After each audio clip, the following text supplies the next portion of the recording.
Jane Eyre. By Charlotte Brontë. Note to the third edition. I avail myself of the opportunity which a third edition of Jane Eyre affords me, of again addressing a word to the public. To explain that my claim to the title of novelist rests on this one work alone. If, therefore, the authorship of other works of fiction has been attributed to me, an honor is awarded where it is not merited, and consequently, denied where it is justly due. This explanation will serve to rectify mistakes which may already have been made, and to prevent future errors. Currer Bell. April 13, 1848. How do you find this book? Any thoughts about the book or the author? Any suggestion for improvement? Please take a moment to share your thoughts in a comment. If you like it, share it with your friends who might enjoy it as well. Subscribe to keep in touch. Visit CompleteAudiobooks.com for more quality content. Jane Eyre, an autobiography. Chapter 1. There was no possibility of taking a walk that day. We had been wandering, indeed, in the leafless shrubbery an hour in the morning, but since dinner, Mrs. Reed, when there was no company, dined early. The cold winter wind had brought with it clouds so somber, and a rain so penetrating, that further outdoor exercise was now out of the question. I was glad of it. I never liked long walks, especially on chilly afternoons. Dreadful to me was the coming home in the raw twilight, with nipped fingers and toes. And a heart saddened by the chidings of Bessie, the nurse, and humbled by the consciousness of my physical inferiority to Eliza, John, and Georgiana Reed. The said Eliza, John, and Georgiana were now clustered round their mamma in the drawing-room. She lay reclined on a sofa by the fireside. And with her darlings about her, for the time neither quarrelling nor crying, looked perfectly happy. Me, she had dispensed from joining the group, saying, she regretted to be under the necessity of keeping me at a distance. But that until she heard from Bessie, and could discover by her own observation, that I was endeavoring in good earnest to acquire a more sociable and childlike disposition. A more attractive and sprightly manner, something lighter, franker, more natural, as it were, she really must exclude me from privileges intended only for contented, happy, little children. What does Bessie say I have done? I asked. Jane, I don't like cavillers or questioners. Besides, there is something truly forbidding in a child taking up her elders in that manner. Be seated somewhere, and until you can speak pleasantly, remain silent. A breakfast room adjoined the drawing room. I slipped in there. It contained a bookcase. I soon possessed myself of a volume, taking care that it should be one stored with pictures. I mounted into the window seat. Gathering up my feet, I sat cross-legged, like a Turk, and, having drawn the red marine curtain nearly close, I was shrined in double retirement. Folds of scarlet drapery shut in my view to the right hand. To the left were the clear panes of glass, protecting, but not separating me from the drear November day. At intervals, while turning over the leaves of my book, I studied the aspect of that winter afternoon. Afar, it offered a pale blank of mist and cloud. Near a scene of wet lawn and storm-beat shrub, with ceaseless rain sweeping away wildly before a long and lamentable blast. I returned to my book, Bewick's History of British Birds. The letterpress thereof I cared little for, generally speaking. And yet there were certain introductory pages that, child as I was, I could not pass quite as a blank. They were those which treat of the haunts of seafowl. Of the solitary rocks and promontories, by them only inhabited.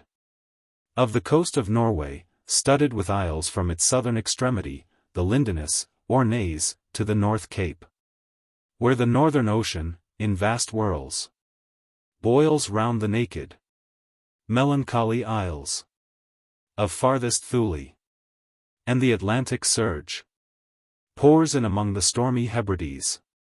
Nor could I pass unnoticed the suggestion of the bleak shores of Lapland, Siberia, Spitzbergen, Nova Zembla, Iceland, Greenland, with the vast sweep of the Arctic zone. And those forlorn regions of dreary space, that reservoir of frost and snow, where firm fields of ice, the accumulation of centuries of winters, glazed in alpine heights above heights. surround the pole, and concentre the multiplied rigours of extreme cold. Of these death-white realms I formed an idea of my own, shadowy, like all the half-comprehended notions that float dim through children's brains, but strangely impressive. The words in these introductory pages connected themselves with the succeeding vignettes, and gave significance to the rock standing up alone in a sea of billow and spray. To the broken boat stranded on a desolate coast, to the cold and ghastly moon glancing through bars of cloud at a wreck just sinking. I cannot tell what sentiment haunted the quite solitary churchyard, with its inscribed headstone. Its gate, its 2 trees, its low horizon, girdled by a broken wall, and its newly risen crescent, attesting the hour of eventide. The 2 ships becalmed on a torpid sea, I believe to be marine phantoms. The fiend pinning down the thief's pack behind him, I passed over quickly. It was an object of terror. So was the black horned thing seated aloof on a rock, surveying a distant crowd surrounding a gallows. Each picture told a story. Mysterious often to my undeveloped understanding and imperfect feelings, yet ever profoundly interesting as the tales Bessie sometimes narrated on winter evenings, when she chanced to be in good humor. And when, having brought her ironing table to the nursery hearth, she allowed us to sit about it, and while she got up Mrs. Reed's lace frills, and crimped her nightcap borders, fed our eager attention with passages of love and adventure taken from old fairy tales and other ballads. Or, as at a later period I discovered, from the pages of Pamela, and Henry, Earl of Morland. With Buick on my knee, I was then happy at least in my way. I feared nothing but interruption, and that came too soon. The breakfast-room door opened. "Beau! Madam Mope," cried the voice of John Reed, then he paused. He found the room apparently empty. "Where the dickens is she?" he continued. "Lizzie! Georgie!" Calling to his sisters, "Joan is not here, tell mamma she is run out into the rain, bad animal." It is well I drew the curtain, thought I. And I wished fervently he might not discover my hiding-place, nor would John Reed have found it out himself. He was not quick either of vision or conception. But Eliza just put her head in at the door, and said at once, "She is in the window seat, to be sure, Jack." And I came out immediately, for I trembled at the idea of being dragged forth by the said Jack. "What do you want?" I asked, with awkward diffidence. "Say, what do you want, Master Reed?" was the answer. "I want you to come here," and seating himself in an armchair, he intimated by a gesture that I was to approach and stand before him. John Reed was a schoolboy of 14 years old, 4 years older than I, for I was but 10, large and stout for his age, with a dingy and unwholesome skin. Thick lineaments in a spacious visage, heavy limbs and large extremities. He gorged himself habitually at table, which made him bilious, and gave him a dim and bleared eye and flabby cheeks. He ought now to have been at school, but his mamma had taken him home for a month or 2, on account of his delicate health. Mr. Miles, the master, affirmed that he would do very well if he had fewer cakes and sweetmeats sent him from home. But the mother's heart turned from an opinion so harsh, and inclined rather to the more refined idea that John's sallowness was owing to over-application and, perhaps, to pining after home. John had not much affection for his mother and sisters, and an antipathy to me. He bullied and punished me. Not 2 or 3 times in the week, nor once or twice in the day, but continually. Every nerve I had feared him, and every morsel of flesh in my bones shrank when he came near. There were moments when I was bewildered by the terror he inspired, because I had no appeal whatever against either his menaces or his inflictions. The servants did not like to offend their young master by taking my part against him, and Mrs. Reed was blind and deaf on the subject. She never saw him strike or heard him abuse me, though he did both now and then in her very presence, more frequently, however, behind her back. Habitually obedient to John, I came up to his chair. He spent some 3 minutes in thrusting out his tongue at me as far as he could without damaging the roots. I knew he would soon strike. And while dreading the blow, I mused on the disgusting and ugly appearance of him who would presently deal it. I wonder if he read that notion in my face, for, all at once, without speaking, he struck suddenly and strongly. I tottered, and on regaining my equilibrium retired back a step or two from his chair. "That is for your impudence in answering Mamma a while since," said he, "and for your sneaking way of getting behind curtains, and for the look you had in your eyes 2 minutes since, you rat." Accustomed to John Reed's abuse, I never had an idea of replying to it. My care was how to endure the blow which would certainly follow the insult. "What were you doing behind the curtain?" he asked. "I was reading." "Show the book." I returned to the window and fetched it thence. "You have no business to take our books, you are a dependent, Mamma says, you have no money. Your father left you none, you ought to beg, and not to live here with gentlemen's children like us, and eat the same meals we do, and wear clothes at our mamma's expense. Now, I'll teach you to rummage my bookshelves, for they are mine, all the house belongs to me, or will do in a few years. Go and stand by the door, out of the way of the mirror and the windows." I did so, not at first aware what was his intention. But when I saw him lift and poise the book and stand in act to hurl it, I instinctively started aside with a cry of alarm, not soon enough, however. The volume was flung, it hit me, and I fell, striking my head against the door and cutting it. The cut bled, the pain was sharp, my terror had passed its climax, other feelings succeeded. "Wicked and cruel boy," I said. "You are like a murderer, you are like a slave driver, you are like the Roman emperors." I had read Goldsmith's History of Rome, and had formed my opinion of Nero, Caligula, etc. Also I had drawn parallels in silence, which I never thought thus to have declared aloud. "What? What?" he cried. "Did she say that to me? Did you hear her, Eliza and Georgiana? Won't I tell Mamma? But first—" He ran headlong at me. I felt him grasp my hair and my shoulder. He had closed with a desperate thing. I really saw in him a tyrant, a murderer.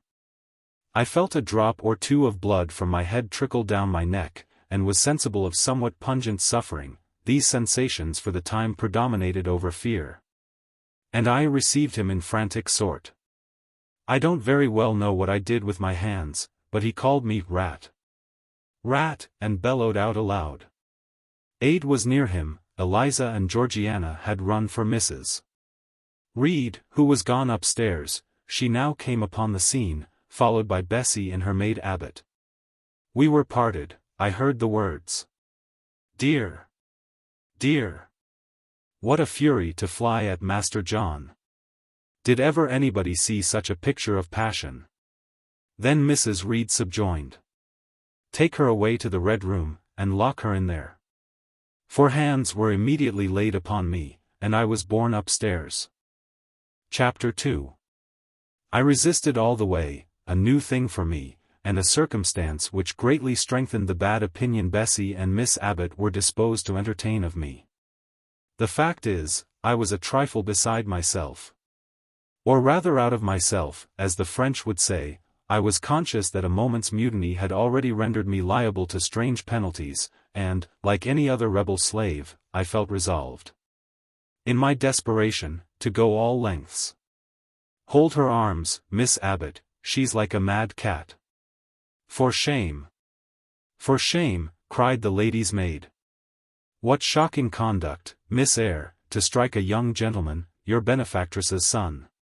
Your young master." "Master? How is he my master? Am I a servant?" "No, you are less than a servant, for you do nothing for your keep.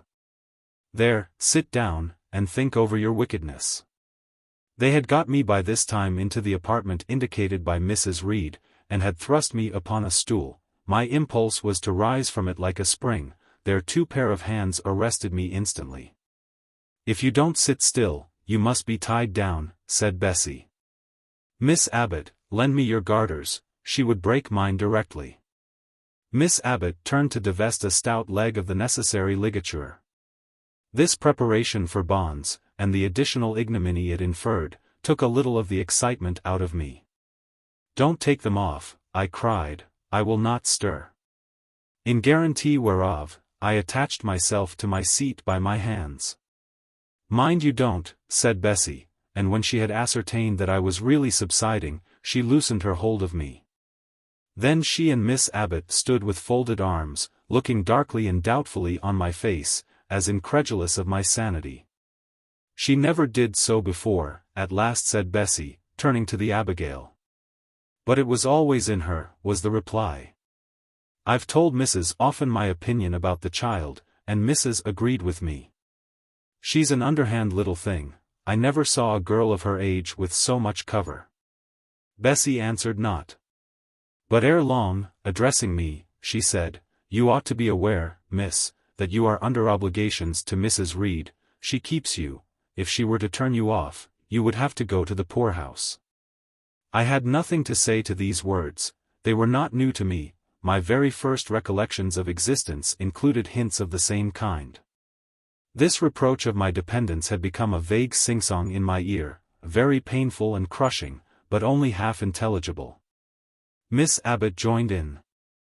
"And you ought not to think yourself on an equality with the Mrs. Reed and Master Reed, because Mrs. kindly allows you to be brought up with them. They will have a great deal of money, and you will have none. It is your place to be humble, and to try to make yourself agreeable to them. What we tell you is for your good," added Bessie, in no harsh voice. "You should try to be useful and pleasant, then, perhaps, you would have a home here. But if you become passionate and rude, Mrs. will send you away, I am sure." "Besides," said Miss Abbot, "God will punish her. He might strike her dead in the midst of her tantrums, and then where would she go? Come, Bessie, we will leave her. I wouldn't have her heart for anything. Say your prayers, Miss Eyre, when you are by yourself. For if you don't repent, something bad might be permitted to come down the chimney and fetch you away." They went, shutting the door, and locking it behind them. The Red Room was a square chamber, very seldom slept in, I might say never, indeed.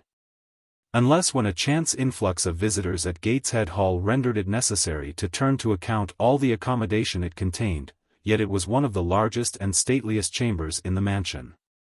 A bed supported on massive pillars of mahogany, hung with curtains of deep red damask, stood out like a tabernacle in the center.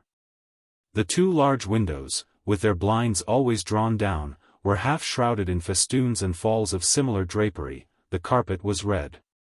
The table at the foot of the bed was covered with a crimson cloth. The walls were a soft fawn color with a blush of pink in it. The wardrobe, the toilet table, the chairs were of darkly polished old mahogany. Out of these deep surrounding shades rose high, and glared white, the piled-up mattresses and pillows of the bed, spread with a snowy Marseilles counterpane.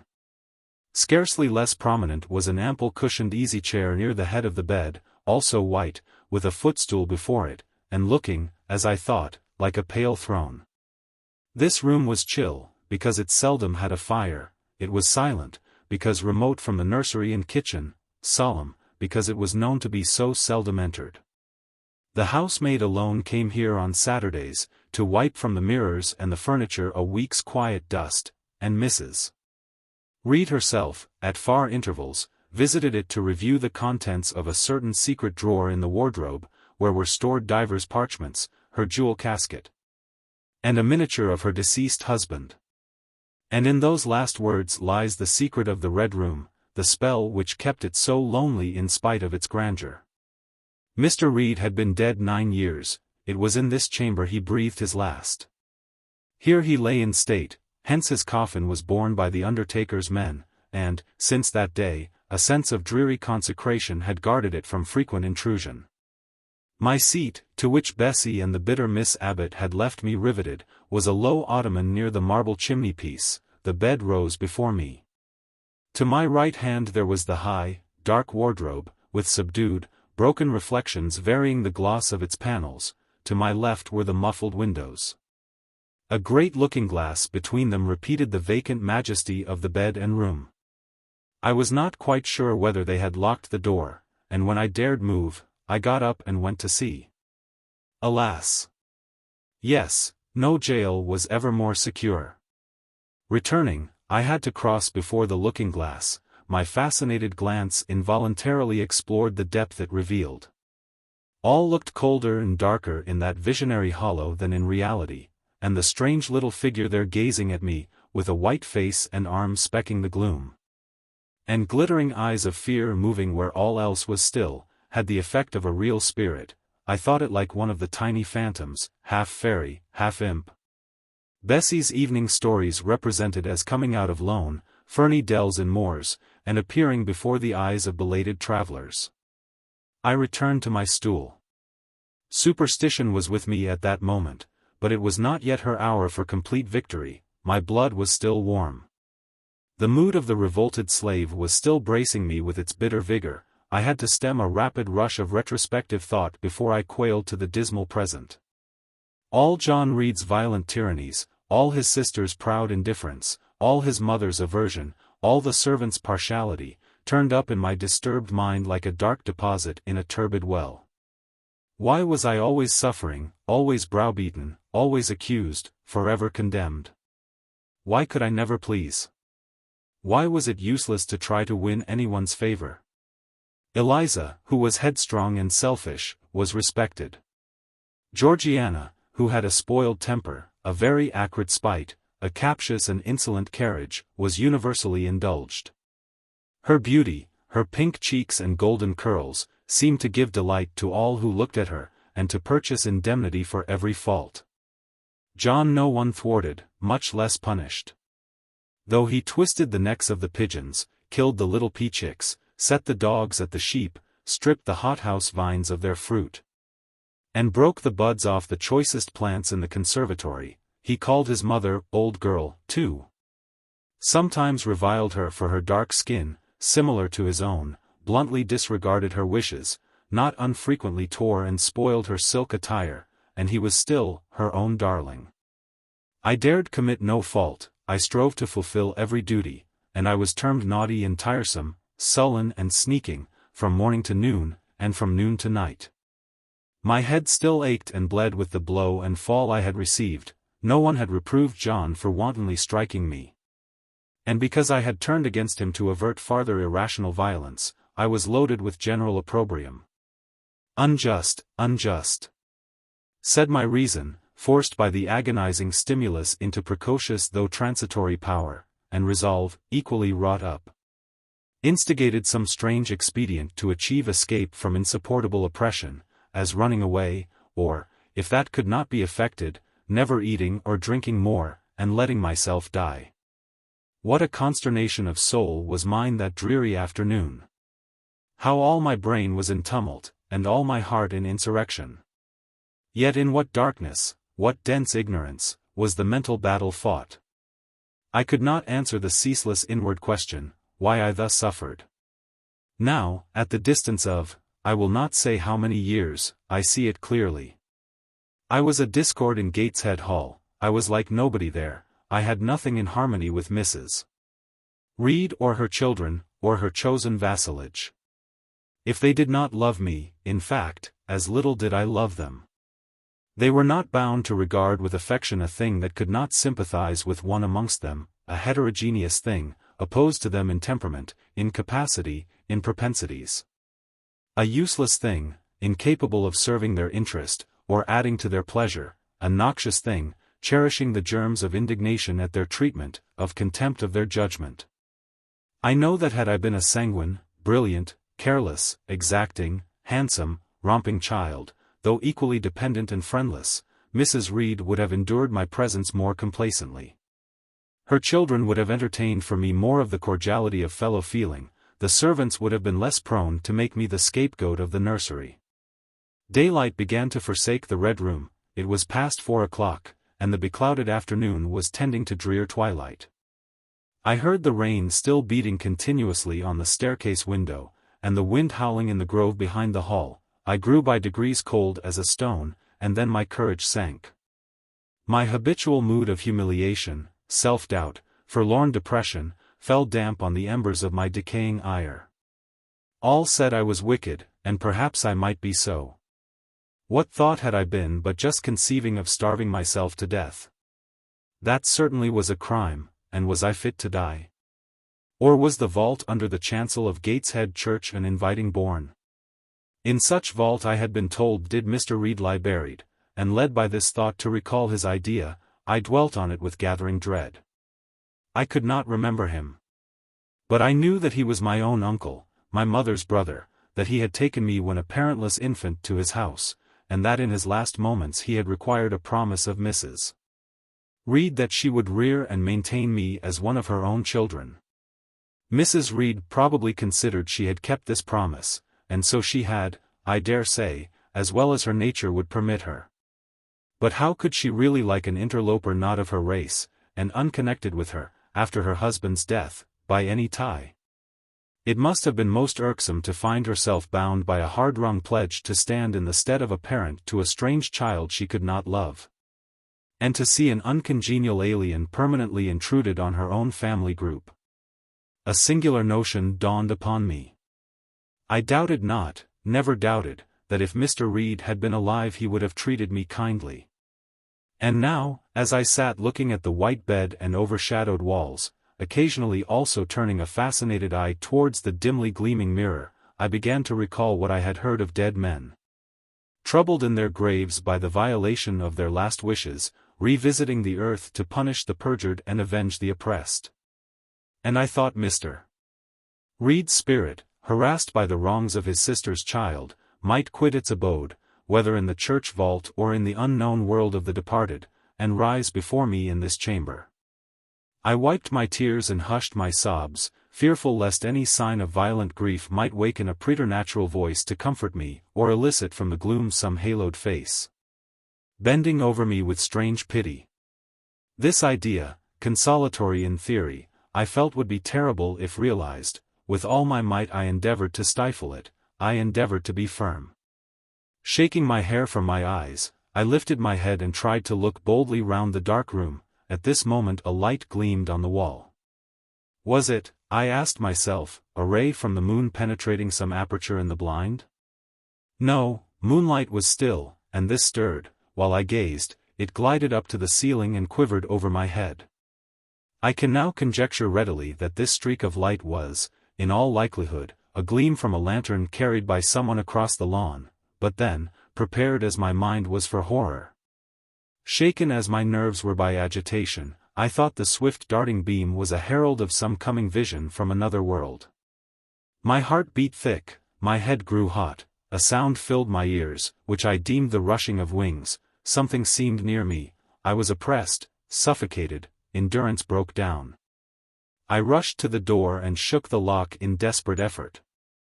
Steps came running along the outer passage, the key turned, Bessie and Abbot entered. "Miss Eyre, are you ill?" said Bessie. "What a dreadful noise!" "It went quite through me," exclaimed Abbot. "Take me out." "Let me go into the nursery," was my cry. "What for? Are you hurt? Have you seen something?" again demanded Bessie. "Oh! I saw a light, and I thought a ghost would come." I had now got hold of Bessie's hand, and she did not snatch it from me. "She has screamed out on purpose," declared Abbot, in some disgust. "And what a scream! If she had been in great pain one would have excused it, but she only wanted to bring us all here. I know her naughty tricks." "What is all this?" demanded another voice peremptorily, and Mrs. Reed came along the corridor, her cap flying wide, her gown rustling stormily. "Abbot and Bessie, I believe I gave orders that Jane Eyre should be left in the Red Room till I came to her myself." "Miss Jane screamed so loud, ma'am," pleaded Bessie. "Let her go," was the only answer. "Loose Bessie's hand, child, you cannot succeed in getting out by these means, be assured. I abhor artifice, particularly in children. It is my duty to show you that tricks will not answer. You will now stay here an hour longer, and it is only on condition of perfect submission and stillness that I shall liberate you then. Oh, aunt! Have pity! Forgive me! I cannot endure it, let me be punished some other way. I shall be killed if Silence. This violence is almost repulsive, and so, no doubt, she felt it. I was a precocious actress in her eyes. She sincerely looked on me as a compound of virulent passions, mean spirit, and dangerous duplicity. Bessie and Abbot having retreated, Mrs. Reed, impatient of my now frantic anguish and wild sobs, abruptly thrust me back and locked me in, without farther parley. I heard her sweeping away. And soon after she was gone, I suppose I had a species of fit, unconsciousness closed the scene. Chapter 3. The next thing I remember is, waking up with a feeling as if I had had a frightful nightmare, and seeing before me a terrible red glare, crossed with thick black bars. I heard voices, too, speaking with a hollow sound, and as if muffled by a rush of wind or water. Agitation, uncertainty, and an all-predominating sense of terror confused my faculties. Ere long, I became aware that someone was handling me, lifting me up and supporting me in a sitting posture, and that more tenderly than I had ever been raised or upheld before. I rested my head against a pillow or an arm, and felt easy. In 5 minutes more the cloud of bewilderment dissolved. I knew quite well that I was in my own bed, and that the red glare was the nursery fire. It was night, a candle burnt on the table. Bessie stood at the bed foot with a basin in her hand, and a gentleman sat in a chair near my pillow, leaning over me. I felt an inexpressible relief, a soothing conviction of protection and security, when I knew that there was a stranger in the room, an individual not belonging to Gateshead, and not related to Mrs. Reed. Turning from Bessie, though her presence was far less obnoxious to me than that of Abbot, for instance, would have been, I scrutinized the face of the gentleman. I knew him. It was Mr. Lloyd, an apothecary, sometimes called in by Mrs. Reed when the servants were ailing. For herself and the children she employed a physician. "Well, who am I?" he asked. I pronounced his name, offering him at the same time my hand. He took it, smiling and saying, "We shall do very well by and by." Then he laid me down, and addressing Bessie, charged her to be very careful that I was not disturbed during the night. Having given some further directions, and intimates that he should call again the next day, he departed. To my grief, I felt so sheltered and befriended while he sat in the chair near my pillow. And as he closed the door after him, all the room darkened and my heart again sank. Inexpressible sadness weighed it down. "Do you feel as if you should sleep, miss?" asked Bessie, rather softly. Scarcely dared I answer her, for I feared the next sentence might be rough. "I will try.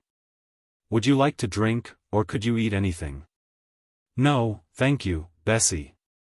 "Then I think I shall go to bed, for it is past 12 o'clock, but you may call me if you want anything in the night." Wonderful civility this. It emboldened me to ask a question. "Bessie, what is the matter with me? Am I ill? You fell sick, I suppose, in the Red Room with crying. You'll be better soon, no doubt."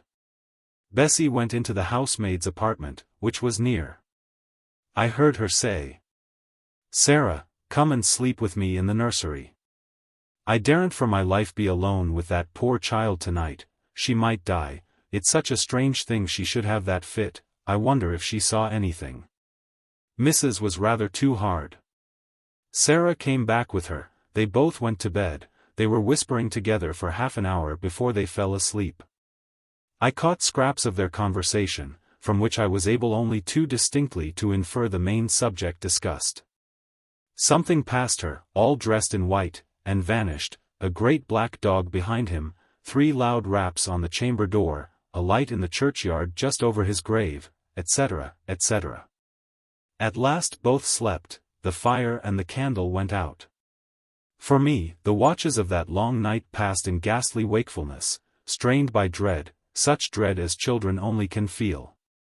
No severe or prolonged bodily illness followed this incident of the Red Room. It only gave my nerves a shock of which I feel the reverberation to this day. Yes, Mrs. Reed, to you I owe some fearful pangs of mental suffering, but I ought to forgive you, for you knew not what you did, while rending my heartstrings. You thought you were only uprooting my bad propensities. Next day, By noon, I was up and dressed, and sat wrapped in a shawl by the nursery hearth. I felt physically weak and broken down, but my worse ailment was an unutterable wretchedness of mind, a wretchedness which kept drawing from me silent tears. No sooner had I wiped one salt drop from my cheek than another followed. Yet, I thought, I ought to have been happy, for none of the Reeds were there, they were all gone out in the carriage with their mamma. Abbot, too, was sewing in another room, and Bessie, as she moved hither and thither, putting away toys and arranging drawers, addressed to me every now and then a word of unwonted kindness. This state of things should have been to me a paradise of peace, accustomed as I was to a life of ceaseless reprimand and thankless faggying. But, in fact, my racked nerves were now in such a state that no calm could soothe, and no pleasure excite them agreeably. Bessie had been down into the kitchen, and she brought up with her a tart on a certain brightly painted china plate, whose bird of paradise, nestling in a wreath of convolvuli in rosebuds, had been wont to stir in me a most enthusiastic sense of admiration. And which plate I had often petitioned to be allowed to take in my hand in order to examine it more closely, but had always hitherto been deemed unworthy of such a privilege. This precious vessel was now placed on my knee, and I was cordially invited to eat the circlet of delicate pastry upon it. Vain favor! Coming, like most other favors long deferred and often wished for, too late. I could not eat the tart. And the plumage of the bird, the tints of the flowers, seemed strangely faded. I put both plate and tart away.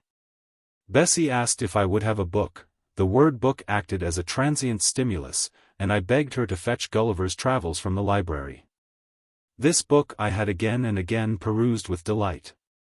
I considered it a narrative of facts, and discovered in it a vein of interest deeper than what I found in fairy tales, for as to the elves, having sought them in vain among foxglove leaves and bells, under mushrooms and beneath the ground ivy mantling old walnuts, I had at length made up my mind to the sad truth that they were all gone out of England to some savage country where the woods were wilder and thicker, and the population more scant.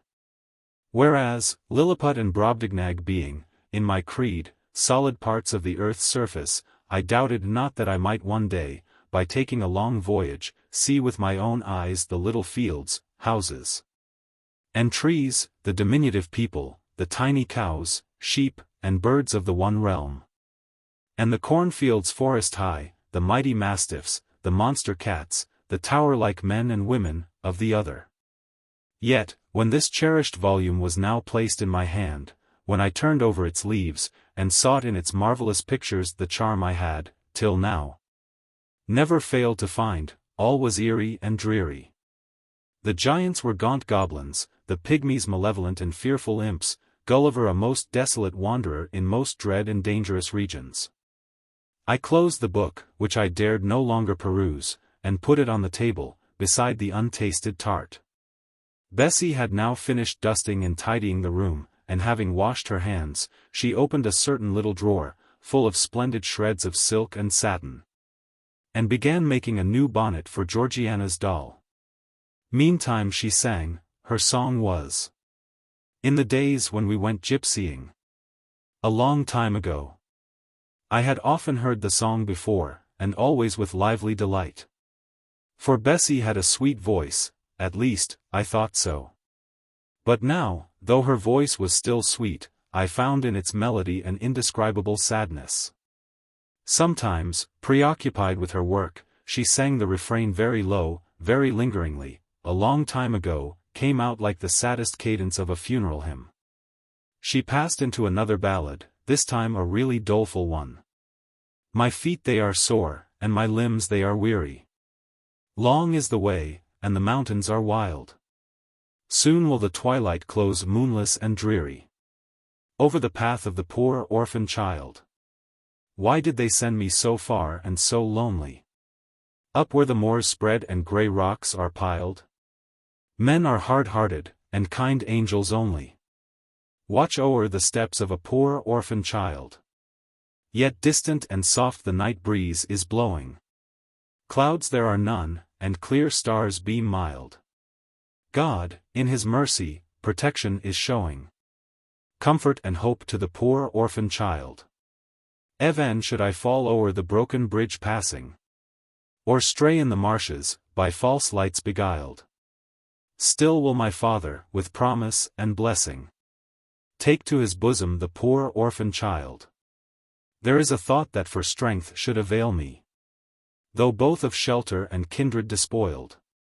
Heaven is a home, and a rest will not fail me. God is a friend to the poor orphan child.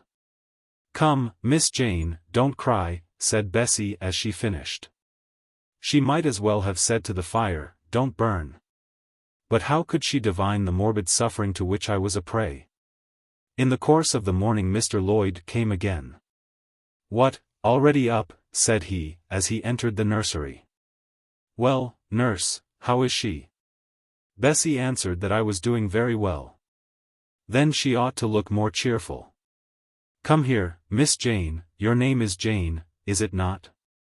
Yes, sir, Jane Eyre. Well, you have been crying, Miss Jane Eyre, can you tell me what about? Have you any pain? No, sir. Oh. I dare say she is crying because she could not go out with Mrs. in the carriage, interposed Bessie. Surely not. Why, she is too old for such pettishness. I thought so too. And my self-esteem being wounded by the false charge, I answered promptly, I never cried for such a thing in my life, I hate going out in the carriage. I cry because I am miserable. Oh fie, miss, said Bessie. The good apothecary appeared a little puzzled. I was standing before him, he fixed his eyes on me very steadily, his eyes were small and grey. Not very bright, but I dare say I should think them shrewd now. He had a hard-featured yet good-natured looking face. Having considered me at leisure, he said. What made you ill yesterday? She had a fall, said Bessie, again putting in her word. Fall. Why, that is like a baby again. Can't she manage to walk at her age? She must be 8 or 9 years old. I was knocked down, was the blunt explanation, jerked out of me by another pang of mortified pride, but that did not make me ill, I added, while Mr. Lloyd helped himself to a pinch of snuff. As he was returning the box to his waistcoat pocket, a loud bell rang for the servants' dinner. He knew what it was. That's for you, nurse, said he, you can go down. I'll give Miss Jane a lecture till you come back. Bessie would rather have stayed, but she was obliged to go, because punctuality at meals was rigidly enforced at Gateshead Hall. The fall did not make you ill. What did, then? Pursued Mr. Lloyd when Bessie was gone. I was shut up in a room where there is a ghost till after dark. I saw Mr. Lloyd smile and frown at the same time. Ghost. What, you are a baby after all. You are afraid of ghosts? Of Mr. Reed's ghost I am. He died in that room, and was laid out there. Neither Bessie nor anyone else will go into it at night, if they can help it, and it was cruel to shut me up alone without a candle, so cruel that I think I shall never forget it. Nonsense. And is it that makes you so miserable? Are you afraid now in daylight? No, but night will come again before long, and besides, I am unhappy, very unhappy, for other things. What other things? Can you tell me some of them? How much I wished to reply fully to this question. How difficult it was to frame any answer. Children can feel, but they cannot analyze their feelings. And if the analysis is partially effected in thought, they know not how to express the result of the process in words. Fearful, however, of losing this first and only opportunity of relieving my grief by imparting it, I, after a disturbed pause, contrived to frame a meagre, though, as far as it went, true response. For one thing, I have no father or mother, brothers or sisters. You have a kind aunt and cousins. Again I paused. Then bunglingly announced. But John Reed knocked me down, and my aunt shut me up in the Red Room. Mr. Lloyd a second time produced his snuff-box. Don't you think Gateshead Hall a very beautiful house? Asked he. Are you not very thankful to have such a fine place to live at? It is not my house, sir. And Abbot says I have less right to be here than a servant. Pooh! You can't be silly enough to wish to leave such a splendid place. If I had anywhere else to go, I should be glad to leave it. But I can never get away from Gateshead till I am a woman. Perhaps you may, who knows? Have you any relations besides Mrs. Reed? I think not, sir. None belonging to your father? I don't know. I asked Aunt Reed once, and she said possibly I might have some poor, low relations called Eyre, but she knew nothing about them. If you had such, would you like to go to them? I reflected. Poverty looks grim to grown people, still more so to children. They have not much idea of industrious, working, respectable poverty. They think of the word only as connected with ragged clothes, scanty food, fireless grates, rude manners, and debasing vices. Poverty for me was synonymous with degradation. No. I should not like to belong to poor people, was my reply. Not even if they were kind to you. I shook my head. I could not see how poor people had the means of being kind. And then to learn to speak like them, to adopt their manners, to be uneducated. To grow up like one of the poor women I saw sometimes nursing their children or washing their clothes at the cottage doors of the village of Gateshead, no. I was not heroic enough to purchase liberty at the price of caste. But are your relatives so very poor? Are they working people?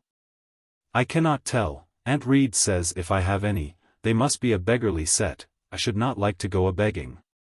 Would you like to go to school? Again I reflected. I scarcely knew what school was. Bessie sometimes spoke of it as a place where young ladies sat in the stocks, wore backboards, and were expected to be exceedingly genteel and precise.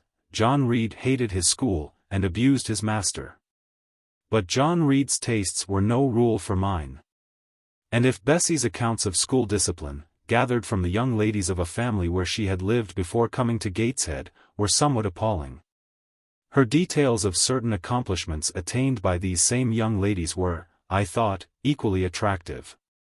She boasted of beautiful paintings of landscapes and flowers by them executed, of songs they could sing and pieces they could play, of purses they could net, of French books they could translate. Till my spirit was moved to emulation as I listened.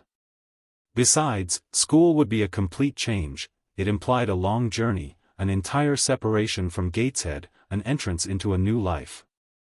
I should indeed like to go to school, was the audible conclusion of my musings. Well, well.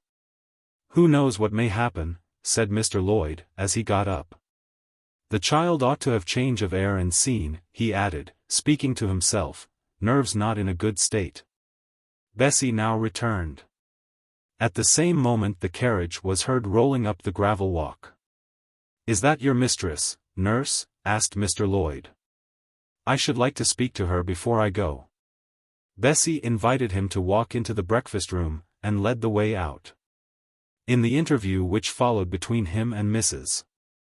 Reed, I presume, from after occurrences, that the apothecary ventured to recommend my being sent to school, and the recommendation was no doubt readily enough adopted. For as Abbot said, in discussing the subject with Bessie when both sat sewing in the nursery one night, after I was in bed, and, as they thought, asleep, Mrs. was, she dared say, glad enough to get rid of such a tiresome, ill-conditioned child, who always looked as if she were watching everybody, and scheming plots underhand. Abbot, I think, gave me credit for being a sort of infantine Guy Fawkes. On that same occasion I learned, for the first time, from Miss Abbot's communications to Bessie, that my father had been a poor clergyman. That my mother had married him against the wishes of her friends, who considered the match beneath her. That my grandfather Reed was so irritated at her disobedience, he cut her off without a shilling. That after my mother and father had been married a year, the latter caught the typhus fever while visiting among the poor of a large manufacturing town where his curacy was situated, and where that disease was then prevalent, that my mother took the infection from him, and both died within a month of each other. Bessie, when she heard this narrative, sighed and said, poor Miss Jane is to be pitied, too, Abbot. Yes, responded Abbot. If she were a nice, pretty child, one might compassionate her forlornness, but one really cannot care for such a little toad as that. Not a great deal, to be sure, agreed Bessie. At any rate, a beauty like Miss Georgiana would be more moving in the same condition. Yes, I dote on Miss Georgiana, cried the fervent Abbot. Little darling, with her long curls and her blue eyes, and such a sweet color as she has, just as if she were painted. Bessie, I could fancy a Welsh rabbit for supper. So could I, with a roast onion. Come, we'll go down. They went. Chapter 4. From my discourse with Mr. Lloyd, and from the above reported conference between Bessie and Abbot, I gathered enough of hope to suffice as a motive for wishing to get well. A change seemed near. I desired and waited it in silence. It tarried, however. Days and weeks passed. I had regained my normal state of health, but no new allusion was made to the subject over which I brooded. Mrs. Reed surveyed me at times with a severe eye, but seldom addressed me. Since my illness, she had drawn a more marked line of separation than ever between me and her own children, appointing me a small closet to sleep in by myself, condemning me to take my meals alone, and pass all my time in the nursery, while my cousins were constantly in the drawing-room. Not a hint, however, did she drop about sending me to school. Still I felt an instinctive certainty that she would not long endure me under the same roof with her. For her glance, now more than ever, when turned on me, expressed an insuperable and rooted aversion. Eliza and Georgiana, evidently acting according to orders, spoke to me as little as possible. John thrust his tongue in his cheek whenever he saw me, and once attempted chastisement. But as I instantly turned against him, roused by the same sentiment of deep ire and desperate revolt which had stirred my corruption before, he thought it better to desist, and ran from me tittering execrations, and vowing I had burst his nose. I had indeed levelled at that prominent feature as hard a blow as my knuckles could inflict. And when I saw that either that or my look daunted him, I had the greatest inclination to follow up my advantage to purpose, but he was already with his mamma. I heard him in a blubbering tone commence the tale of how that nasty Jane Eyre had flown at him like a mad cat. He was stopped rather harshly. "Don't talk to me about her, John. I told you not to go near her. She is not worthy of notice. I do not choose that either you or your sisters should associate with her." Here, leaning over the banister, I cried out suddenly, and without at all deliberating on my words, "They are not fit to associate with me." Mrs. Reed was rather a stout woman.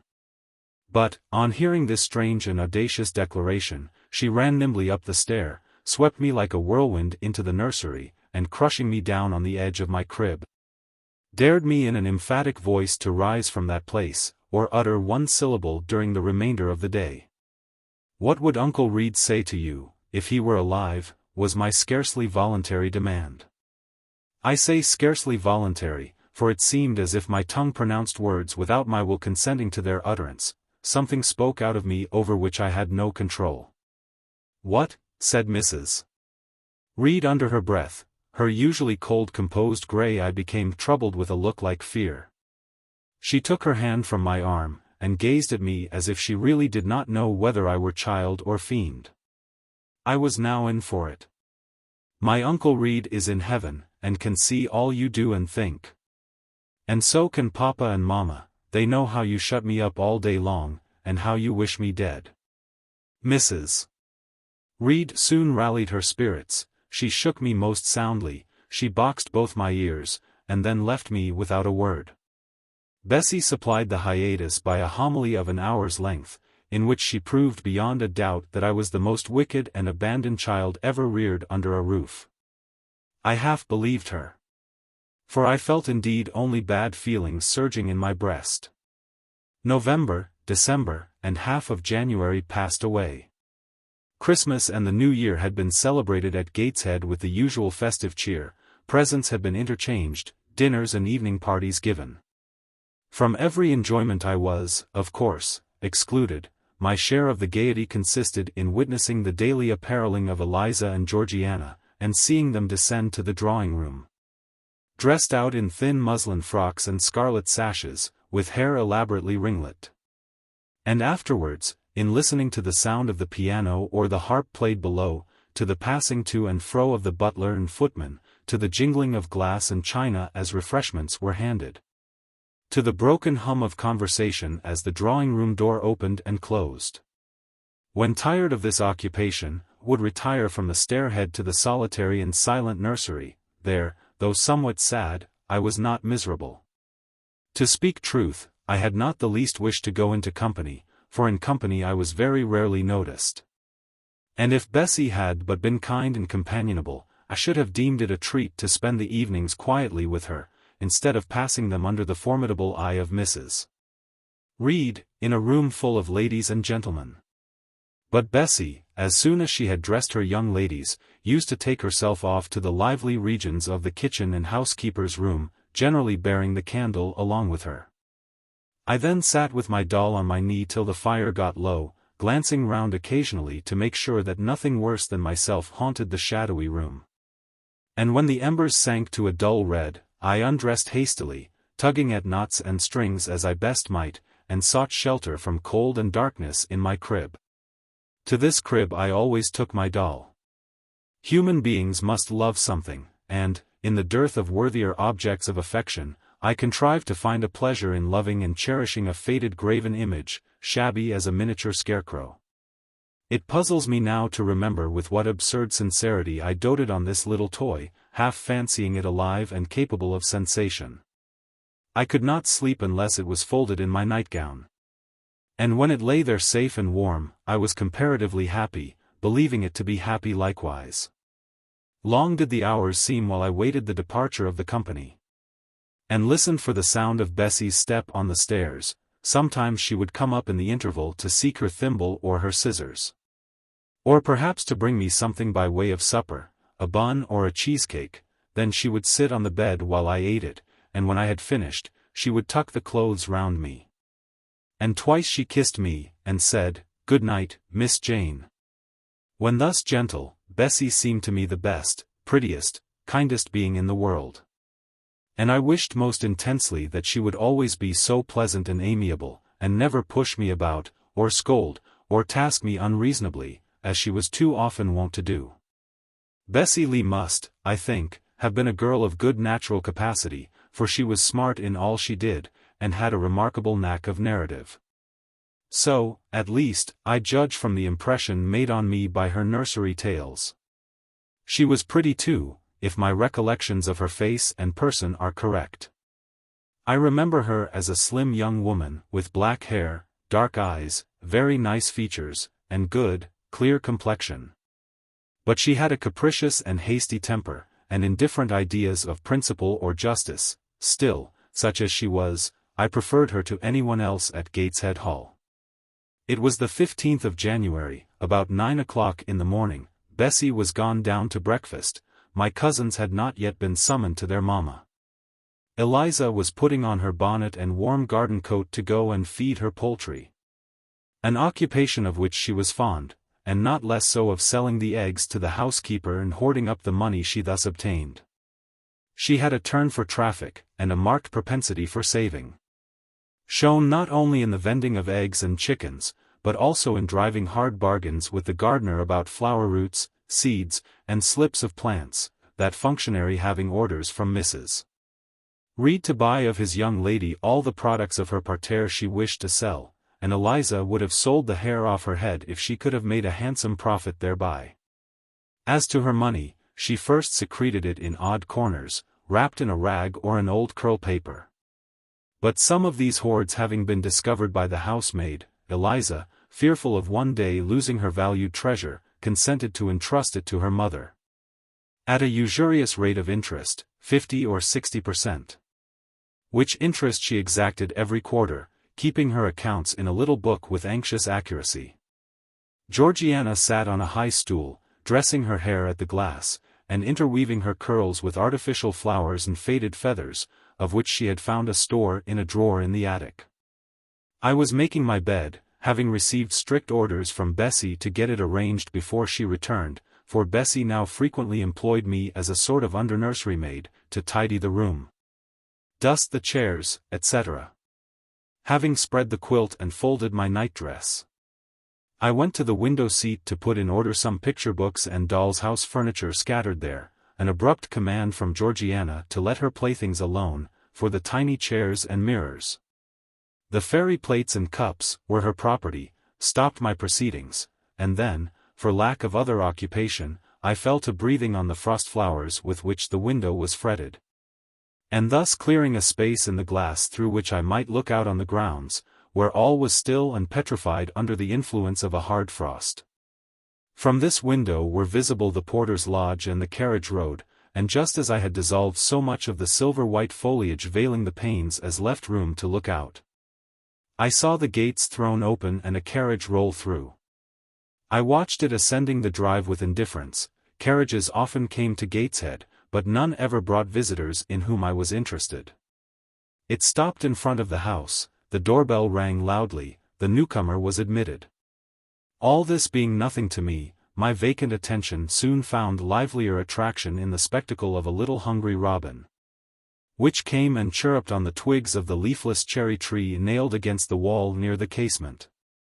The remains of my breakfast of bread and milk stood on the table, and having crumbled a morsel of roll, I was tugging at the sash to put out the crumbs on the windowsill, when Bessie came running upstairs into the nursery. "Miss Jane, take off your pinafore. What are you doing there? Have you washed your hands and face this morning?" I gave another tug before I answered, for I wanted the bird to be secure of its bread. The sash yielded. I scattered the crumbs, some on the stone sill, some on the cherry tree bough, then, closing the window, I replied, "No, Bessie, I have only just finished dusting." "Troublesome, careless child. And what are you doing now? You look quite red, as if you had been about some mischief. What were you opening the window for?" I was spared the trouble of answering, for Bessie seemed in too great a hurry to listen to explanations. She hauled me to the washstand, inflicted a merciless, but happily brief scrub on my face and hands with soap, water, and a coarse towel, disciplined my head with a bristly brush, denuded me of my pinafore, and then hurrying me to the top of the stairs, bid me go down directly, as I was wanted in the breakfast room. I would have asked who wanted me, I would have demanded if Mrs. Reed was there, but Bessie was already gone, and had closed the nursery door upon me. I slowly descended. For nearly 3 months, I had never been called to Mrs. Reed's presence. Restricted so long to the nursery, the breakfast, dining, and drawing rooms were become for me awful regions, on which it dismayed me to intrude. I now stood in the empty hall. Before me was the breakfast-room door, and I stopped, intimidated and trembling. What a miserable little poltroon had fear, engendered of unjust punishment, made of me in those days. I feared to return to the nursery, and feared to go forward to the parlor. 10 minutes I stood in agitated hesitation. The vehement ringing of the breakfast-room bell decided me. I must enter. Who could want me? I asked inwardly, as with both hands I turned the stiff door handle, which, for a second or two, resisted my efforts. What should I see besides Aunt Reed in the apartment? A man or a woman? The handle turned, the door unclosed, and passing through and curtsying low, I looked up at a black pillar. Such, at least, appeared to me, at first sight, the straight, narrow, sable-clad shape standing erect on the rug. The grim face at the top was like a carved mask, placed above the shaft by way of capital. Mrs. Reed occupied her usual seat by the fireside. She made a signal to me to approach. I did so, and she introduced me to the stony stranger with the words, "This is the little girl respecting whom I applied to you." He, for it was a man, turned his head slowly towards where I stood, and having examined me with the 2 inquisitive-looking grey eyes which twinkled under a pair of bushy brows, said solemnly, and in a bass voice, "Her size is small. What is her age?" 10 years.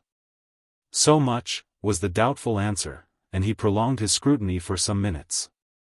Presently he addressed me, "Your name, little girl?" "Jane Eyre, sir." In uttering these words I looked up. He seemed to me a tall gentleman, but then I was very little, his features were large, and they and all the lines of his frame were equally harsh and prim. "Well, Jane Eyre, and are you a good child?" Impossible to reply to this in the affirmative. My little world held a contrary opinion. I was silent. Mrs. Reed answered for me by an expressive shake of the head, adding soon, "Perhaps the less said on that subject the better, Mr. Brocklehurst. Sorry indeed to hear it. She and I must have some talk."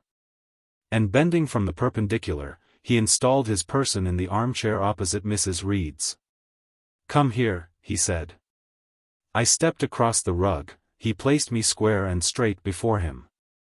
What a face he had, now that it was almost on a level with mine. What a great nose! And what a mouth! And what large prominent teeth! No sight so sad as that of a naughty child, he began, especially a naughty little girl. "Do you know where the wicked go after death?" "They go to hell," was my ready and orthodox answer. "And what is hell? Can you tell me that?" "A pit full of fire." "And should you like to fall into that pit, and to be burning there forever?" "No, sir." "What must you do to avoid it?" I deliberated a moment. My answer, when it did come, was objectionable. "I must keep in good health, and not die." "How can you keep in good health? Children younger than you die daily." "I buried a little child of 5 years old only a day or two since, a good little child, whose soul is now in heaven. It is to be feared the same could not be said of you were you to be called hence."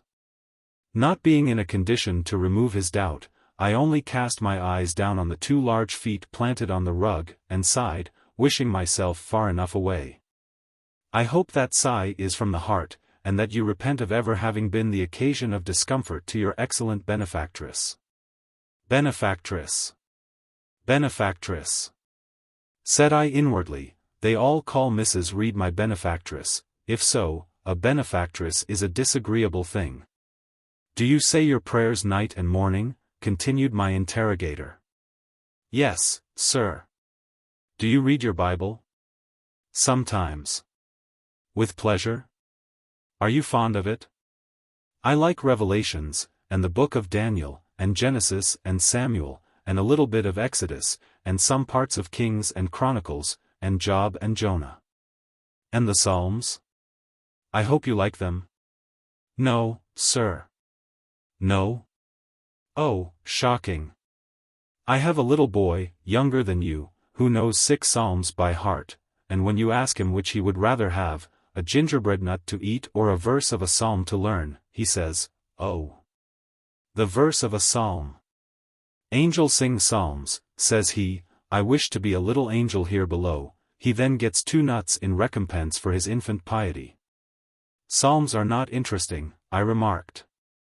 "That proves you have a wicked heart, and you must pray to God to change it, to give you a new and clean one, to take away your heart of stone and give you a heart of flesh." I was about to propound a question, touching the manner in which that operation of changing my heart was to be performed, when Mrs. Reed interposed, telling me to sit down. She then proceeded to carry on the conversation herself. "Mr. Brocklehurst, I believe I intimated in the letter which I wrote to you 3 weeks ago, that this little girl has not quite the character and disposition I could wish, should you admit her into Lowood School. I should be glad if the superintendent and teachers were requested to keep a strict eye on her, and, above all, to guard against her worst fault, a tendency to deceit. I mention this in your hearing, Jane, that you may not attempt to impose on Mr. Brocklehurst. Well might I dread, well might I dislike Mrs. Reed, for it was her nature to wound me cruelly. Never was I happy in her presence. However carefully I obeyed, however strenuously I strove to please her, my efforts were still repulsed and repaid by such sentences as the above. Now, uttered before a stranger, the accusation cut me to the heart. I dimly perceived that she was already obliterating hope from the new phase of existence which she destined me to enter. I felt, though I could not have expressed the feeling, that she was sowing aversion and unkindness along my future path. I saw myself transformed under Mr. Brocklehurst's eye into an artful, noxious child, and what could I do to remedy the injury? Nothing, indeed, thought I, as I struggled to repress a sob, and hastily wiped away some tears, the impotent evidences of my anguish. Deceit is, indeed, a sad fault in a child, said Mr. Brocklehurst. It is akin to falsehood, and all liars will have their portion in the lake burning with fire and brimstone. She shall, however, be watched, Mrs. Reed. I will speak to Miss Temple and the teachers. I should wish her to be brought up in a manner suiting her prospects, continued my benefactress.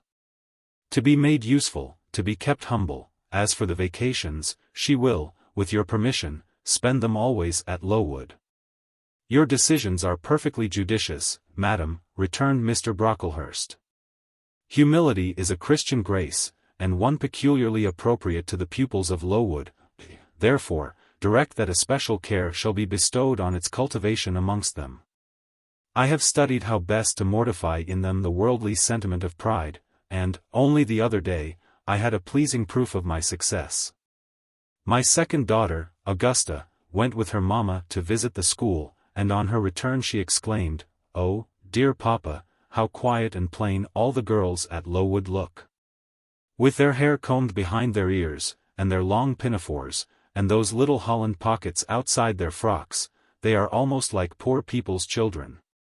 And," said she, "they looked at my dress and mamma's, as if they had never seen a silk gown before." This is the state of things I quite approve, returned Mrs. Reed. Had I sought all England over, I could scarcely have found a system more exactly fitting a child like Jane Eyre. Consistency, my dear Mr. Brocklehurst, I advocate consistency in all things. Consistency, madam, is the first of Christian duties. And it has been observed in every arrangement connected with the establishment of Lowood, plain fare, simple attire, unsophisticated accommodations, hearty and active habits.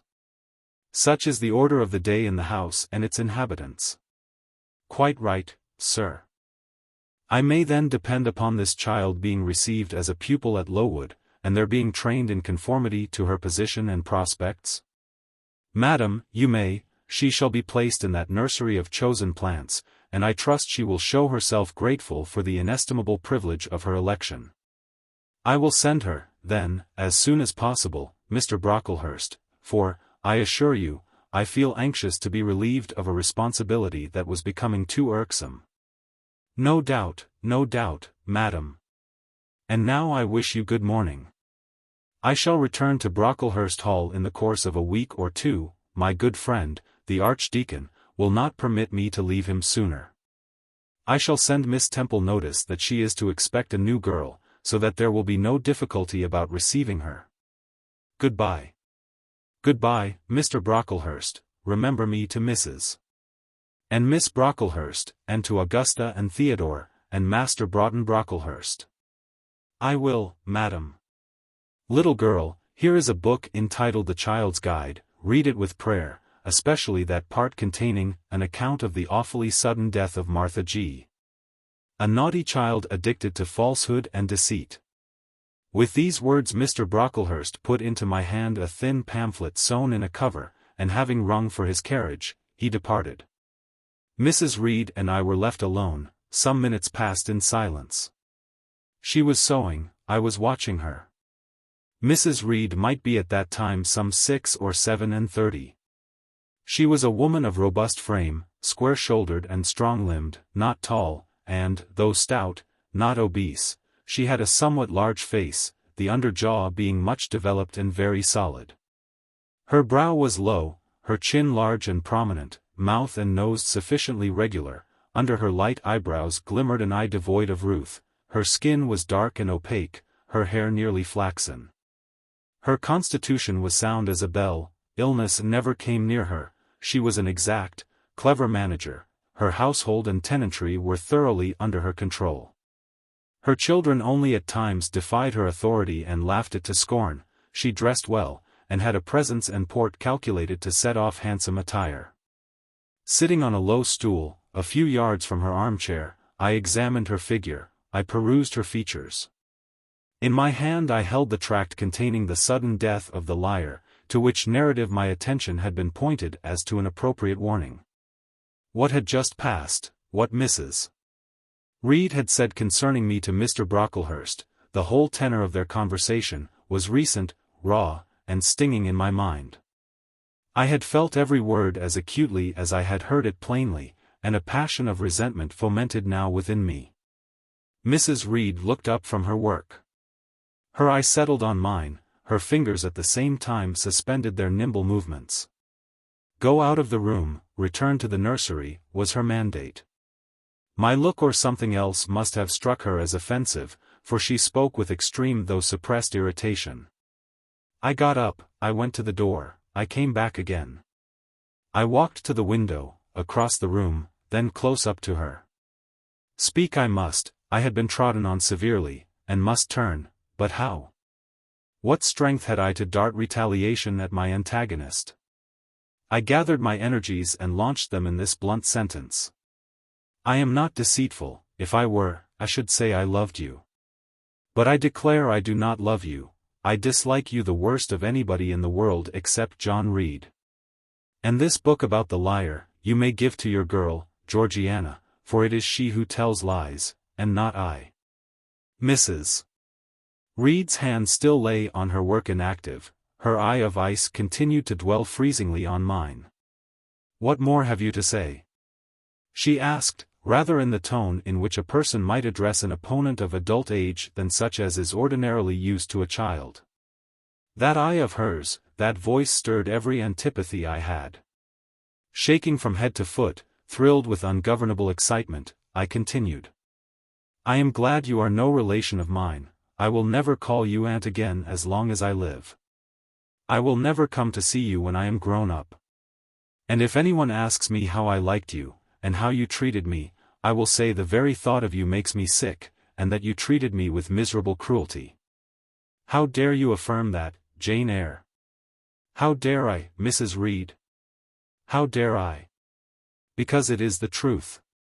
You think I have no feelings, and that I can do without one bit of love or kindness. But I cannot live so, and you have no pity. I shall remember how you thrust me back, roughly and violently thrust me back, into the Red Room, and locked me up there, to my dying day. Though I was in agony, though I cried out, while suffocating with distress, have mercy. Have mercy, Aunt Reed. And that punishment you made me suffer because your wicked boy struck me, knocked me down for nothing. I will tell anybody who asks me questions, this exact tale. People think you a good woman, but you are bad, hard-hearted. You are deceitful. Ere I had finished this reply, my soul began to expand, to exult, with the strangest sense of freedom, of triumph, I ever felt. It seemed as if an invisible bond had burst, and that I had struggled out into unhoped for liberty. Not without cause was this sentiment. Mrs. Reed looked frightened. Her work had slipped from her knee, she was lifting up her hands, rocking herself to and fro, and even twisting her face as if she would cry. Jane, you are under a mistake, what is the matter with you? Why do you tremble so violently? Would you like to drink some water? No, Mrs. Reed. Is there anything else you wish for, Jane? I assure you, I desire to be your friend. Not you. You told Mr. Brocklehurst I had a bad character, a deceitful disposition. And I'll let everybody at Lowood know what you are, and what you have done. Jane, you don't understand these things, children must be corrected for their faults. Deceit is not my fault. I cried out in a savage, high voice. But you are passionate, Jane, that you must allow, and now return to the nursery, there's a dear, and lie down a little. I am not your dear.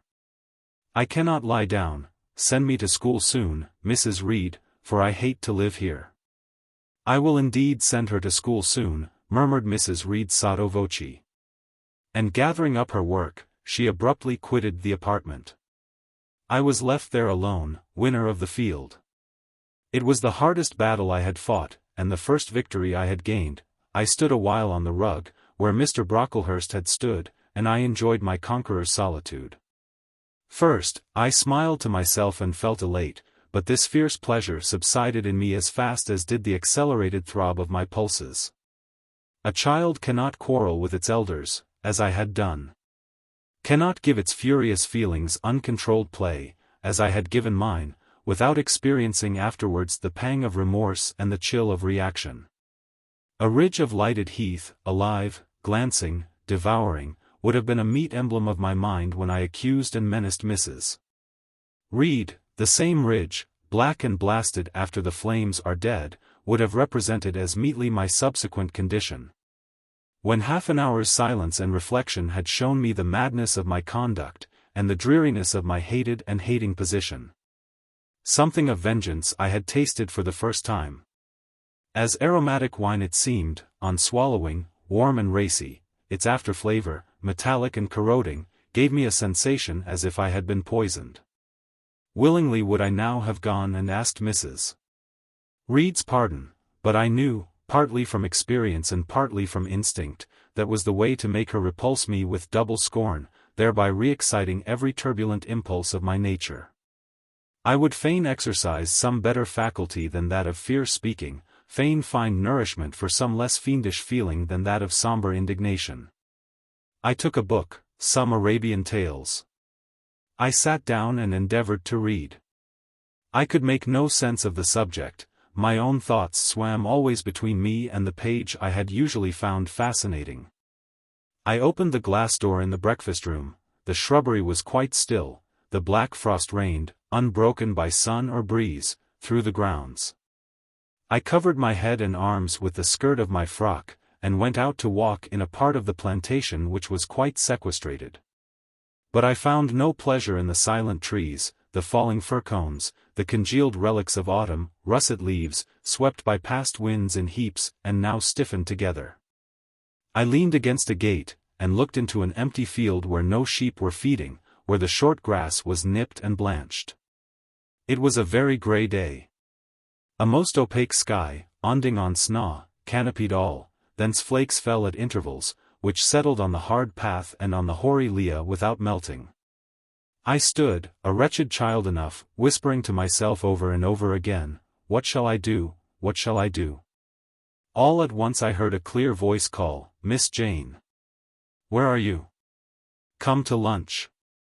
It was Bessie, I knew well enough, but I did not stir. Her light step came tripping down the path. "You naughty little thing," she said. "Why don't you come when you are called?"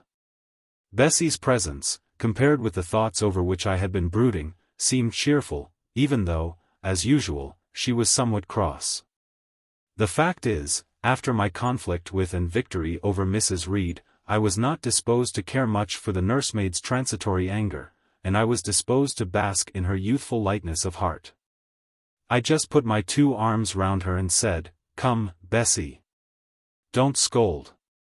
The action was more frank and fearless than any I was habituated to indulge in, somehow it pleased her. "You are a strange child, Miss Jane," she said, as she looked down at me, "a little roving, solitary thing, and you are going to school, I suppose?" I nodded. "And won't you be sorry to leave poor Bessie? What does Bessie care for me? She is always scolding me. Because you're such a queer, frightened, shy little thing. You should be bolder." "What? To get more knocks?" "Nonsense. But you are rather put upon, that's certain. My mother said, when she came to see me last week, that she would not like a little one of her own to be in your place. Now, come in, and I've some good news for you." "I don't think you have, Bessie." "Child. What do you mean? What sorrowful eyes you fix on me." "Well, but Mrs. and the young ladies and Master John are going out to tea this afternoon, and you shall have tea with me. I'll ask cook to bake you a little cake, and then you shall help me to look over your drawers, for I am soon to pack your trunk. Mrs. intends you to leave Gateshead in a day or 2, and you shall choose what toys you like to take with you. Bessie, you must promise not to scold me any more till I go." "Well, I will. But mind you are a very good girl, and don't be afraid of me. Don't start when I chance to speak rather sharply, it's so provoking. I don't think I shall ever be afraid of you again, Bessie, because I have got used to you, and I shall soon have another set of people to dread. If you dread them they'll dislike you. As you do, Bessie? I don't dislike you, miss, I believe I am fonder of you than of all the others. You don't show it. You little sharp thing. You've got quite a new way of talking. What makes you so venturesome and hardy? Why, I shall soon be away from you, and besides, I was going to say something about what had passed between me and Mrs. Reed, but on second thoughts I considered it better to remain silent on that head. And so you're glad to leave me? Not at all, Bessie, indeed, just now I'm rather sorry. Just now. And rather. How coolly my little lady says it. I dare say now if I were to ask you for a kiss you wouldn't give it me, you'd say you'd rather not. I'll kiss you and welcome, bend your head down. Bessie stooped, we mutually embraced, and I followed her into the house quite comforted. That afternoon lapsed in peace and harmony. And in the evening Bessie told me some of her most enchanting stories, and sang me some of her sweetest songs. Even for me life had its gleams of sunshine. Chapter 5. 5 o'clock had hardly struck on the morning of the 19th of January, when Bessie brought a candle into my closet and found me already up and nearly dressed. I had risen half an hour before her entrance, and had washed my face, and put on my clothes by the light of a half-moon just setting, whose rays streamed through the narrow window near my crib. I was to leave Gateshead that day by a coach which passed the lodge gates at 6 a.m. Bessie was the only person yet risen. She had lit a fire in the nursery, where she now proceeded to make my breakfast. Few children can eat when excited with the thoughts of a journey, nor could I. Bessie, having pressed me in vain to take a few spoonfuls of the boiled milk and bread she had prepared for me, wrapped up some biscuits in a paper and put them into my bag. Then she helped me on with my pelisse and bonnet, and wrapping herself in a shawl, she and I left the nursery. As we passed Mrs. Reed's bedroom, she said, "Will you go in and bid Mrs. goodbye?" "No, Bessie, she came to my crib last night when you were gone down to supper, and said I need not disturb her in the morning, or my cousins either. And she told me to remember that she had always been my best friend, and to speak of her and be grateful to her accordingly." "What did you say, miss?" "Nothing, I covered my face with the bedclothes, and turned from her to the wall." "That was wrong, Miss Jane." "It was quite right, Bessie. Your missus has not been my friend, she has been my foe." "Oh, Miss Jane. Don't say so." "Goodbye to Gateshead," cried I, as we passed through the hall and went out at the front door. The moon was set, and it was very dark. Bessie carried a lantern, whose light glanced on wet steps and gravel road sodden by a recent thaw. Raw and chill was the winter morning, my teeth chattered as I hastened down the drive. There was a light in the porter's lodge. When we reached it, we found the porter's wife just kindling her fire. My trunk, which had been carried down the evening before, stood corded at the door. It wanted but a few minutes of 6, and shortly after that hour had struck, the distant roll of wheels announced the coming coach. I went to the door and watched its lamps approach rapidly through the gloom. "Is she going by herself?" asked the porter's wife. "Yes." "And how far is it?" 50 miles. What a long way. I wonder Mrs. Reed is not afraid to trust her so far alone. The coach drew up. There it was at the gates with its 4 horses and its top laden with passengers. The guard and coachman loudly urged haste. My trunk was hoisted up. I was taken from Bessie's neck, to which I clung with kisses. "Be sure and take good care of her," cried she to the guard, as he lifted me into the inside. "Aye, was the answer. The door was slapped to, a voice exclaimed, "All right," and on we drove. Thus was I severed from Bessie and Gateshead. Thus whirled away to unknown, and, as I then deemed, remote and mysterious regions. I remember but little of the journey. I only know that the day seemed to me of a preternatural length, and that we appeared to travel over hundreds of miles of road. We passed through several towns, and in one, a very large one, the coach stopped, the horses were taken out, and the passengers alighted to dine. I was carried into an inn, where the guard wanted me to have some dinner. But, as I had no appetite, he left me in an immense room with a fireplace at each end, a chandelier pendant from the ceiling, and a little red gallery high up against the wall filled with musical instruments. Here I walked about for a long time, feeling very strange, and mortally apprehensive of someone coming in and kidnapping me. For I believed in kidnappers, their exploits having frequently figured in Bessie's Fireside Chronicles. At last the guard returned. Once more I was stowed away in the coach, my protector mounted his own seat, sounded his hollow horn, and away we rattled over the stony street of L. The afternoon came on wet and somewhat misty. As it waned into dusk, I began to feel that we were getting very far indeed from Gateshead. We ceased to pass through towns, the country changed. Great grey hills heaved up round the horizon. As twilight deepened, we descended a valley, dark with wood, and long after night had overclouded the prospect, I heard a wild wind rushing amongst trees. Lulled by the sound, I at last dropped asleep. I had not long slumbered when the sudden cessation of motion awoke me. The coach door was open, and a person like a servant was standing at it. I saw her face and dress by the light of the lamps. "Is there a little girl called Jane Eyre here?" she asked. I answered, yes, and was then lifted out. My trunk was handed down, and the coach instantly drove away. I was stiff with long sitting, and bewildered with the noise and motion of the coach. Gathering my faculties, I looked about me. Rain, wind, and darkness filled the air. Nevertheless, I dimly discerned a wall before me and a door open in it. Through this door I passed with my new guide. She shut and locked it behind her.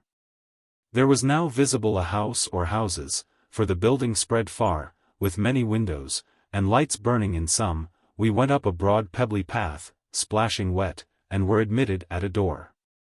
Then the servant led me through a passage into a room with a fire, where she left me alone. I stood and warmed my numbed fingers over the blaze, then I looked round. There was no candle, but the uncertain light from the hearth showed, by intervals, papered walls, carpet, curtains, shining mahogany furniture. It was a parlour. Not so spacious or splendid as the drawing-room at Gateshead, but comfortable enough. I was puzzling to make out the subject of a picture on the wall, when the door opened, and an individual carrying a light entered. Another followed close behind. The first was a tall lady with dark hair, dark eyes, and a pale and large forehead. Her figure was partly enveloped in a shawl, her countenance was grave, her bearing erect. "The child is very young to be sent alone," said she, putting her candle down on the table. She considered me attentively for a minute or two, then further added, "She had better be put to bed soon. She looks tired." "Are you tired?" she asked, placing her hand on my shoulder. "A little, ma'am." "And hungry too, no doubt. Let her have some supper before she goes to bed, Miss Miller. Is this the first time you have left your parents to come to school, my little girl?" I explained to her that I had no parents. She inquired how long they had been dead, then how old I was, what was my name, whether I could read, write, and sew a little. Then she touched my cheek gently with her forefinger, and saying she hoped I should be a good child, dismissed me along with Miss Miller. The lady I had left might be about 29, the one who went with me appeared some years younger. The first impressed me by her voice, look, and air. Miss Miller was more ordinary. Ruddy in complexion, though of a careworn countenance. Hurried in gait and action, like one who had always a multiplicity of tasks on hand. She looked, indeed, what I afterwards found she really was, an under-teacher. Led by her, I passed from compartment to compartment, from passage to passage, of a large and irregular building.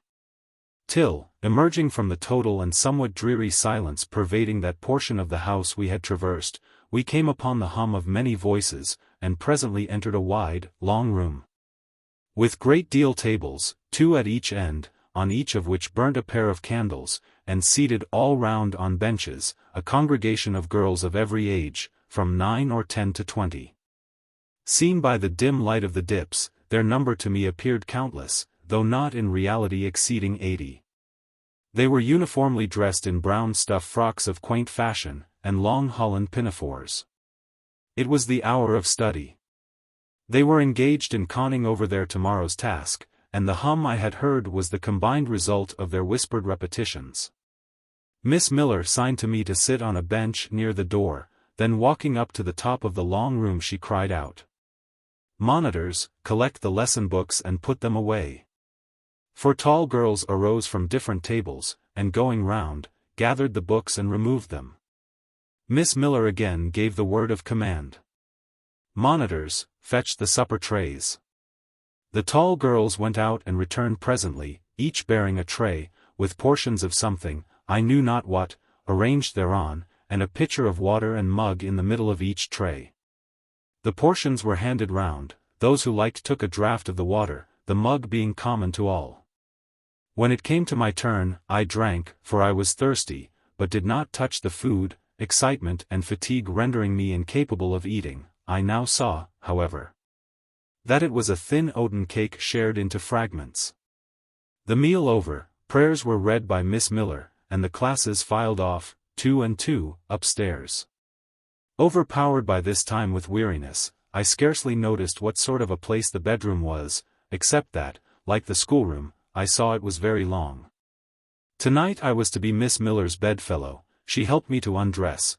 When laid down I glanced at the long rows of beds, each of which was quickly filled with 2 occupants. In 10 minutes the single light was extinguished, and amidst silence and complete darkness I fell asleep. The night passed rapidly. I was too tired even to dream. I only once awoke to hear the wind rave in furious gusts, and the rain fall in torrents, and to be sensible that Miss Miller had taken her place by my side. When I again unclosed my eyes, a loud bell was ringing, the girls were up and dressing, day had not yet begun to dawn, and a rushlight or 2 burned in the room. I too rose reluctantly. It was bitter cold, and I dressed as well as I could for shivering, and washed when there was a basin at liberty, which did not occur soon, as there was but 1 basin to 6 girls. On the stands down the middle of the room. Again the bell rang, all formed in file, 2 and 2, and in that order descended the stairs and entered the cold and dimly lit schoolroom. Here prayers were read by Miss Miller. Afterwards she called out, "Form classes." A great tumult succeeded for some minutes, during which Miss Miller repeatedly exclaimed, "Silence," and "Order." When it subsided, I saw them all drawn up in 4 semicircles, before 4 chairs, placed at the 4 tables. All held books in their hands, and a great book, like a Bible, lay on each table, before the vacant seat. A pause of some seconds succeeded, filled up by the low, vague hum of numbers. Miss Miller walked from class to class, hushing this indefinite sound. A distant bell tinkled. Immediately 3 ladies entered the room, each walked to a table and took her seat. Miss Miller assumed the 4th vacant chair, which was that nearest the door, and around which the smallest of the children were assembled. To this inferior class I was called, and placed at the bottom of it.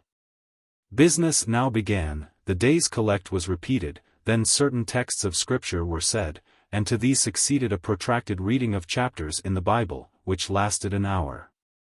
By the time that exercise was terminated, day had fully dawned. The indefatigable bell now sounded for the 4th time, the classes were marshaled and marched into another room to breakfast. How glad I was to behold a prospect of getting something to eat. I was now nearly sick from inanition, having taken so little the day before. The refectory was a great, low-ceiled, gloomy room. On 2 long tables smoked basins of something hot, which, however, to my dismay, sent forth an odor far from inviting. I saw a universal manifestation of discontent when the fumes of the repast met the nostrils of those destined to swallow it. From the van of the procession, the tall girls of the 1st class, rose the whispered words, "Disgusting! The porridge is burnt again." "Silence," ejaculated a voice. Not that of Miss Miller, but one of the upper teachers, a little and dark personage, smartly dressed, but of somewhat morose aspect, who installed herself at the top of one table, while a more buxom lady presided at the other. I looked in vain for her I had first seen the night before. She was not visible. Miss Miller occupied the foot of the table where I sat, and a strange, foreign-looking, elderly lady, the French teacher, as I afterwards found, took the corresponding seat at the other board. A long grace was said and a hymn sung, then a servant brought in some tea for the teachers, and the meal began. Ravenous, and now very faint, I devoured a spoonful or two of my portion without thinking of its taste, but the first edge of hunger blunted, I perceived I had got in hand a nauseous mess. Burnt porridge is almost as bad as rotten potatoes, famine itself soon sickens over it. The spoons were moved slowly, I saw each girl taste her food and try to swallow it. But in most cases the effort was soon relinquished. Breakfast was over, and none had breakfasted. Thanks being returned for what we had not got, and a second hymn chanted, the refectory was evacuated for the schoolroom. I was one of the last to go out, and in passing the tables, I saw one teacher take a basin of the porridge and taste it. She looked at the others. All their countenances expressed displeasure, and one of them, the stout one, whispered, "Abominable stuff! How shameful!" A quarter of an hour passed before lessons again began, during which the schoolroom was in a glorious tumult. For that space of time it seemed to be permitted to talk loud and more freely, and they used their privilege. The whole conversation ran on the breakfast, which one and all abused roundly. Poor things! It was the sole consolation they had.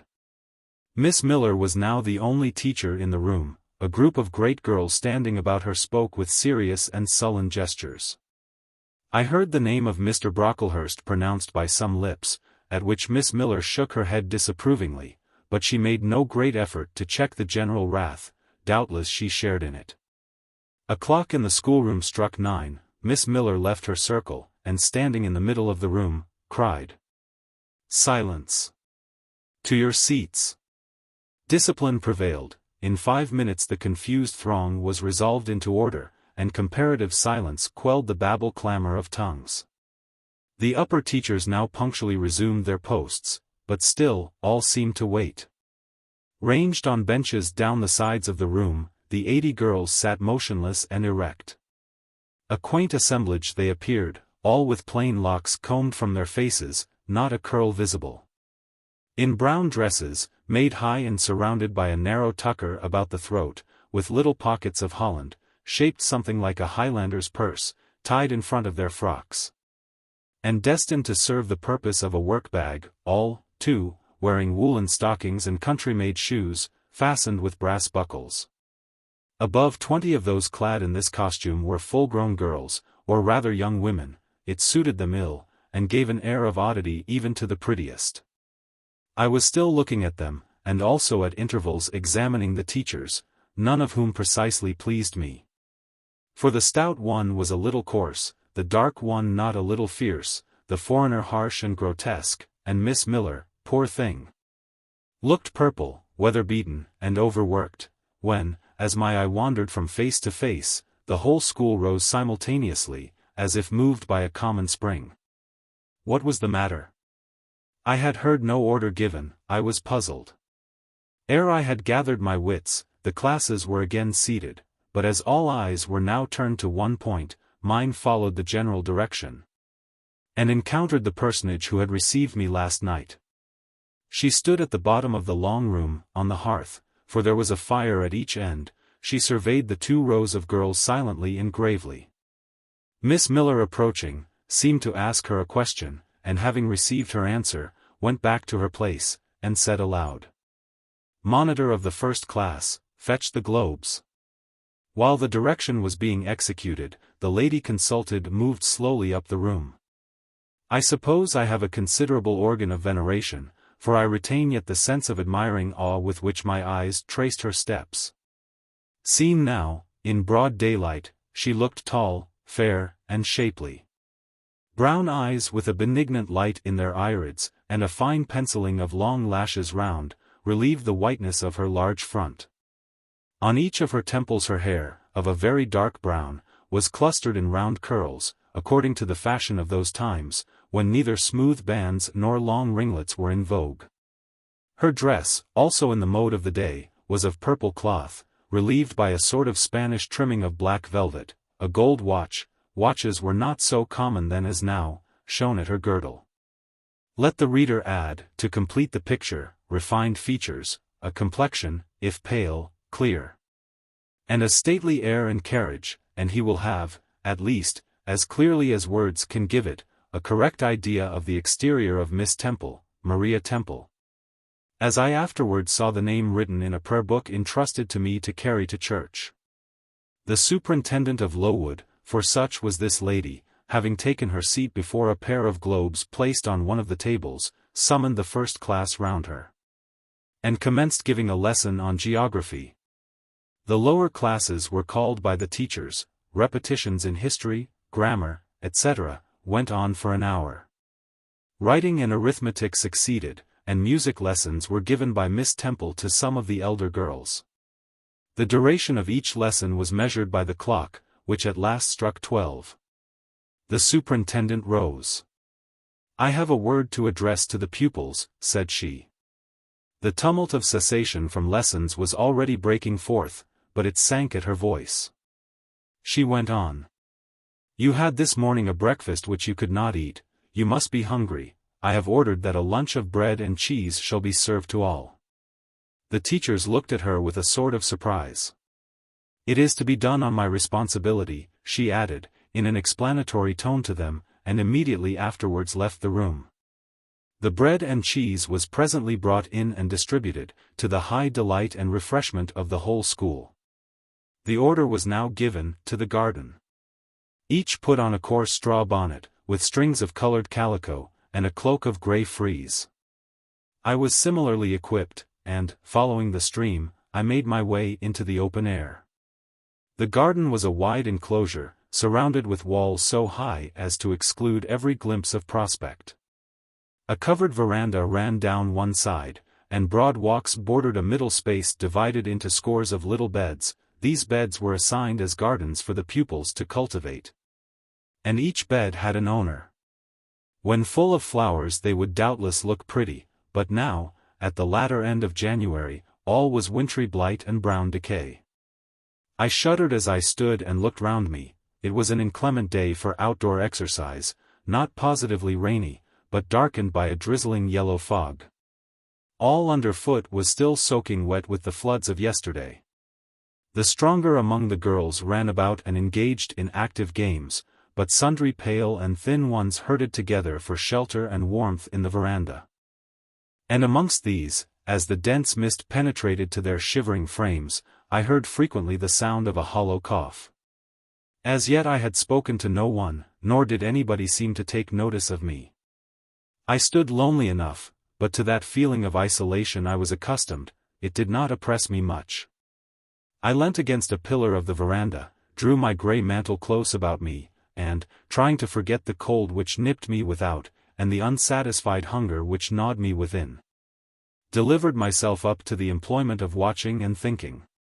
My reflections were too undefined and fragmentary to merit record. I hardly yet knew where I was. Gateshead and my past life seemed floated away to an immeasurable distance. The present was vague and strange, and of the future I could form no conjecture. I looked round the convent-like garden, and then up at the house, a large building, half of which seemed grey and old, the other half quite new. The new part, containing the schoolroom and dormitory, was lit by mullioned and latticed windows, which gave it a church-like aspect. A stone tablet over the door bore this inscription: Lowood Institution. This portion was rebuilt A.D. by Naomi Brocklehurst, of Brocklehurst Hall, in this county. Let your light so shine before men, that they may see your good works, and glorify your Father which is in heaven. St. Matt 5:16. I read these words over and over again. I felt that an explanation belonged to them, and was unable fully to penetrate their import. I was still pondering the signification of institution, and endeavoring to make out a connection between the first words and the verse of Scripture, when the sound of a cough close behind me made me turn my head. I saw a girl sitting on a stone bench near. She was bent over a book, on the perusal of which she seemed intent. From where I stood I could see the title. It was Rasselas. A name that struck me as strange, and consequently attractive. In turning a leaf she happened to look up, and I said to her directly, "Is your book interesting?" I had already formed the intention of asking her to lend it to me some day. "I like it," she answered, after a pause of a second or two, during which she examined me. "What is it about?" I continued. I hardly know where I found the hardihood thus to open a conversation with a stranger. The step was contrary to my nature and habits, but I think her occupation touched a chord of sympathy somewhere, for I too liked reading, though of a frivolous and childish kind. I could not digest or comprehend the serious or substantial. "You may look at it," replied the girl, offering me the book. I did so. A brief examination convinced me that the contents were less taking than the title. Rasselas looked dull to my trifling taste. I saw nothing about fairies, nothing about genii. No bright variety seemed spread over the closely printed pages. I returned it to her. She received it quietly. And without saying anything she was about to relapse into her former studious mood. Again I ventured to disturb her. "Can you tell me what the writing on that stone over the door means? What is Lowood Institution? This house where you are come to live? And why do they call it institution? Is it in any way different from other schools? It is partly a charity school. You and I, and all the rest of us, are charity children. I suppose you are an orphan. Are not either your father or your mother dead? Both died before I can remember. Well, all the girls here have lost either one or both parents, and this is called an institution for educating orphans. Do we pay no money? Do they keep us for nothing? We pay, or our friends pay, £15 a year for each. Then why do they call us charity children? Because £15 is not enough for board and teaching, and the deficiency is supplied by subscription. Who subscribes? Different benevolent-minded ladies and gentlemen in this neighborhood and in London. Who was Naomi Brocklehurst? The lady who built the new part of this house as that tablet records, and whose son overlooks and directs everything here. Why? Because he is treasurer and manager of the establishment.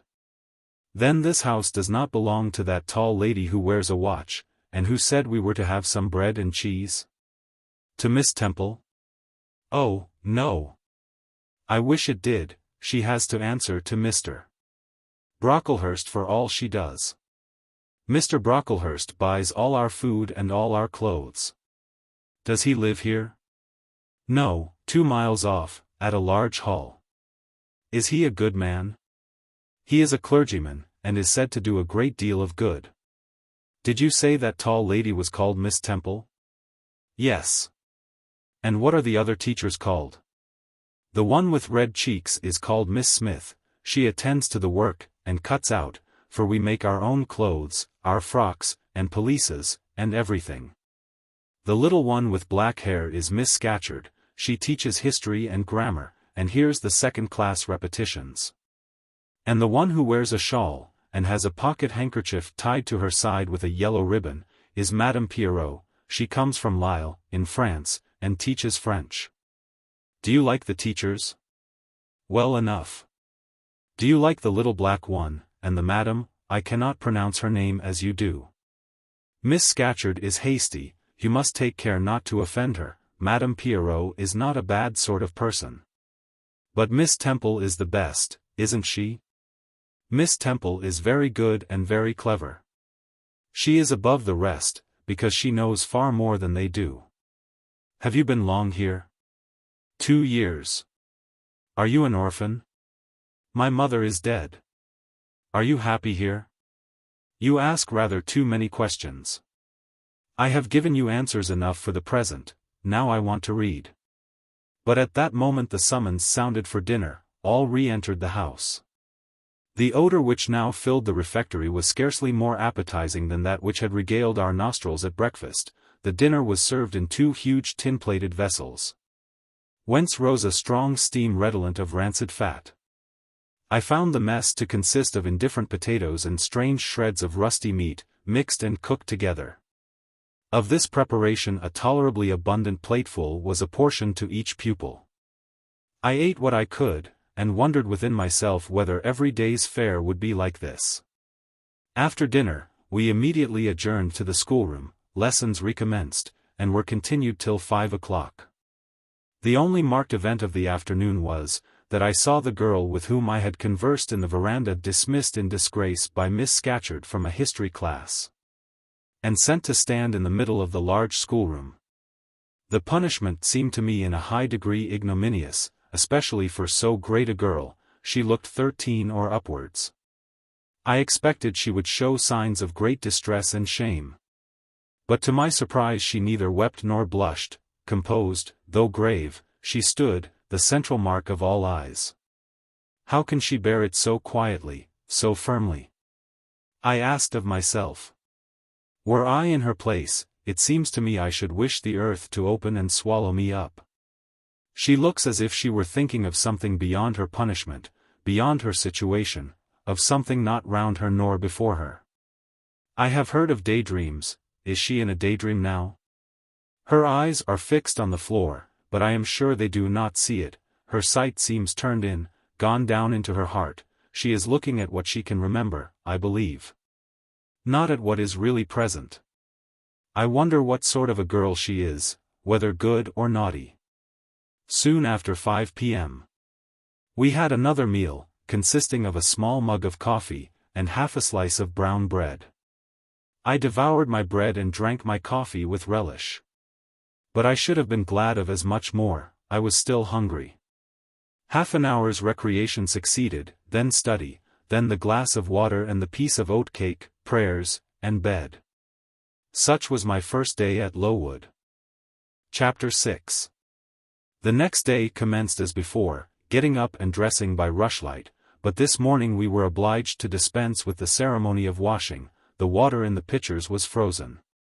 A change had taken place in the weather the preceding evening, and a keen northeast wind, whistling through the crevices of our bedroom windows all night long, had made us shiver in our beds, and turned the contents of the ewers to ice. Before the long hour and a half of prayers and Bible reading was over, I felt ready to perish with cold. Breakfast time came at last, and this morning the porridge was not burnt. The quality was eatable, the quantity small. How small my portion seemed! I wished it had been doubled. In the course of the day I was enrolled a member of the 4th class, and regular tasks and occupations were assigned me. Hitherto, I had only been a spectator of the proceedings at Lowood. I was now to become an actor therein. At first, being little accustomed to learn by heart, the lessons appeared to me both long and difficult. The frequent change from task to task, too, bewildered me. And I was glad when, about 3 o'clock in the afternoon, Miss Smith put into my hands a border of muslin 2 yards long, together with needle, thimble, etc., and sent me to sit in a quiet corner of the schoolroom, with directions to hem the same. At that hour most of the others were sewing likewise. But one class still stood round Miss Scatcherd's chair reading, and as all was quiet, the subject of their lessons could be heard, together with the manner in which each girl acquitted herself, and the animadversions or commendations of Miss Scatcherd on the performance. It was English history. Among the readers I observed my acquaintance of the veranda. At the commencement of the lesson, her place had been at the top of the class. But for some error of pronunciation, or some inattention to stops, she was suddenly sent to the very bottom. Even in that obscure position, Miss Scatcherd continued to make her an object of constant notice. She was continually addressing to her such phrases as the following. Burns, such it seems was her name. The girls here were all called by their surnames. As boys are elsewhere. Burns, you are standing on the side of your shoe. Turn your toes out immediately. Burns, you poke your chin most unpleasantly, draw it in. Burns, I insist on your holding your head up. I will not have you before me in that attitude, etc., etc. A chapter having been read through twice, the books were closed and the girls examined. The lesson had comprised part of the reign of Charles I, and there were sundry questions about tonnage and poundage and ship money, which most of them appeared unable to answer. Still, every little difficulty was solved instantly when it reached Burns. Her memory seemed to have retained the substance of the whole lesson, and she was ready with answers on every point. I kept expecting that Miss Scatcherd would praise her attention, but, instead of that, she suddenly cried out. "You dirty, disagreeable girl! You have never cleaned your nails this morning." Burns made no answer. I wondered at her silence. Why, thought I, does she not explain that she could neither clean her nails nor wash her face, as the water was frozen? My attention was now called off by Miss Smith desiring me to hold a skein of thread. While she was winding it, she talked to me from time to time, asking whether I had ever been at school before. Whether I could mark, stitch, knit, etc. Till she dismissed me, I could not pursue my observations on Miss Scatcherd's movements. When I returned to my seat, that lady was just delivering an order of which I did not catch the import. But Burns immediately left the class, and going into the small inner room where the books were kept, returned in half a minute, carrying in her hand a bundle of twigs tied together at one end. This ominous tool she presented to Miss Scatcherd with a respectful courtesy. Then she quietly, and without being told, unloosed her pinafore, and the teacher instantly and sharply inflicted on her neck a dozen strokes with the bunch of twigs. Not a tear rose to Burns' eye. And, while I paused from my sewing, because my fingers quivered at this spectacle with a sentiment of unavailing and impotent anger, not a feature of her pensive face altered its ordinary expression. "Hardened girl," exclaimed Miss Scatcherd, "nothing can correct you of your slatternly habits. Carry the rod away." Burns obeyed. I looked at her narrowly as she emerged from the book-closet. She was just putting back her handkerchief into her pocket, and the trace of a tear glistened on her thin cheek. The play hour in the evening I thought the pleasantest fraction of the day at Lowood. The bit of bread, the draught of coffee swallowed at 5 o'clock had revived vitality. If it had not satisfied hunger, the long restraint of the day was slackened. The schoolroom felt warmer than in the morning, its fires being allowed to burn a little more brightly, to supply, in some measure, the place of candles, not yet introduced, the ruddy gloaming. The licensed uproar, the confusion of many voices gave one a welcome sense of liberty. On the evening of the day on which I had seen Miss Scatcherd flog her pupil, Burns, I wandered as usual among the forms and tables and laughing groups without a companion. Yet not feeling lonely, when I passed the windows, I now and then lifted a blind, and looked out. It snowed fast, a drift was already forming against the lower panes. Putting my ear close to the window, I could distinguish from the gleeful tumult within, the disconsolate moan of the wind outside. Probably, if I had lately left a good home and kind parents, this would have been the hour when I should most keenly have regretted the separation. That wind would then have saddened my heart. This obscure chaos would have disturbed my peace. As it was, I derived from both a strange excitement, and reckless and feverish. I wished the wind to howl more wildly, the gloom to deepen to darkness, and the confusion to rise to clamor. Jumping over forms, and creeping under tables, I made my way to one of the fireplaces. There, kneeling by the high wire fender, I found Burns, absorbed, silent, abstracted from all round her by the companionship of a book, which she read by the dim glare of the embers. "Is it still Rasselas?" I asked, coming behind her. "Yes," she said, "and I have just finished it." And in 5 minutes more she shut it up. I was glad of this. Now, thought I can perhaps get her to talk. I sat down by her on the floor. "What is your name besides Burns?" "Helen." "Do you come a long way from here?" "I come from a place farther north, quite on the borders of Scotland." "Will you ever go back?" "I hope so, but nobody can be sure of the future." "You must wish to leave Lowood?" "No. Why should I? I was sent to Lowood to get an education, and it would be of no use going away until I have attained that object." "But that teacher, Miss Scatcherd, is so cruel to you?" "Cruel? Not at all. She is severe, she dislikes my faults. And if I were in your place I should dislike her, I should resist her. If she struck me with that rod, I should get it from her hand. I should break it under her nose. Probably you would do nothing of the sort, but if you did, Mr. Brocklehurst would expel you from the school. That would be a great grief to your relations. It is far better to endure patiently a smart which nobody feels but yourself, than to commit a hasty action whose evil consequences will extend to all connected with you. And besides, the Bible bids us return good for evil. But then it seems disgraceful to be flogged, and to be sent to stand in the middle of a room full of people. And you are such a great girl, I am far younger than you, and I could not bear it. Yet it would be your duty to bear it, if you could not avoid it. It is weak and silly to say you cannot bear what it is your fate to be required to bear. I heard her with wonder. I could not comprehend this doctrine of endurance, and still less could I understand or sympathize with the forbearance she expressed for her chastiser. Still I felt that Helen Burns considered things by a light invisible to my eyes. I suspected she might be right and I wrong, but I would not ponder the matter deeply. Like Felix, I put it off to a more convenient season. You say you have faults, Helen, what are they? To me you seem very good. Then learn from me, not to judge by appearances. I am, as Miss Scatcherd said, slatternly. I seldom put, and never keep, things in order. I am careless, I forget rules. I read when I should learn my lessons. I have no method, and sometimes I say, like you, I cannot bear to be subjected to systematic arrangements. This is all very provoking to Miss Scatcherd, who is naturally neat, punctual, and particular. And cross and cruel, I added, but Helen Burns would not admit my addition. She kept silence. Is Miss Temple as severe to you as Miss Scatcherd? At the utterance of Miss Temple's name, a soft smile flitted over her grave face.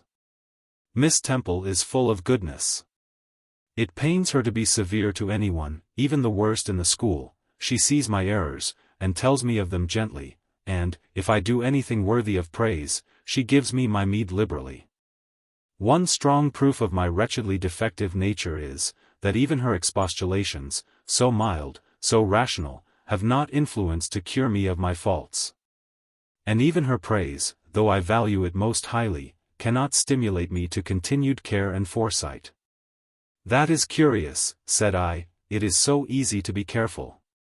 For you I have no doubt it is. I observed you in your class this morning, and saw you were closely attentive. Your thoughts never seemed to wander while Miss Miller explained the lesson and questioned you. Now, mine continually rove away, when I should be listening to Miss Scatcherd, and collecting all she says with assiduity. Often I lose the very sound of her voice, I fall into a sort of dream. Sometimes I think I am in Northumberland, and that the noises I hear round me are the bubbling of a little brook which runs through Deep Den, near our house. Then, when it comes to my turn to reply, I have to be awakened, and having heard nothing of what was read for listening to the visionary brook, I have no answer ready. Yet how well you replied this afternoon. It was mere chance, the subject on which we had been reading had interested me. This afternoon, instead of dreaming of Deep Den, I was wondering how a man who wished to do right could act so unjustly and unwisely as Charles I sometimes did. And I thought what a pity it was that, with his integrity and conscientiousness, he could see no farther than the prerogatives of the crown. If he had but been able to look to a distance, and see how what they call the spirit of the age was tending. Still, I like Charles, I respect him, I pity him, poor murdered king. Yes, his enemies were the worst, they shed blood they had no right to shed. How dared they kill him? Helen was talking to herself now. She had forgotten I could not very well understand her, that I was ignorant, or nearly so, of the subject she discussed. I recalled her to my level. And when Miss Temple teaches you, do your thoughts wander then? No, certainly, not often, because Miss Temple has generally something to say which is newer than my own reflections. Her language is singularly agreeable to me, and the information she communicates is often just what I wish to gain. Well, then, with Miss Temple you are good? Yes, in a passive way. I make no effort, I follow as inclination guides me. There is no merit in such goodness. A great deal, you are good to those who are good to you. It is all I ever desire to be. If people were always kind and obedient to those who are cruel and unjust, the wicked people would have it all their own way, they would never feel afraid, and so they would never alter, but would grow worse and worse. When we are struck at without a reason, we should strike back again very hard, I am sure we should, so hard as to teach the person who struck us never to do it again. You will change your mind, I hope, when you grow older, as yet you are but a little untaught girl. But I feel this, Helen. I must dislike those who, whatever I do to please them, persist in disliking me. I must resist those who punish me unjustly. It is as natural as that I should love those who show me affection, or submit to punishment when I feel it is deserved. Heathens and savage tribes hold that doctrine, but Christians and civilized nations disown it. How? I don't understand. It is not violence that best overcomes hate, nor vengeance that most certainly heals injury. What then? Read the New Testament, and observe what Christ says, and how he acts. Make his word your rule, and his conduct your example. What does he say? Love your enemies, bless them that curse you, do good to them that hate you and despitefully use you. Then I should love Mrs. Reed, which I cannot do, I should bless her son John, which is impossible. In her turn, Helen Burns asked me to explain, and I proceeded forthwith to pour out, in my own way, the tale of my sufferings and resentments. Bitter and truculent when excited, I spoke as I felt, without reserve or softening. Helen heard me patiently to the end. I expected she would then make a remark, but she said nothing. Well, I asked impatiently, is not Mrs. Reed a hard-hearted, bad woman? She has been unkind to you, no doubt, because you see, she dislikes your cast of character, as Miss Scatcherd does mine. But how minutely you remember all she has done and said to you. What a singularly deep impression her injustice seems to have made on your heart. No ill usage so brands its record on my feelings. Would you not be happier if you tried to forget her severity, together with the passionate emotions it excited? Life appears to me too short to be spent in nursing animosity or registering wrongs. We are, and must be, one and all, burdened with faults in this world, but the time will soon come when, I trust, we shall put them off in putting off our corruptible bodies. When debasement and sin will fall from us with this cumbrous frame of flesh, and only the spark of the Spirit will remain, the impalpable principle of light and thought. Pure as when it left the Creator to inspire the creature, whence it came it will return. Perhaps again to be communicated to some being higher than man, perhaps to pass through gradations of glory, from the pale human soul to brighten to the seraph. Surely it will never, on the contrary, be suffered to degenerate from man to fiend? No, I cannot believe that. I hold another creed, which no one ever taught me, and which I seldom mention. But in which I delight, and to which I cling, for it extends hope to all, it makes eternity a rest, a mighty home, not a terror and an abyss. Besides, with this creed, I can so clearly distinguish between the criminal and his crime. I can so sincerely forgive the first while I abhor the last. With this creed revenge never worries my heart, degradation never too deeply disgusts me. Injustice never crushes me too low, I live in calm, looking to the end. Helen's head, always drooping, sank a little lower as she finished this sentence. I saw by her look she wished no longer to talk to me, but rather to converse with her own thoughts. She was not allowed much time for meditation. A monitor, a great rough girl, presently came up, exclaiming in a strong Cumberland accent. Helen Burns, if you don't go and put your drawer in order, and fold up your work this minute, I'll tell Miss Scatcherd to come and look at it. Helen sighed as her reverie fled, and getting up, obeyed the monitor without reply as without delay. Chapter 7. My first quarter at Lowood seemed an age, and not the golden age either. It comprised an irksome struggle with difficulties in habituating myself to new rules and unwanted tasks. The fear of failure in these points harassed me worse than the physical hardships of my lot, though these were no trifles. During January, February, and part of March, the deep snows, and, after their melting, the almost impassable roads, prevented our stirring beyond the garden walls, except to go to church. But within these limits we had to pass an hour every day in the open air. Our clothing was insufficient to protect us from the severe cold, we had no boots, the snow got into our shoes and melted there, our unloved hands became numbed and covered with chilblains. As were our feet, I remember well the distracting irritation I endured from this cause every evening, when my feet inflamed.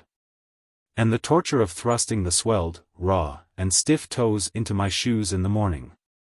Then the scanty supply of food was distressing. With the keen appetites of growing children, we had scarcely sufficient to keep alive a delicate invalid.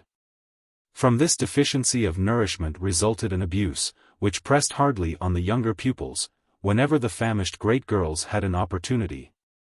They would coax or menace the little ones out of their portion. Many a time I have shared between two claimants the precious morsel of brown bread distributed at tea-time. And after relinquishing to a third half the contents of my mug of coffee, I have swallowed the remainder with an accompaniment of secret tears, forced from me by the exigency of hunger. Sundays were dreary days in that wintry season. We had to walk 2 miles to Brocklebridge Church, where our patron officiated. We set out cold, we arrived at church colder, during the morning service we became almost paralyzed. It was too far to return to dinner, and an allowance of cold meat and bread, in the same penurious proportion observed in our ordinary meals, was served round between the services. At the close of the afternoon service we returned by an exposed and hilly road, where the bitter winter wind, blowing over a range of snowy summits to the north, almost flayed the skin from our faces. I can remember Miss Temple walking lightly and rapidly along our drooping line, her plaid cloak, which the frosty wind fluttered, gathered close about her, and encouraging us, by precept and example, to keep up our spirits, and march forward, as she said, like stalwart soldiers. The other teachers, poor things, were generally themselves too much dejected to attempt the task of cheering others. How we longed for the light and heat of a blazing fire when we got back! But, to the little ones at least, this was denied. Each hearth in the schoolroom was immediately surrounded by a double row of great girls, and behind them the younger children crouched in groups, wrapping their starved arms in their pinafores. A little solace came at tea-time, in the shape of a double ration of bread, a whole, instead of a half slice, with the delicious addition of a thin scrape of butter. It was the hebdomadal treat to which we all looked forward from Sabbath to Sabbath. I generally contrived to reserve a moiety of this bounteous repast for myself, but the remainder I was invariably obliged to part with. The Sunday evening was spent in repeating, by heart, the church catechism, and the 5th, 6th, and 7th chapters of St. Matthew. And in listening to a long sermon, read by Miss Miller, whose irrepressible yawns attested her weariness. A frequent interlude of these performances was the enactment of the part of Eutychus by some half-dozen of little girls, who, overpowered with sleep, would fall down, if not out of the 3rd loft, yet off the 4th form, and be taken up half dead. The remedy was, to thrust them forward into the center of the schoolroom, and oblige them to stand there till the sermon was finished. Sometimes their feet failed them, and they sank together in a heap. They were then propped up with the monitor's high stools. I have not yet alluded to the visits of Mr. Brocklehurst. And indeed that gentleman was from home during the greater part of the first month after my arrival, perhaps prolonging his stay with his friend the Archdeacon. His absence was a relief to me. I need not say that I had my own reasons for dreading his coming, but come he did at last. One afternoon, I had then been 3 weeks at Lowood, as I was sitting with a slate in my hand, puzzling over a sum in long division, my eyes, raised in abstraction to the window, caught sight of a figure just passing. I recognized almost instinctively that gaunt outline. And when, 2 minutes after, all the school, teachers included, rose en masse, it was not necessary for me to look up in order to ascertain whose entrance they thus greeted. A long stride measured the schoolroom, and presently beside Miss Temple, who herself had risen, stood the same black column which had frowned on me so ominously from the hearthrug of Gateshead. I now glanced sideways at this piece of architecture. Yes, I was right, it was Mr. Brocklehurst, buttoned up in a surtout, and looking longer, narrower, and more rigid than ever. I had my own reasons for being dismayed at this apparition. Too well I remembered the perfidious hints given by Mrs. Reed about my disposition, etc., the promise pledged by Mr. Brocklehurst to apprise Miss Temple and the teachers of my vicious nature. All along I had been dreading the fulfillment of this promise. I had been looking out daily for the coming man, whose information respecting my past life and conversation was to brand me as a bad child forever. Now there he was. He stood at Miss Temple's side. He was speaking low in her ear. I did not doubt he was making disclosures of my villainy. And I watched her eye with painful anxiety, expecting every moment to see its dark orb turn on me a glance of repugnance and contempt. I listened too. And as I happened to be seated quite at the top of the room, I caught most of what he said. Its import relieved me from immediate apprehension. I suppose, Miss Temple, the thread I bought at Lowton will do. It struck me that it would be just of the quality for the calico chemises, and I sorted the needles to match. You may tell Miss Smith that I forgot to make a memorandum of the darning needles, but she shall have some papers sent in next week. And she is not, on any account, to give out more than one at a time to each pupil. If they have more, they are apt to be careless and lose them. And, oh ma'am, I wish the woolen stockings were better looked to. When I was here last, I went into the kitchen garden and examined the clothes drying on the line. There was a quantity of black hose in a very bad state of repair. From the size of the holes in them I was sure they had not been well mended from time to time. He paused. Your directions shall be attended to, sir, said Miss Temple. And, ma'am, he continued, the laundress tells me some of the girls have 2 clean tuckers in the week. It is too much. The rules limit them to 1. I think I can explain that circumstance, sir.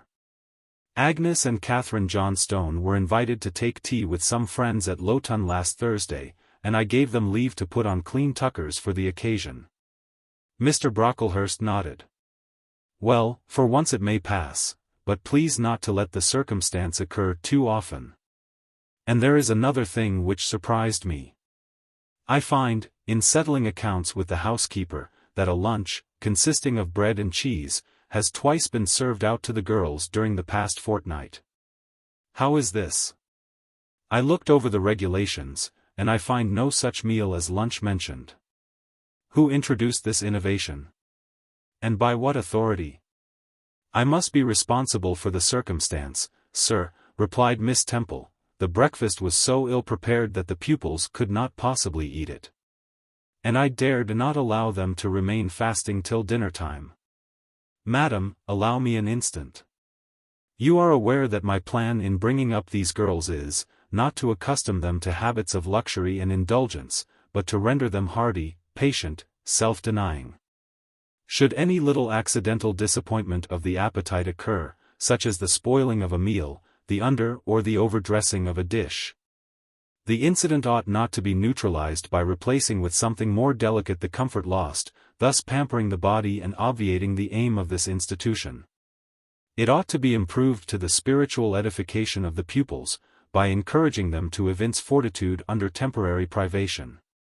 A brief address on those occasions would not be mistimed, wherein a judicious instructor would take the opportunity of referring to the sufferings of the primitive Christians, to the torments of martyrs, to the exhortations of our blessed Lord himself, calling upon his disciples to take up their cross and follow him, to his warnings that man shall not live by bread alone, but by every word that proceedeth out of the mouth of God, to his divine consolations, if ye suffer hunger or thirst for my sake, happy are ye. Oh, madam, when you put bread and cheese, instead of burnt porridge, into these children's mouths, you may indeed feed their vile bodies, but you little think how you starve their immortal souls. Mr. Brocklehurst again paused, perhaps overcome by his feelings. Miss Temple had looked down when he first began to speak to her. But she now gazed straight before her, and her face, naturally pale as marble, appeared to be assuming also the coldness and fixity of that material. Especially her mouth, closed as if it would have required a sculptor's chisel to open it, and her brow settled gradually into petrified severity. Meantime, Mr. Brocklehurst, standing on the hearth with his hands behind his back, majestically surveyed the whole school. Suddenly his eye gave a blink, as if it had met something that either dazzled or shocked its pupil. Turning, he said in more rapid accents than he had hitherto used.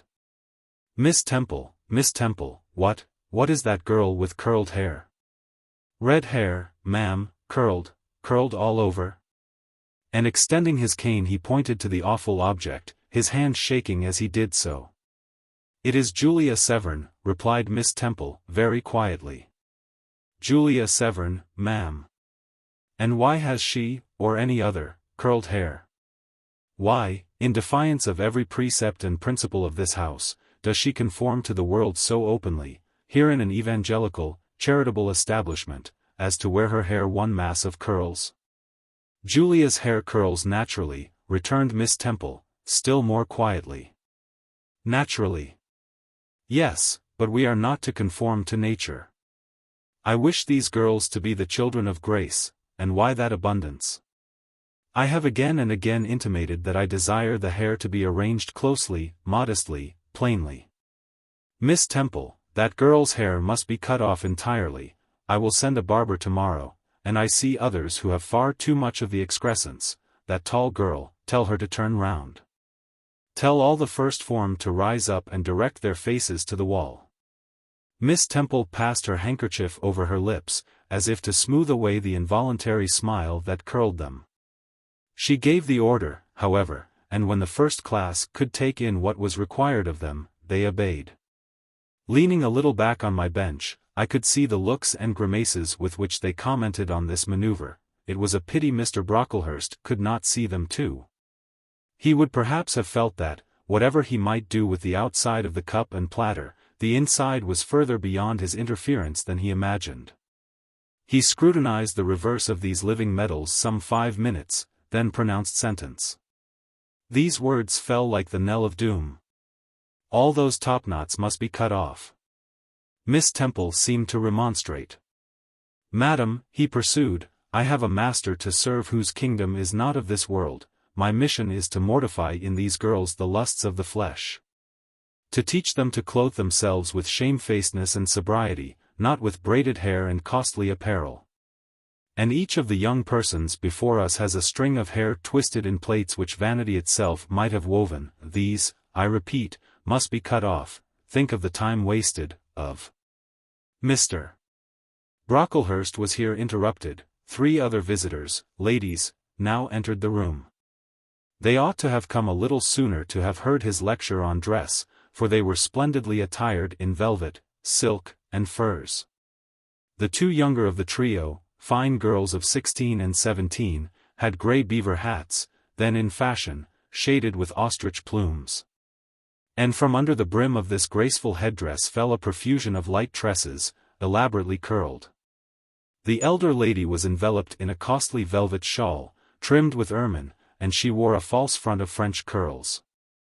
These ladies were deferentially received by Miss Temple, as Mrs. and the Misses Brocklehurst, and conducted to seats of honor at the top of the room. It seems they had come in the carriage with their reverend relative, and had been conducting a rummaging scrutiny of the room upstairs, while he transacted business with the housekeeper, questioned the laundress, and lectured the superintendent. They now proceeded to address diverse remarks and reproofs to Miss Smith, who was charged with the care of the linen and the inspection of the dormitories, but I had no time to listen to what they said. Other matters called off and enchanted my attention. Hitherto, while gathering up the discourse of Mr.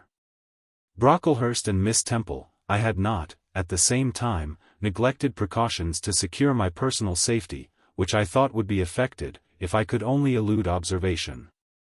To this end, I had sat well back on the form, and while seeming to be busy with my sum, had held my slate in such a manner as to conceal my face. I might have escaped notice. Had not my treacherous slate somehow happened to slip from my hand, and falling with an obtrusive crash, directly drawn every eye upon me. I knew it was all over now, and, as I stooped to pick up the 2 fragments of slate, I rallied my forces for the worst. It came. "A careless girl," said Mr. Brocklehurst, and immediately after, "It is the new pupil, I perceive." And before I could draw breath, I must not forget I have a word to say respecting her. Then aloud, how loud it seemed to me. "Let the child who broke her slate come forward." Of my own accord I could not have stirred. I was paralyzed, but the 2 great girls who sit on each side of me, set me on my legs and pushed me towards the dread judge, and then Miss Temple gently assisted me to his very feet. And I caught her whispered counsel. "Don't be afraid, Jane, I saw it was an accident. You shall not be punished." The kind whisper went to my heart like a dagger. Another minute, and she will despise me for a hypocrite, thought I. And an impulse of fury against Reed, Brocklehurst and company bounded in my pulses at the conviction. I was no Helen Burns. "Fetch that stool," said Mr. Brocklehurst, pointing to a very high one from which a monitor had just risen. It was brought. "Place the child upon it." And I was placed there, by whom I don't know. I was in no condition to note particulars. I was only aware that they had hoisted me up to the height of Mr. Brocklehurst's nose, that he was within a yard of me, and that a spread of shot orange and purple silk pelisses and a cloud of silvery plumage extended and waved below me. Mr. Brocklehurst hemmed. "Ladies," said he, turning to his family, "Miss Temple, teachers, and children, you all see this girl?" Of course they did. For I felt their eyes directed like burning glasses against my scorched skin. "You see she is yet young, you observe she possesses the ordinary form of childhood. God has graciously given her the shape that He has given to all of us, no signal deformity points her out as a marked character. Who would think that the evil one had already found a servant and agent in her? Yet such, I grieve to say, is the case." A pause, in which I began to steady the palsy of my nerves, and to feel that the Rubicon was passed, and that the trial, no longer to be shirked, must be firmly sustained. "My dear children," pursued the black marble clergyman, with pathos, "this is a sad, a melancholy occasion. For it becomes my duty to warn you, that this girl, who might be one of God's own lambs, is a little castaway, not a member of the true flock, but evidently an interloper and an alien. You must be on your guard against her, you must shun her example, if necessary, avoid her company, exclude her from your sports, and shut her out from your converse. Teachers, you must watch her, keep your eyes on her movements, weigh well her words, scrutinize her actions, punish her body to save her soul, if, indeed, such salvation be possible. For, my tongue falters while I tell it, this girl, this child, the native of a Christian land. Worse than many a little heathen who says its prayers to Brahma and kneels before Juggernaut, this girl is a liar." Now came a pause of 10 minutes, during which I, by this time in perfect possession of my wits, observed all the female Brocklehursts produce their pocket handkerchiefs and apply them to their optics, while the elderly lady swayed herself to and fro, and the 2 younger ones whispered. "How shocking!" Mr. Brocklehurst resumed. "This I learned from her benefactress. From the pious and charitable lady who adopted her in her orphan state, reared her as her own daughter, and whose kindness, whose generosity the unhappy girl repaid by an ingratitude so bad, so dreadful, that at last her excellent patroness was obliged to separate her from her own young ones. Fearful lest her vicious example should contaminate their purity, she has sent her here to be healed, even as the Jews of old sent their disease to the troubled pool of Bethesda. And, teachers, superintendent, I beg of you not to allow the waters to stagnate round her." With this sublime conclusion, Mr. Brocklehurst adjusted the top button of his surtout, muttered something to his family, who rose, bowed to Miss Temple, and then all the great people sailed in state from the room. Turning at the door, my judge said, "Let her stand half an hour longer on that stool, and let no one speak to her during the remainder of the day. There was I, then, mounted aloft. I, who had said I could not bear the shame of standing on my natural feet in the middle of the room, was now exposed to general view on a pedestal of infamy. What my sensations were no language can describe, but just as they all rose, stifling my breath and constricting my throat, a girl came up and passed me. In passing, she lifted her eyes. What a strange light inspired them! What an extraordinary sensation that ray sent through me! How the new feeling bore me up! It was as if a martyr, a hero, had passed a slave or victim, and imparted strength in the transit. I mastered the rising hysteria, lifted up my head, and took a firm stand on the stool. Helen Burns asked some slight question about her work of Miss Smith, was chidden for the triviality of the inquiry, returned to her place, and smiled at me as she again went by. What a smile! I remember it now, and I know that it was the effluence of fine intellect, of true courage. It lit up her marked lineaments, her thin face, her sunken grey eye, like a reflection from the aspect of an angel. Yet at that moment Helen Burns wore on her arm the untidy badge.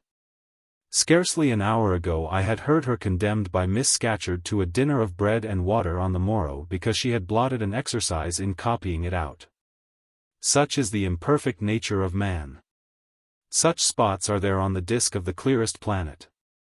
And eyes like Miss Scatcherd's can only see those minute defects, and are blind to the full brightness of the orb. Chapter 8. Ere the half-hour ended, 5 o'clock struck, school was dismissed, and all were gone into the refectory to tea. I now ventured to descend. It was deep dusk. I retired into a corner and sat down on the floor. The spell by which I had been so far supported began to dissolve. Reaction took place, and soon, so overwhelming was the grief that seized me, I sank prostrate with my face to the ground. Now I wept. Helen Burns was not here, nothing sustained me. Left to myself I abandoned myself, and my tears watered the boards. I had meant to be so good, and to do so much at Lowood, to make so many friends, to earn respect and win affection. Already I had made visible progress. That very morning I had reached the head of my class. Miss Miller had praised me warmly, Miss Temple had smiled approbation. She had promised to teach me drawing, and to let me learn French, if I continued to make similar improvement 2 months longer, and then I was well received by my fellow pupils.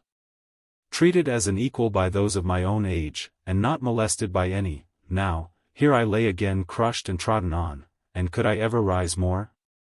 Never, I thought, and ardently I wished to die. While sobbing out this wish in broken accents, someone approached. I started up. Again Helen Burns was near me. The fading fires just showed her coming up the long, vacant room.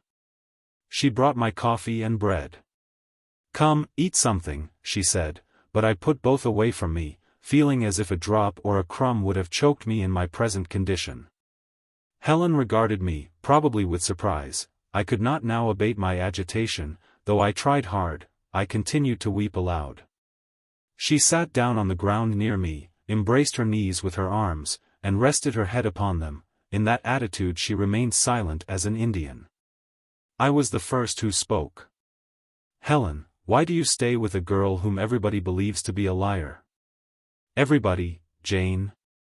"Why, there are only 80 people who have heard you called so, and the world contains hundreds of millions." "But what have I to do with millions?" "The 80, I know, despise me." "Jane, you are mistaken. Probably not one in the school either despises or dislikes you. Many, I am sure, pity you much." "How can they pity me after what Mr. Brocklehurst has said?" "Mr. Brocklehurst is not a god, nor is he even a great and admired man. He is little liked here. He never took steps to make himself liked. Had he treated you as an especial favorite, you would have found enemies, declared or covert, all around you.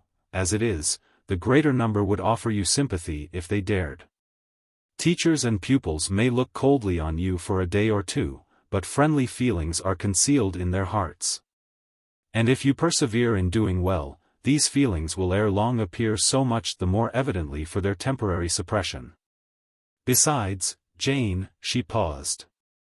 Well, Helen? Said I, putting my hand into hers. She chafed my fingers gently to warm them, and went on. If all the world hated you, and believed you wicked, while your own conscience approved you, and absolved you from guilt, you would not be without friends. No, I know I should think well of myself, but that is not enough. If others don't love me I would rather die than live. I cannot bear to be solitary and hated, Helen. Look here. To gain some real affection from you, or Miss Temple, or any other whom I truly love, I would willingly submit to have the bone of my arm broken, or to let a bull toss me, or to stand behind a kicking horse, and let it dash its hoof at my chest. Hush, Jane. You think too much of the love of human beings, you are too impulsive, too vehement. The sovereign hand that created your frame, and put life into it, has provided you with other resources than your feeble self, or than creatures feeble as you. Besides this earth, and besides the race of men, there is an invisible world and a kingdom of spirits. That world is round us, for it is everywhere. And those spirits watch us, for they are commissioned to guard us. And if we were dying in pain and shame, if scorn smote us on all sides, and hatred crushed us, angels see our tortures. Recognize our innocence, if innocent we be, as I know you are of this charge which Mr. Brocklehurst has weakly and pompously repeated at second hand from Mrs. Reed. For I read a sincere nature in your ardent eyes and on your clear front, and God waits only the separation of spirit from flesh to crown us with a full reward. Why, then, should we ever sink overwhelmed with distress, when life is so soon over, and death is so certain an entrance to happiness, to glory? I was silent. Helen had calmed me. But in the tranquility she imparted there was an alloy of inexpressible sadness. I felt the impression of woe as she spoke, but I could not tell whence it came. And when, having done speaking, she breathed a little fast and coughed a short cough, I momentarily forgot my own sorrows to yield to a vague concern for her. Resting my head on Helen's shoulder, I put my arms round her waist. She drew me to her, and we reposed in silence. We had not sat long thus, when another person came in. Some heavy clouds, swept from the sky by a rising wind, had left the moon bare. And her light, streaming in through a window near, shone full both on us and on the approaching figure, which we at once recognized as Miss Temple. I came on purpose to find you, Jane Eyre, said she. I want you in my room, and as Helen Burns is with you, she may come too. We went. Following the superintendent's guidance, we had to thread some intricate passages, and mount a staircase before we reached her apartment. It contained a good fire, and looked cheerful. Miss Temple told Helen Burns to be seated in a low armchair on one side of the hearth, and herself taking another, she called me to her side. Is it all over? She asked, looking down at my face. Have you cried your grief away? I am afraid I never shall do that. Why? Because I have been wrongly accused, and you, ma'am, and everybody else, will now think me wicked. We shall think you what you prove yourself to be, my child. Continue to act as a good girl, and you will satisfy us. Shall I, Miss Temple? You will, said she, passing her arm round me. And now tell me who is the lady whom Mr. Brocklehurst called your benefactress? Mrs. Reed, my uncle's wife. My uncle is dead, and he left me to her care. Did she not, then, adopt you of her own accord? No, ma'am. She was sorry to have to do it, but my uncle, as I have often heard the servants say, got her to promise before he died that she would always keep me. Well now, Jane, you know, or at least I will tell you, that when a criminal is accused, he is always allowed to speak in his own defense. You have been charged with falsehood. Defend yourself to me as well as you can. Say whatever your memory suggests is true, but add nothing and exaggerate nothing. I resolved, in the depth of my heart, that I would be most moderate, most correct. And, having reflected a few minutes in order to arrange coherently what I had to say, I told her all the story of my sad childhood. Exhausted by emotion, my language was more subdued than it generally was when it developed that sad theme. And mindful of Helen's warnings against the indulgence of resentment, I infused into the narrative far less of gall and wormwood than ordinary. Thus restrained and simplified, it sounded more credible. I felt as I went on that Miss Temple fully believed me. In the course of the tale I had mentioned Mr. Lloyd as having come to see me after the fit, for I never forgot the, to me, frightful episode of the Red Room, in detailing which, my excitement was sure, in some degree, to break bounds. For nothing could soften in my recollection the spasm of agony which clutched my heart when Mrs. Reed spurned my wild supplication for pardon, and locked me a second time in the dark and haunted chamber. I had finished. Miss Temple regarded me a few minutes in silence. She then said, "I know something of Mr. Lloyd. I shall write to him. If his reply agrees with your statement, you shall be publicly cleared from every imputation. To me, Jane, you are clear now." She kissed me, and still keeping me at her side, where I was well contented to stand, for I derived a child's pleasure from the contemplation of her face, her dress, her one or two ornaments, her white forehead, her clustered and shining curls, and beaming dark eyes, she proceeded to address Helen Burns. "How are you tonight, Helen? Have you coughed much today?" "Not quite so much, I think, ma'am." "And the pain in your chest?" "It is a little better." Miss Temple got up, took her hand and examined her pulse, then she returned to her own seat. As she resumed it, I heard her sigh low. She was pensive a few minutes, then rousing herself, she said cheerfully, "But you two are my visitors tonight, I must treat you as such." She rang her bell. "Barbara," she said to the servant who answered it, "I have not yet had tea, bring the tray and place cups for these two young ladies." And a tray was soon brought. How pretty, to my eyes, did the china cups and bright teapot look, placed on the little round table near the fire. How fragrant was the steam of the beverage, and the scent of the toast. Of which, however, I, to my dismay, for I was beginning to be hungry, discerned only a very small portion. Miss Temple discerned it too. "Barbara," said she, "can you not bring a little more bread and butter? There is not enough for 3. Barbara went out. She returned soon. "Madam, Mrs. Harden says she has sent up the usual quantity." Mrs. Harden, be it observed, was the housekeeper, a woman after Mr. Brocklehurst's own heart, made up of equal parts of whalebone and iron. "Oh, very well," returned Miss Temple, "we must make it do, Barbara, I suppose."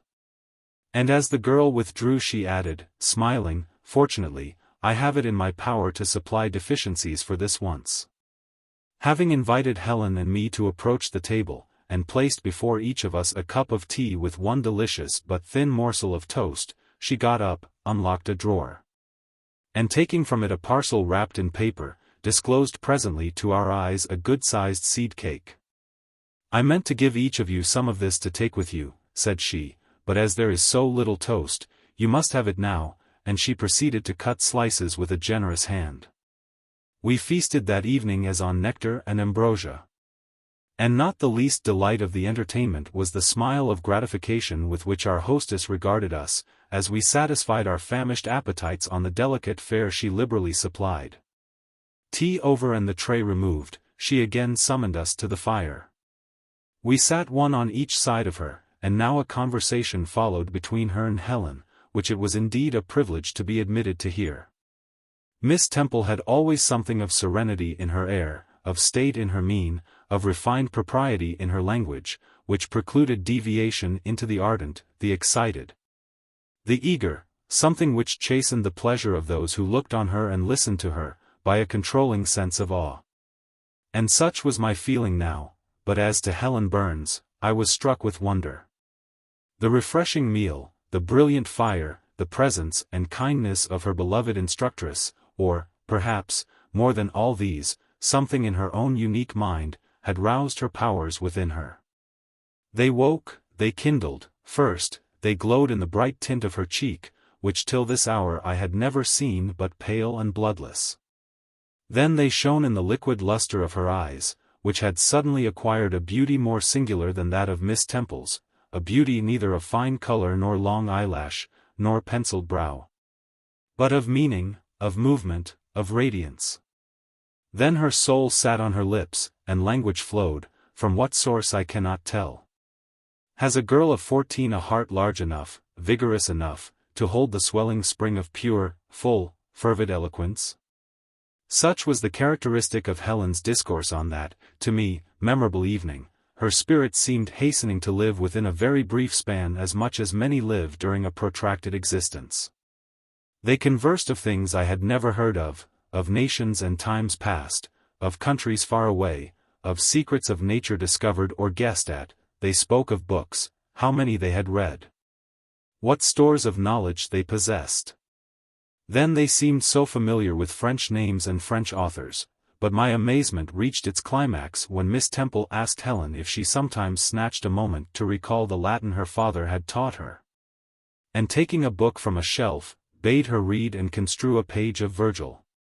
And Helen obeyed, my organ of veneration expanding at every sounding line. She had scarcely finished ere the bell announced bedtime. No delay could be admitted. Miss Temple embraced us both, saying, as she drew us to her heart, "God bless you, my children." Helen she held a little longer than me, she let her go more reluctantly.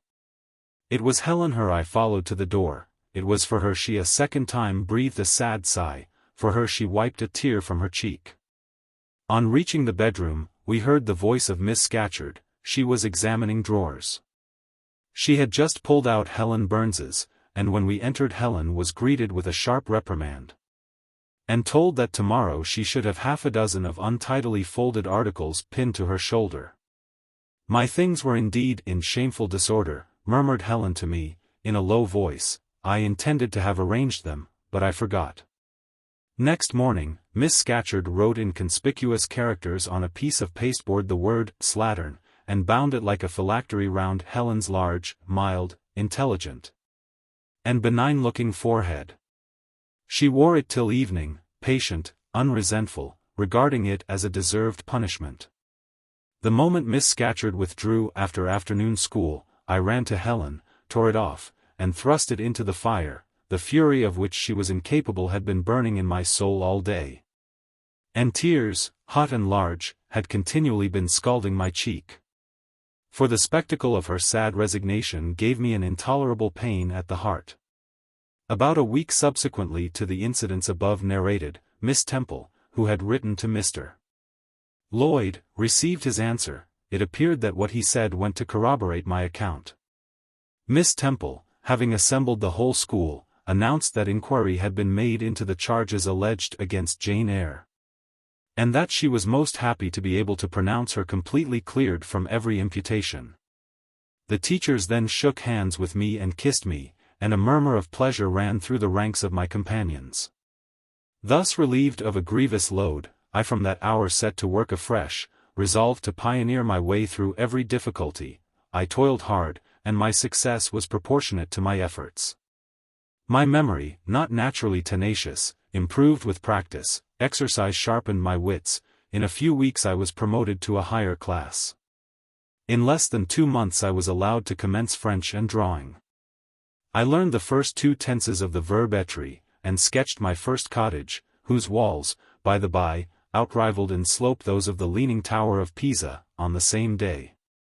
That night, on going to bed, I forgot to prepare in imagination the Barmecide supper of hot roast potatoes, or white bread and new milk, with which I was wont to amuse my inward cravings. I feasted instead on the spectacle of ideal drawings, which I saw in the dark. All the work of my own hands, freely penciled houses and trees, picturesque rocks and ruins, quip-like groups of cattle, sweet paintings of butterflies hovering over unblown roses, of birds picking at ripe cherries, of wrens' nests enclosing pearl-like eggs, wreathed about with young ivy sprays. I examined, too, in thought, the possibility of my ever being able to translate currently a certain little French story which Madame Pierrot had that day shown me. Nor was that problem solved to my satisfaction ere I fell sweetly asleep. Well has Solomon said, better is a dinner of herbs where love is, than a stalled ox and hatred therewith. I would not now have exchanged Lowood with all its privations for Gateshead and its daily luxuries. Chapter 9. But the privations, or rather the hardships, of Lowood lessened.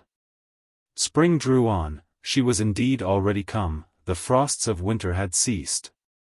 Its snows were melted, its cutting winds ameliorated. My wretched feet, flayed and swollen to lameness by the sharp air of January, began to heal and subside under the gentler breathings of April. The nights and mornings no longer by their Canadian temperature froze the very blood in our veins.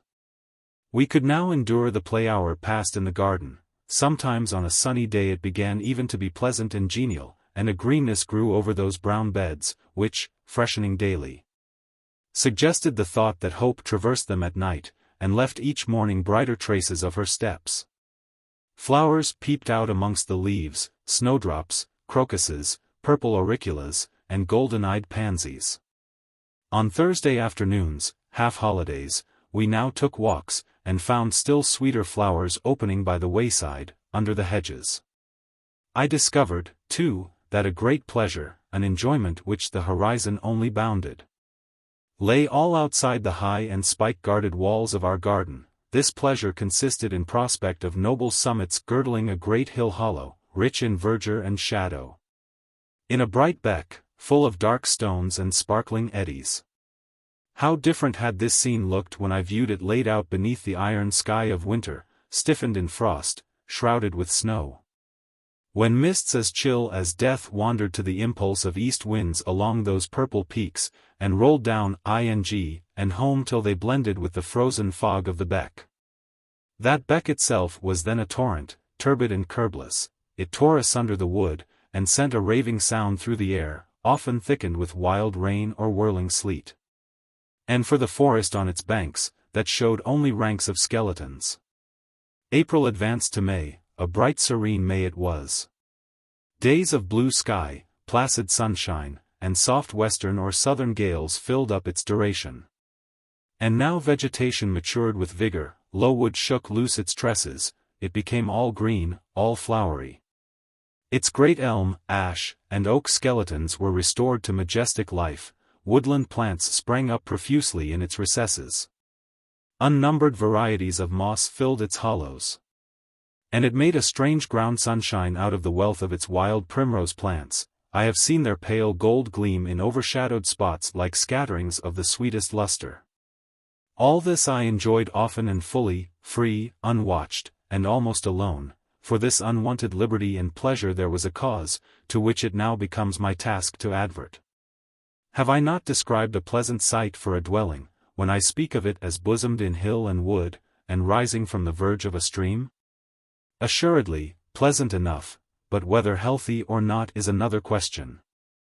That forest dell, where Lowood lay, was the cradle of fog and fog-bred pestilence, which, quickening with the quickening spring, crept into the orphan asylum, breathed typhus through its crowded schoolroom and dormitory, and, ere May arrived, transformed the seminary into an hospital. Semi-starvation and neglected colds had predisposed most of the pupils to receive infection. 45 out of the 80 girls lay ill at one time. Classes were broken up, rules relaxed. The few who continued well were allowed almost unlimited license. Because the medical attendant insisted on the necessity of frequent exercise to keep them in health, and had it been otherwise, no one had leisure to watch or restrain them. Miss Temple's whole attention was absorbed by the patients. She lived in the sickroom, never quitting it except to snatch a few hours' rest at night. The teachers were fully occupied with packing up and making other necessary preparations for the departure of those girls who were fortunate enough to have friends and relations able and willing to remove them from the seat of contagion. Many, already smitten, went home only to die. Some died at the school, and were buried quietly and quickly, the nature of the malady forbidding delay. While disease had thus become an inhabitant of Lowood, and death its frequent visitor, while there was gloom and fear within its walls, while its rooms and passages steamed with hospital smells, the drug and the pastille striving vainly to overcome the effluvia of mortality. That bright May shone unclouded over the bold hills and beautiful woodland out of doors. Its garden, too, glowed with flowers. Hollyhocks had sprung up tall as trees, lilies had opened, tulips and roses were in bloom. The borders of the little beds were gay with pink thrift and crimson double daisies, the sweetbriars gave out, morning and evening, their scent of spice and apples. And these fragrant treasures were all useless for most of the inmates of Lowood, except to furnish now and then a handful of herbs and blossoms to put in a coffin. But I, and the rest who continued well, enjoyed fully the beauties of the scene and season. They let us ramble in the wood, like gypsies, from morning till night. We did what we liked, went where we liked, we lived better too. Mr. Brocklehurst and his family never came near Lowood now, household matters were not scrutinized into. The cross housekeeper was gone, driven away by the fear of infection. Her successor, who had been matron at the Lowton dispensary, unused to the ways of her new abode, provided with comparative liberality. Besides, there were fewer to feed, the sick could eat little. Our breakfast basins were better filled. When there was no time to prepare a regular dinner, which often happened, she would give us a large piece of cold pie, or a thick slice of bread and cheese. And this we carried away with us to the wood, where we each chose the spot we liked best, and dined sumptuously. My favorite seat was a smooth and broad stone, rising white and dry from the very middle of the beck, and only to be got at by wading through the water, a feat I accomplished barefoot. The stone was just broad enough to accommodate, comfortably, another girl and me, at that time my chosen comrade, one Mary Ann Wilson. A shrewd, observant personage, whose society I took pleasure in, partly because she was witty and original, and partly because she had a manner which set me at my ease. Some years older than I, she knew more of the world, and could tell me many things I liked to hear. With her my curiosity found gratification, to my faults also she gave ample indulgence, never imposing curb or rein on anything I said. She had a turn for narrative, I for analysis, she liked to inform, I to question, so we got on swimmingly together, deriving much entertainment, if not much improvement, from our mutual intercourse. And where, meantime, was Helen Burns? Why did I not spend these sweet days of liberty with her? Had I forgotten her? Or was I so worthless as to have grown tired of her pure society? Surely the Mary Ann Wilson I have mentioned was inferior to my first acquaintance. She could only tell me amusing stories, and reciprocate any racy and pungent gossip I chose to indulge in. While, if I have spoken truth of Helen, she was qualified to give those who enjoyed the privilege of her converse a taste of far higher things.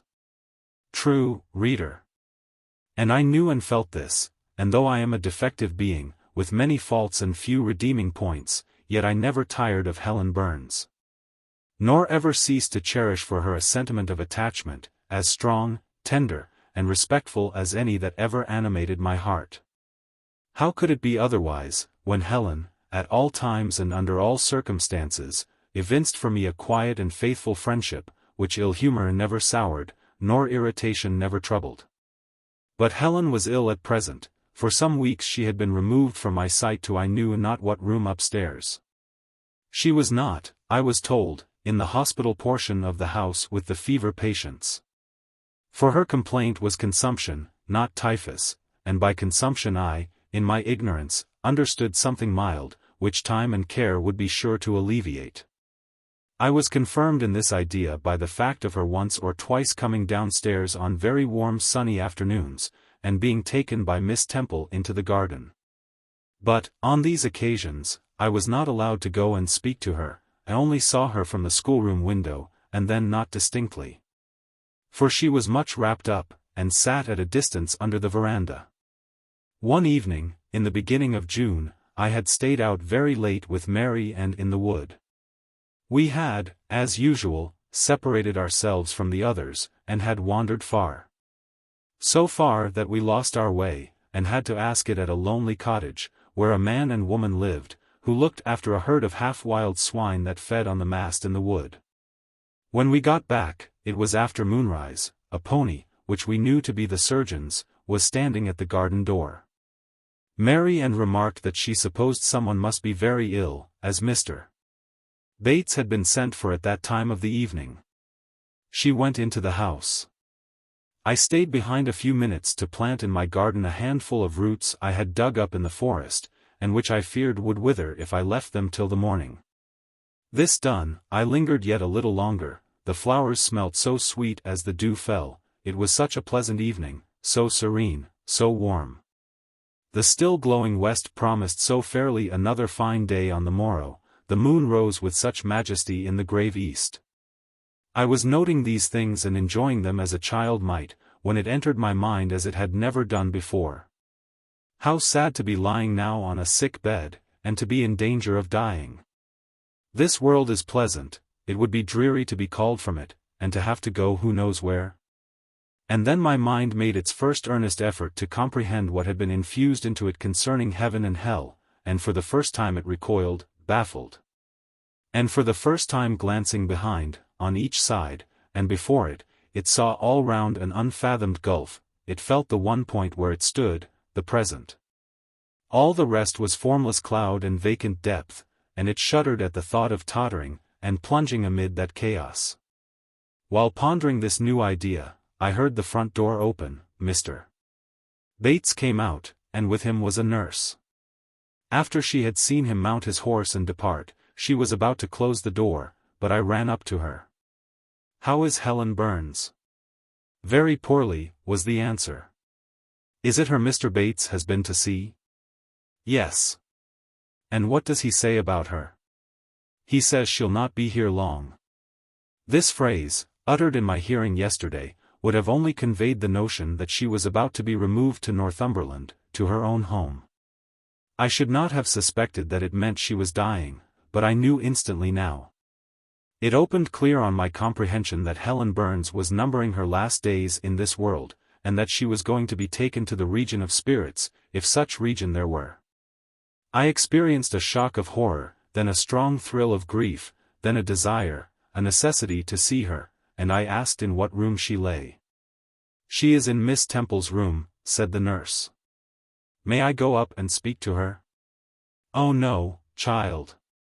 It is not likely, and now it is time for you to come in, you'll catch the fever if you stop out when the dew is falling." The nurse closed the front door. I went in by the side entrance which led to the schoolroom. I was just in time, it was 9 o'clock, and Miss Miller was calling the pupils to go to bed. It might be 2 hours later, probably near 11, when I, not having been able to fall asleep, and deeming, from the perfect silence of the dormitory, that my companions were all wrapped in profound repose, rose softly, put on my frock over my nightdress, and, without shoes, crept from the apartment, and set off in quest of Miss Temple's room. It was quite at the other end of the house, but I knew my way, and the light of the unclouded summer moon, entering here and there at passage windows, enabled me to find it without difficulty. An odor of camphor and burnt vinegar warned me when I came near the fever room, and I passed its door quickly, fearful lest the nurse who sat up all night should hear me. I dreaded being discovered and sent back, for I must see Helen, I must embrace her before she died, I must give her one last kiss, exchange with her one last word. Having descended a staircase, traversed a portion of the house below, and succeeded in opening and shutting, without noise, 2 doors, I reached another flight of steps. These I mounted, and then just opposite to me was Miss Temple's room. A light shone through the keyhole and from under the door, a profound stillness pervaded the vicinity. Coming near, I found the door slightly ajar, probably to admit some fresh air into the close abode of sickness. Indisposed to hesitate, and full of impatient impulses, soul and senses quivering with keen throes, I put it back and looked in. My eye sought Helen, and feared to find death. Close by Miss Temple's bed, and half covered with its white curtains, there stood a little crib. I saw the outline of a form under the clothes, but the face was hid by the hangings. The nurse I had spoken to in the garden sat in an easy chair asleep, an unsnuffed candle burnt dimly on the table. Miss Temple was not to be seen. I knew afterwards that she had been called to a delirious patient in the fever room. I advanced. Then paused by the crib side. My hand was on the curtain, but I preferred speaking before I withdrew it. I still recoiled at the dread of seeing a corpse. "Helen," I whispered softly, "are you awake?" She stirred herself, put back the curtain, and I saw her face, pale, wasted, but quite composed. She looked so little changed that my fear was instantly dissipated. "Can it be you, Jane?" she asked, in her own gentle voice. "Oh. I thought, she is not going to die, they are mistaken." She could not speak and look so calmly if she were.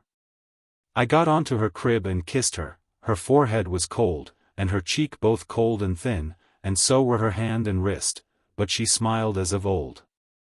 "Why are you come here, Jane?" "It is past 11 o'clock, I heard it strike some minutes since." "I came to see you, Helen. I heard you were very ill, and I could not sleep till I had spoken to you." "You came to bid me good-bye, then. You are just in time probably. Are you going somewhere, Helen? Are you going home?" "Yes, to my long home, my last home." "No, no, Helen." I stopped, distressed. While I tried to devour my tears, a fit of coughing seized Helen. It did not, however, wake the nurse. When it was over, she lay some minutes exhausted. Then she whispered, "Jane, your little feet are bare, lie down and cover yourself with my quilt." I did so. She put her arm over me, and I nestled close to her. After a long silence, she resumed, still whispering, "I am very happy, Jane, and when you hear that I am dead, you must be sure and not grieve. There is nothing to grieve about. We all must die one day, and the illness which is removing me is not painful, it is gentle and gradual. My mind is at rest. I leave no one to regret me much, I have only a father. And he is lately married, and will not miss me. By dying young, I shall escape great sufferings. I had not qualities or talents to make my way very well in the world, I should have been continually at fault. But where are you going to, Helen? Can you see? Do you know? I believe. I have faith. I am going to God." "Where is God? What is God?" "My Maker and yours, who will never destroy what He created. I rely implicitly on His power, and confide wholly in His goodness. I count the hours till that eventful one arrives which shall restore me to Him, reveal Him to me." "You are sure, then, Helen, that there is such a place as heaven, and that our souls can get to it when we die?" "I am sure there is a future state. I believe God is good. I can resign my immortal part to Him without any misgiving. God is my Father, God is my friend, I love Him, I believe He loves me. And shall I see you again, Helen, when I die?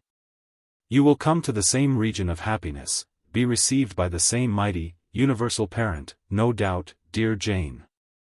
Again I questioned, but this time only in thought. "Where is that region? Does it exist?" And I clasped my arms closer round Helen. She seemed dearer to me than ever. I felt as if I could not let her go. I lay with my face hidden on her neck. Presently she said, in the sweetest tone, "How comfortable I am.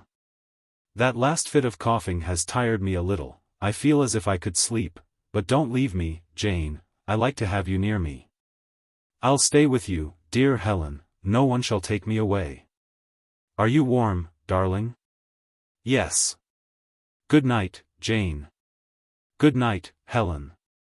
She kissed me, and I her, and we both soon slumbered. When I awoke it was day. An unusual movement roused me. I looked up. I was in somebody's arms. The nurse held me. She was carrying me through the passage back to the dormitory. I was not reprimanded for leaving my bed. People had something else to think about. No explanation was afforded then to my many questions. But a day or two afterwards I learned that Miss Temple, on returning to her own room at dawn, had found me laid in the little crib, my face against Helen Burns's shoulder, my arms round her neck. I was asleep, and Helen was dead. Her grave is in Brocklebridge churchyard. For 15 years after her death it was only covered by a grassy mound. But now a grey marble tablet marks the spot, inscribed with her name, and the word Resurgam. Chapter 10. Hitherto I have recorded in detail the events of my insignificant existence. To the first 10 years of my life I have given almost as many chapters. But this is not to be a regular autobiography.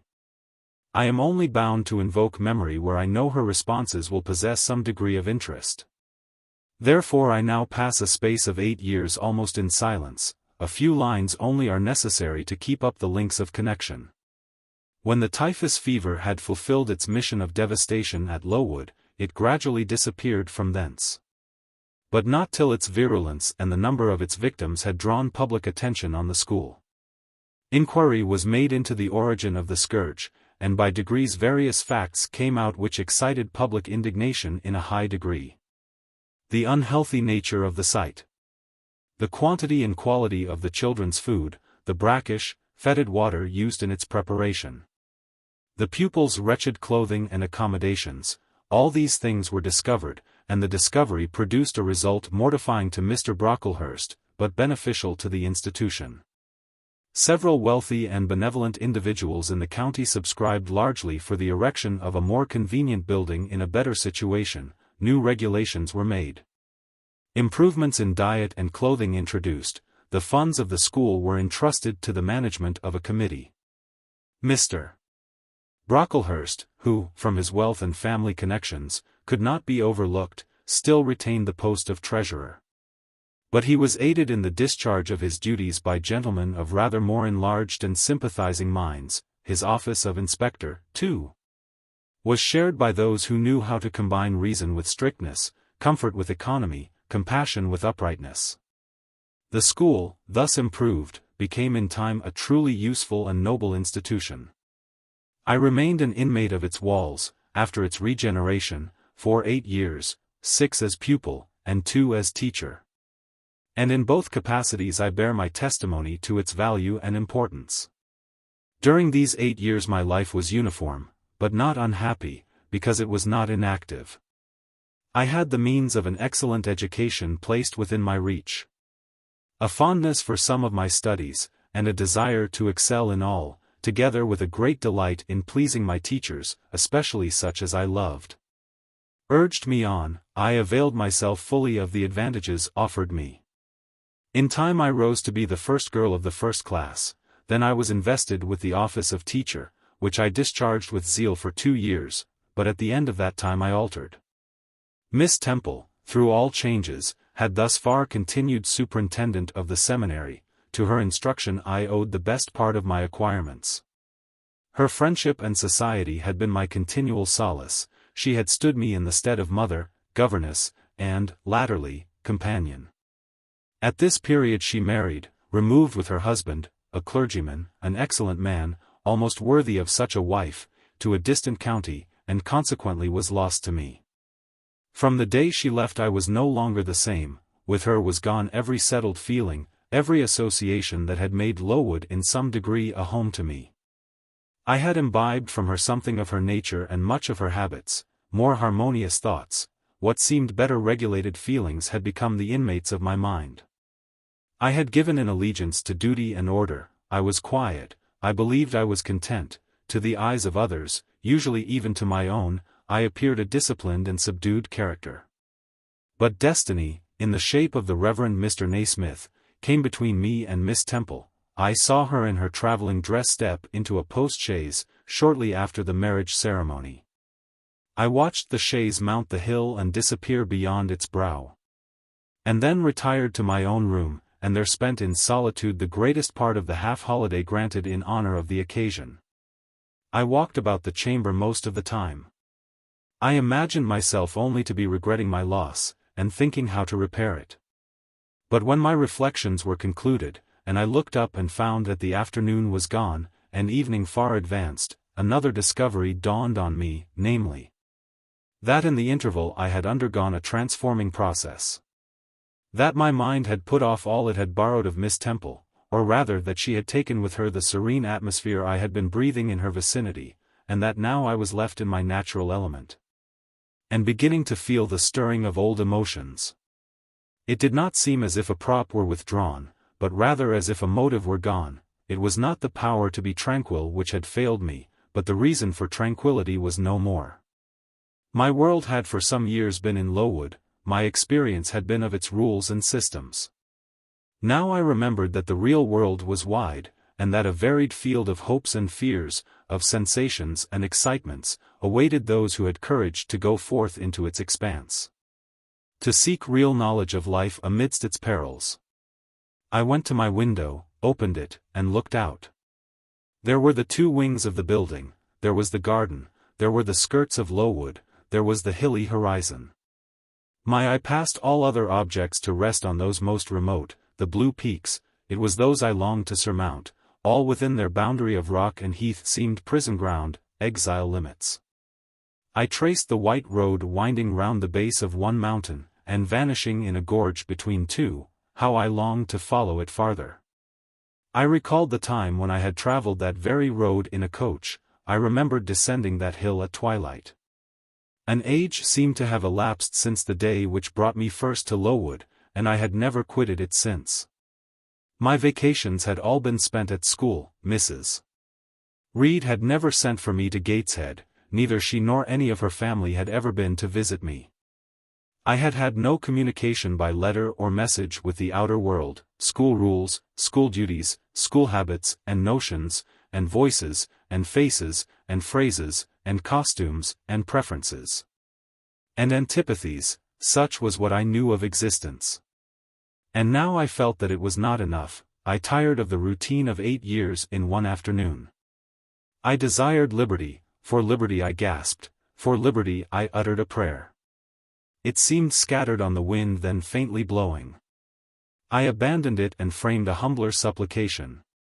For change, stimulus, that petition, too, seemed swept off into vague space. Then, I cried, half desperate, grant me at least a new servitude.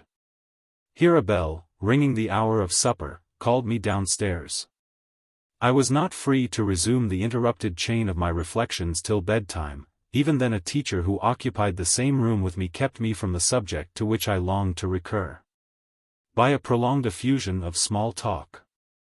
How I wished sleep would silence her.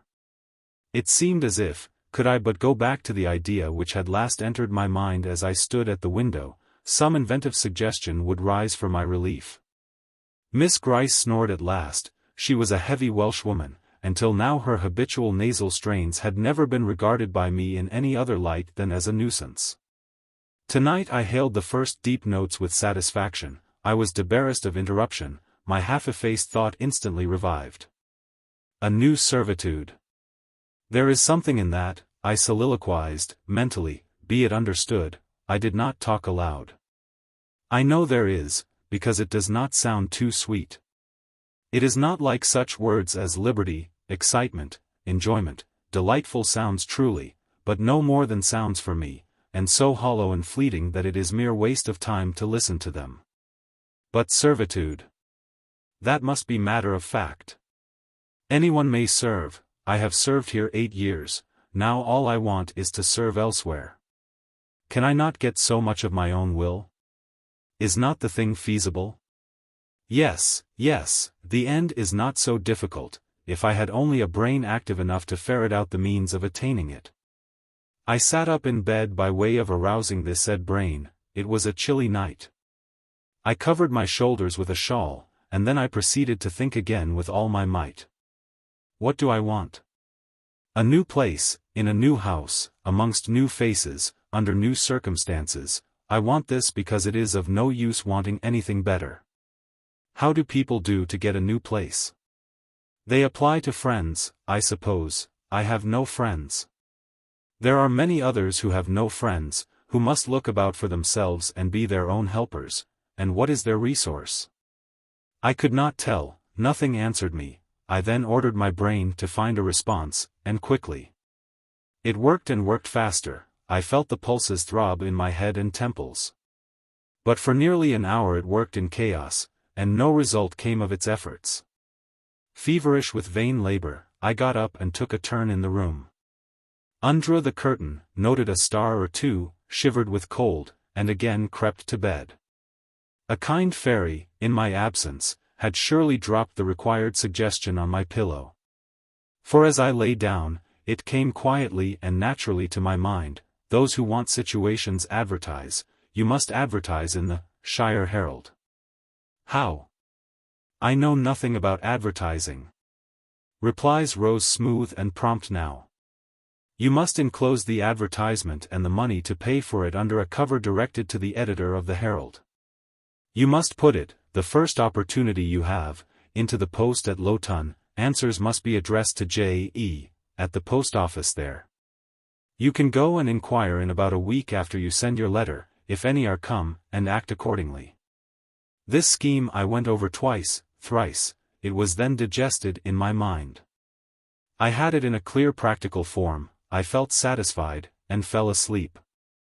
With earliest day, I was up, I had my advertisement written, enclosed, and directed before the bell rang to rouse the school. It ran thus. A young lady accustomed to tuition, had I not been a teacher 2 years? Is desirous of meeting with a situation in a private family where the children are under 14, I thought that as I was barely 18. It would not do to undertake the guidance of pupils nearer my own age. She is qualified to teach the usual branches of a good English education, together with French, drawing, and music, in those days, reader, this now narrow catalogue of accomplishments would have been held tolerably comprehensive. Address, J.E., Post Office, Lowton, Shire. This document remained locked in my drawer all day. After tea, I asked leave of the new superintendent to go to Lowton, in order to perform some small commissions for myself and 1 or 2 of my fellow teachers. Permission was readily granted. I went. It was a walk of 2 miles, and the evening was wet, but the days were still long. I visited a shop or 2, slipped the letter into the post office, and came back through heavy rain, with streaming garments, but with a relieved heart. The succeeding week seemed long, it came to an end at last, however, like all sublunary things, and once more, towards the close of a pleasant autumn day, I found myself afoot on the road to Lowton. A picturesque track it was, by the way, lying along the side of the beck and through the sweetest curves of the dale, but that day I thought more of the letters that might or might not be awaiting me at the little burg whither I was bound, than of the charms of Leah and water. My ostensible errand on this occasion was to get measured for a pair of shoes. So I discharged that business first, and when it was done, I stepped across the clean and quiet little street from the shoemaker's to the post office. It was kept by an old dame, who wore horn spectacles on her nose, and black mittens on her hands. "Are there any letters for J.E.?" I asked. She peered at me over her spectacles, and then she opened a drawer and fumbled among its contents for a long time, so long that my hopes began to falter. At last, having held a document before her glasses for nearly 5 minutes, she presented it across the counter, accompanying the act by another inquisitive and mistrustful glance. It was for J.E. "Is there only one?" I demanded. "There are no more," said she, and I put it in my pocket and turned my face homeward. I could not open it then. Rules obliged me to be back by 8, and it was already 7:30. Various duties awaited me on my arrival. I had to sit with the girls during their hour of study. Then it was my turn to read prayers, to see them to bed. Afterwards I supped with the other teachers. Even when we finally retired for the night, the inevitable Miss Gryce was still my companion. We had only a short end of candle in our candlestick, and I dreaded lest she should talk till it was all burnt out. Fortunately, however, the heavy supper she had eaten produced a soporific effect. She was already snoring before I had finished undressing. There still remained an inch of candle. I now took out my letter. The seal was an initial F. I broke it. The contents were brief. "If J.E., who advertised in the Shire Herald of last Thursday, possesses the acquirements mentioned, and if she is in a position to give satisfactory references as to character and competency, a situation can be offered her where there is but one pupil, a little girl, under 10 years of age, and where the salary is £30 per annum. J.E. is requested to send references, name, address, and all particulars to the direction. Mrs. Fairfax, Thornfield, near Millcote, Shire. I examined the document long. The writing was old-fashioned and rather uncertain, like that of an elderly lady. This circumstance was satisfactory. A private fear had haunted me, that in thus acting for myself, and by my own guidance, I ran the risk of getting into some scrape. And, above all things, I wished the result of my endeavors to be respectable, proper, and regla. I now felt that an elderly lady was no bad ingredient in the business I had on hand. Mrs. Fairfax. I saw her in a black gown and widow's cap, frigid, perhaps, but not uncivil, a model of elderly English respectability. Thornfield. That, doubtless, was the name of her house, a neat orderly spot, I was sure, though I failed in my efforts to conceive a correct plan of the premises. Millcote, Shire. I brushed up my recollections of the map of England. Yes, I saw it, both the shire and the town. Shire was 70 miles nearer London than the remote county where I now resided. That was a recommendation to me. I longed to go where there was life and movement. Millcote was a large manufacturing town on the banks of the a busy place enough, doubtless, so much the better. It would be a complete change at least. Not that my fancy was much captivated by the idea of long chimneys and clouds of smoke, but, I argued, Thornfield will, probably, be a good way from the town. Here the socket of the candle dropped, and the wick went out. Next day new steps were to be taken. My plans could no longer be confined to my own breast. I must impart them in order to achieve their success. Having sought and obtained an audience of the superintendent during the noontide recreation, I told her I had a prospect of getting a new situation where the salary would be double what I now received, for at Lowood I only got £15 per annum. And requested she would break the matter for me to Mr. Brocklehurst, or some of the committee, and ascertain whether they would permit me to mention them as references. She obligingly consented to act as mediatrix in the matter. The next day she laid the affair before Mr. Brocklehurst, who said that Mrs. Reed must be written to, as she was my natural guardian. A note was accordingly addressed to that lady, who returned for answer, that I might do as I pleased. She had long relinquished all interference in my affairs. This note went the round of the committee, and at last, after what appeared to me most tedious delay, formal leave was given me to better my condition if I could. And an assurance added, that as I had always conducted myself well, both as teacher and pupil, at Lowood, a testimonial of character and capacity, signed by the inspectors of that institution, should forthwith be furnished me. This testimonial I accordingly received in about a month, forwarded a copy of it to Mrs. Fairfax, and got that lady's reply, stating that she was satisfied, and fixing that day fortnight as the period for my assuming the post of governess in her house. I now busied myself in preparations. The fortnight passed rapidly. I had not a very large wardrobe, though it was adequate to my wants. And the last day sufficed to pack my trunk, the same I had brought with me 8 years ago from Gateshead. The box was corded, the card nailed on. In half an hour the carrier was to call for it to take it to Lowton, whither I myself was to repair at an early hour the next morning to meet the coach. I had brushed my black stuff travelling dress, prepared my bonnet, gloves, and muff, sought in all my drawers to see that no article was left behind. And now having nothing more to do, I sat down and tried to rest. I could not, though I had been on foot all day, I could not now repose an instant. I was too much excited.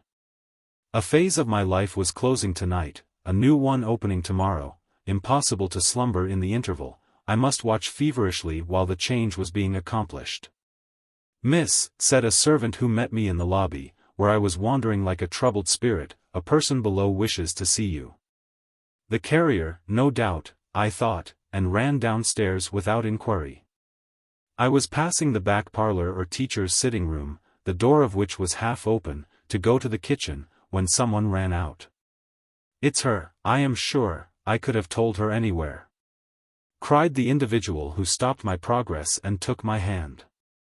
I saw a woman attired like a well-dressed servant, matronly, yet still young. Very good-looking, with black hair and eyes, and lively complexion.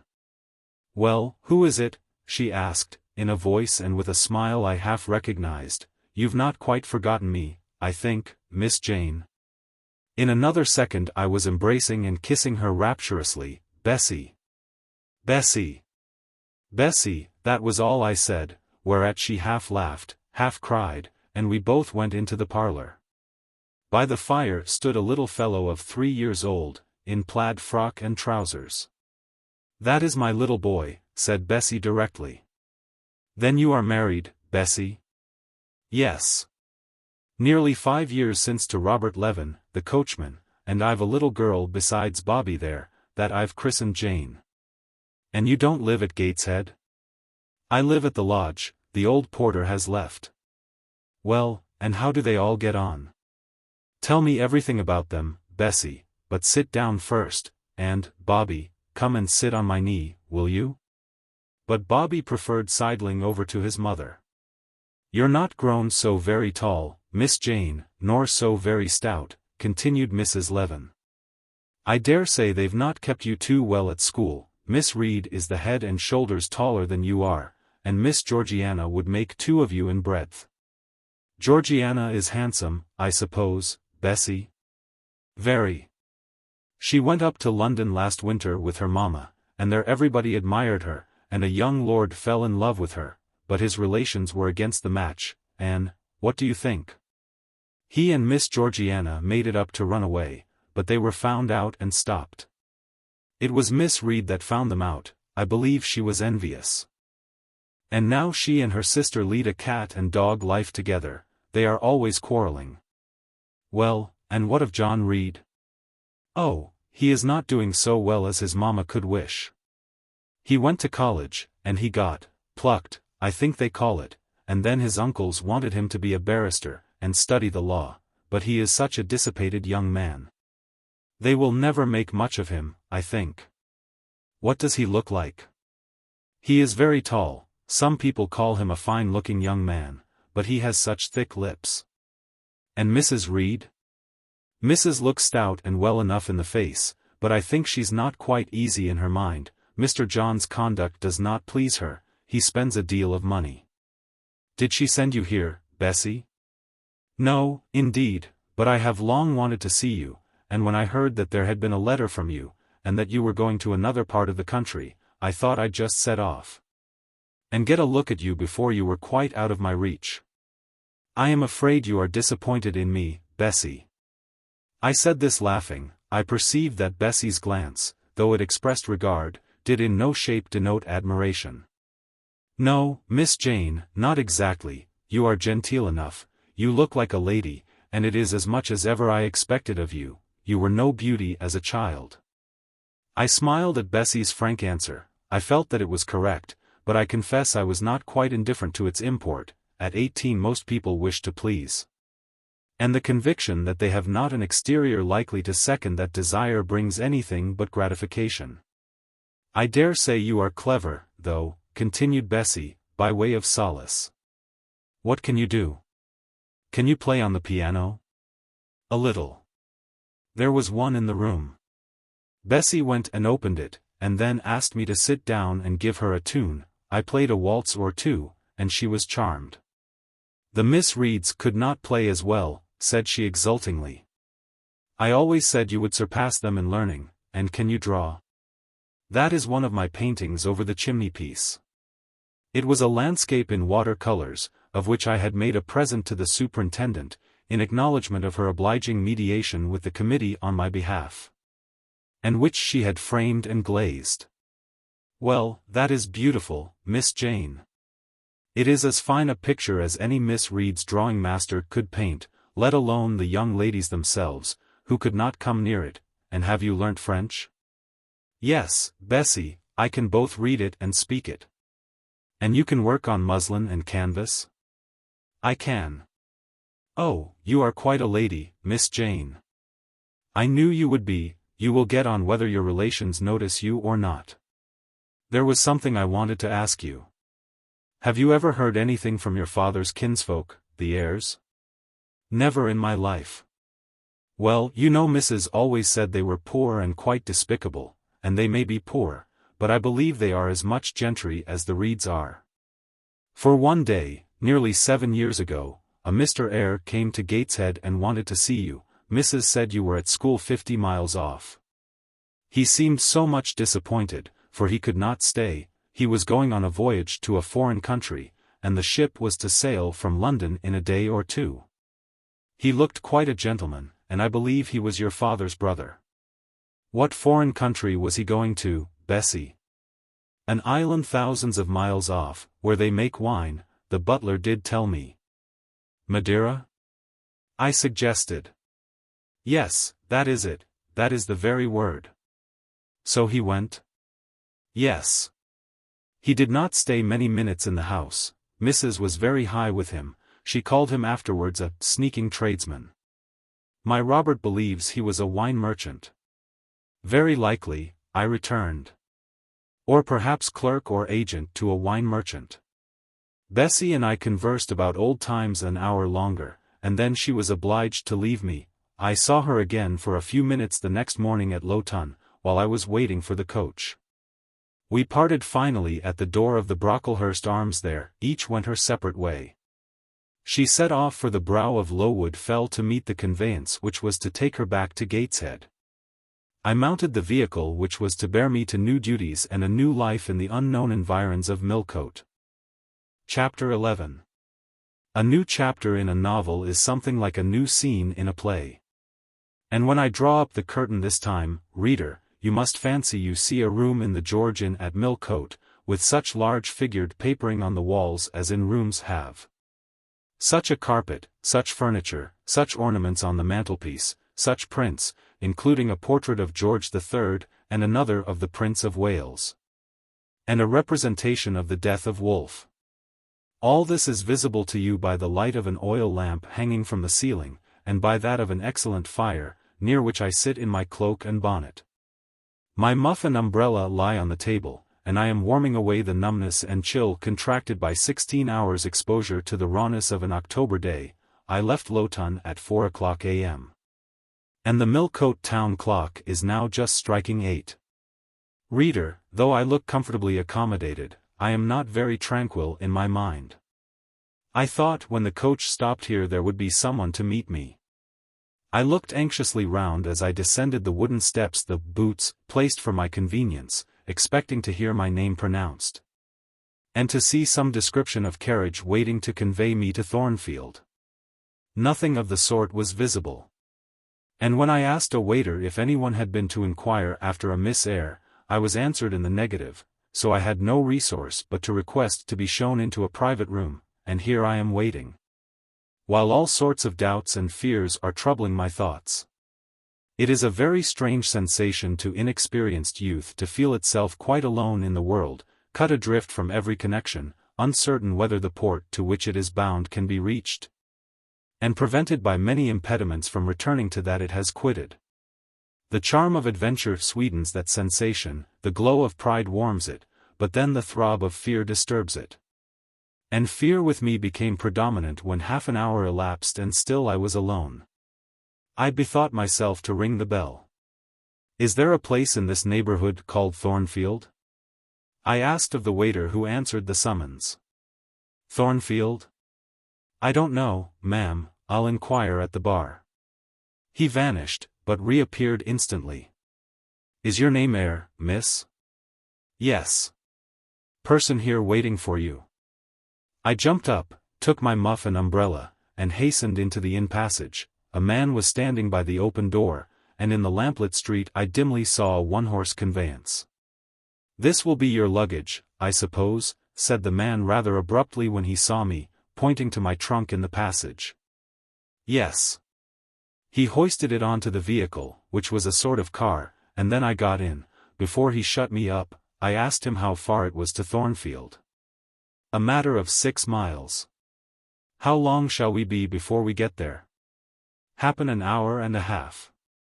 He fastened the car door, climbed to his own seat outside, and we set off. Our progress was leisurely, and gave me ample time to reflect. I was content to be at length so near the end of my journey. And as I leaned back in the comfortable though not elegant conveyance, I meditated much at my ease. I suppose, thought I, judging from the plainness of the servant and carriage, Mrs. Fairfax is not a very dashing person. So much the better. I never lived amongst fine people but once, and I was very miserable with them.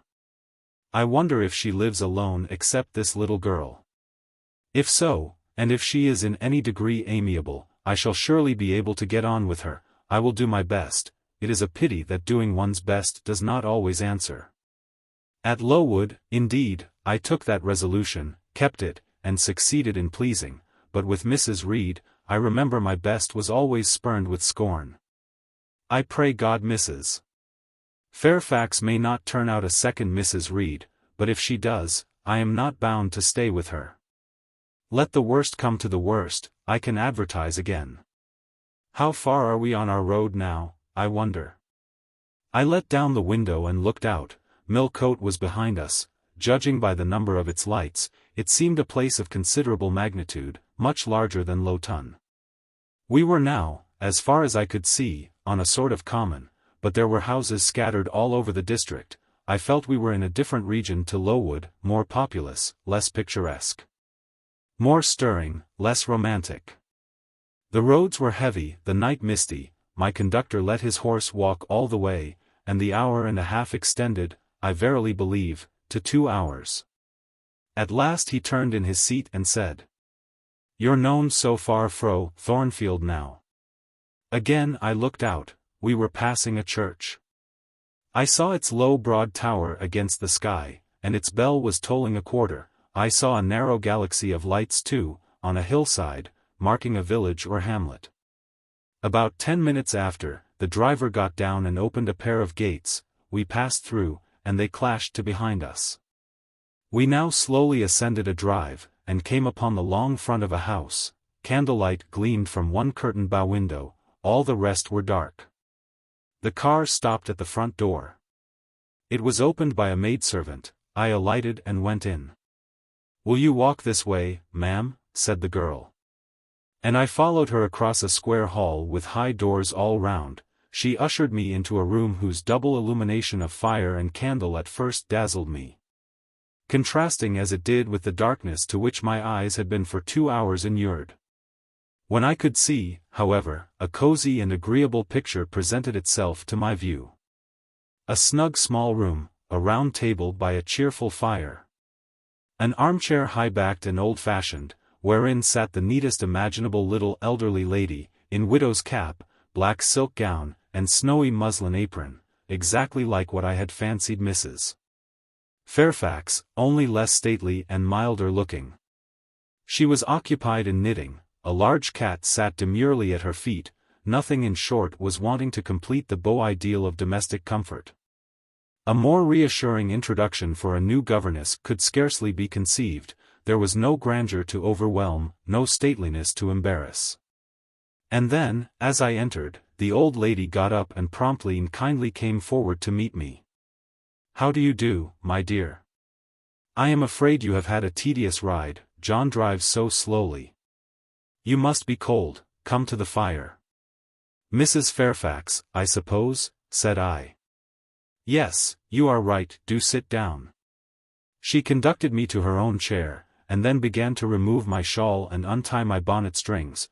I begged she would not give herself so much trouble. "Oh, it is no trouble.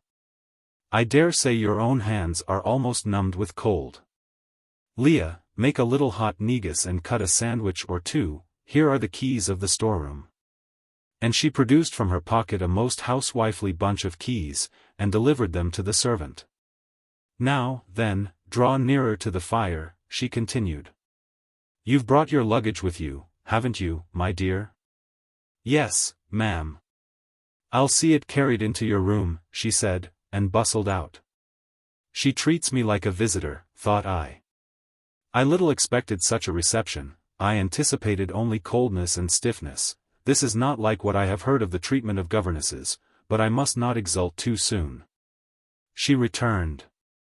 With her own hands cleared her knitting apparatus and a book or two from the table, to make room for the tray which Leah now brought, and then herself handed me the refreshments.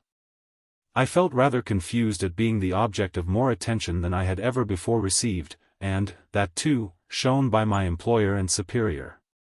But as she did not herself seem to consider she was doing anything out of her place, I thought it better to take her civilities quietly.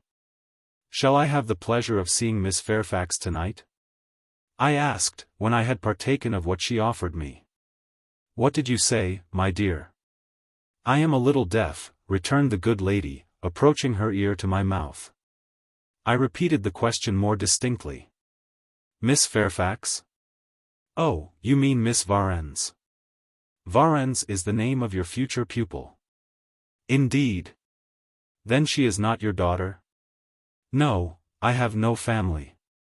I should have followed up my first inquiry, by asking in what way Miss Varens was connected with her. But I recollected it was not polite to ask too many questions. Besides, I was sure to hear in time. "I am so glad," she continued, as she sat down opposite to me, and took the cat on her knee. "I am so glad you are come. It will be quite pleasant living here now with a companion." To be sure it is pleasant at any time. For Thornfield is a fine old hall, rather neglected of late years perhaps, but still it is a respectable place, yet you know in wintertime one feels dreary quite alone in the best quarters. I say alone, Leah is a nice girl to be sure, and John and his wife are very decent people. But then you see they are only servants, and one can't converse with them on terms of equality, one must keep them at due distance, for fear of losing one's authority.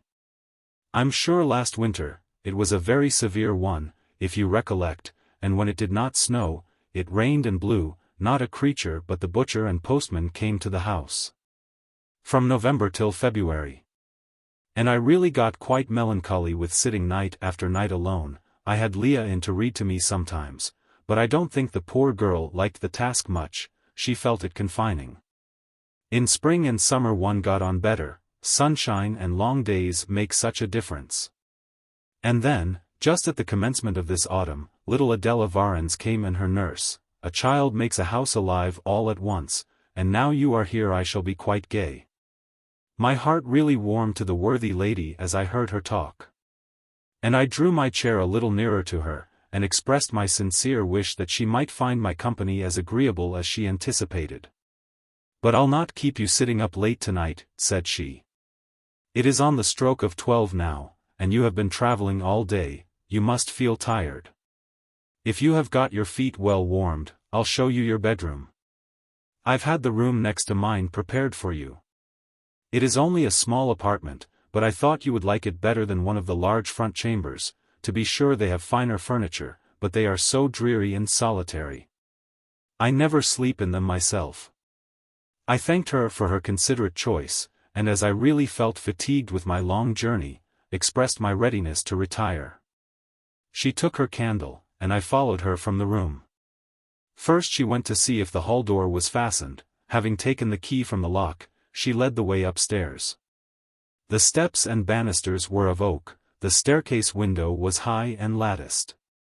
Both it and the long gallery into which the bedroom doors opened looked as if they belonged to a church rather than a house. A very chill and vault-like air pervaded the stairs and gallery, suggesting cheerless ideas of space and solitude. And I was glad, when finally ushered into my chamber, to find it of small dimensions, and furnished in ordinary, modern style. When Mrs.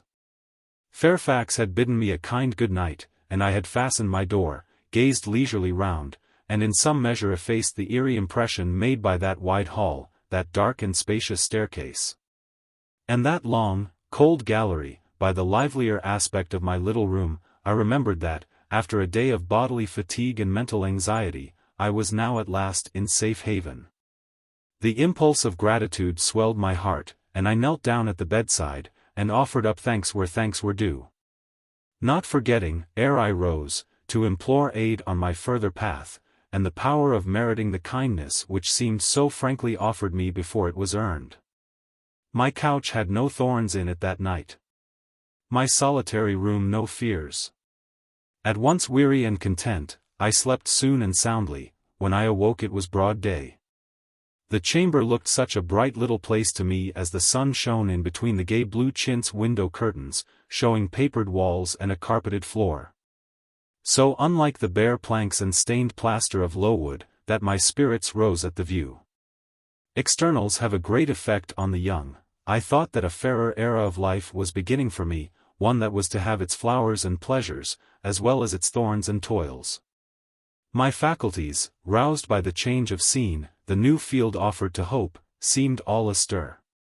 I cannot precisely define what they expected, but it was something pleasant, not perhaps that day or that month, but at an indefinite future period. I rose. I dressed myself with care, obliged to be plain, for I had no article of attire that was not made with extreme simplicity. I was still by nature solicitous to be neat. It was not my habit to be disregardful of appearance or careless of the impression I made. On the contrary, I ever wished to look as well as I could, and to please as much as my want of beauty would permit. I sometimes regretted that I was not handsomer. I sometimes wished to have rosy cheeks, a straight nose, and small cherry mouth. I desired to be tall, stately, and finely developed in figure. I felt it a misfortune that I was so little, so pale, and had features so irregular and so marked. And why had I these aspirations and these regrets? It would be difficult to say. I could not then distinctly say it to myself, yet I had a reason, and a logical, natural reason too. However, when I had brushed my hair very smooth, and put on my black frock, which, Quaker-like as it was, at least had the merit of fitting to a nicety, and adjusted my clean white tucker, I thought I should do respectably enough to appear before Mrs. Fairfax, and that my new pupil would not at least recoil from me with antipathy. Having opened my chamber window, and seen that I left all things straight and neat on the toilet table, I ventured forth. Traversing the long and matted gallery, I descended the slippery steps of oak, then I gained the hall. I halted there a minute. I looked at some pictures on the walls. One, I remember, represented a grim man in a cuirass, and one a lady with powdered hair and a pearl necklace, at a bronze lamp pendant from the ceiling. At a great clock whose case was of oak curiously carved, and ebon black with time and rubbing. Everything appeared very stately and imposing to me, but then I was so little accustomed to grandeur. The hall door, which was half of glass, stood open. I stepped over the threshold. It was a fine autumn morning. The early sun shone serenely on embrowned groves and still green fields. Advancing on to the lawn, I looked up and surveyed the front of the mansion. It was 3 stories high, of proportions not vast, though considerable, a gentleman's manor house, not a nobleman's seat. Battlements round the top gave it a picturesque look. Its grey front stood out well from the background of a rookery, whose cawing tenants were now on the wing. They flew over the lawn and grounds to alight in a great meadow, from which these were separated by a sunk fence, and where an array of mighty old thorn trees, strong, knotty, and broad as oaks, at once explained the etymology of the mansion's designation. Farther off were hills, not so lofty as those round Lowood, nor so craggy, nor so like barriers of separation from the living world, but yet quiet and lonely hills enough, and seeming to embrace Thornfield with a seclusion I had not expected to find existent so near the stirring locality of Millcote. A little hamlet, whose roofs were blent with trees, straggled up the side of one of these hills. The church of the district stood nearer Thornfield. Its old tower top looked over a knoll between the house and gates. I was yet enjoying the calm prospect and pleasant fresh air, yet listening with delight to the cawing of the rooks, yet surveying the wide, hoary front of the hall, and thinking what a great place it was for one lonely little dame like Mrs. Fairfax to inhabit, when that lady appeared at the door. "What? Out already?" said she. "I see you are an early riser." I went up to her, and was received with an affable kiss and shake of the hand. "How do you like Thornfield?" she asked. I told her I liked it very much. "Yes," she said, "it is a pretty place, but I fear it will be getting out of order, unless Mr. Rochester should take it into his head to come and reside here permanently. or, at least, visit it rather oftener. Great houses and fine grounds require the presence of the proprietor. Mr.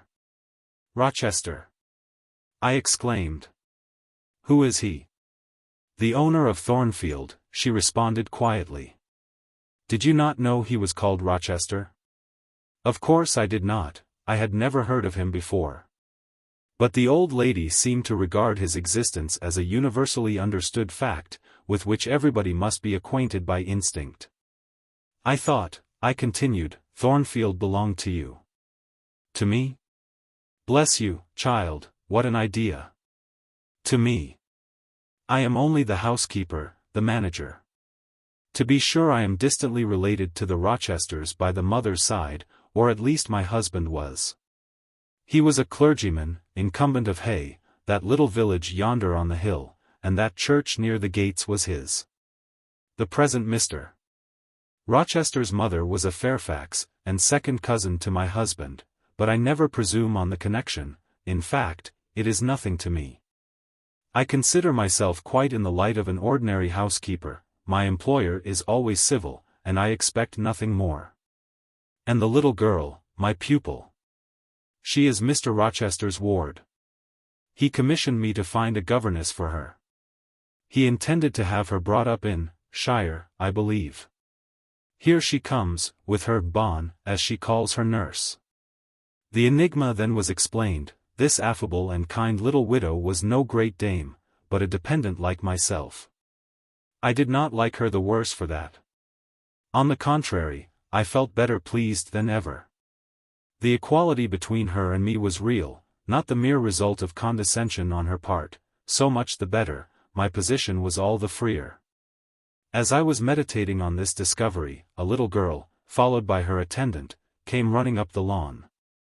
I looked at my pupil, who did not at first appear to notice me. She was quite a child, perhaps 7 or 8 years old, slightly built, with a pale, small-featured face, and a redundancy of hair falling in curls to her waist. "Good morning, Miss Adela," said Mrs. Fairfax. "Come and speak to the lady who is to teach you, and to make you a clever woman some day." She approached. "C'est là ma gouvernante?" One said she, pointing to me, and addressing her nurse, who answered, "Mais oui, certainement too." "Are they foreigners?" I inquired, amazed at hearing the French language. "The nurse is a foreigner, and Adela was born on the continent, and, I believe, never left it till within 6 months ago. When she first came here she could speak no English. Now she can make shift to talk it a little. I don't understand her, she mixes it so with French, but you will make out her meaning very well, I dare say." Fortunately I had had the advantage of being taught French by a French lady. And as I had always made a point of conversing with Madame Pierrot as often as I could, and had besides, during the last 7 years, learnt a portion of French by heart daily, applying myself to take pains with my accent, and imitating as closely as possible the pronunciation of my teacher, I had acquired a certain degree of readiness and correctness in the language, and was not likely to be much at a loss with Mademoiselle Adela. She came and shook hand with me when she heard that I was her governess. And as I led her in to breakfast, I addressed some phrases to her in her own tongue. She replied briefly at first, but after we were seated at the table, and she had examined me some 10 minutes with her large hazel eyes, she suddenly commenced chattering fluently. "Ah," cried she, in French, "you speak my language as well as Mr. Rochester does. I can talk to you as I can to him, and so can Sophie. She will be glad. Nobody here understands her. Madame Fairfax is all English. Sophie is my nurse. She came with me over the sea in a great ship with a chimney that smoked. How it did smoke! And I was sick, and so was Sophie, and so was Mr. Rochester. Mr. Rochester lay down on a sofa in a pretty room called the salon, and Sophie and I had little beds in another place. I nearly fell out of mine, it was like a shelf. And mademoiselle, what is your name?" "Eyre, Jane Eyre." "Eyre? Bah! I cannot say it."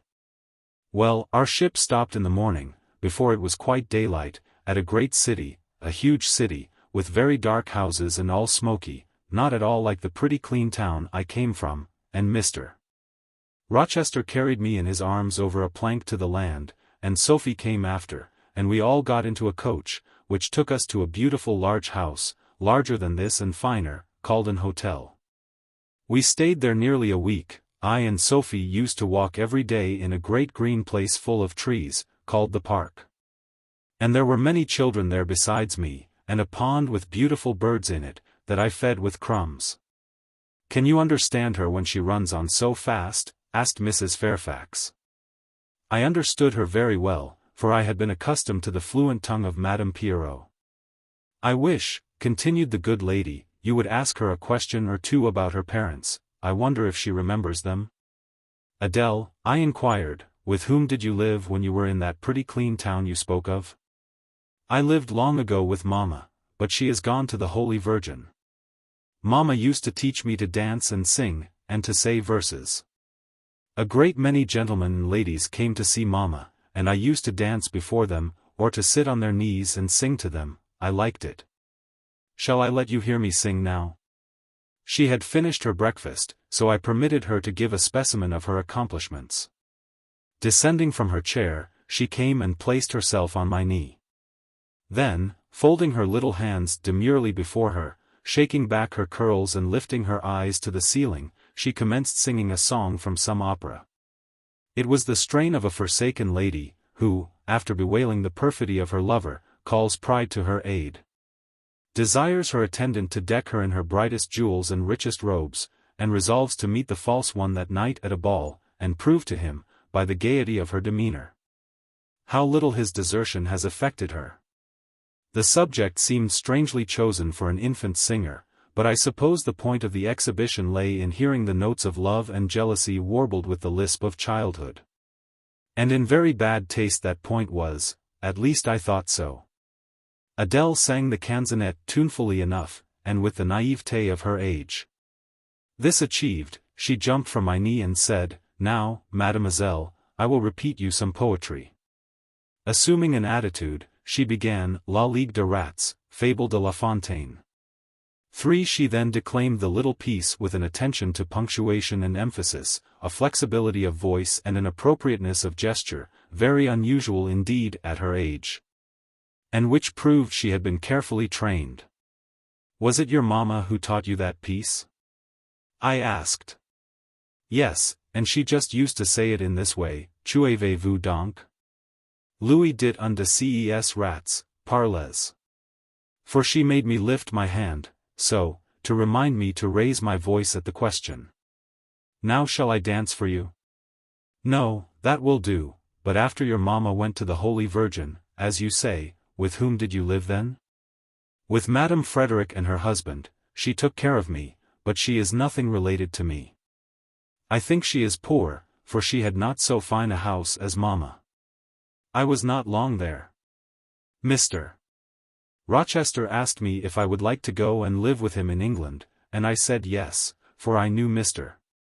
Rochester before I knew Madame Frederick, and he was always kind to me and gave me pretty dresses and toys, but you see he has not kept his word, for he has brought me to England. And now he has gone back again himself, and I never see him." After breakfast, Adele and I withdrew to the library, which room, it appears, Mr. Rochester had directed should be used as the schoolroom. Most of the books were locked up behind glass doors.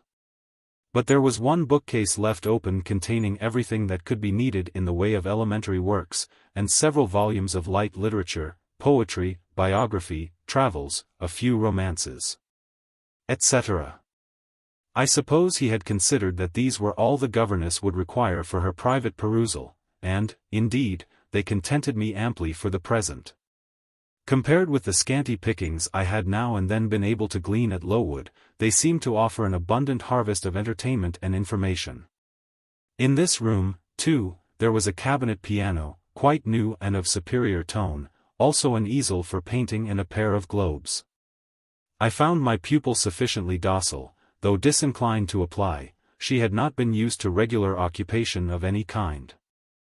I felt it would be injudicious to confine her too much at first. So, when I had talked to her a great deal, and got her to learn a little, and when the morning had advanced to noon, I allowed her to return to her nurse. I then proposed to occupy myself till dinner-time in drawing some little sketches for her use. As I was going upstairs to fetch my portfolio and pencils, Mrs.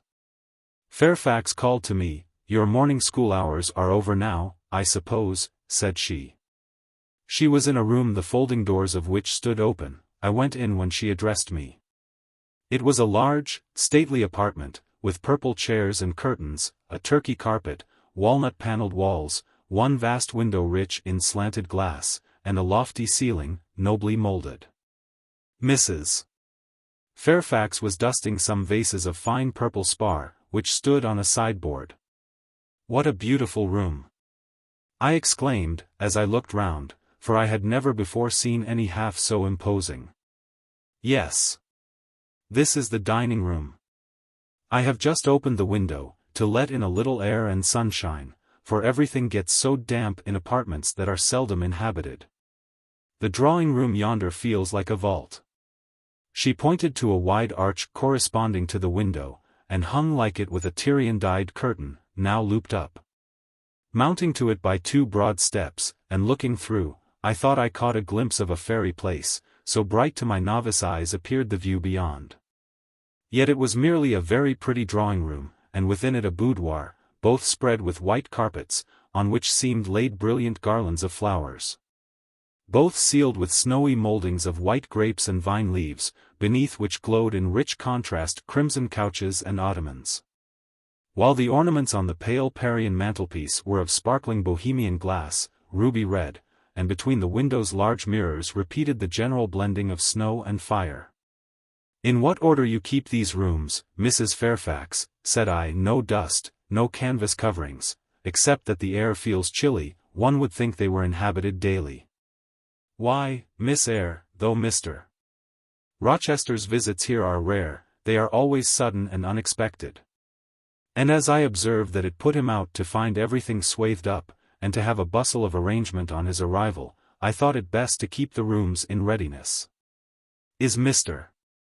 Rochester an exacting, fastidious sort of man?" "Not particularly so, but he has a gentleman's tastes and habits, and he expects to have things managed in conformity to them." "Do you like him? Is he generally liked?" "Oh, yes, the family have always been respected here. Almost all the land in this neighborhood, as far as you can see, has belonged to the Rochesters time out of mind." "Well, but, leaving his land out of the question, do you like him? Is he liked for himself?" "I have no cause to do otherwise than like him. And I believe he is considered a just and liberal landlord by his tenants, but he has never lived much amongst them." "But has he no peculiarities? What, in short, is his character?" "Oh. His character is unimpeachable, I suppose. He is rather peculiar, perhaps. He has travelled a great deal, and seen a great deal of the world, I should think. I dare say he is clever, but I never had much conversation with him." "In what way is he peculiar?" "I don't know, it is not easy to describe, nothing striking, but you feel it when he speaks to you. You cannot be always sure whether he is in jest or earnest, whether he is pleased or the contrary. You don't thoroughly understand him, in short, at least, I don't, but it is of no consequence, he is a very good master." This was all the account I got from Mrs. Fairfax of her employer and mine. There are people who seem to have no notion of sketching a character, or observing and describing salient points, either in persons or things. The good lady evidently belonged to this class. My queries puzzled, but did not draw her out. Mr. Rochester was Mr. Rochester in her eyes. A gentleman, a landed proprietor, nothing more. She inquired and searched no further, and evidently wondered at my wish to gain a more definite notion of his identity. When we left the dining-room, she proposed to show me over the rest of the house, and I followed her upstairs and downstairs, admiring as I went, for all was well arranged and handsome. The large front chambers I thought especially grand, and some of the third-story rooms, though dark and low, were interesting from their air of antiquity. The furniture once appropriated to the lower apartments had from time to time been removed here. As fashions changed, and the imperfect light entering by their narrow casement showed bedsteads of 100 years old. Chests in oak or walnut, looking, with their strange carvings of palm branches and cherubs' heads, like types of the Hebrew ark, rows of venerable chairs, high-backed and narrow. Stools still more antiquated, on whose cushioned tops were yet apparent traces of half-effaced embroideries, wrought by fingers that for 2 generations had been coffin dust. All these relics gave to the 3rd story of Thornfield Hall the aspect of a home of the past, a shrine of memory. I liked the hush, the gloom, the quaintness of these retreats in the day. But I by no means coveted a night's repose on one of those wide and heavy beds, shut in, some of them, with doors of oak. Shaded, others, with wrought Old English hangings crusted with thick work, portraying effigies of strange flowers, and stranger birds, and strangest human beings, all which would have looked strange, indeed, by the pallid gleam of moonlight. Do the servants sleep in these rooms? I asked. No, they occupy a range of smaller apartments to the back. No one ever sleeps here. One would almost say that, if there were a ghost at Thornfield Hall, this would be its haunt. So I think, you have no ghost, then? None that I ever heard of, returned Mrs. Fairfax, smiling. Nor any traditions of one? No legends or ghost stories? I believe not. And yet it is said the Rochesters have been rather a violent than a quiet race in their time, perhaps, though, that is the reason they rest tranquilly in their graves now. Yes, after life's fitful fever they sleep well, I muttered. Where are you going now, Mrs. Fairfax, for she was moving away. On to the Leads, will you come and see the view from thence? I followed still, up a very narrow staircase to the attics, and thence by a ladder and through a trap-door to the roof of the hall. I was now on a level with the crow colony, and could see into their nests. Leaning over the battlements and looking far down, I surveyed the grounds laid out like a map, the bright and velvet lawn closely girdling the grey base of the mansion. The field, wide as a park, dotted with its ancient timber, the wood, dun and sere, divided by a path visibly overgrown, greener with moss than the trees were with foliage. The church at the gates, the road, the tranquil hills, all reposing in the autumn day's sun, the horizon bounded by a propitious sky, azure, marbled with pearly white. No feature in the scene was extraordinary, but all was pleasing. When I turned from it and repassed the trap-door, I could scarcely see my way down the ladder. The attic seemed black as a vault compared with that arch of blue air to which I had been looking up, and to that sunlit scene of grove, pasture, and green hill, of which the hall was the center, and over which I had been gazing with delight. Mrs. Fairfax stayed behind a moment to fasten the trap-door, by drift of groping, found the outlet from the attic, and proceeded to descend the narrow garret staircase. I lingered in the long passage to which this led, separating the front and back rooms of the 3rd story, narrow, low, and dim, with only one little window at the far end, and looking, with its 2 rows of small black doors all shut, like a corridor in some Bluebeard's castle. While I paced softly on, the last sound I expected to hear in so still a region, a laugh, struck my ear. It was a curious laugh, distinct, formal, mirthless. I stopped. The sound ceased, only for an instant. It began again, louder, for at first, though distinct, it was very low.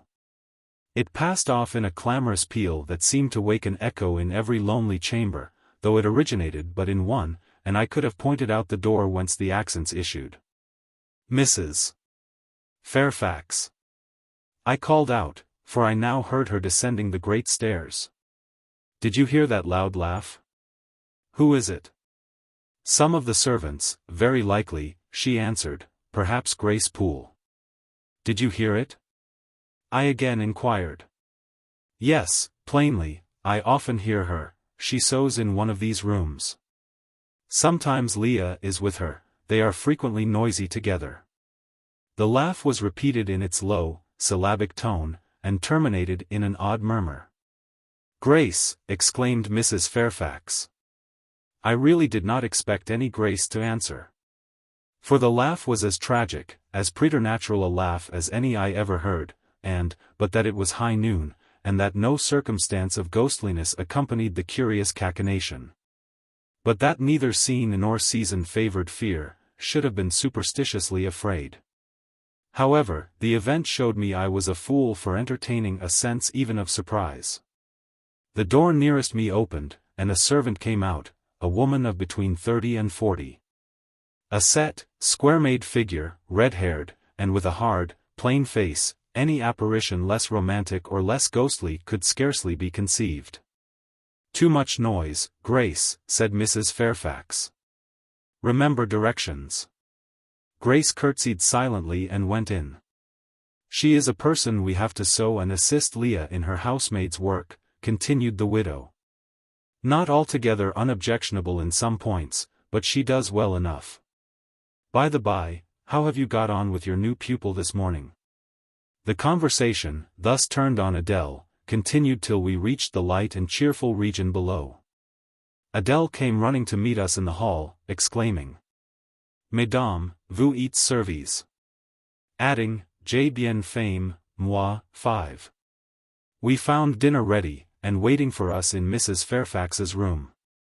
Chapter 12. The promise of a smooth career, which my first calm introduction to Thornfield Hall seemed to pledge, was not belied on a longer acquaintance with the place and its inmates. Mrs. Fairfax turned out to be what she appeared, a placid-tempered, kind-natured woman, of competent education and average intelligence. My pupil was a lively child, who had been spoilt and indulged, and therefore was sometimes wayward. But as she was committed entirely to my care, and no injudicious interference from any quarter ever thwarted my plans for her improvement, she soon forgot her little freaks, and became obedient and teachable. She had no great talents, no marked traits of character, no peculiar development of feeling or taste which raised her 1 inch above the ordinary level of childhood. But neither had she any deficiency or vice which sunk her below it. She made reasonable progress, entertained for me a vivacious, though perhaps not very profound, affection. And by her simplicity, gay prattle, and efforts to please, inspired me, in return, with a degree of attachment sufficient to make us both content in each other's society. This, par parenthesis, 6 will be thought cool language by persons who entertain solemn doctrines about the angelic nature of children, and the duty of those charged with their education to conceive for them an idolatrous devotion. But I am not writing to flatter parental egotism, to echo cant, or prop up humbug. I am merely telling the truth. I felt a conscientious solicitude for Adele's welfare and progress, and a quiet liking for her little self, just as I cherished towards Mrs.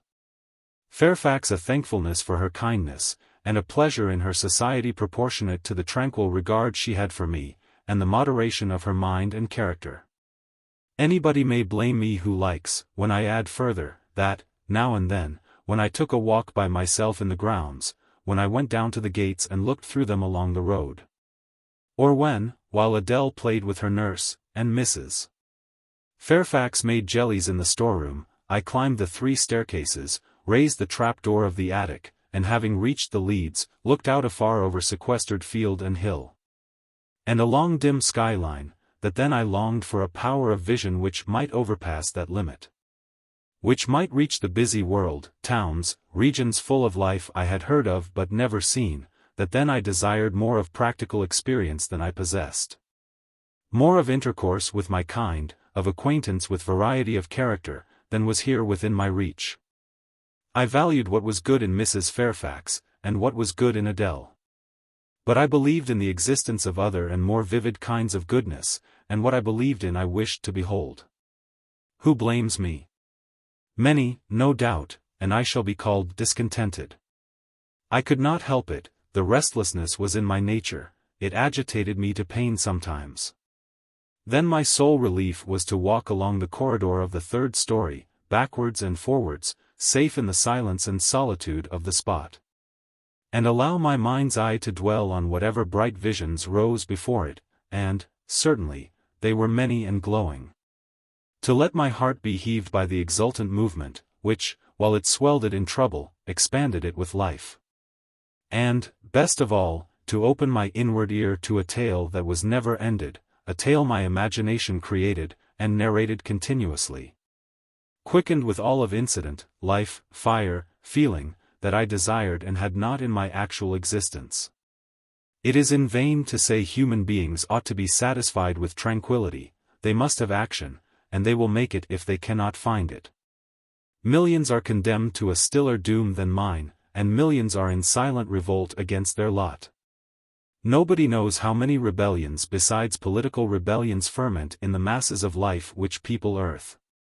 Women are supposed to be very calm generally, but women feel just as men feel. They need exercise for their faculties, and a field for their efforts, as much as their brothers do. They suffer from too rigid a restraint, too absolute a stagnation, precisely as men would suffer. And it is narrow-minded in their more privileged fellow creatures to say that they ought to confine themselves to making puddings and knitting stockings, to playing on the piano and embroidering bags.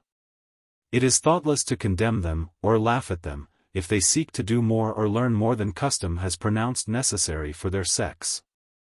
When thus alone, I not unfrequently heard Grace Poole's laugh, the same peal, the same low, slow ha. Ha. Which, when first heard, had thrilled me. I heard, too, her eccentric murmurs. Stranger than her laugh. There were days when she was quite silent, but there were others when I could not account for the sound she made. Sometimes I saw her, she would come out of her room with a basin, or a plate, or a tray in her hand, go down to the kitchen and shortly return, generally, oh, romantic reader, forgive me for telling the plain truth, bearing a pot of porter. Her appearance always acted as a damper to the curiosity raised by her oral oddities. Hard-featured and staid, she had no point to which interest could attach. I made some attempts to draw her into conversation, but she seemed a person of few words. A monosyllabic reply usually cut short every effort of that sort. The other members of the household, viz. John and his wife, Leah the housemaid, and Sophie the French nurse, were decent people, but in no respect remarkable. With Sophie I used to talk French, and sometimes I asked her questions about her native country.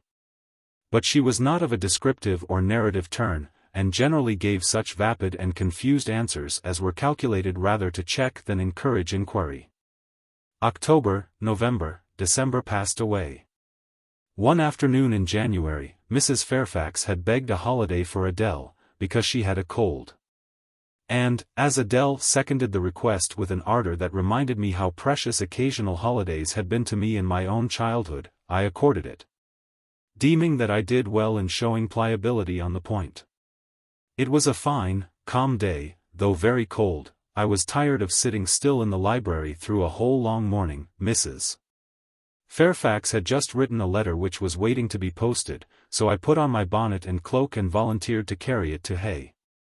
The distance, 2 miles, would be a pleasant winter afternoon walk. Having seen Adele comfortably seated in her little chair by Mrs.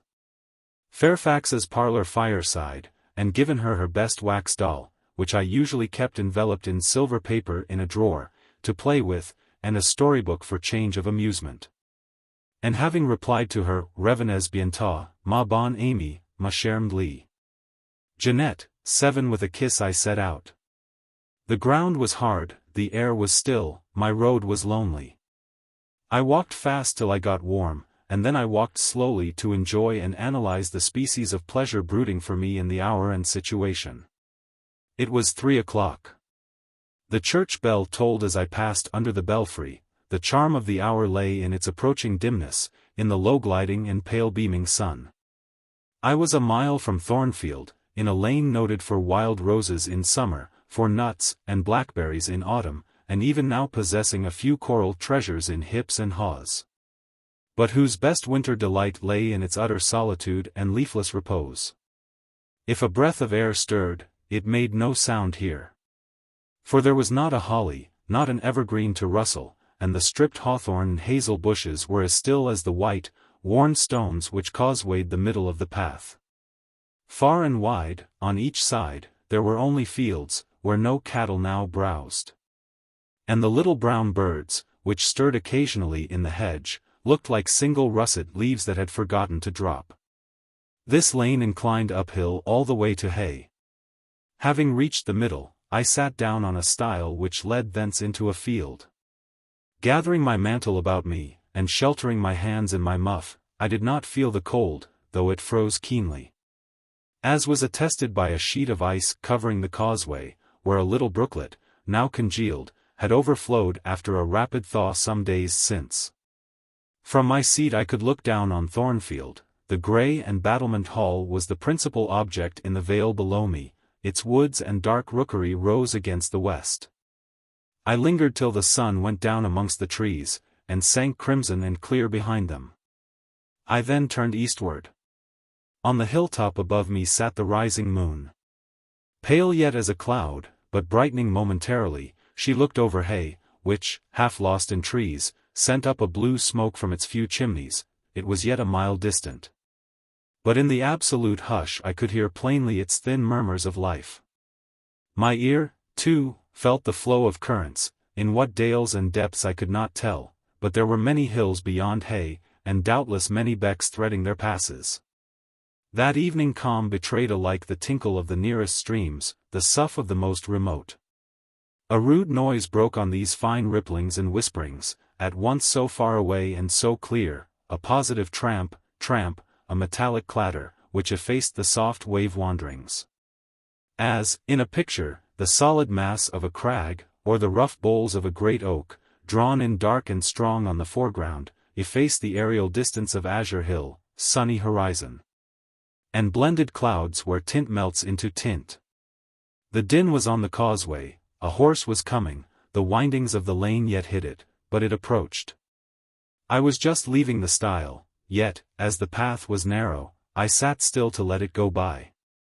In those days I was young, and all sorts of fancies bright and dark tenanted my mind. The memories of nursery stories were there amongst other rubbish. And when they recurred, maturing youth added to them a vigor and vividness beyond what childhood could give.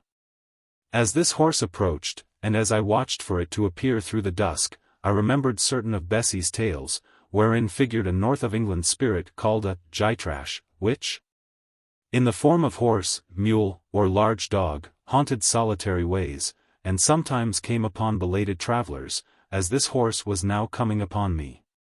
It was very near, but not yet in sight. When, in addition to the tramp, tramp, I heard a rush under the hedge, and close down by the hazel stems glided a great dog, whose black and white color made him a distinct object against the trees.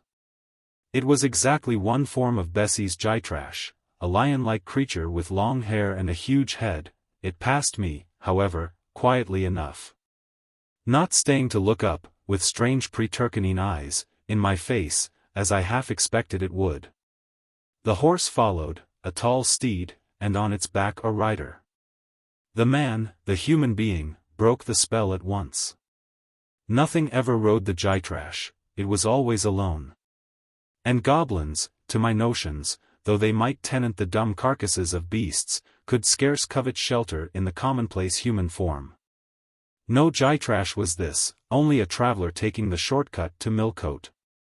He passed, and I went on, a few steps, and I turned, a sliding sound and an exclamation of, "What the deuce is to do now?"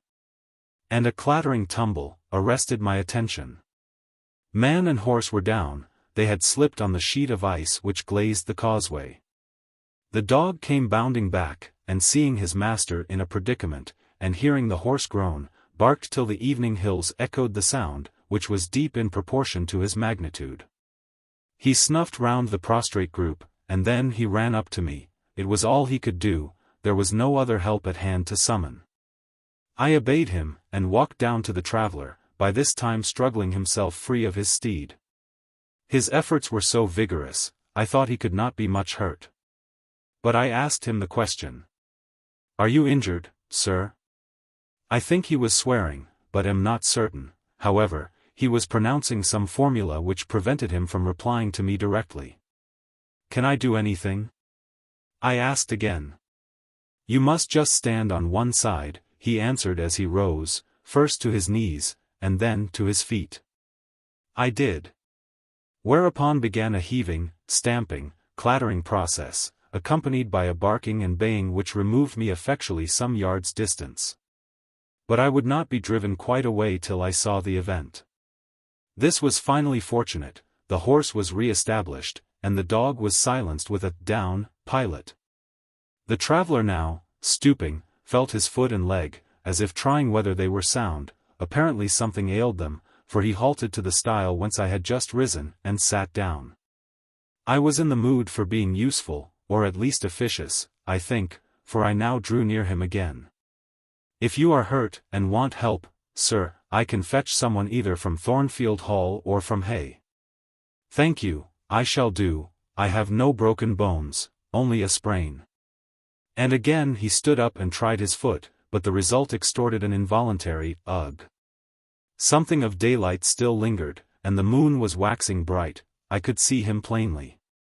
His figure was enveloped in a riding cloak, fur-collared and steel-clasped. Its details were not apparent, but I traced the general points of middle height and considerable breadth of chest. He had a dark face, with stern features and a heavy brow. His eyes and gathered eyebrows looked ireful and thwarted just now. He was past youth, but had not reached middle age. Perhaps he might be 35. I felt no fear of him, and but little shyness.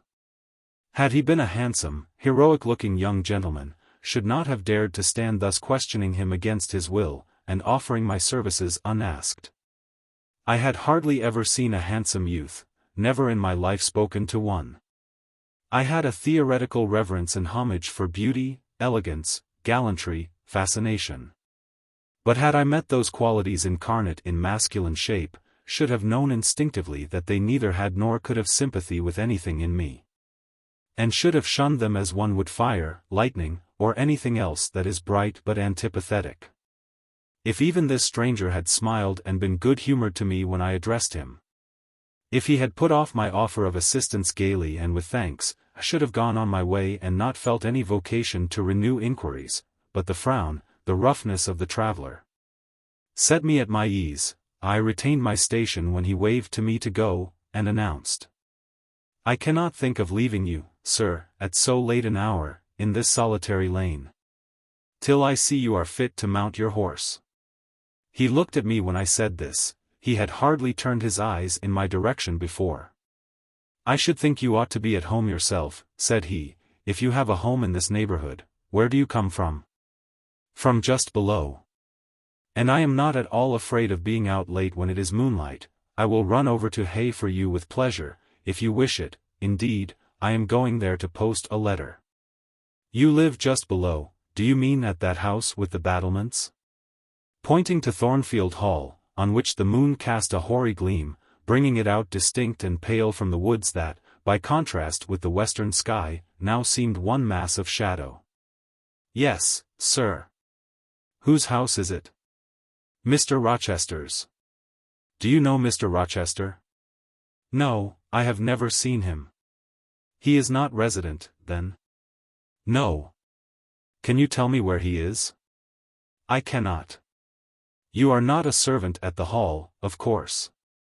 "You are." He stopped, ran his eye over my dress, which, as usual, was quite simple, a black merino cloak, a black beaver bonnet. Neither of them half fine enough for a lady's maid. He seemed puzzled to decide what I was. I helped him. "I am the governess." "Ah, the governess," he repeated. "Deuce take me, if I had not forgotten. The governess," and again my raiment underwent scrutiny. In 2 minutes he rose from the stile. His face expressed pain when he tried to move. "I cannot commission you to fetch help," he said, "but you may help me a little yourself, if you will be so kind." "Yes, sir." "You have not an umbrella that I can use as a stick?" "No." "Try to get hold of my horse's bridle and lead him to me. You are not afraid?" I should have been afraid to touch a horse when alone, but when told to do it, I was disposed to obey. I put down my muff on the stile, and went up to the tall steed. I endeavored to catch the bridle, but it was a spirited thing, and would not let me come near its head. I made effort on effort, though in vain. Meantime, I was mortally afraid of its trampling 4 feet.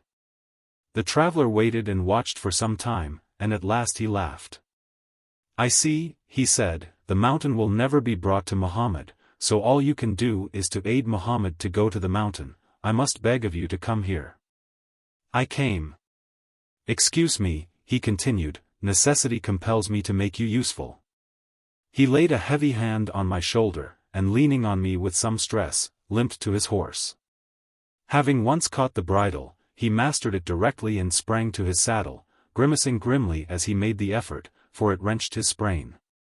"Now," said he, releasing his under lip from a hard bite, "just hand me my whip, it lies there under the hedge." I sought it and found it. "Thank you. Now make haste with the letter to Hay, and return as fast as you can." A touch of a spurred heel made his horse first start and rear, and then bound away. The dog rushed in his traces. All 3 vanished.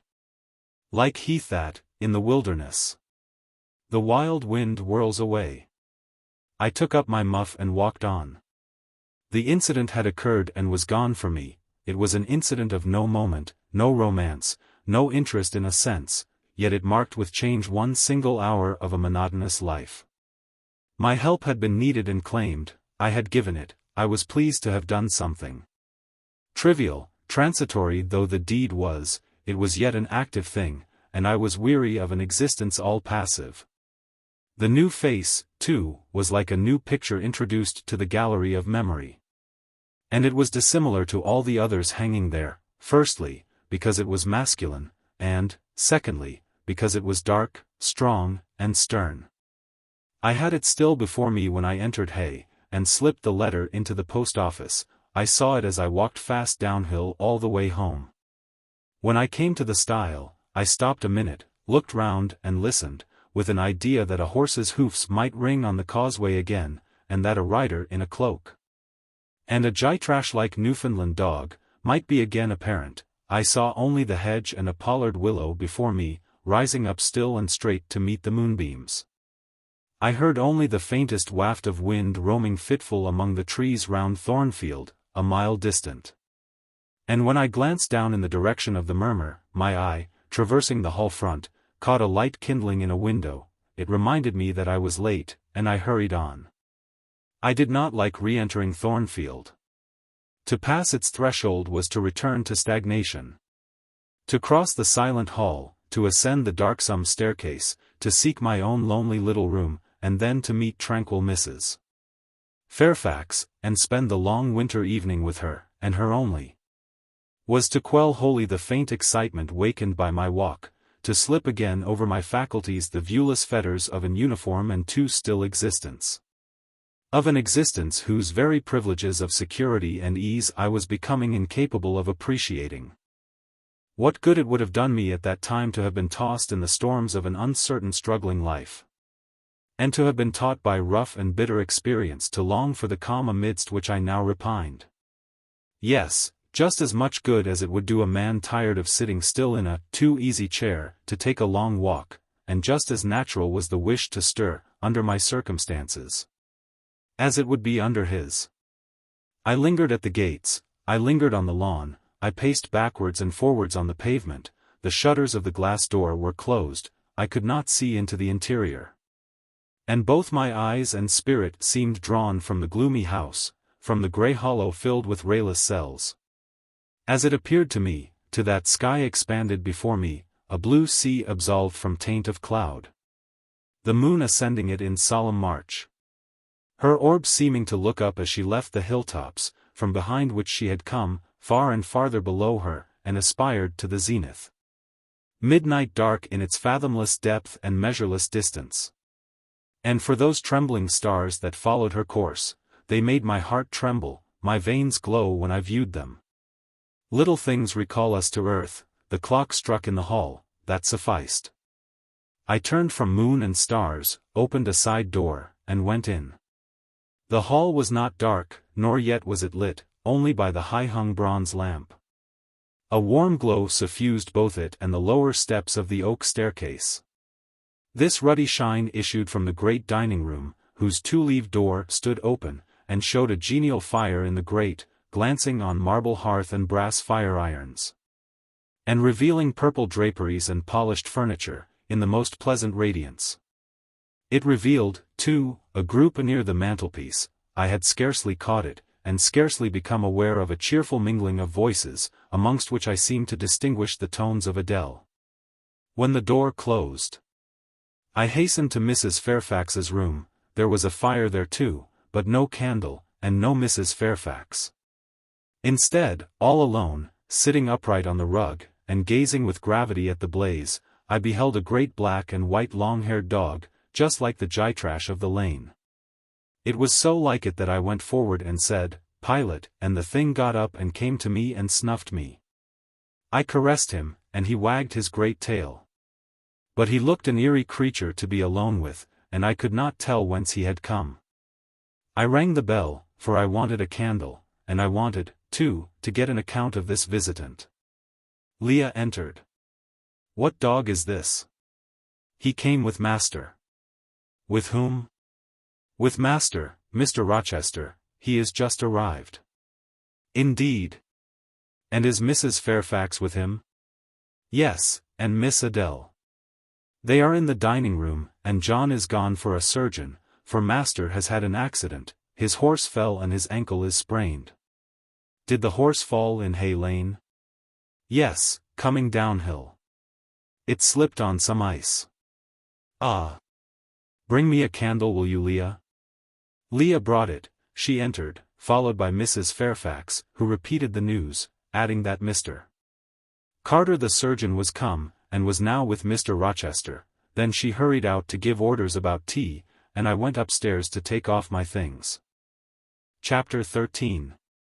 Mr. Rochester, it seems, by the surgeon's orders, went to bed early that night, nor did he rise soon next morning.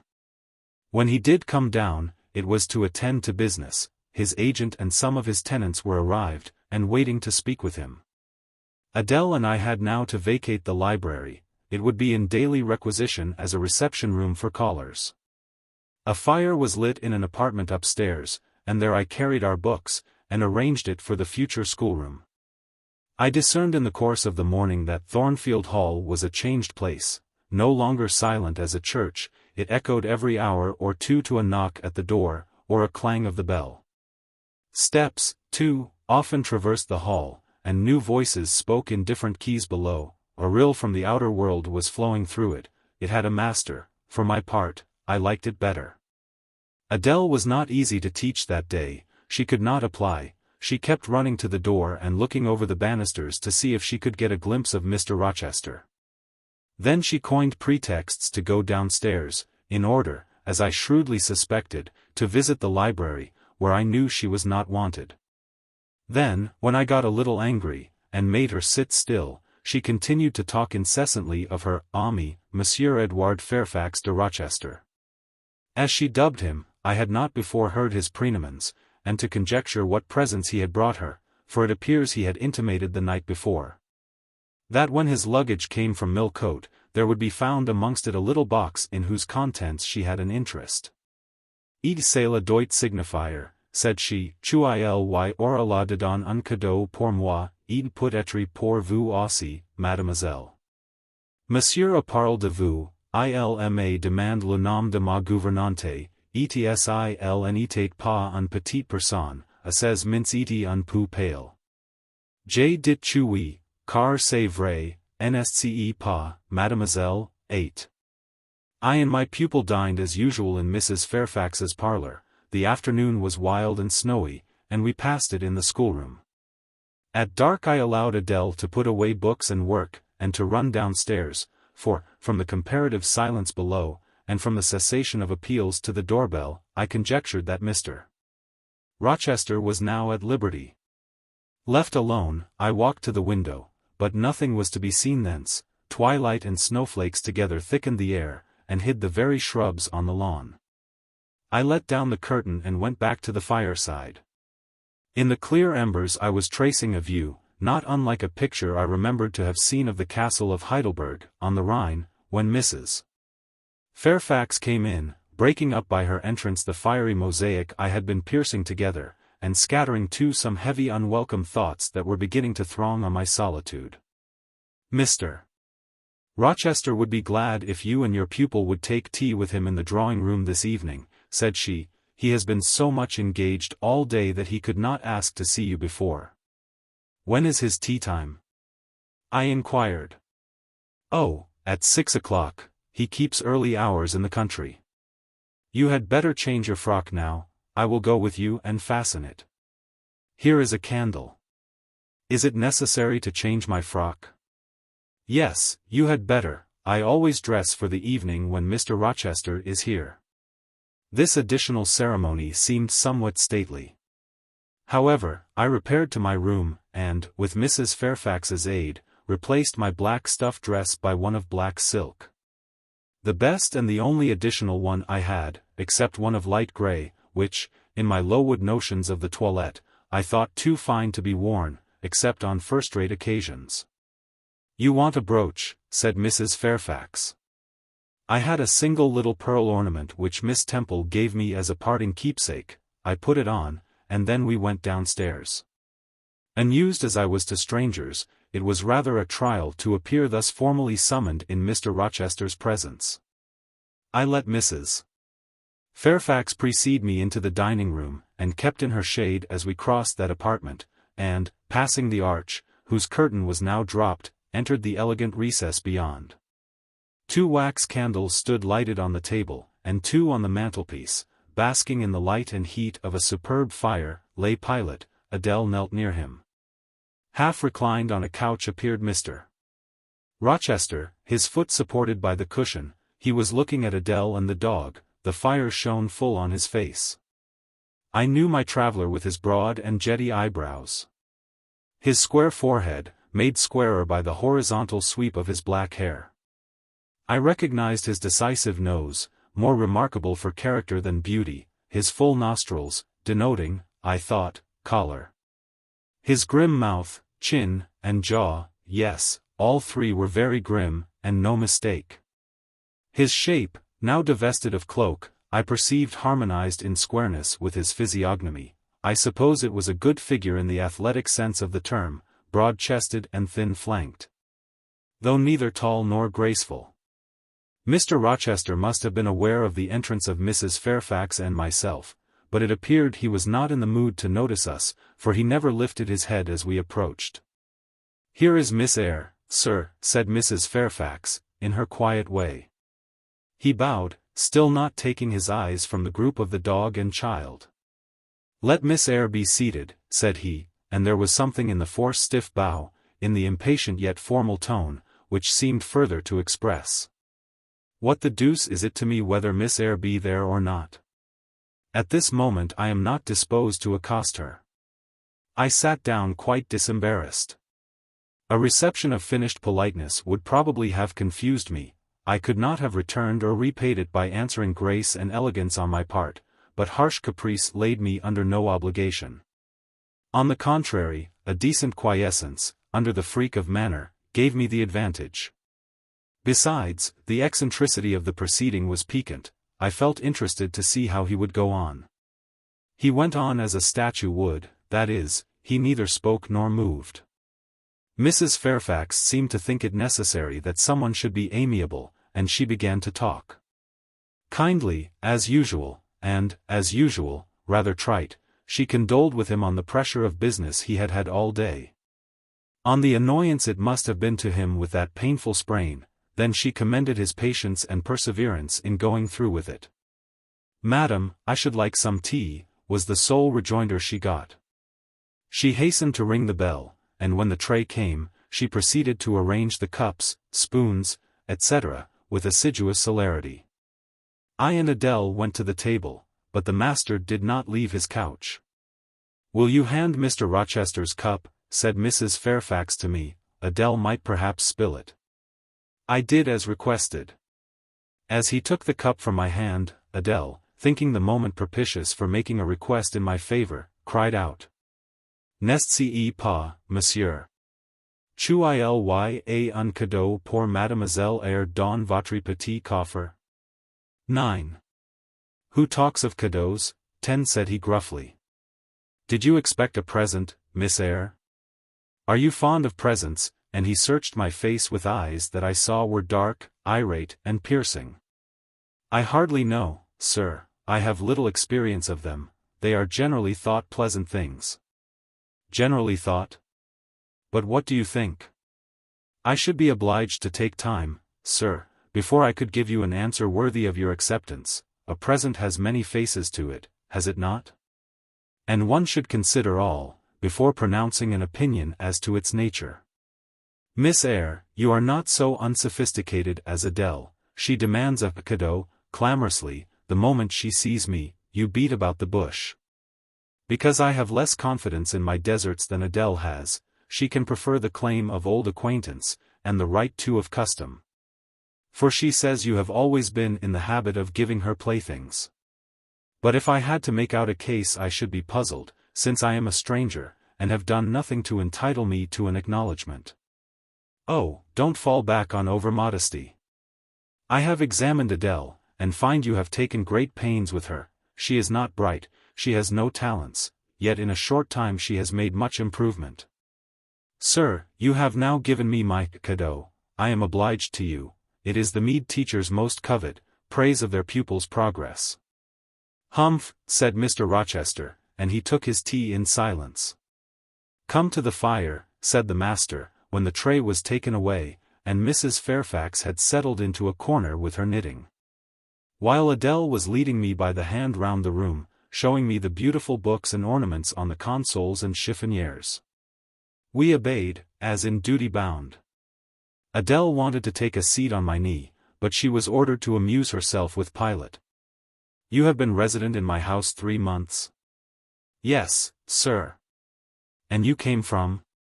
From Lowood School, in Shire. Ah. A charitable concern. How long were you there? 8 years. 8 years. You must be tenacious of life. I thought half the time in such a place would have done up any constitution. No wonder you have rather the look of another world. I marveled where you had got that sort of face. When you came on me in Hay Lane last night, I thought unaccountably of fairy tales, and had half a mind to demand whether you had bewitched my horse. I am not sure yet. Who are your parents? I have none. Nor ever had, I suppose. Do you remember them? No. I thought not. And so you were waiting for your people when you sat on that stile? For whom, sir? For the men in green. It was a proper moonlight evening for them. Did I break through one of your rings, that you spread that damned ice on the causeway? I shook my head. The men in green all forsook England 100 years ago, said I, speaking as seriously as he had done. And not even in Hay Lane, or the fields about it, could you find a trace of them. I don't think either summer or harvest, or winter moon, will ever shine on their revels more. Mrs. Fairfax had dropped her knitting, and, with raised eyebrows, seemed wondering what sort of talk this was. Well, resumed Mr. Rochester, if you disown parents, you must have some sort of kinsfolk, uncles and aunts? No, none that I ever saw. And your home? I have none. Where do your brothers and sisters live? I have no brothers or sisters. Who recommended you to come here? I advertised, and Mrs. Fairfax answered my advertisement. Yes, said the good lady, who now knew what ground we were upon, and I am daily thankful for the choice Providence led me to make. Miss Eyre has been an invaluable companion to me, and a kind and careful teacher to Adele. Don't trouble yourself to give her a character, returned Mr. Rochester. Eulogiums will not bias me. I shall judge for myself. She began by felling my horse. Sir, said Mrs. Fairfax. I have to thank her for this sprain. The widow looked bewildered. Miss Eyre, have you ever lived in a town? No, sir. Have you seen much society? None but the pupils and teachers of Lowood, and now the inmates of Thornfield. Have you read much?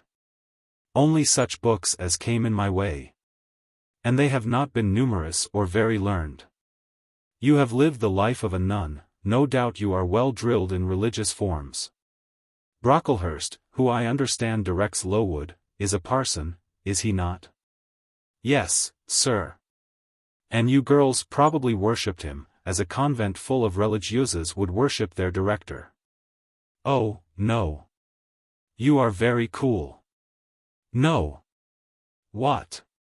A novice not worship her priest? That sounds blasphemous. I disliked Mr. Brocklehurst, and I was not alone in the feeling. He is a harsh man. At once pompous and meddling, he cut off our hair, and for economy's sake bought us bad needles and thread, with which we could hardly sew. That was very false economy, remarked Mrs. Fairfax, who now again caught the drift of the dialogue. And was that the head and front of his offending? Demanded Mr. Rochester. He starved us when he had the sole superintendence of the provision department, before the committee was appointed. And he bored us with long lectures once a week, and with evening readings from books of his own inditing, about sudden deaths and judgments, which made us afraid to go to bed. What age were you when you went to Lowood? About 10. And you stayed there 8 years, you are now, then, 18? I assented. Arithmetic, you see, is useful. Without its aid, I should hardly have been able to guess your age. It is a point difficult to fix where the features and countenance are so much at variance as in your case. And now what did you learn at Lowood? Can you play? A little. Of course, that is the established answer. Go into the library, I mean, if you please, excuse my tone of command. I am used to say, do this, and it is done, I cannot alter my customary habits for one new inmate. Go, then, into the library, take a candle with you, leave the door open. Sit down to the piano, and play a tune. I departed, obeying his directions. Enough, he called out in a few minutes. You play a little, I see, like any other English schoolgirl. Perhaps rather better than some, but not well. I closed the piano and returned. Mr. Rochester continued, Adele showed me some sketches this morning, which she said were yours.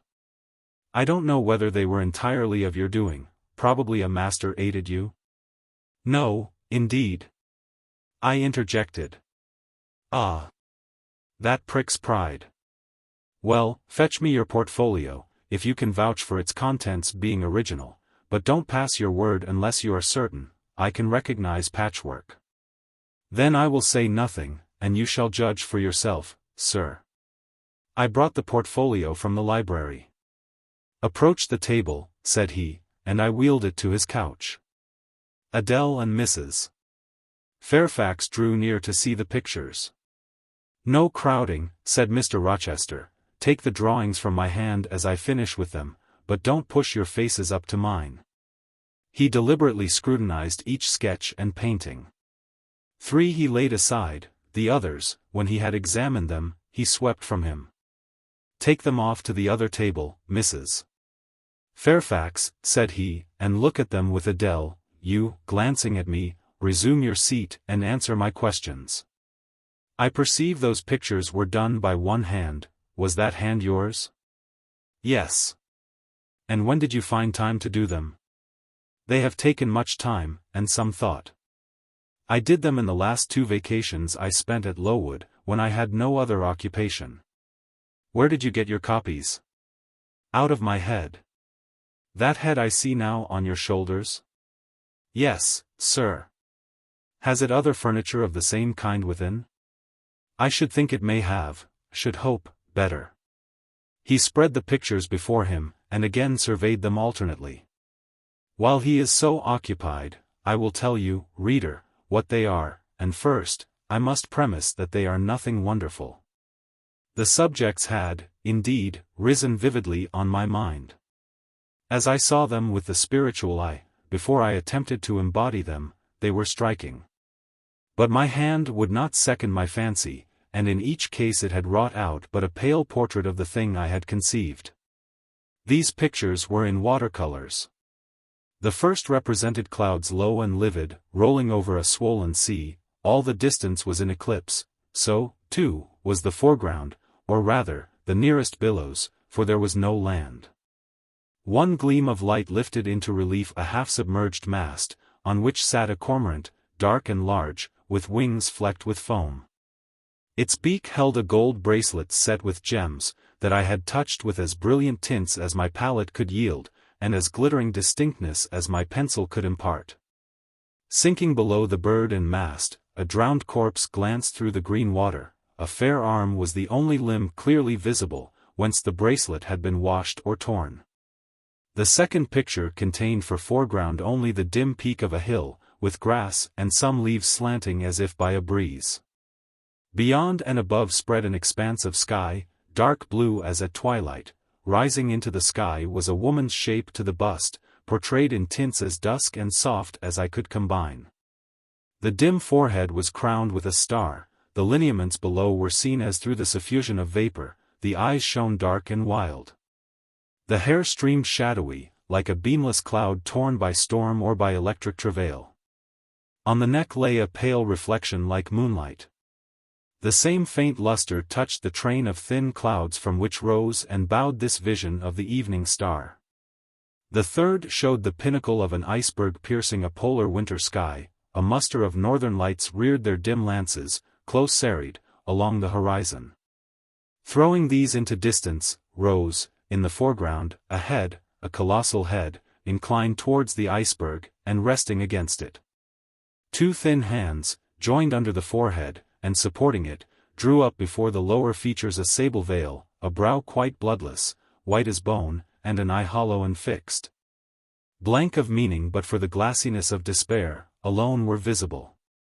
Above the temples, amidst wreathed turban folds of black drapery, vague in its character and consistency as cloud, gleamed a ring of white flame, gemmed with sparkles of a more lurid tinge. This pale crescent was the likeness of a kingly crown. What it diademed was the shape which shape had none. "Were you happy when you painted these pictures?" asked Mr. Rochester presently. "I was absorbed, sir, yes, and I was happy. To paint them, in short, was to enjoy one of the keenest pleasures I have ever known. That is not saying much. Your pleasures, by your own account, have been few, but I dare say you did exist in a kind of artist's dreamland while you blent and arranged these strange tints. Did you sit at them long each day?" "I had nothing else to do, because it was the vacation, and I sat at them from morning till noon, and from noon till night. The length of the midsummer days favored my inclination to apply." "And you felt self-satisfied with the result of your ardent labors?" "Far from it. I was tormented by the contrast between my idea and my handiwork. In each case I had imagined something which I was quite powerless to realize." "Not quite, you have secured the shadow of your thought, but no more, probably. You had not enough of the artist's skill and science to give it full being, yet the drawings are, for a schoolgirl, peculiar. As to the thoughts, they are elfish. These eyes in the evening star you must have seen in a dream. How could you make them look so clear, and yet not at all brilliant? For the planet above quells their rays. And what meaning is that in their solemn depth? And who taught you to paint wind? There is a high gale in that sky, and on this hilltop. Where did you see Latmos? For that is Latmos. There.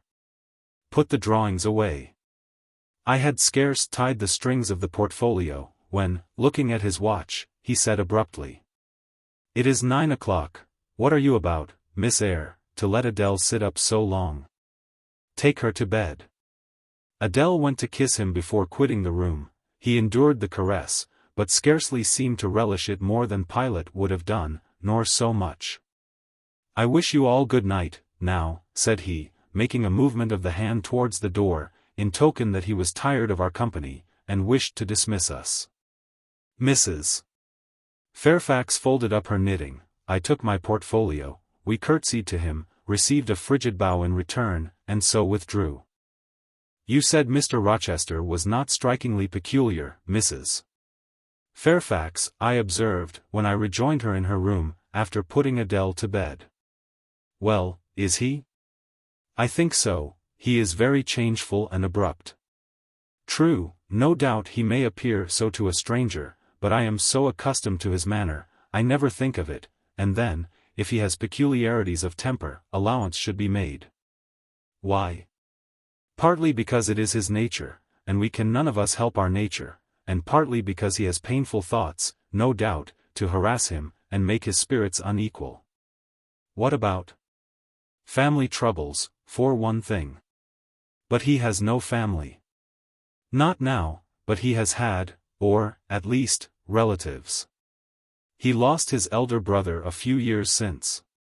"His elder brother?" "Yes. The present Mr. Rochester has not been very long in possession of the property, only about 9 years. 9 years is a tolerable time. Was he so very fond of his brother as to be still inconsolable for his loss?" "Why, no, perhaps not. I believe there were some misunderstandings between them. Mr. Roland Rochester was not quite just to Mr. Edward, and perhaps he prejudiced his father against him. The old gentleman was fond of money, and anxious to keep the family estate together. He did not like to diminish the property by division, and yet he was anxious that Mr. Edward should have wealth, too, to keep up the consequence of the name. And, soon after he was of age, some steps were taken that were not quite fair, and made a great deal of mischief. Old Mr. Rochester and Mr. Roland combined to bring Mr. Edward into what he considered a painful position, for the sake of making his fortune. What the precise nature of that position was I never clearly knew. But his spirit could not brook what he had to suffer in it. He is not very forgiving, he broke with his family, and now for many years he has led an unsettled kind of life. I don't think he has ever been resident at Thornfield for a fortnight together, since the death of his brother without a will left him master of the estate. And, indeed, no wonder he shuns the old place. Why should he shun it? Perhaps he thinks it gloomy. The answer was evasive. I should have liked something clearer, but Mrs.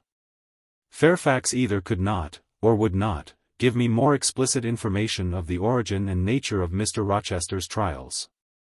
She averred they were a mystery to herself, and that what she knew was chiefly from conjecture. It was evident, indeed, that she wished me to drop the subject, which I did accordingly. Chapter 14. For several subsequent days I saw little of Mr. Rochester. In the mornings he seemed much engaged with business, and, in the afternoon, gentlemen from Millcote or the neighborhood called, and sometimes stayed to dine with him. When his sprain was well enough to admit of horse exercise, he rode out a good deal, probably to return these visits, as he generally did not come back till late at night. During this interval, even Adele was seldom sent for to his presence, and all my acquaintance with him was confined to an occasional rencontre in the hall, on the stairs, or in the gallery. When he would sometimes pass me haughtily and coldly, just acknowledging my presence by a distant nod or a cool glance, and sometimes bow and smile with gentlemanlike affability.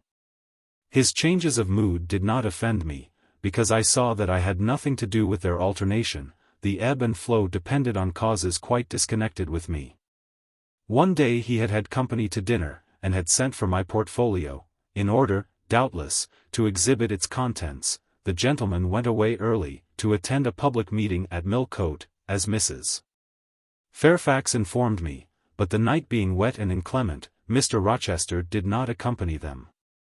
Soon after they were gone he rang the bell. A message came that I and Adele were to go downstairs. I brushed Adele's hair and made her neat, and having ascertained that I was myself in my usual Quaker trim, where there was nothing to retouch, all being too close and plain, braided locks included. To admit of disarrangement, we descended, Adele wondering whether the petit coffre 11 was at length come. For, owing to some mistake, its arrival had hitherto been delayed. She was gratified. There it stood, a little carton, on the table when we entered the dining room. She appeared to know it by instinct. "Ma boit! Ma boit, 12!" exclaimed she, running towards it. "Yes, there is your boit at last, take it into a corner, you genuine daughter of Paris, and amuse yourself with disemboweling it," said the deep and rather sarcastic voice of Mr. Rochester, proceeding from the depths of an immense easy-chair at the fireside. "And mind," he continued, "don't bother me with any details of the anatomical process, or any notice of the condition of the entrails. Let your operation be conducted in silence, tiens toi tranquille, enfant. Comprends tu? 13. Adele seemed scarcely to need the warning. She had already retired to a sofa with her treasure, and was busy untying the cord which secured the lid. Having removed this impediment, and lifted certain silvery envelopes of tissue paper, she merely exclaimed, "Oh seal! Que c'est beau!" 14, and then remained absorbed in ecstatic contemplation. "Is Miss Eyre there?" now demanded the master, half rising from his seat to look round to the door, near which I still stood. "Ah! Well, come forward, be seated here." He drew a chair near his own. "I am not fond of the prattle of children," he continued, "for, old bachelor as I am, I have no pleasant associations connected with their lisp. It would be intolerable to me to pass a whole evening tête-à-tête with a brat. Don't draw that chair farther off, Miss Eyre, sit down exactly where I placed it, if you please, that is. Confound these civilities. I continually forget them. Nor do I particularly affect simple-minded old ladies. By the by, I must have mine in mind, it won't do to neglect her. She is a Fairfax, or wed to one, and blood is said to be thicker than water." He rang, and dispatched an invitation to Mrs. Fairfax, who soon arrived, knitting basket in hand. "Good evening, madam. I sent to you for a charitable purpose. I have forbidden Adele to talk to me about her presents, and she is bursting with repletion. Have the goodness to serve her as auditress and interlocutress. It will be one of the most benevolent acts you ever performed." Adele, indeed, no sooner saw Mrs. Fairfax, than she summoned her to her sofa, and there quickly filled her lap with the porcelain, the ivory, the waxen contents of her boit, pouring out, meantime, explanations and raptures in such broken English as she was mistress of. "Now I have performed the part of a good host," pursued Mr. Rochester, "put my guests into the way of amusing each other, I ought to be at liberty to attend to my own pleasure.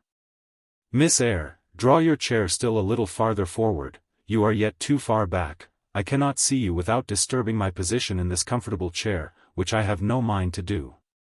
I did as I was bid, though I would much rather have remained somewhat in the shade, but Mr. Rochester had such a direct way of giving orders, it seemed a matter of course to obey him promptly. We were, as I have said, in the dining-room. The lustre, which had been lit for dinner, filled the room with a festal breadth of light. The large fire was all red and clear. The purple curtains hung rich and ample before the lofty window and loftier arch. Everything was still, save the subdued chat of Adele. She dared not speak loud, and, filling up each pause, the beating of winter rain against the panes. Mr. Rochester, as he sat in his damask-covered chair, looked different to what I had seen him look before, not quite so stern, much less gloomy. There was a smile on his lips, and his eyes sparkled, whether with wine or not, I am not sure, but I think it very probable. He was, in short, in his after-dinner mood.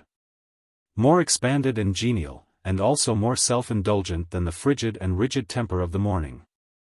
Still he looked preciously grim, cushioning his massive head against the swelling back of his chair, and receiving the light of the fire on his granite-hewn features, and in his great, dark eyes. For he had great, dark eyes, and very fine eyes, too, not without a certain change in their depth sometimes, which, if it was not softness, reminded you, at least, of that feeling. He had been looking 2 minutes at the fire, and I had been looking the same length of time at him, when, turning suddenly, he caught my gaze fastened on his physiognomy. "You examine me, Miss Eyre," said he, "do you think me handsome?"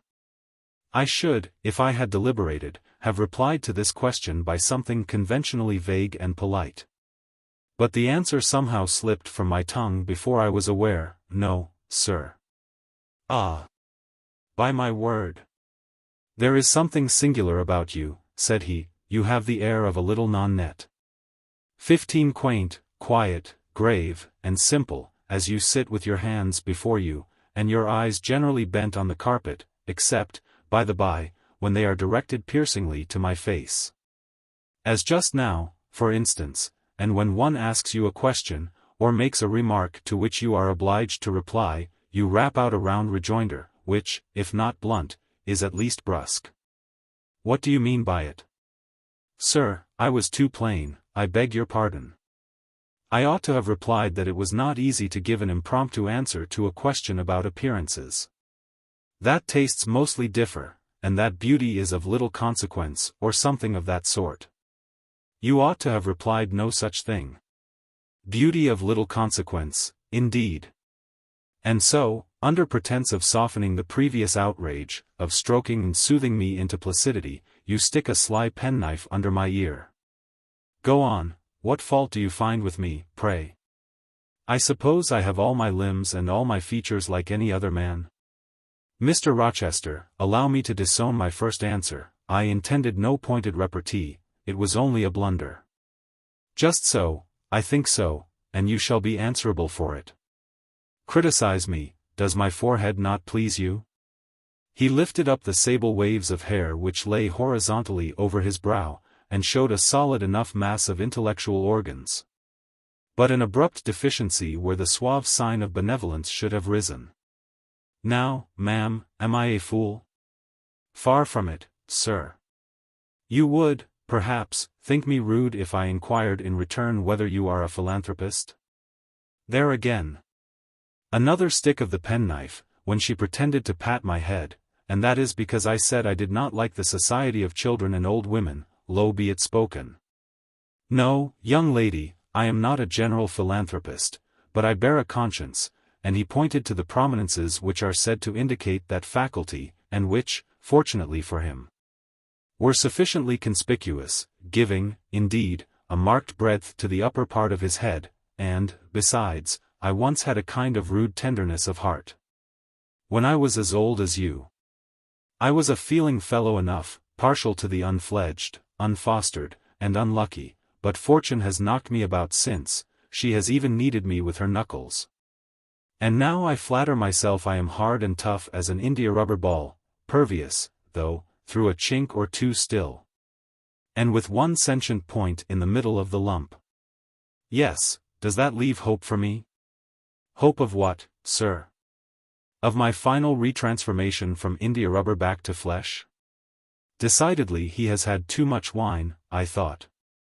And I did not know what answer to make to his queer question. How could I tell whether he was capable of being retransformed? You looked very much puzzled, Miss Eyre. And though you are not pretty any more than I am handsome, yet a puzzled air becomes you. Besides, it is convenient, for it keeps those searching eyes of yours away from my physiognomy, and busies them with the worsted flowers of the rug, so puzzle on. Young lady, I am disposed to be gregarious and communicative tonight. With this announcement he rose from his chair, and stood, leaning his arm on the marble mantelpiece. In that attitude his shape was seen plainly as well as his face. His unusual breadth of chest, disproportionate almost to his length of limb. I am sure most people would have thought him an ugly man, yet there was so much unconscious pride in his port. So much ease in his demeanor, such a look of complete indifference to his own external appearance.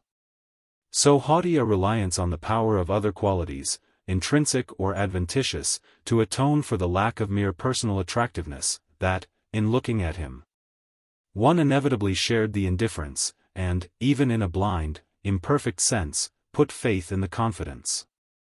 I am disposed to be gregarious and communicative tonight, he repeated, and that is why I sent for you. The fire and the chandelier were not sufficient company for me.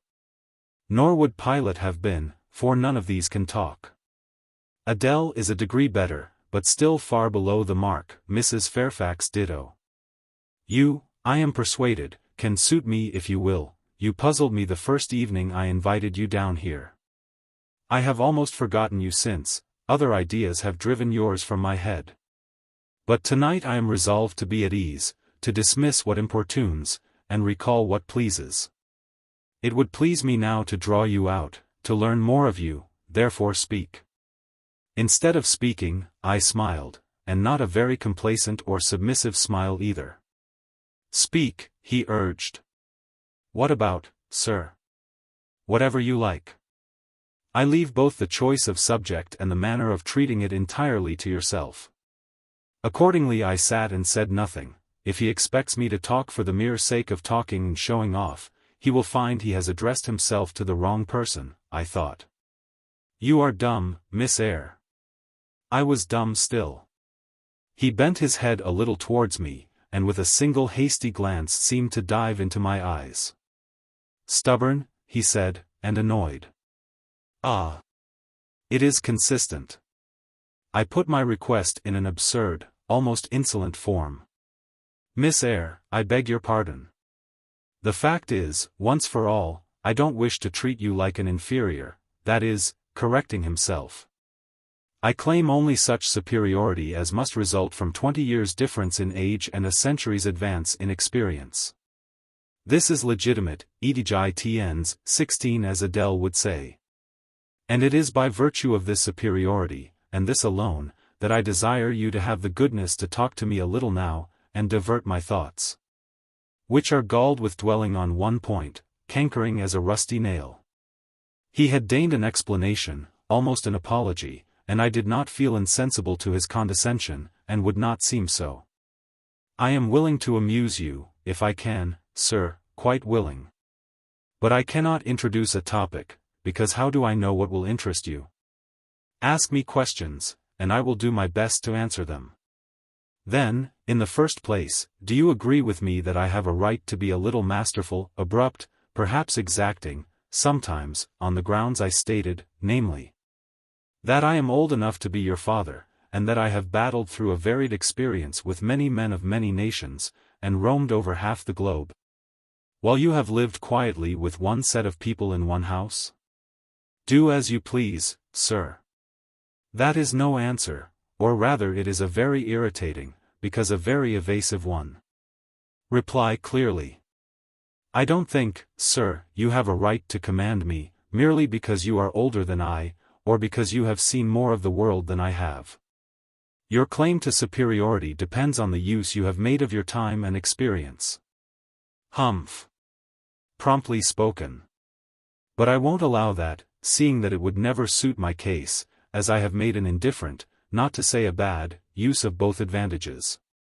Leaving superiority out of the question, then, you must still agree to receive my orders now and then, without being piqued or hurt by the tone of command. Will you? I smiled. I thought to myself, Mr. Rochester is peculiar, he seems to forget that he pays me £30 per annum for receiving his orders. The smile is very well, said he, catching instantly the passing expression, but speak too. I was thinking, sir, that very few masters would trouble themselves to inquire whether or not their paid subordinates were piqued and hurt by their orders. Paid subordinates. What? You are my paid subordinate, are you? Oh yes, I had forgotten the salary. Well then, on that mercenary ground, will you agree to let me hector a little? No, sir, not on that ground. But, on the ground that you did forget it, and that you care whether or not a dependent is comfortable in his dependency, I agree heartily. And will you consent to dispense with a great many conventional forms and phrases, without thinking that the omission arises from insolence? I am sure, sir, I should never mistake informality for insolence, one I rather like, the other nothing freeborn would submit to, even for a salary. Humbug. Most things freeborn will submit to anything for a salary, therefore, keep to yourself, and don't venture on generalities of which you are intensely ignorant. However, I mentally shake hands with you for your answer, despite its inaccuracy, and as much for the manner in which it was said, as for the substance of the speech. The manner was frank and sincere. One does not often see such a manner, no, on the contrary, affectation, or coldness, or stupid, coarse-minded misapprehension of one's meaning are the usual rewards of candor. Not 3 in 3,000 raw schoolgirl governesses would have answered me as you have just done. But I don't mean to flatter you. if you are cast in a different mold to the majority, it is no merit of yours, nature did it. And then, after all, I go too fast in my conclusions, for what I yet know, you may be no better than the rest, you may have intolerable defects to counterbalance your few good points. And so may you, I thought. My eye met his as the idea crossed my mind. He seemed to read the glance, answering as if its import had been spoken as well as imagined. Yes, yes, you are right, said he. I have plenty of faults of my own, I know it, and I don't wish to palliate them, I assure you. God, what I need not be too severe about others. I have a past existence, a series of deeds, a color of life to contemplate within my own breast, which might well call my sneers and censures from my neighbors to myself. I started, or rather, for like other defaulters, I like to lay half the blame on ill fortune and adverse circumstances, was thrust on to a wrong tack at the age of 21, and have never recovered the right course since, but I might have been very different. I might have been as good as you, wiser, almost as stainless. I envy you your peace of mind, your clean conscience, your unpolluted memory. Little girl, a memory without blot or contamination must be an exquisite treasure, an inexhaustible source of pure refreshment, is it not? How was your memory when you were 18, sir? All right then, limpid, salubrious, no gush of bilge water had turned it to fetid puddle. I was your equal at 18, quite your equal. Nature meant me to be, on the whole, a good man, Miss Eyre. One of the better kind, and you see I am not so. You would say you don't see it, at least I flatter myself I read as much in your eye. Beware, by the by, what you express with that organ.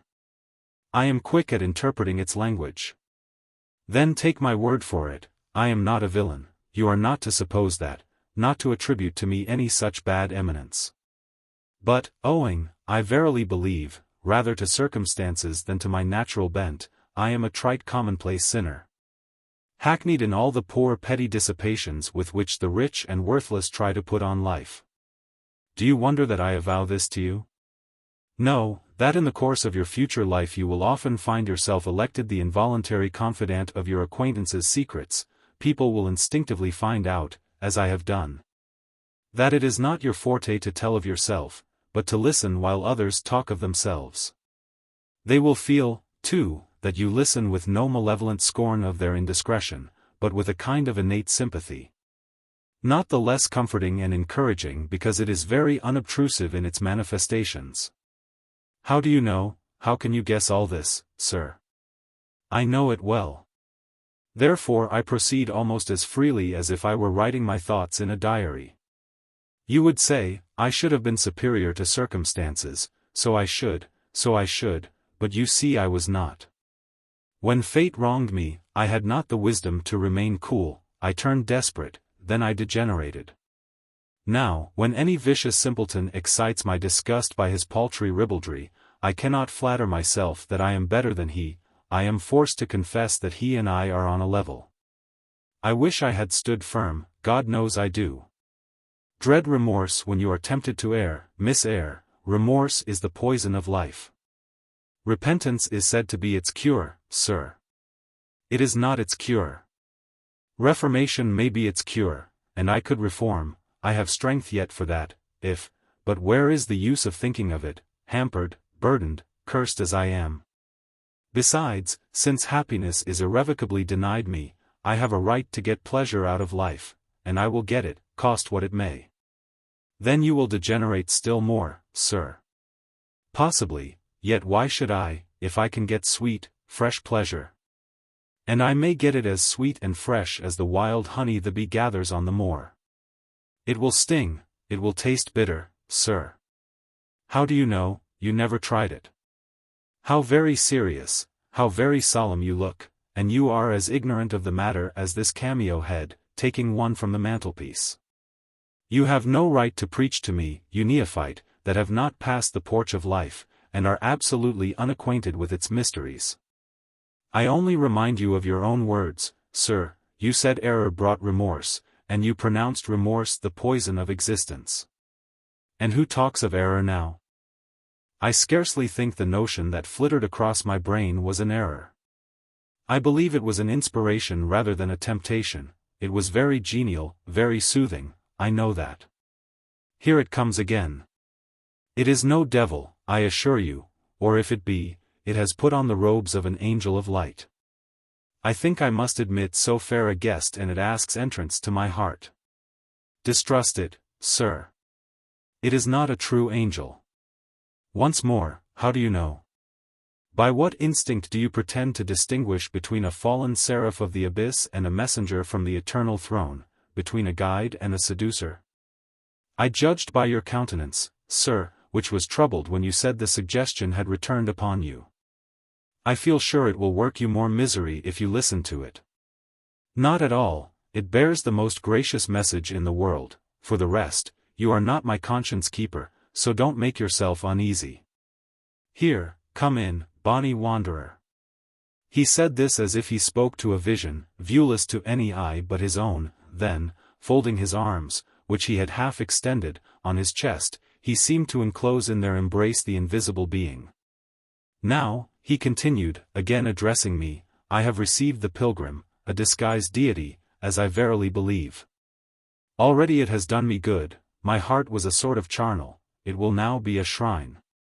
To speak truth, sir, I don't understand you at all. I cannot keep up the conversation, because it has got out of my depth.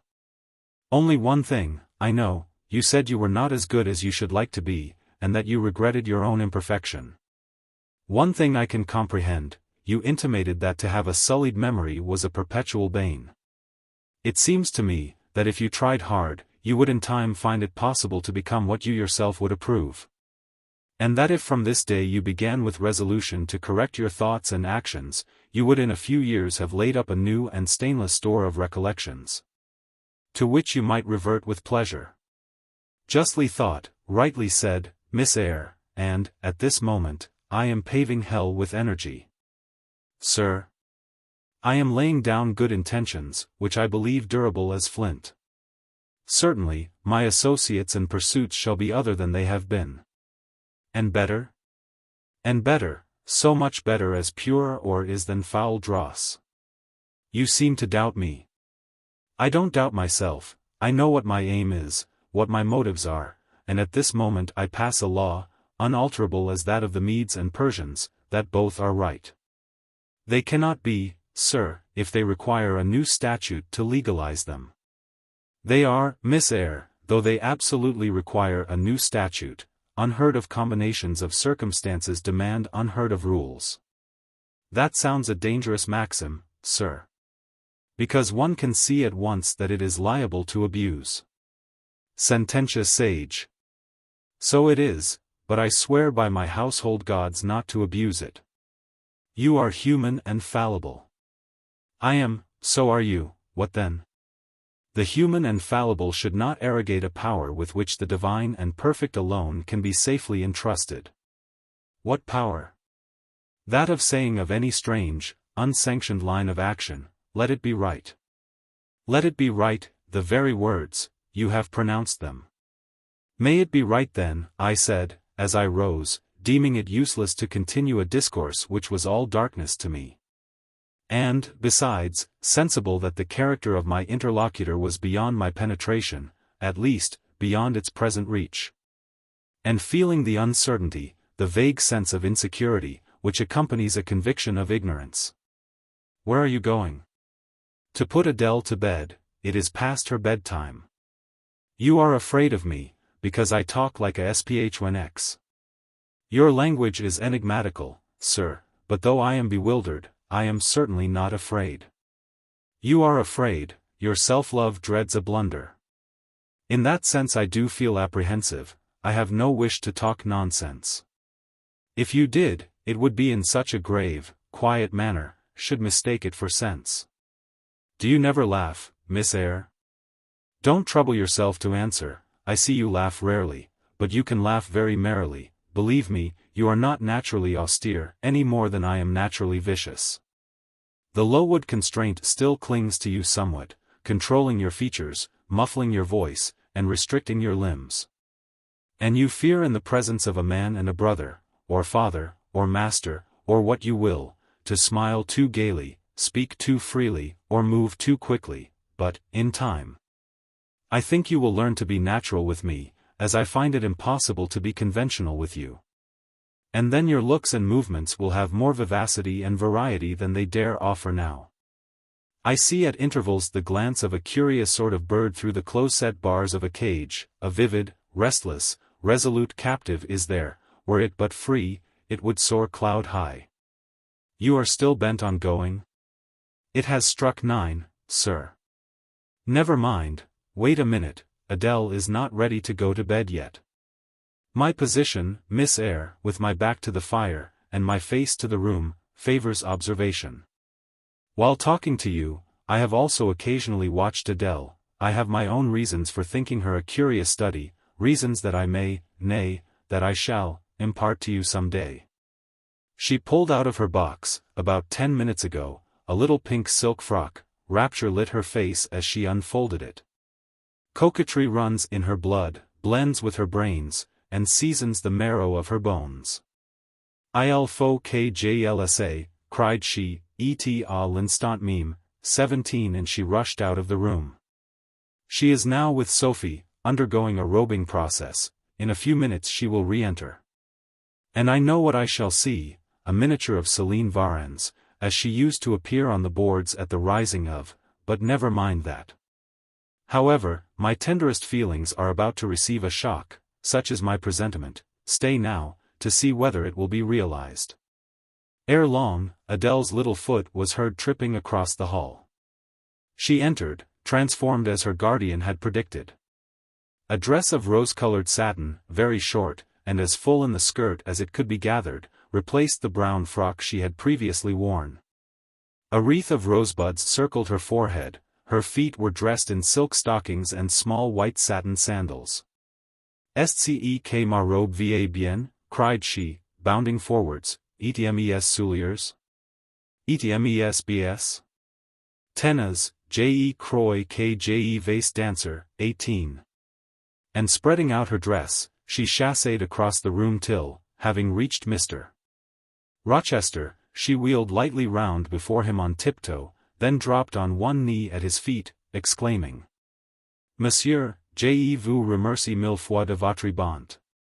19. Then rising, she added, "C'est comme cela que maman faisait, n'est-ce pas, monsieur?" 20. "Precisely," was the answer. And, "Comme cela," 21. She charmed my English gold out of my British breeches pocket. I have been green, too, Miss Eyre, grass green. Not a more vernal tint freshens you now than once freshened me. My spring is gone, however, but it has left me that French floweret on my hands, which, in some moods, I would fain be rid of. Not valuing now the root whence it sprang. Having found that it was of a sort which nothing but gold dust could manure, I have but half a liking to the blossom, especially when it looks so artificial as just now. I keep it and rear it rather on the Roman Catholic principle of expiating numerous sins, great or small, by one good work. I'll explain all this some day. Good night. Chapter 15. Mr. Rochester did, on a future occasion, explain it. It was one afternoon, when he chanced to meet me and Adele in the grounds, and while she played with Pilot and her shuttlecock. He asked me to walk up and down a long beech avenue within sight of her. He then said that she was the daughter of a French opera dancer, Céline Varens, towards whom he had once cherished what he called a grande passion. 22. This passion Céline had professed to return with even superior ardor. He thought himself her idol, ugly as he was. He believed, as he said, that she preferred his taille d'athlete 23 to the elegance of the Apollo Belvedere. And, Miss Eyre, so much was I flattered by this preference of the Gallic sylph for her British gnome, that I installed her in an hotel. Gave her a complete establishment of servants, a carriage, cashmeres, diamonds, dentelles, etc. In short, I began the process of ruining myself in the received style, like any other spoony. I had not, it seems, the originality to chalk out a new road to shame and destruction, but trode the old track with stupid exactness not to deviate an inch from the beaten center. I had, as I deserved to have, the fate of all other spoonies. Happening to call one evening when Céline did not expect me, I found her out. But it was a warm night, and I was tired with strolling through Paris, so I sat down in her boudoir, happy to breathe the air consecrated so lately by her presence. No, I exaggerate. I never thought there was any consecrating virtue about her. It was rather a sort of pastille perfume she had left, a scent of musk and amber, than an odor of sanctity. I was just beginning to stifle with the fumes of conservatory flowers and sprinkled essences, when I bethought myself to open the window and step out onto the balcony. It was moonlight and gaslight besides, and very still and serene. The balcony was furnished with a chair or two. I sat down, and took out a cigar. I will take one now, if you will excuse me. Here ensued a pause, filled up by the producing and lighting of a cigar. Having placed it to his lips and breathed a trail of Havana incense on the freezing and sunless air, he went on. I liked bonbons too in those days, Miss Eyre.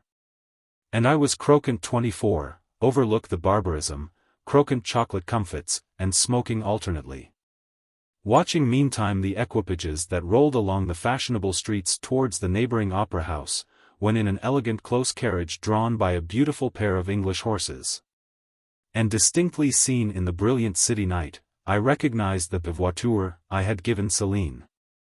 She was returning. Of course my heart thumped with impatience against the iron rails I leant upon. The carriage stopped, as I had expected, at the hotel door. My flame, that is the very word for an opera inamorata, alighted, though muffed in a cloak, an unnecessary encumbrance, by the by, on so warm a June evening. I knew her instantly by her little foot, seen peeping from the skirt of her dress, as she skipped from the carriage step. Bending over the balcony, I was about to murmur Mon Ange 25, in a tone, of course, which should be audible to the ear of love alone, when a figure jumped from the carriage after her, cloaked also. But that was a spurred heel which had rung on the pavement, and that was a hatted head which now passed under the arched porte-cochere of the hotel. You never felt jealousy, did you, Miss Eyre? Of course not, I need not ask you, because you never felt love. You have both sentiments yet to experience, your soul sleeps, the shock is yet to be given which shall waken it. You think all existence lapses in as quiet a flow as that in which your youth has hitherto slid away. Floating on with closed eyes and muffled ears, you neither see the rocks bristling not far off in the bed of the flood, nor hear the breakers boil at their base. But I tell you, and you may mark my words, you will come some day to a craggy pass in the channel, where the whole of life's stream will be broken up into whirl and tumult. Foam and noise, either you will be dashed to atoms on crag points, or lifted up and borne on by some master wave into a calmer current, as I am now. I like this day, I like that sky of steel, I like the sternness and stillness of the world under this frost. I like Thornfield, its antiquity, its retirement, its old crotrees and thorn trees, its grey facade. And lines of dark windows reflecting that metal welkin, and yet how long have I abhorred the very thought of it, shunned it like a great plague house. How I do still abhor. He ground his teeth and was silent, he arrested his step and struck his boot against the hard ground. Some hated thought seemed to have him in its grip, and to hold him so tightly that he could not advance. We were ascending the avenue when he thus paused, the hall was before us. Lifting his eye to its battlements, he cast over them a glare such as I never saw before or since. Pain, shame, ire, impatience, disgust, detestation, seemed momentarily to hold a quivering conflict in the large pupil dilating under his ebon eyebrow. Wild was the wrestle which should be paramount. But another feeling rose and triumphed, something hard and cynical, self-willed and resolute. It settled his passion and petrified his countenance. He went on. During the moment I was silent. Miss Eyre, I was arranging a point with my destiny. She stood there, by that beech trunk, a hag like one of those who appeared to Macbeth on the heath of Forres. You like Thornfield, she said, lifting her finger. And then she wrote in the air a memento, which ran in lurid hieroglyphics all along the house front, between the upper and lower row of windows. Like it if you can. Like it if you dare. I will like it, said I dare like it, and, he subjoined moodily, I will keep my word, I will break obstacles to happiness, to goodness, yes, goodness. I wish to be a better man than I have been, than I am. As Job's Leviathan broke the spear, the dart, and the habergeon, hindrances which others count as iron and brass, I will esteem but straw and rotten wood. Adele here ran before him with her shuttlecock. Away, he cried harshly, keep at a distance, child, or go into Sophie. Continuing then to pursue his walk in silence, I ventured to recall him to the point whence he had abruptly diverged. Did you leave the balcony, sir? I asked, when Lee Varens entered. I almost expected a rebuff for this hardly well-timed question, but, on the contrary, waking out of his scowling abstraction, he turned his eyes towards me. And the shade seemed to clear off his brow. Oh, I had forgotten Celine. Well, to resume. When I saw my charmer thus come in accompanied by a cavalier, I seemed to hear a hiss, and the green snake of jealousy, rising on undulating coils from the moonlit balcony, glided within my waistcoat, and ate its way in 2 minutes to my heart's core. Strange, he exclaimed, suddenly starting again from the point. Strange that I should choose you for the confidant of all this, young lady. Passing strange that you should listen to me quietly, as if it were the most usual thing in the world for a man like me to tell stories of his opera mistresses to a quaint, inexperienced girl like you. But the last singularity explains the first, as I intimated once before, you, with your gravity, considerateness, and caution were made to be the recipient of secrets. Besides, I know what sort of a mind I have placed in communication with my own. I know it is one not liable to take infection, it is a peculiar mind, it is a unique one. Happily I do not mean to harm it, but, if I did, it would not take harm from me. The more you and I converse, the better, for while I cannot blight you, you may refresh me. After this digression he proceeded. I remained in the balcony. They will come to her boudoir, no doubt, thought I, let me prepare an ambush. So putting my hand in through the open window, I drew the curtain over it, leaving only an opening through which I could take observations. Then I closed the casement, all but a chink just wide enough to furnish an outlet to lovers' whispered vows. Then I stole back to my chair, and as I resumed it the pair came in. My eye was quickly at the aperture. Celine's chambermaid entered, lit a lamp, left it on the table, and withdrew. The couple were thus revealed to me clearly. Both removed their cloaks, and there was the Varens, shining in satin and jewels, my gifts of course, and there was her companion in an officer's uniform. And I knew him for a young roué of a vicomte, a brainless and vicious youth whom I had sometimes met in society, and had never thought of hating because I despised him so absolutely. On recognizing him, the thong of the snake jealousy was instantly broken, because at the same moment my love for Celine sank under an extinguisher. A woman who could betray me for such a rival was not worth contending for, she deserved only scorn, less, however, than I, who had been her dupe. They began to talk. Their conversation eased me completely, frivolous, mercenary, heartless, and senseless, it was rather calculated to weary than enrage a listener. A card of mine lay on the table. This being perceived, brought my name under discussion. Neither of them possessed energy or wit to belabor me soundly, but they insulted me as coarsely as they could in their little way, especially Celine, who even waxed rather brilliant on my personal defects, deformities she termed them. Now it had been her custom to launch out into fervent admiration of what she called my beaut male, 26, wherein she differed diametrically from you, who told me point blank, at the second interview, that you did not think me handsome. The contrast struck me at the time and Adele here came running up again. Monsieur, John has just been to say that your agent has called and wishes to see you. Ah. In that case I must abridge. Opening the window, I walked in upon them, liberated Celine from my protection, gave her notice to vacate her hotel, offered her a purse for immediate exigencies. disregarded screams, hysterics, prayers, protestations, convulsions, made an appointment with the Vicomte for a meeting at the Bois de Boulogne. Next morning I had the pleasure of encountering him. Left a bullet in one of his poor etiolated arms, feeble as the wing of a chicken in the pip, and then thought I had done with the whole crew. But unluckily the Varens, 6 months before, had given me this Villette 27 Adele, who, she affirmed, was my daughter. And perhaps she may be, though I see no proofs of such grim paternity written in her countenance. Pilot is more like me than she. Some years after I had broken with the mother, she abandoned her child, and ran away to Italy with a musician or singer. I acknowledged no natural claim on Adele's part to be supported by me, nor do I now acknowledge any, for I am not her father. But hearing that she was quite destitute, I took the poor thing out of the slime and mud of Paris, and transplanted it here, to grow up clean in the wholesome soil of an English country garden. Mrs. Fairfax found you to train it. But now you know that it is the illegitimate offspring of a French opera girl.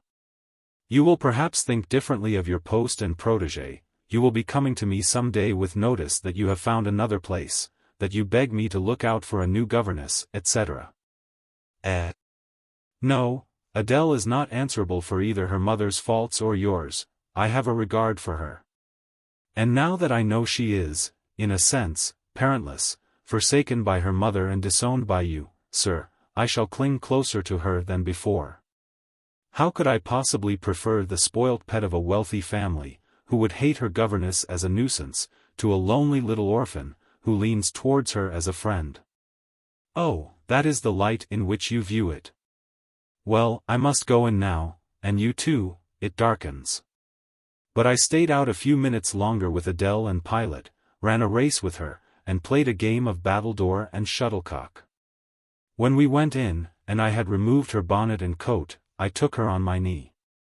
Kept her there an hour, allowing her to prattle as she liked, not rebuking even some little freedoms and trivialities into which she was apt to stray when much noticed, and which betrayed in her a superficiality of character, inherited probably from her mother, hardly congenial to an English mind. Still she had her merits, and I was disposed to appreciate all that was good in her to the utmost. I sought in her countenance and features a likeness to Mr. Rochester, but found none. No trait, no turn of expression announced relationship.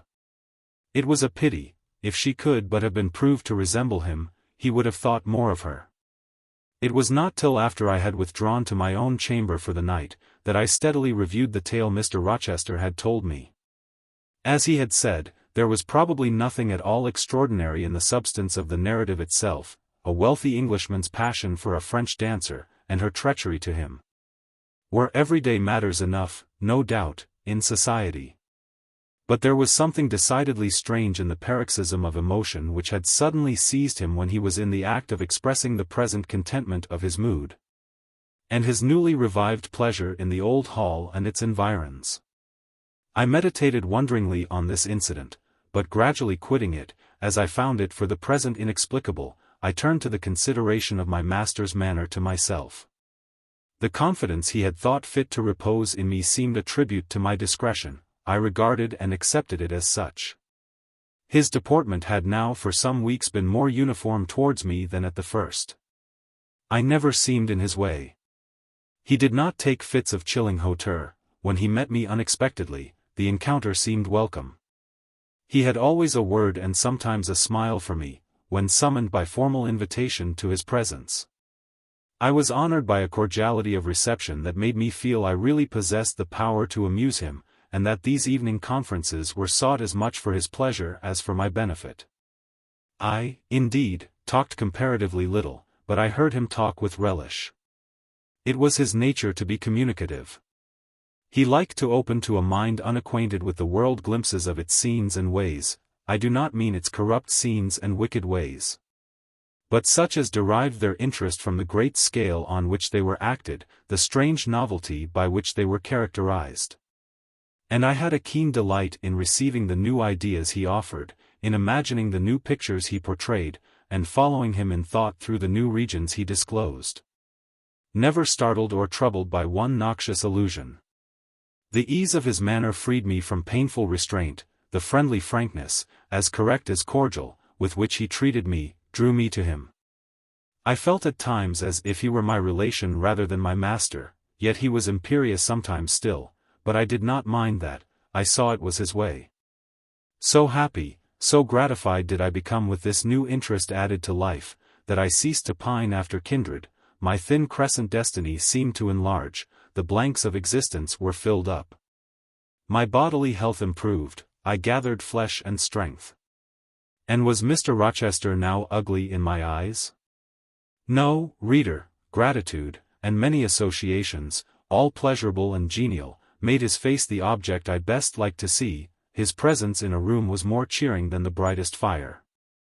Yet I had not forgotten his faults, indeed, I could not, for he brought them frequently before me. He was proud, sardonic, harsh to inferiority of every description. In my secret soul I knew that his great kindness to me was balanced by unjust severity to many others. He was moody, too. Unaccountably so. I more than once, when sent for to read to him, found him sitting in his library alone, with his head bent on his folded arms. And, when he looked up, a morose, almost a malignant, scowl blackened his features. But I believed that his moodiness, his harshness, and his former faults of morality, I say former, for now he seemed corrected of them, had their source in some cruel cross of fate.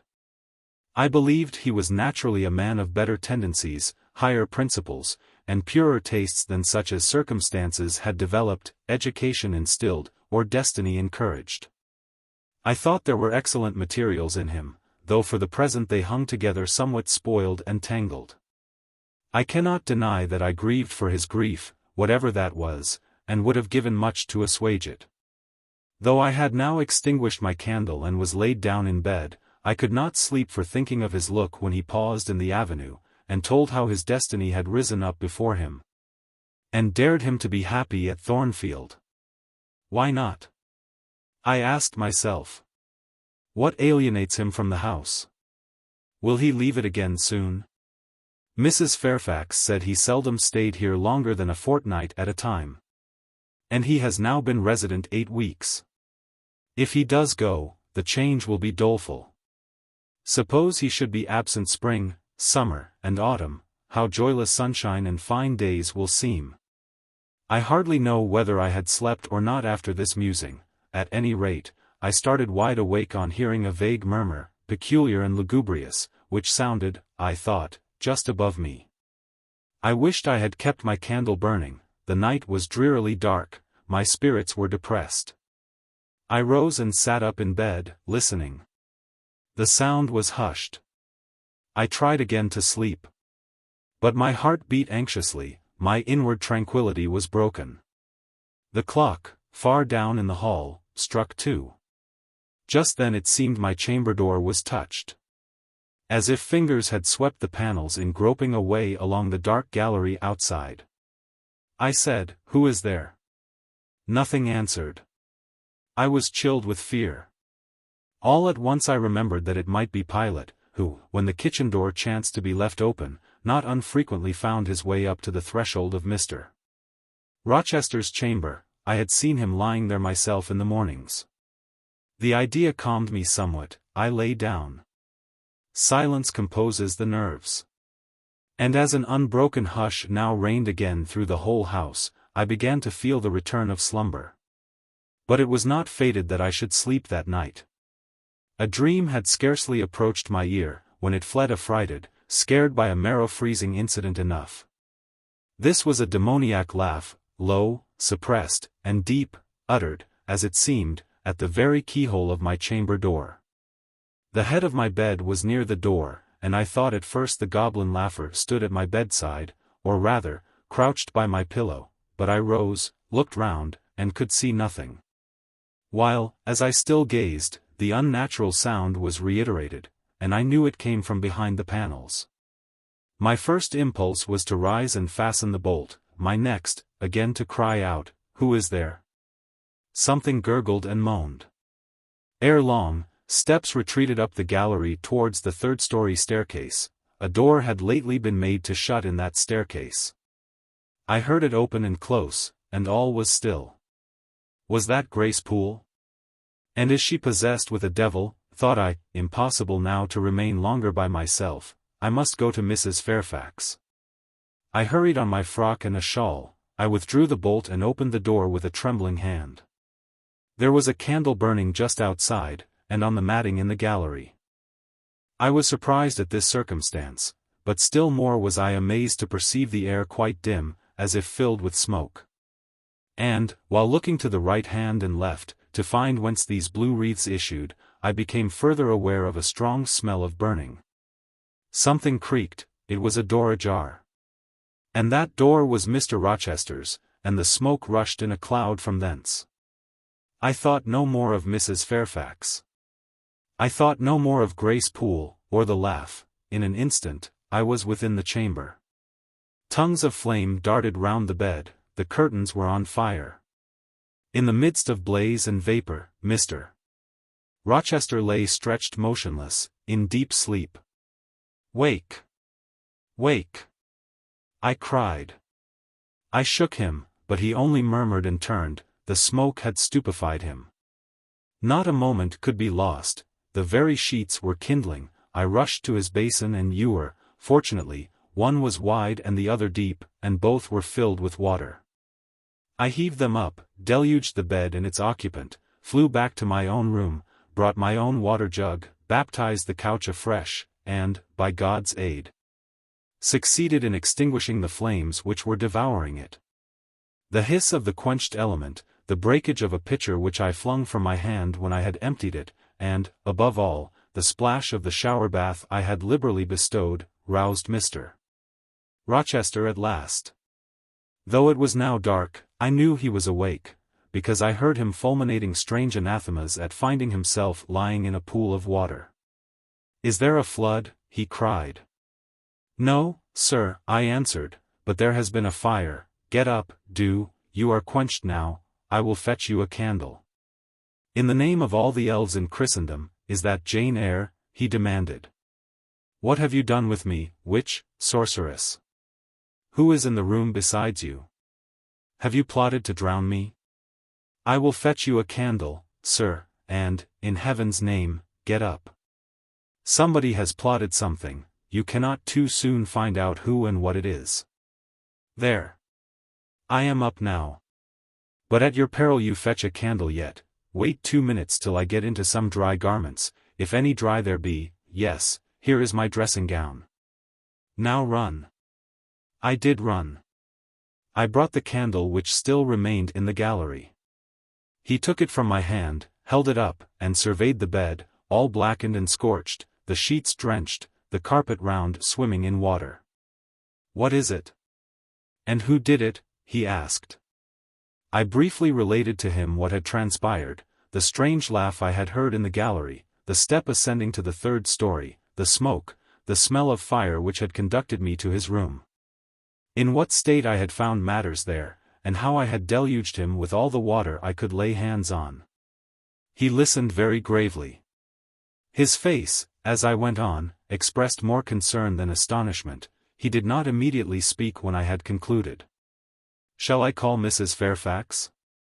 I asked. "Mrs. Fairfax? No. What the deuce would you call her for?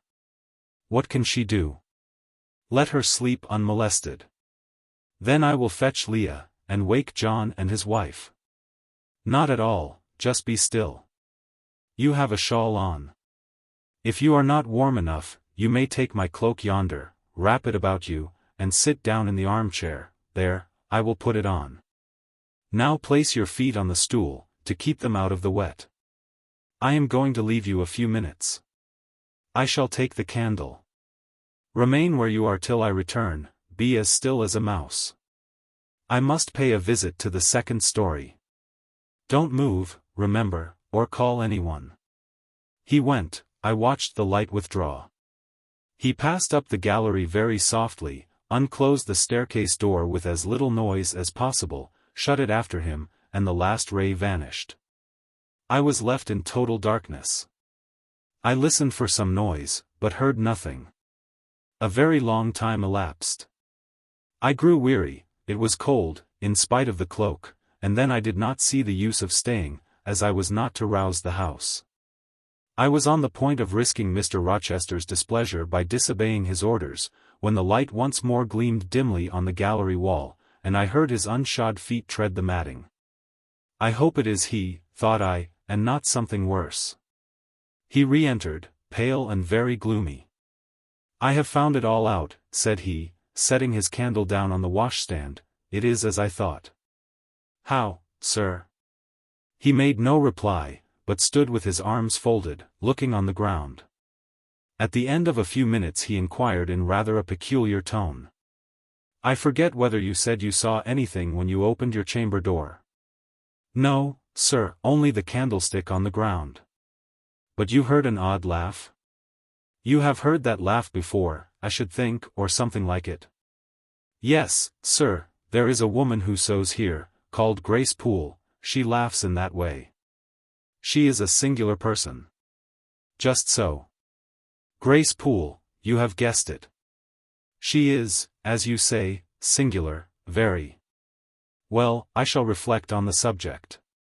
Meantime, I am glad that you are the only person, besides myself, acquainted with the precise details of tonight's incident. You are no talking fool, say nothing about it.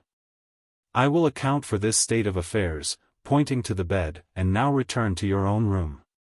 I shall do very well on the sofa in the library for the rest of the night. It is near 4, in 2 hours the servants will be up. Good night, then, sir, said I, departing. He seemed surprised, very inconsistently so, as he had just told me to go. What? He exclaimed, are you quitting me already, and in that way? You said I might go, sir. But not without taking leave. Not without a word or two of acknowledgment and goodwill, not, in short, in that brief, dry fashion. Why, you have saved my life, snatched me from a horrible and excruciating death. And you walk past me as if we were mutual strangers. At least shake hands. He held out his hand, I gave him mine, he took it first in one, then in both his own. You have saved my life, I have a pleasure in owing you so immense a debt. I cannot say more. Nothing else that has been would have been tolerable to me in the character of creditor for such an obligation, but you, it is different, I feel your benefits no burden, Jane. He paused. Gazed at me, words almost visible trembled on his lips, but his voice was checked. Good night again, sir. There is no debt, benefit, burden, obligation, in the case. I knew, he continued, you would do me good in some way, at some time. I saw it in your eyes when I first beheld you, their expression and smile did not, again he stopped, did not, he proceeded hastily, strike delight to my very inmost heart so for nothing. People talk of natural sympathies, I have heard of good genii, there are grains of truth in the wildest fable. My cherished preserver, good night. Strange energy was in his voice, strange fire in his look. I am glad I happened to be awake, I said, and then I was going. What? You will go? I am cold, sir. Cold? Yes, and standing in a pool. Go, then, Jane, go. But he still retained my hand, and I could not free it. I bethought myself of an expedient. I think I hear Mrs. Fairfax move, sir, said I. Well, leave me, he relaxed his fingers, and I was gone. I regained my couch, but never thought of sleep. Till morning dawned I was tossed on a buoyant but unquiet sea, where billows of trouble rolled under surges of joy. I thought sometimes I saw beyond its wild waters a shore, sweet as the hills of Beulah. And now and then a freshening gale, wakened by hope, bore my spirit triumphantly towards the bourne, but I could not reach it, even in fancy, a counteracting breeze blew off land. And continually drove me back. Sense would resist delirium, judgment would warn passion. Too feverish to rest, I rose as soon as day dawned. Chapter 16. I both wished and feared to see Mr. Rochester on the day which followed this sleepless night, I wanted to hear his voice again, yet feared to meet his eye. During the early part of the morning, I momentarily expected his coming. He was not in the frequent habit of entering the schoolroom, but he did step in for a few minutes sometimes, and I had the impression that he was sure to visit it that day. But the morning passed just as usual. Nothing happened to interrupt the quiet course of Adele's studies. Only soon after breakfast, I heard some bustle in the neighborhood of Mr.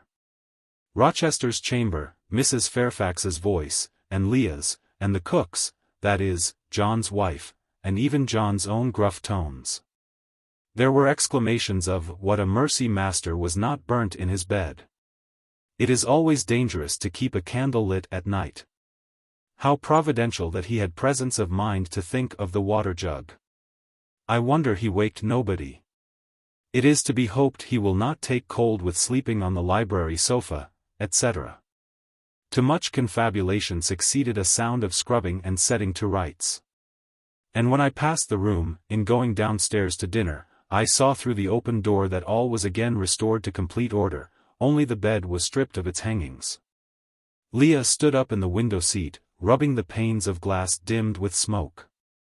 I was about to address her, for I wished to know what account had been given of the affair, but, on advancing, I saw a second person in the chamber, a woman sitting on a chair by the bedside, and sewing rings to new curtains. That woman was no other than Grace Poole. There she sat, staid and taciturn-looking, as usual, in her brown stuff gown, her check apron, white handkerchief, and cap. She was intent on her work, in which her whole thoughts seemed absorbed, on her hard forehead, and in her commonplace features. Was nothing either of the paleness or desperation one would have expected to see marking the countenance of a woman who had attempted murder, and whose intended victim had followed her last night to her lair, and, as I believed, charged her with the crime she wished to perpetrate. I was amazed, confounded. She looked up, while I still gazed at her. No start, no increase or failure of color betrayed emotion, consciousness of guilt, or fear of detection. She said, "Good morning, miss," in her usual phlegmatic and brief manner, and taking up another ring and more tape, went on with her sewing. I will put her to some test, thought I, such absolute impenetrability is past comprehension. "Good morning, Grace," I said. "Has anything happened here? I thought I heard the servants all talking together a while ago. Only master had been reading in his bed last night. He fell asleep with his candle lit, and the curtains got on fire. But, fortunately, he awoke before the bedclothes or the woodwork caught, and contrived to quench the flames with the water in the ewer. A strange affair," I said, in a low voice. Then, looking at her fixedly, "Did Mr. Rochester wake nobody? Did no one hear him move?" She again raised her eyes to me, and this time there was something of consciousness in their expression. She seemed to examine me warily. Then she answered, "The servants sleep so far off, you know, miss, they would not be likely to hear. Mrs. Fairfax's room and yours are the nearest to master's, but Mrs. Fairfax said she heard nothing. When people get elderly, they often sleep heavy." She paused, and then added, with a sort of assumed indifference, but still in a marked and significant tone, "But you are young, miss. And I should say a light sleeper. Perhaps you may have heard a noise?" "I did," said I, dropping my voice, so that Leah, who was still polishing the panes, could not hear me, and at first I thought it was Pilot, but Pilot cannot laugh. And I am certain I heard a laugh, and a strange one. She took a new needleful of thread, waxed it carefully, threaded her needle with a steady hand, and then observed, with perfect composure, "It is hardly likely master would laugh, I should think. Miss, when he was in such danger, you must have been dreaming." "I was not dreaming," I said, with some warmth, for her brazen coolness provoked me. Again she looked at me, and with the same scrutinizing and conscious eye. "Have you told master that you heard a laugh?" she inquired. "I have not had the opportunity of speaking to him this morning." "You did not think of opening your door and looking out into the gallery?" she further asked. She appeared to be cross-questioning me, attempting to draw from me information unawares. The idea struck me that if she discovered I knew or suspected her guilt, she would be playing of some of her malignant pranks on me. I thought it advisable to be on my guard. On the contrary, said I bolted my door.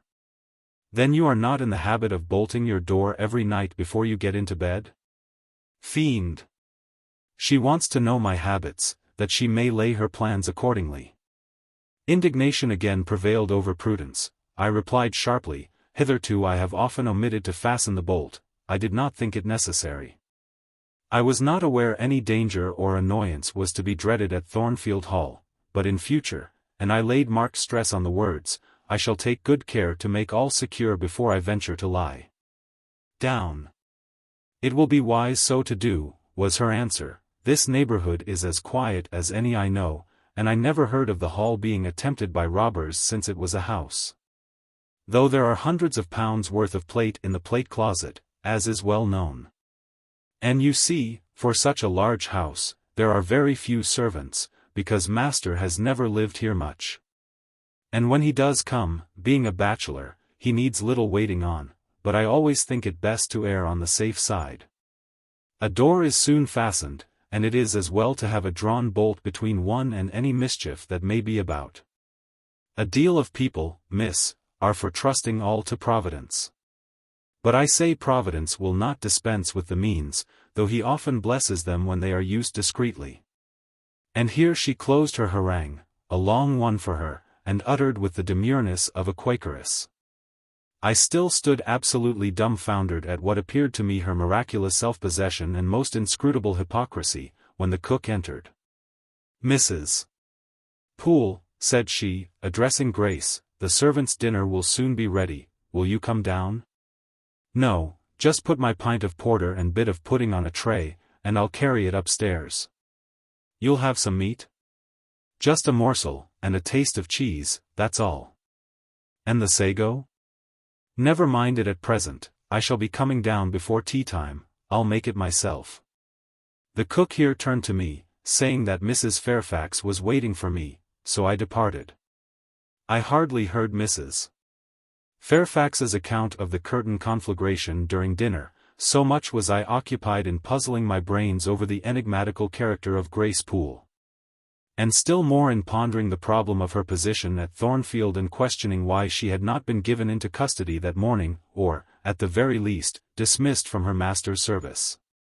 He had almost as much as declared his conviction of her criminality last night.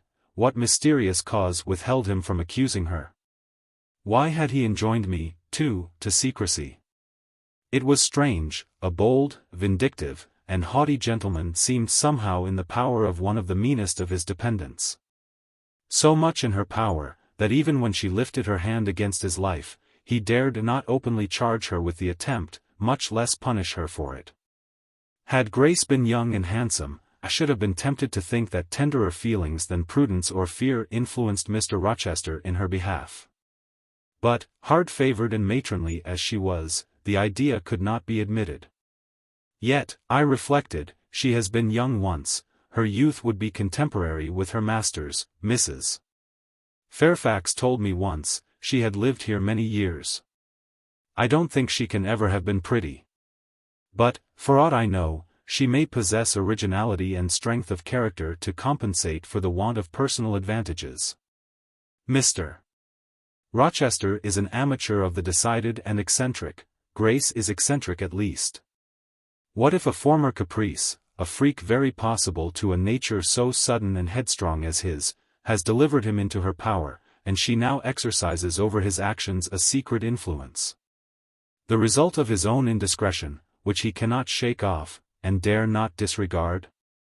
But, having reached this point of conjecture, Mrs. Poole's square, flat figure, and uncomely, dry, even coarse face, recurred so distinctly to my mind's eye, that I thought, no, impossible. My supposition cannot be correct. Yet, suggested the secret voice which talks to us in our own hearts, you are not beautiful either, and perhaps Mr. Rochester approves you, at any rate, you have often felt as if he did, and last night, remember his words, remember his look, remember his voice. I well remembered all.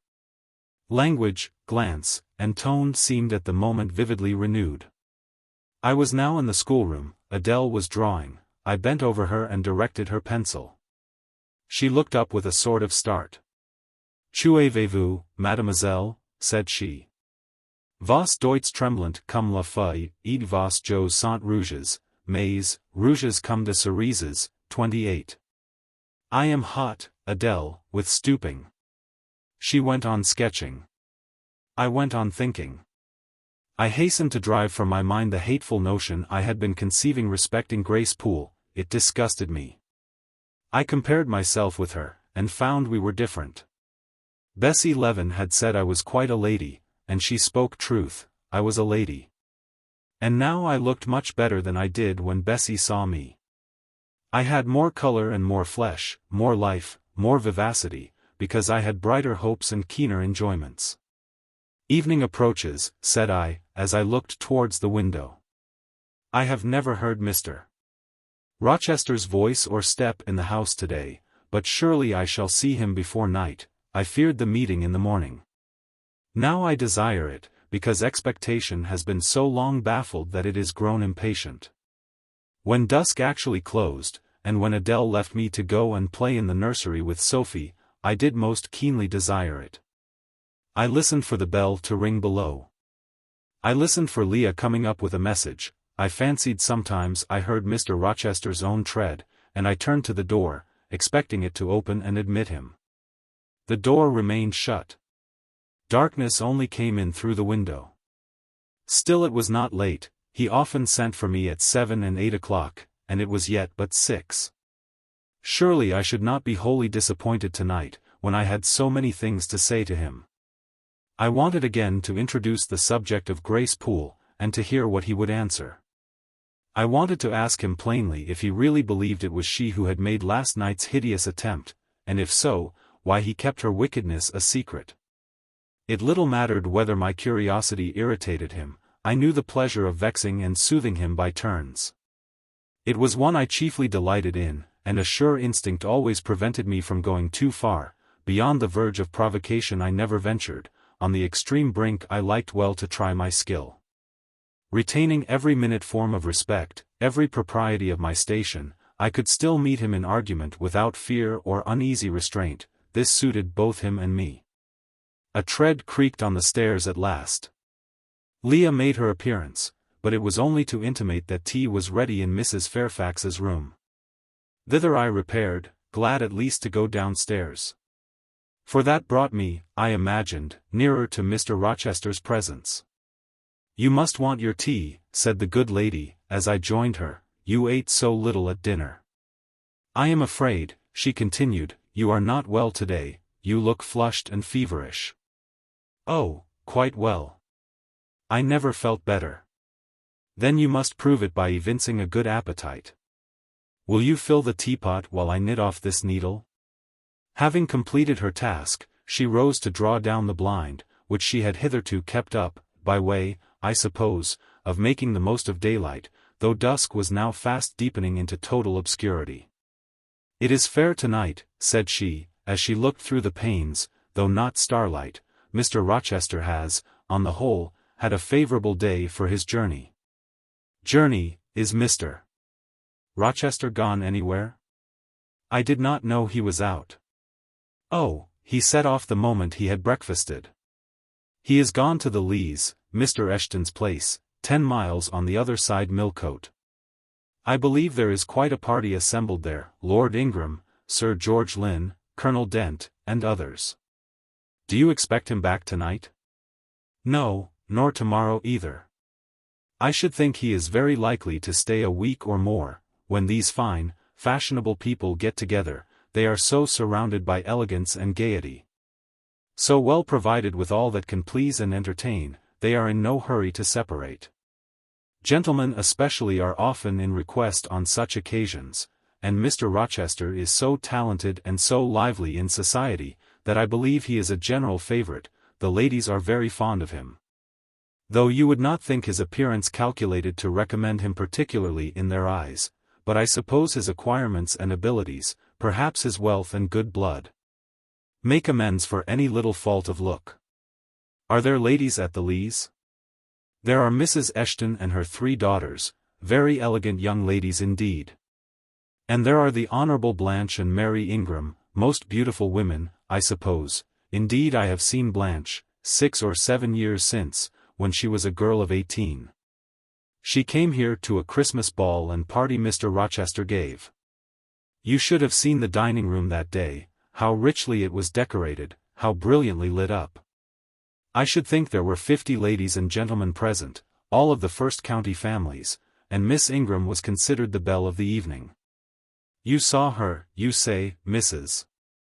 Fairfax. What was she like? Yes, I saw her. The dining-room doors were thrown open. And, as it was Christmas time, the servants were allowed to assemble in the hall, to hear some of the ladies sing and play. Mr. Rochester would have me to come in, and I sat down in a quiet corner and watched them. I never saw a more splendid scene. The ladies were magnificently dressed. Most of them, at least most of the younger ones, looked handsome, but Miss Ingram was certainly the queen. And what was she like? Tall, fine bust, sloping shoulders. Long, graceful neck, olive complexion, dark and clear, noble features, eyes rather like Mr. Rochester's, large and black, and as brilliant as her jewels. And then she had such a fine head of hair. Raven black and so becomingly arranged, a crown of thick plaits behind, and in front the longest, the glossiest curls I ever saw. She was dressed in pure white. An amber-colored scarf was passed over her shoulder and across her breast, tied at the side, and descending in long, fringed ends below her knee. She wore an amber-colored flower, too, in her hair. It contrasted well with the jetty mass of her curls. She was greatly admired, of course? Yes, indeed, and not only for her beauty, but for her accomplishments. She was one of the ladies who sang. A gentleman accompanied her on the piano. She and Mr. Rochester sang a duet. Mr. Rochester? I was not aware he could sing. Oh. He has a fine bass voice, and an excellent taste for music. And Miss Ingram, what sort of a voice had she? A very rich and powerful one. She sang delightfully, it was a treat to listen to her, and she played afterwards.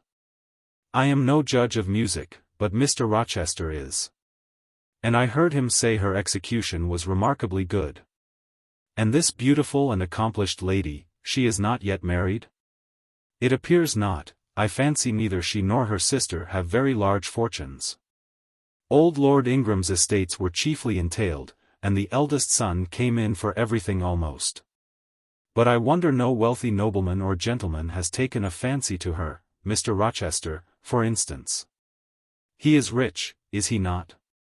Oh. Yes.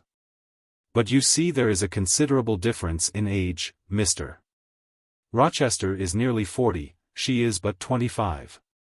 What of that? More unequal matches are made every day.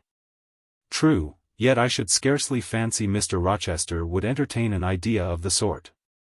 But you eat nothing, you have scarcely tasted since you began tea. No, I am too thirsty to eat. Will you let me have another cup? I was about again to revert to the probability of a union between Mr. Rochester and the beautiful Blanche, but Adele came in, and the conversation was turned into another channel. When once more alone, I reviewed the information I had got. Looked into my heart, examined its thoughts and feelings, and endeavored to bring back with a strict hand such as had been straying through imagination's boundless and trackless waste, into the safe fold of common sense. Arraigned at my own bar, memory having given her evidence of the hopes, wishes, sentiments I had been cherishing since last night, of the general state of mind in which I had indulged for nearly a fortnight past. Reason having come forward and told, in her own quiet way, a plain, unvarnished tale, showing how I had rejected the real, and rapidly devoured the ideal. I pronounced judgment to this effect: that a greater fool than Jane Eyre had never breathed the breath of life. That a more fantastic idiot had never surfeited herself on sweet lies, and swallowed poison as if it were nectar. You, I said, a favorite with Mr. Rochester? You gifted with the power of pleasing him? You of importance to him in any way? Go. Your folly sickens me. And you have derived pleasure from occasional tokens of preference, equivocal tokens shown by a gentleman of family and a man of the world to a dependent and a novice. How dared you? Poor stupid dupe, could not even self-interest make you wiser? You repeated to yourself this morning the brief scene of last night, cover your face and be ashamed. He said something in praise of your eyes, did he? Blind puppy! Open their bleared lids and look on your own accursed senselessness. It does good to no woman to be flattered by her superior, who cannot possibly intend to marry her. And it is madness in all women to let a secret love kindle within them, which, if unreturned and unknown, must devour the life that feeds it. And, if discovered and responded to, must lead, ignis fatuus-like, into miry wilds whence there is no extrication. Listen, then, Jane Eyre, to your sentence. Tomorrow, place the glass before you, and draw in chalk your own picture, faithfully, without softening one defect. Omit no harsh line, smooth away no displeasing irregularity, write under it, portrait of a governess, disconnected, poor, and plain. Afterwards, take a piece of smooth ivory, you have one prepared in your drawing box, take your palette, mix your freshest, finest, clearest tints, choose your most delicate camel hair pencils. Delineate carefully the loveliest face you can imagine, paint it in your softest shades and sweetest lines, according to the description given by Mrs. Fairfax of Blanche Ingram. Remember the raven ringlets, the oriental eye, what? You revert to Mr. Rochester as a model. Order. No snivel, no sentiment, no regret. I will endure only sense and resolution. Recall the august yet harmonious lineaments, the Grecian neck and bust, let the round and dazzling arm be visible, and the delicate hand, omit neither diamond ring nor gold bracelet. Portray faithfully the attire, aerial lace and glistening satin, graceful scarf and golden rose, call it, Blanche, an accomplished lady of rank. Whenever, in future, you should chance to fancy Mr. Rochester thinks well of you, take out these two pictures and compare them, say, Mr. Rochester might probably win that noble lady's love, if he chose to strive for it. Is it likely he would waste a serious thought on this indigent and insignificant plebeian? I'll do it, I resolved, and having framed this determination, I grew calm, and fell asleep. I kept my word. An hour or two sufficed to sketch my own portrait in crayons, and in less than a fortnight I had completed an ivory miniature of an imaginary Blanche Ingram. It looked a lovely face enough, and when compared with the real head in chalk, the contrast was as great as self-control could desire. I derived benefit from the task, it had kept my head and hands employed, and had given force and fixedness to the new impressions I wished to stamp indelibly on my heart. Ere long, I had reason to congratulate myself on the course of wholesome discipline to which I had thus forced my feelings to submit. Thanks to it, I was able to meet subsequent occurrences with a decent calm, which, had they found me unprepared, I should probably have been unequal to maintain, even externally. Chapter 17. A week passed, and no news arrived of Mr. Rochester, 10 days, and still he did not come. Mrs. Fairfax said she should not be surprised if he were to go straight from the Leas to London, and thence to the Continent, and not show his face again at Thornfield for a year to come. He had not unfrequently quitted it in a manner quite as abrupt and unexpected. When I heard this, I was beginning to feel a strange chill and failing at the heart. I was actually permitting myself to experience a sickening sense of disappointment, but rallying my wits, and recollecting my principles, I at once called my sensations to order. And it was wonderful how I got over the temporary blunder, how I cleared up the mistake of supposing Mr. Rochester's movements a matter in which I had any cause to take a vital interest. Not that I humbled myself by a slavish notion of inferiority, on the contrary, I just said, "You have nothing to do with the master of Thornfield.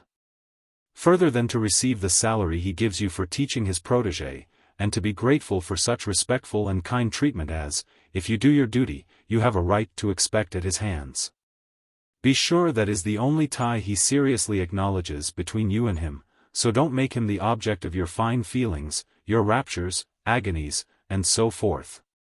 He is not of your order, keep to your caste, and be too self-respecting to lavish the love of the whole heart, soul, and strength, where such a gift is not wanted and would be despised.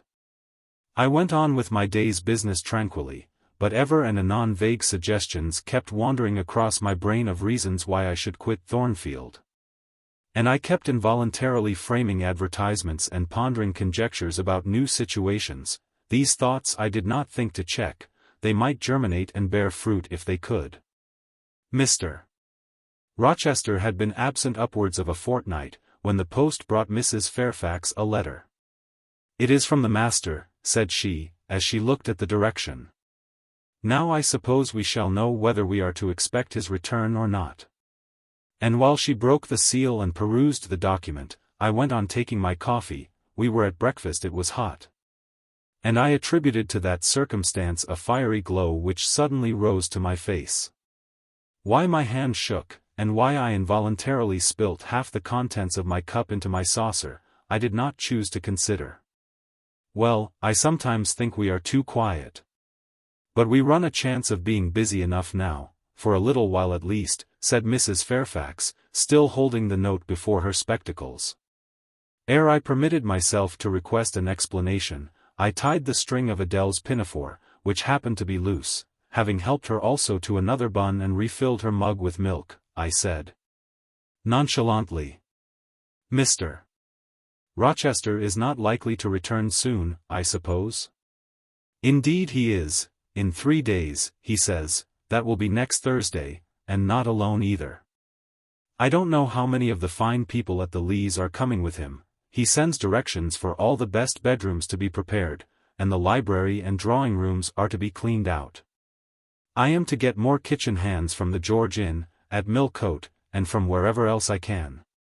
And the ladies will bring their maids and the gentlemen their valets, so we shall have a full house of it." And Mrs. Fairfax swallowed her breakfast and hastened away to commence operations.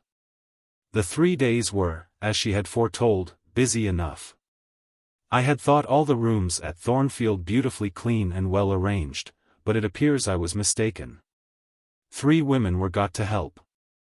And such scrubbing, such brushing, such washing of paint and beating of carpets, such taking down and putting up of pictures, such polishing of mirrors and lustres. Such lighting of fires in bedrooms, such airing of sheets and featherbeds on hearths, I never beheld, either before or since. Adele ran quite wild in the midst of it. The preparations for company and the prospect of their arrival seemed to throw her into ecstasies. She would have Sophie to look over all her toilettes, as she called frocks, to furbish up any that were passé XXIX and to air and arrange the new. For herself, she did nothing but caper about in the front chambers, jump on and off the bedsteads, and lie on the mattresses and piled up bolsters and pillows before the enormous fires roaring in the chimneys.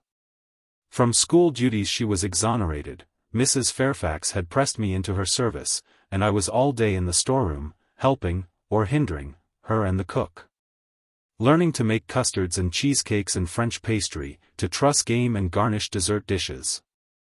The party were expected to arrive on Thursday afternoon, in time for dinner at 6. During the intervening period I had no time to nurse chimeras, and I believe I was as active and gay as anybody, Adele excepted. Still, now and then, I received a damping check to my cheerfulness. And was, in spite of myself, thrown back on the region of doubts and portents, and dark conjectures. This was when I chanced to see the 3rd-story staircase door, which of late had always been kept locked, open slowly, and give passage to the form of Grace Poole, in prim cap, white apron, and handkerchief. When I watched her glide along the gallery, her quiet tread muffled in a list slipper. When I saw her look into the bustling, topsy-turvy bedrooms, just say a word, perhaps, to the charwoman about the proper way to polish a grate, or clean a marble mantelpiece, or take stains from papered walls, and then pass on.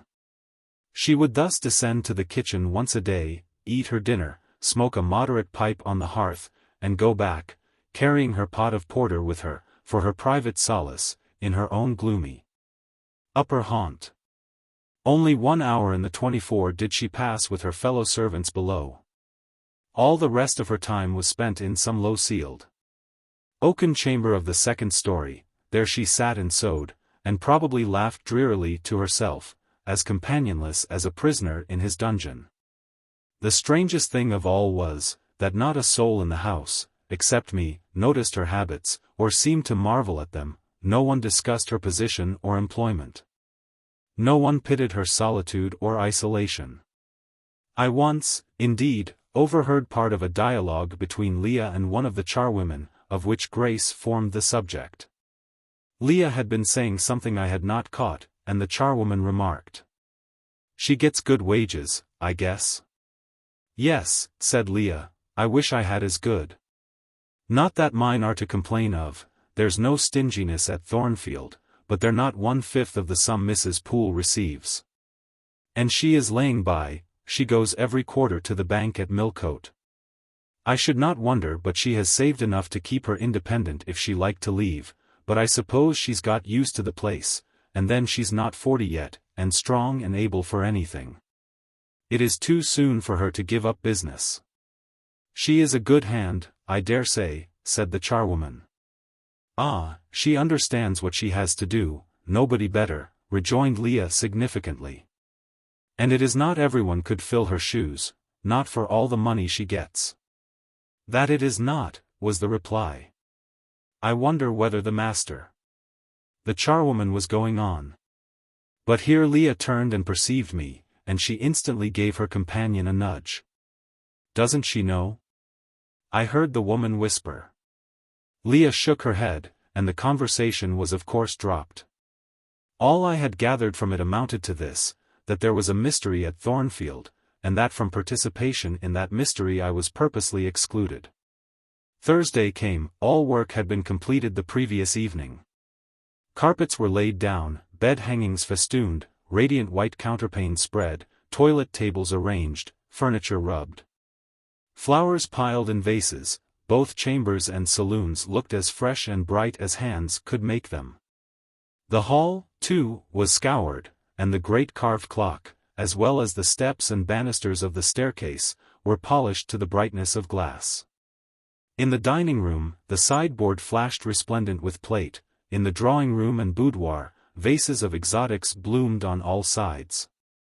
Afternoon arrived. Mrs. Fairfax assumed her best black satin gown, her gloves, and her gold watch, for it was her part to receive the company, to conduct the ladies to their rooms, etc. Adele, too, would be dressed, though I thought she had little chance of being introduced to the party that day at least. However, to please her, I allowed Sophie to apparel her in one of her short, full muslin frocks. For myself, I had no need to make any change.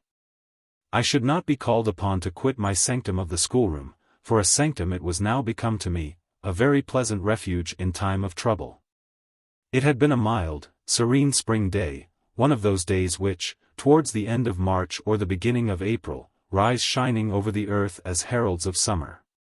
It was drawing to an end now. But the evening was even warm, and I sat at work in the schoolroom with the window open. "It gets late," said Mrs. Fairfax, entering in rustling state. "I am glad I ordered dinner an hour after the time Mr. Rochester mentioned, for it is past 6 now. I have sent John down to the gates to see if there is anything on the road. One can see a long way from thence in the direction of Millcote." She went to the window. "Here he is," said she. "Well, John," leaning out, "any news?" "They're coming, ma'am," was the answer. "They'll be here in 10 minutes." Adele flew to the window. I followed, taking care to stand on one side, so that, screened by the curtain, I could see without being seen. The 10 minutes John had given seemed very long, but at last wheels were heard. 4 equestrians galloped up the drive, and after them came 2 open carriages. Fluttering veils and waving plumes filled the vehicles. 2 of the cavaliers were young, dashing-looking gentleman. The third was Mr. Rochester, on his black horse, Messerer, pilot bounding before him, at his side rode a lady, and he and she were the first of the party.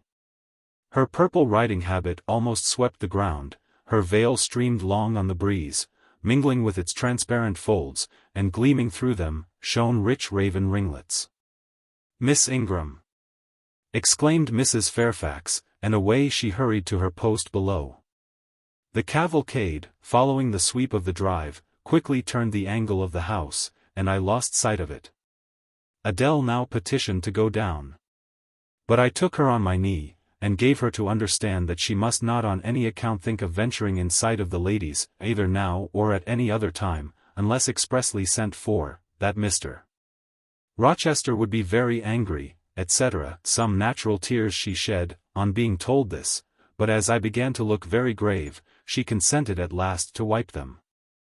A joyous stir was now audible in the hall, gentlemen's deep tones and ladies' silvery accents blent harmoniously together, and distinguishable above all, though not loud, was the sonorous voice of the master of Thornfield Hall, welcoming his fair and gallant guests under its roof. Then light steps ascended the stairs, and there was a tripping through the gallery, and soft cheerful laughs, and opening and closing doors, and, for a time, a hush. "Els changement de toilettes," 30 said Adele, who, listening attentively, had followed every movement, and she sighed. "Chez maman," said she, "quand il y avait du monde, j'ai le service pour tout, au salon et à leurs chambers. Souvent j'ai regardé les femmes de chambre coiffer et habiller les dames, et c'était assez amusant, comme cela en apprend." 31. Don't you feel hungry, Adele? Mais oui, mademoiselle, voilà 5 ou 6 heures que nous n'avons pas mangé. 32. Well now, while the ladies are in their rooms, I will venture down and get you something to eat. And issuing from my asylum with precaution, I sought a back stairs which conducted directly to the kitchen. All in that region was fire and commotion. The soup and fish were in the last stage of projection, and the cook hung over her crucibles in a frame of mind and body threatening spontaneous combustion. In the servants' hall 2 coachmen and 3 gentlemen stood or sat round the fire. The Abigails, I suppose, were upstairs with their mistresses. The new servants, that had been hired from Millcote, were bustling about everywhere. Threading this chaos, I at last reached the larder. There I took possession of a cold chicken, a roll of bread, some tarts, a plate or 2 and a knife and fork. With this booty I made a hasty retreat. I had regained the gallery, and was just shutting the back door behind me, when an accelerated hum warned me that the ladies were about to issue from their chambers. I could not proceed to the schoolroom without passing some of their doors, and running the risk of being surprised with my cargo of victuallage. So I stood still at this end, which, being windowless, was dark, quite dark now, for the sun was set and twilight gathering. Presently the chambers gave up their fair tenants one after another, each came out gaily and airily, with dress that gleamed lustrous through the dusk. For a moment they stood grouped together at the other extremity of the gallery, conversing in a key of sweet subdued vivacity. They then descended the staircase almost as noiselessly as a bright mist rolls down a hill. Their collective appearance had left on me an impression of high-born elegance, such as I had never before received. I found Adele peeping through the schoolroom door, which she held ajar. "What beautiful ladies!" cried she in English. "Oh, I wish I might go to them. Do you think Mr. Rochester will send for us by and by, after dinner?" "No, indeed, I don't. Mr. Rochester has something else to think about. Never mind the ladies tonight, perhaps you will see them tomorrow. Here is your dinner." She was really hungry, so the chicken and tarts served to divert her attention for a time. It was well I secured this forage, or both she, I, and Sophie, to whom I conveyed a share of our repast, would have run a chance of getting no dinner at all. Everyone downstairs was too much engaged to think of us. The dessert was not carried out till after 9, and at 10 footmen were still running to and fro with trays and coffee cups. I allowed Adele to sit up much later than usual. For she declared she could not possibly go to sleep while the doors kept opening and shutting below, and people bustling about. Besides, she added, a message might possibly come from Mr. Rochester when she was undressed, et alors quel dommage, 33. I told her stories as long as she would listen to them, and then for a change I took her out into the gallery. The hall lamp was now lit, and it amused her to look over the balustrade and watch the servants passing backwards and forwards. When the evening was far advanced, a sound of music issued from the drawing-room, whither the piano had been removed. Adele and I sat down on the top step of the stairs to listen. Presently a voice blent with the rich tones of the instrument. It was a lady who sang, and very sweet her notes were. The solo over, a duet followed, and then a glee, a joyous conversational murmur filled up the intervals. I listened long. Suddenly I discovered that my ear was wholly intent on analyzing the mingled sounds, and trying to discriminate amidst the confusion of accents those of Mr. Rochester. And when it caught them, which it soon did, it found a further task in framing the tones, rendered by distance inarticulate, into words. The clock struck 11. I looked at Adele, whose head leant against my shoulder. Her eyes were waxing heavy, so I took her up in my arms and carried her off to bed. It was near 1 before the gentlemen and ladies sought their chambers. The next day was as fine as its predecessor. It was devoted by the party to an excursion to some site in the neighborhood. They set out early in the forenoon, some on horseback, the rest in carriages. I witnessed both the departure and the return. Miss Ingram, as before, was the only lady equestrian, and, as before, Mr. Rochester galloped at her side. The two rode a little apart from the rest. I pointed out this circumstance to Mrs. Fairfax, who was standing at the window with me. You said it was not likely they should think of being married, said I, but you see Mr. Rochester evidently prefers her to any of the other ladies. Yes, I dare say, no doubt he admires her. And she him, I added. Look how she leans her head towards him as if she were conversing confidentially. I wish I could see her face. I have never had a glimpse of it yet. You will see her this evening, answered Mrs. Fairfax. I happened to remark to Mr. Rochester how much Adele wished to be introduced to the ladies, and he said, "Oh, let her come into the drawing-room after dinner. And request Miss Eyre to accompany her." Yes, he said that from mere politeness. I need not go, I am sure, I answered. Well, I observed to him that as you were unused to company, I did not think you would like appearing before so gay a party, all strangers, and he replied, in his quick way, nonsense. If she objects, tell her it is my particular wish, and if she resists, say I shall come and fetch her in case of contumacy. I will not give him that trouble, I answered. I will go, if no better may be, but I don't like it. Shall you be there, Mrs. Fairfax? No, I pleaded off, and he admitted my plea. I'll tell you how to manage so as to avoid the embarrassment of making a formal entrance, which is the most disagreeable part of the business. You must go into the drawing-room while it is empty, before the ladies leave the dinner table. Choose your seat in any quiet nook you like. You need not stay long after the gentlemen come in, unless you please. Just let Mr. Rochester see you are there and then slip away. Nobody will notice you. Will these people remain long, do you think? Perhaps 2 or 3 weeks, certainly not more. After the Easter recess, Sir George Lynn, who was lately elected member for Millcote, will have to go up to town and take his seat. I dare say Mr. Rochester will accompany him. It surprises me that he has already made so protracted a stay at Thornfield. It was with some trepidation that I perceived the hour approach when I was to repair with my charge to the drawing-room. Adele had been in a state of ecstasy all day, after hearing she was to be presented to the ladies in the evening.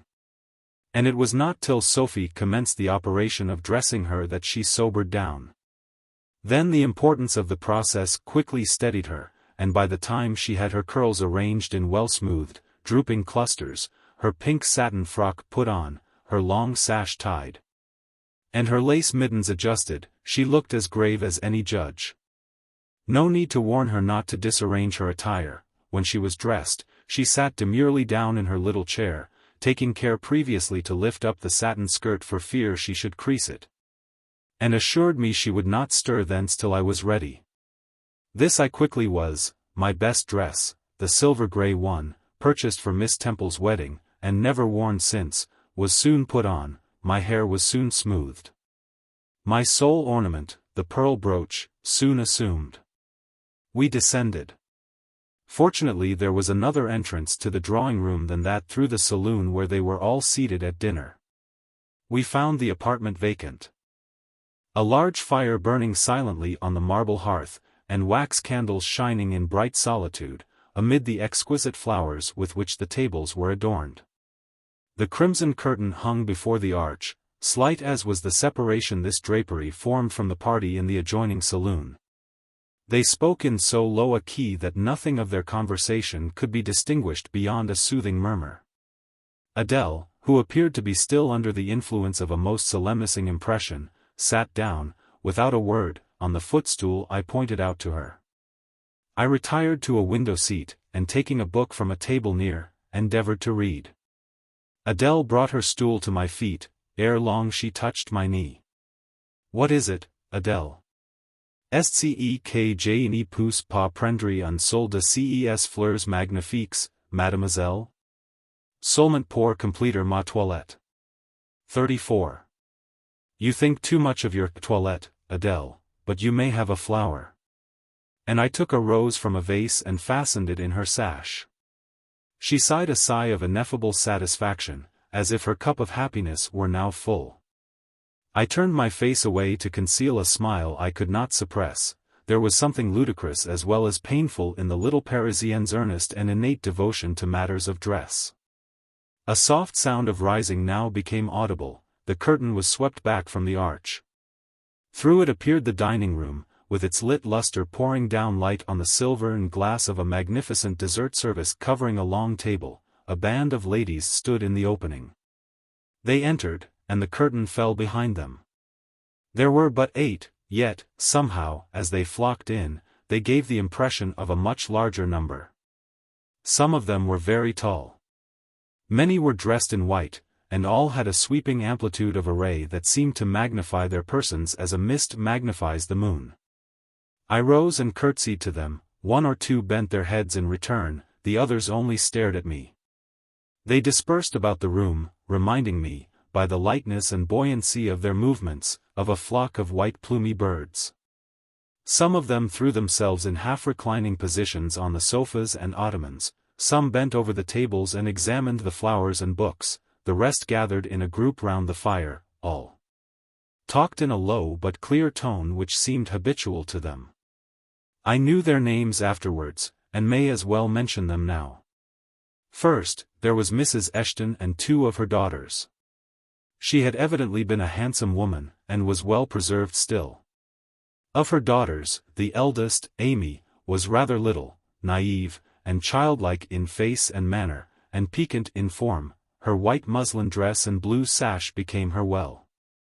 The second, Louisa, was taller and more elegant in figure, with a very pretty face, of that order the French term minois chiffon. 35 Both sisters were fair as lilies.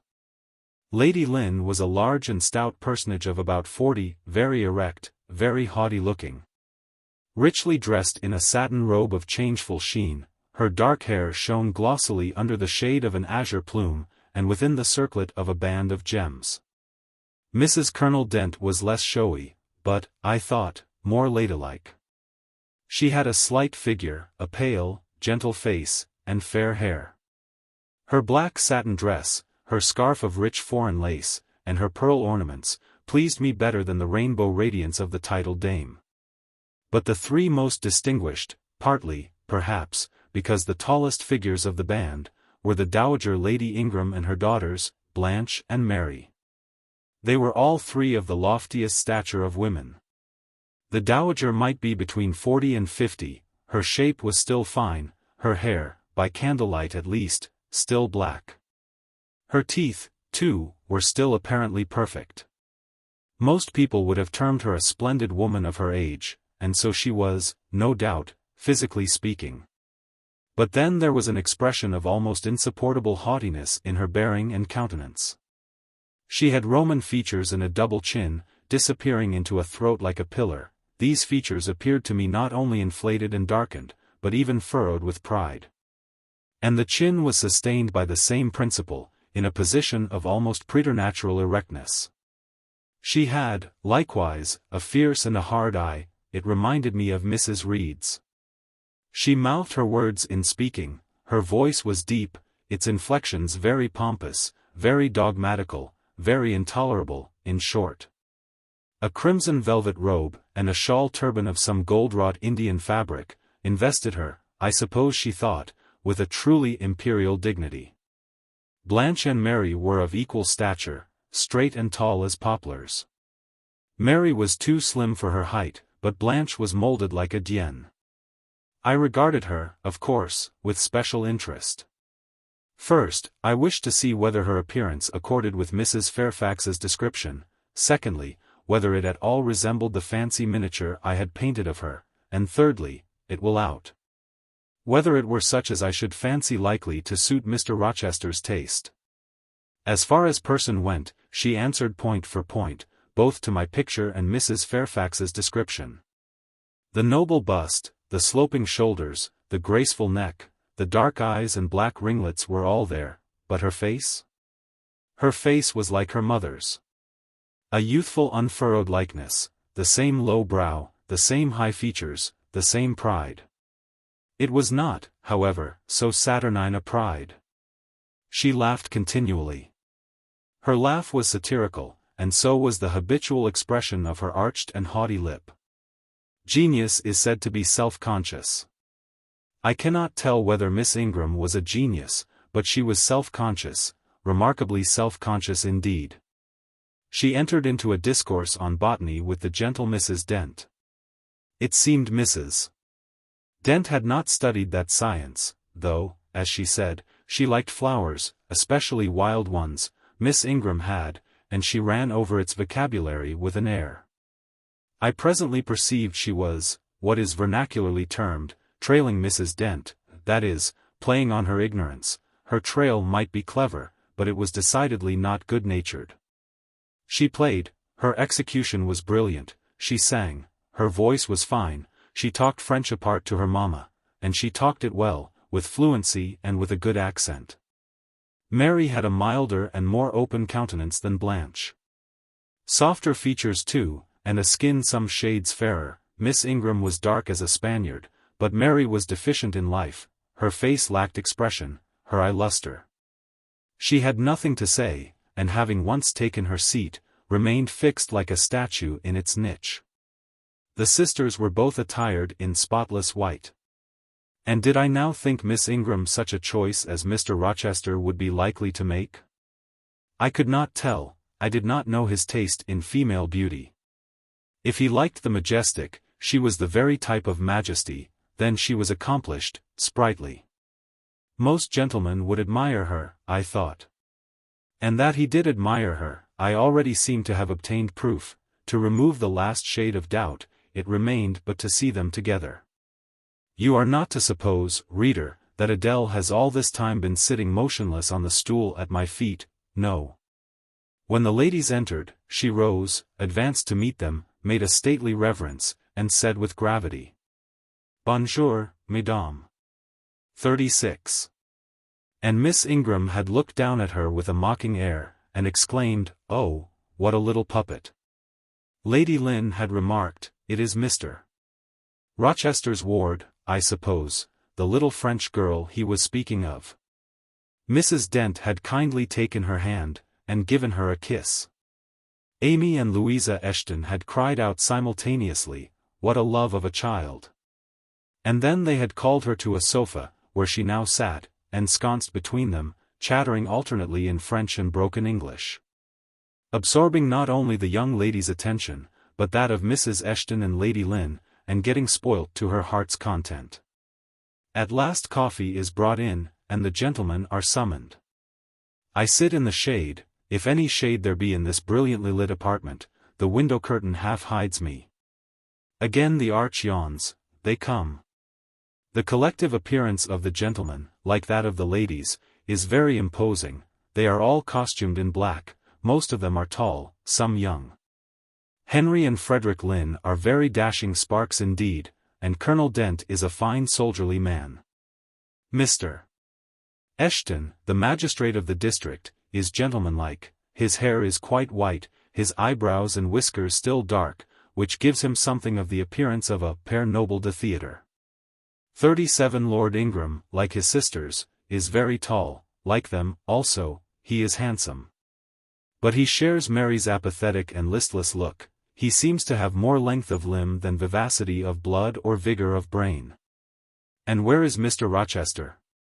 He comes in last. I am not looking at the arch, yet I see him enter. I try to concentrate my attention on those netting needles, on the meshes of the purse I am forming. I wish to think only of the work I have in my hands. To see only the silver beads and silk threads that lie in my lap. Whereas, I distinctly behold his figure, and I inevitably recall the moment when I last saw it. Just after I had rendered him, what he deemed, an essential service, and he, holding my hand, and looking down on my face, surveyed me with eyes that revealed a heart full and eager to overflow. In whose emotions I had a part. How near had I approached him at that moment? What had occurred since, calculated to change his and my relative positions? Yet now, how distant, how far estranged we were. So far estranged, that I did not expect him to come and speak to me. I did not wonder, when, without looking at me, he took a seat at the other side of the room, and began conversing with some of the ladies. No sooner did I see that his attention was riveted on them, and that I might gaze without being observed, than my eyes were drawn involuntarily to his face. I could not keep their lids under control, they would rise, and the irids would fix on him. I looked, and had an acute pleasure in looking, a precious yet poignant pleasure. Pure gold, with a steely point of agony, a pleasure like what the thirst-perishing man might feel who knows the well to which he has crept is poisoned. Yet stoops and drinks divine draughts nevertheless. Most true is it that beauty is in the eye of the gazer. My master's colorless, olive face, square, massive brow, broad and jetty eyebrows, deep eyes, strong features, firm, grim mouth, all energy, decision, will, were not beautiful, according to rule. But they were more than beautiful to me, they were full of an interest, an influence that quite mastered me, that took my feelings from my own power and fettered them in his. I had not intended to love him, the reader knows I had wrought hard to extirpate from my soul the germs of love there detected. And now, at the first renewed view of him, they spontaneously arrived, green and strong. He made me love him without looking at me. I compared him with his guests. What was the gallant grace of the Lynns, the languid elegance of Lord Ingram, even the military distinction of Colonel Dent, contrasted with his look of native pith and genuine power? I had no sympathy in their appearance, their expression, yet I could imagine that most observers would call them attractive, handsome, imposing, while they would pronounce Mr. Rochester at once harsh-featured and melancholy-looking. I saw them smile, laugh, it was nothing, the light of the candles had as much soul in it as their smile. The tinkle of the bell as much significance as their laugh. I saw Mr. Rochester smile, his stern features softened, his eye grew both brilliant and gentle, its ray both searching and sweet. He was talking, at the moment, to Louisa and Amy Eshton. I wondered to see them receive with calm that look which seemed to me so penetrating. I expected their eyes to fall, their color to rise under it. Yet I was glad when I found they were in no sense moved. He is not to them what he is to me, I thought, he is not of their kind. I believe he is of mine. I am sure he is, I feel akin to him, I understand the language of his countenance and movements, though rank and wealth sever us widely, I have something in my brain and heart, in my blood and nerves, that assimilates me mentally to him. Did I say, a few days since, that I had nothing to do with him but to receive my salary at his hands? Did I forbid myself to think of him in any other light than as a paymaster? Blasphemy against nature. Every good, true, vigorous feeling I have gathers impulsively round him. I know I must conceal my sentiments, I must smother hope. I must remember that he cannot care much for me. For when I say that I am of his kind, I do not mean that I have his force to influence, and his spell to attract. I mean only that I have certain tastes and feelings in common with him. I must, then, repeat continually that we are forever sundered, and yet, while I breathe and think, I must love him. Coffee is handed. The ladies, since the gentlemen entered, have become lively as larks, conversation waxes brisk and merry. Colonel Dent and Mr. Eshton argue on politics, their wives listen. The two proud dowagers, Lady Lynn and Lady Ingram, confabulate together. Sir George, whom, by the by, I have forgotten to describe, a very big, and very fresh-looking country gentleman, stands before their sofa, coffee-cup in hand, and occasionally puts in a word. Mr. Frederick Lynn has taken a seat beside Mary Ingram, and is showing her the engravings of a splendid volume. She looks, smiles now and then, but apparently says little. The tall and phlegmatic Lord Ingram leans with folded arms on the chair-back of the little and lively Amy Eshton. She glances up at him, and chatters like a wren. She likes him better than she does Mr. Rochester. Henry Lynn has taken possession of an ottoman at the feet of Louisa. Adele shares it with him. He is trying to talk French with her, and Louisa laughs at his blunders. With whom will Blanche Ingram pair? She is standing alone at the table, bending gracefully over an album. She seems waiting to be sought, but she will not wait too long. She herself selects a mate. Mr. Rochester, having quitted the Eshtons, stands on the hearth as solitary as she stands by the table. She confronts him, taking her station on the opposite side of the mantelpiece. Mr. Rochester, I thought you were not fond of children? Nor am I. Then, what induced you to take charge of such a little doll as that? Pointing to Adele. Where did you pick her up? I did not pick her up, she was left on my hands. You should have sent her to school. I could not afford it, schools are so dear. Why, I suppose you have a governess for her. I saw a person with her just now. Is she gone? Oh, no. There she is still, behind the window curtain. You pay her, of course. I should think it quite as expensive, more so, for you have them both to keep in addition. I feared, or should I say, hoped, the allusion to me would make Mr. Rochester glance my way. And I involuntarily shrank farther into the shade, but he never turned his eyes.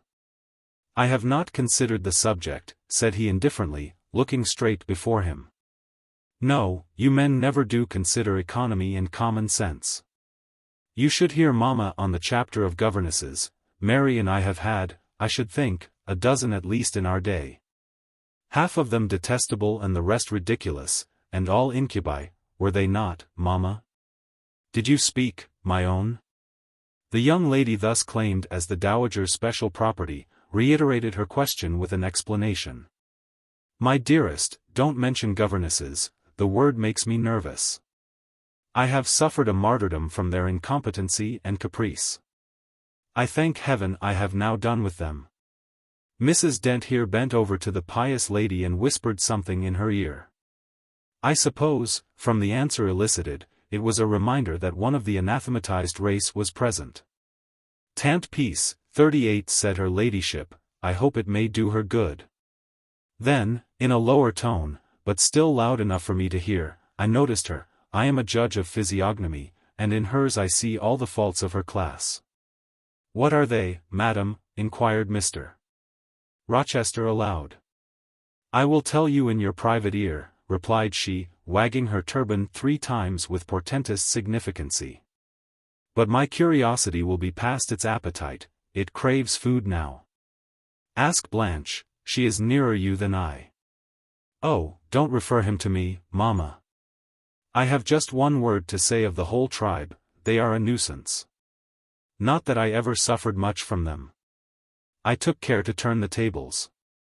What tricks Theodore and I used to play on our Miss Wilsons, and Mrs. Greys, and Madame Jouberts. Mary was always too sleepy to join in a plot with spirit. The best fun was with Madame Joubert. Miss Wilson was a poor sickly thing, lachrymose and low-spirited, not worth the trouble of vanquishing, in short, and Mrs. Gray was coarse and insensible. No blow took effect on her. But poor Madame Joubert! I see her yet in her raging passions, when we had driven her to extremities, spilt our tea, crumbled our bread and butter, tossed our books up to the ceiling, and played a chivalry with the ruler and desk, the fender and fire-irons. Theodore, do you remember those merry days? Yes, to be sure I do, drawled Lord Ingram, and the poor old stick used to cry out, "Oh, you villain's childs!" And then we sermonized her on the presumption of attempting to teach such clever blades as we were, when she was herself so ignorant. We did. And, Tito, you know, I helped you in prosecuting, or persecuting, your tutor, way-faced Mr. Vining, the parson in the pip, as we used to call him. He and Miss Wilson took the liberty of falling in love with each other, at least Tito and I thought so. We surprised sundry tender glances and sighs which we interpreted as tokens of la belle passion, 39, and I promise you the public soon had the benefit of our discovery. We employed it as a sort of lever to hoist our dead weights from the house. Dear mamma, there, as soon as she got an inkling of the business, found out that it was of an immoral tendency. Did you not, my lady mother? Certainly, my best. And I was quite right, depend on that. There are 1,000 reasons why liaisons between governesses and tutors should never be tolerated a moment in any well-regulated house. Firstly. Oh, gracious, mamma! Spare us the enumeration. Oh, rest, we all know them: danger of bad example to innocence of childhood. Distractions and consequent neglect of duty on the part of the attached, mutual alliance and reliance, confidence thence resulting, insolence accompanying, mutiny and general blow-up. Am I right, Baroness Ingram, of Ingram Park? My lily flower, you are right now, as always. Then no more need be said, change the subject. Amy Eshton, not hearing or not heeding this dictum, joined in with her soft, infantine tone. Louisa and I used to quiz our governess too. But she was such a good creature, she would bear anything, nothing put her out. She was never cross with us, was she, Louisa? No, never, we might do what we pleased. Ransack her desk and her workbox, and turn her drawers inside out, and she was so good-natured, she would give us anything we asked for. I suppose, now, said Miss Ingram, curling her lip sarcastically, we shall have an abstract of the memoirs of all the governesses extant, in order to avert such a visitation. I again move the introduction of a new topic. Mr. Rochester, do you second my motion? Madam, I support you on this point, as on every other. Then on me be the onus of bringing it forward. Signor Eduardo, are you in voice tonight? Donna Bianca, if you command it, I will be. Then, Signor, I lay on you my sovereign behest to furbish up your lungs and other vocal organs, as they will be wanted on my royal service. Who would not be the Rizzio of so divine a Mary? A fig for Rizzio, cried she, tossing her head with all its curls, as she moved to the piano. It is my opinion the fiddler David must have been an insipid sort of fellow. I like Black Bothwell better. To my mind a man is nothing without a spice of the devil in him. And history may say what it will of James Hepburn, but I have a notion, he was just the sort of wild, fierce, bandit hero whom I could have consented to gift with my hand. Gentlemen, you hear. Now which of you most resembles Bothwell? Cried Mr. Rochester. I should say the preference lies with you, responded Colonel Dent. On my honor, I am much obliged to you, was the reply. Miss Ingram, who had now seated herself with proud grace at the piano, spreading out her snowy robes in queenly amplitude, commenced a brilliant prelude, talking meantime. She appeared to be on her high horse tonight. Both her words and her air seemed intended to excite not only the admiration, but the amazement of her auditors. She was evidently bent on striking them as something very dashing and daring indeed. "Oh, I am so sick of the young men of the present day," exclaimed she, rattling away at the instrument. Poor, puny things, not fit to stir a step beyond Papa's park gates, nor to go even so far without Mamma's permission and guardianship. Creatures so absorbed in care about their pretty faces, and their white hands, and their small feet, as if a man had anything to do with beauty. As if loveliness were not the special prerogative of woman, her legitimate uppunnage and heritage.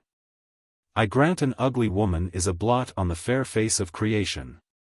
But as to the gentlemen, let them be solicitous to possess only strength and valor, let their motto be, hunt, shoot, and fight, the rest is not worth a fillip.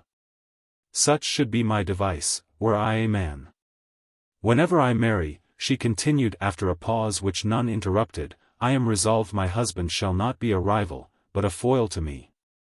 I will suffer no competitor near the throne, I shall exact an undivided homage, his devotions shall not be shared between me and the shape he sees in his mirror.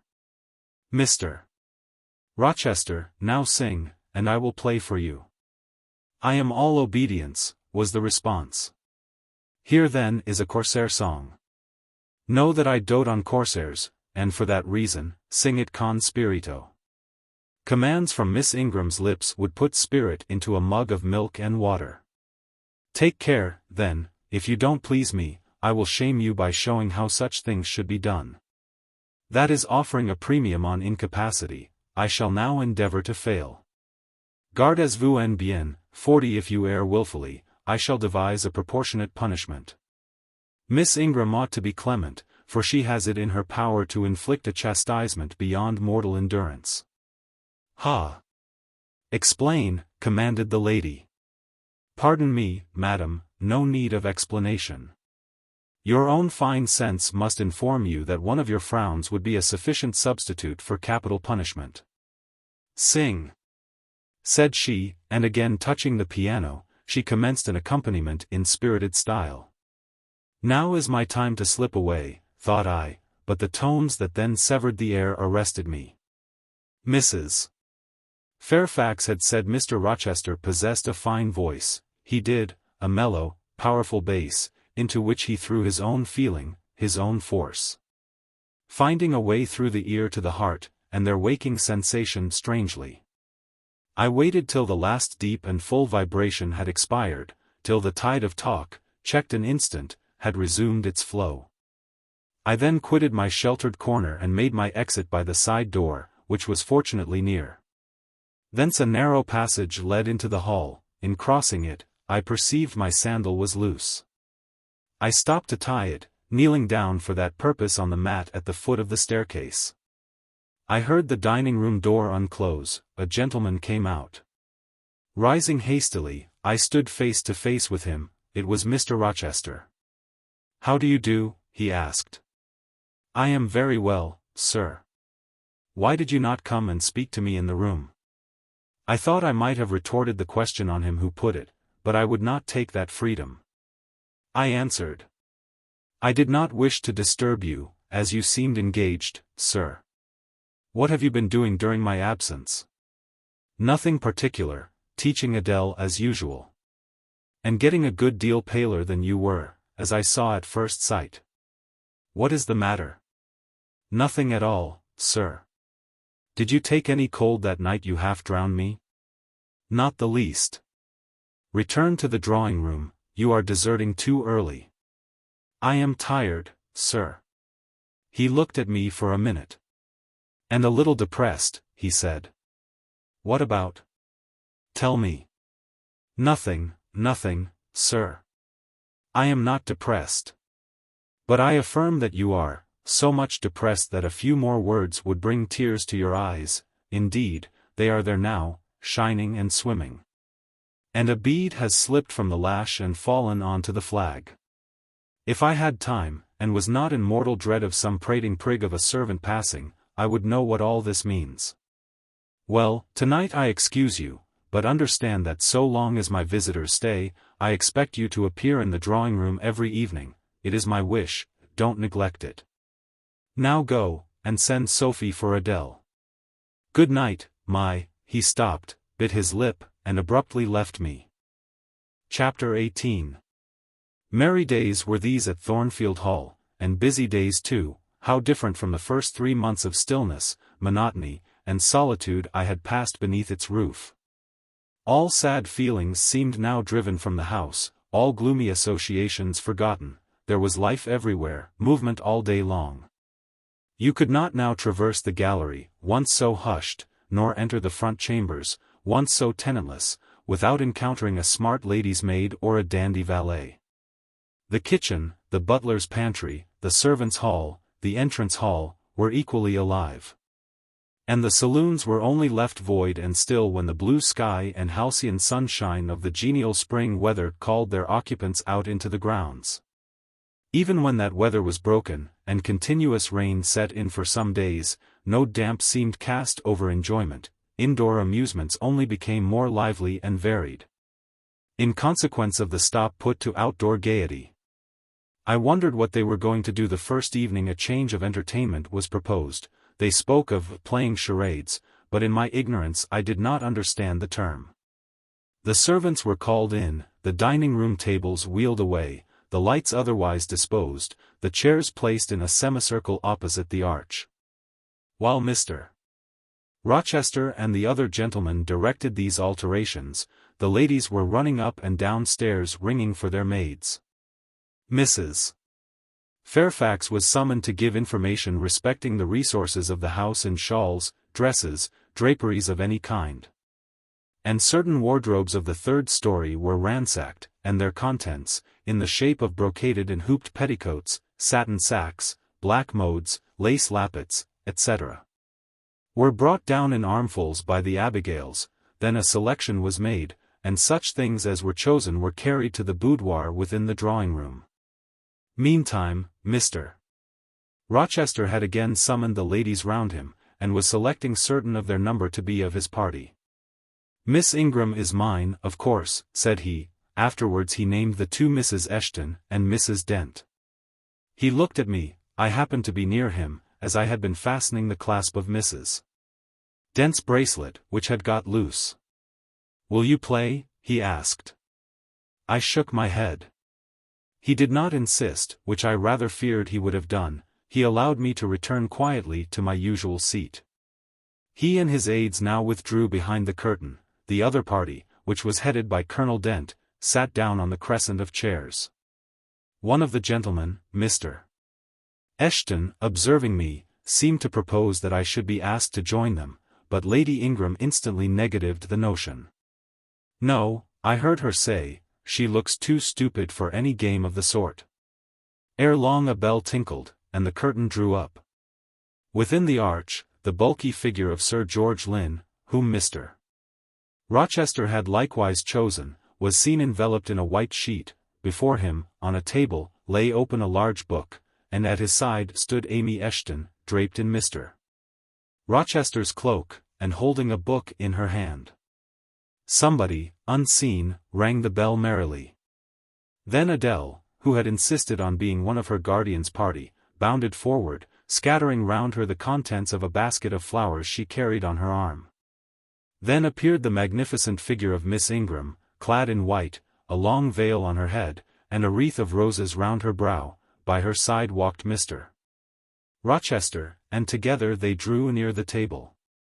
They knelt, while Mrs. Dent and Louisa Eshton, dressed also in white, took up their stations behind them. A ceremony followed, in dumb show, in which it was easy to recognize the pantomime of a marriage. At its termination, Colonel Dent and his party consulted in whispers for 2 minutes, then the colonel called out, "Bride!" Mr. Rochester bowed, and the curtain fell. A considerable interval elapsed before it again rose.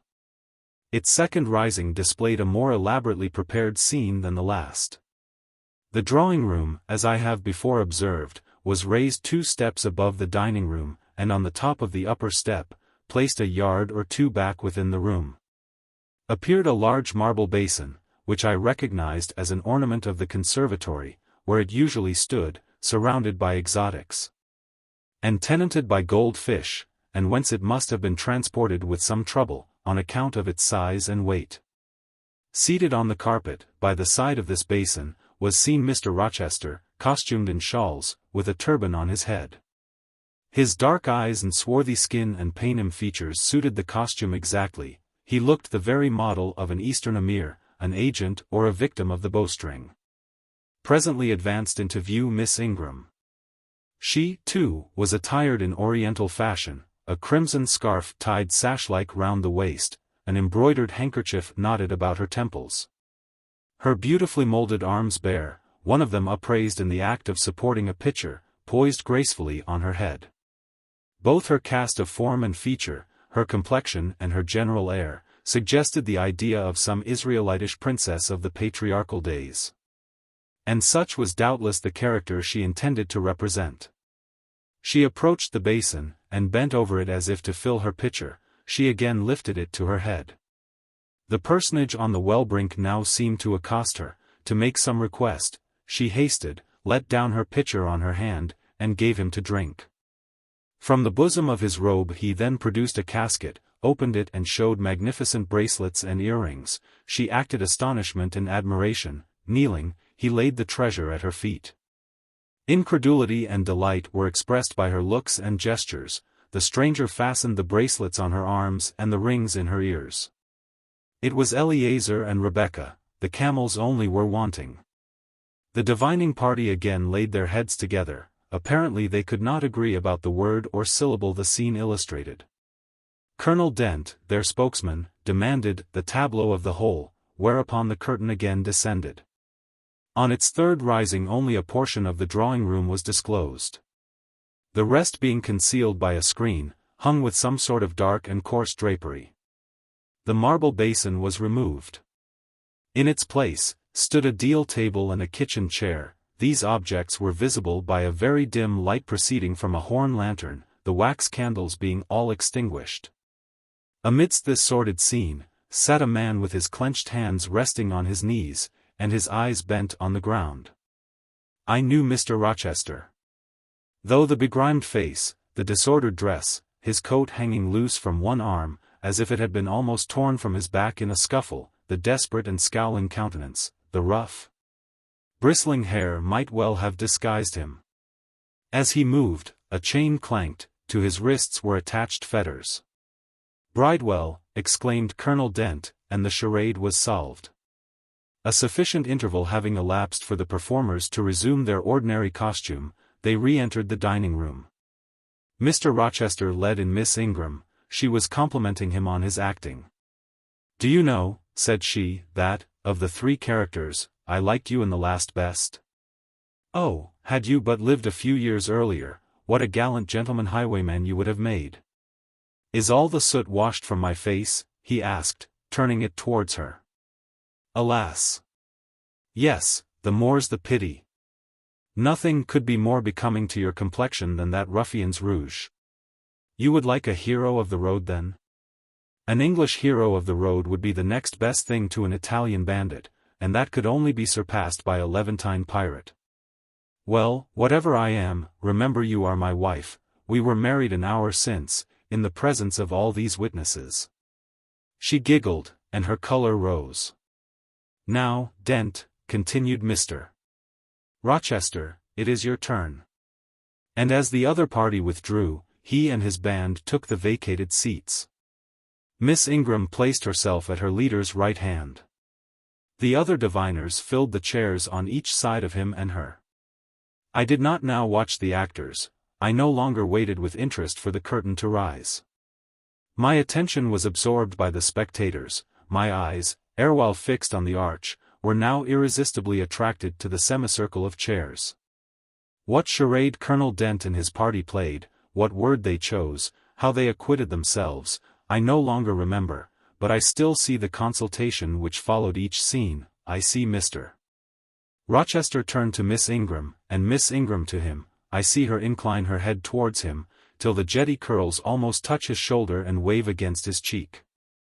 I hear their mutual whisperings, I recall their interchanged glances, and something even of the feeling roused by the spectacle returns in memory at this moment.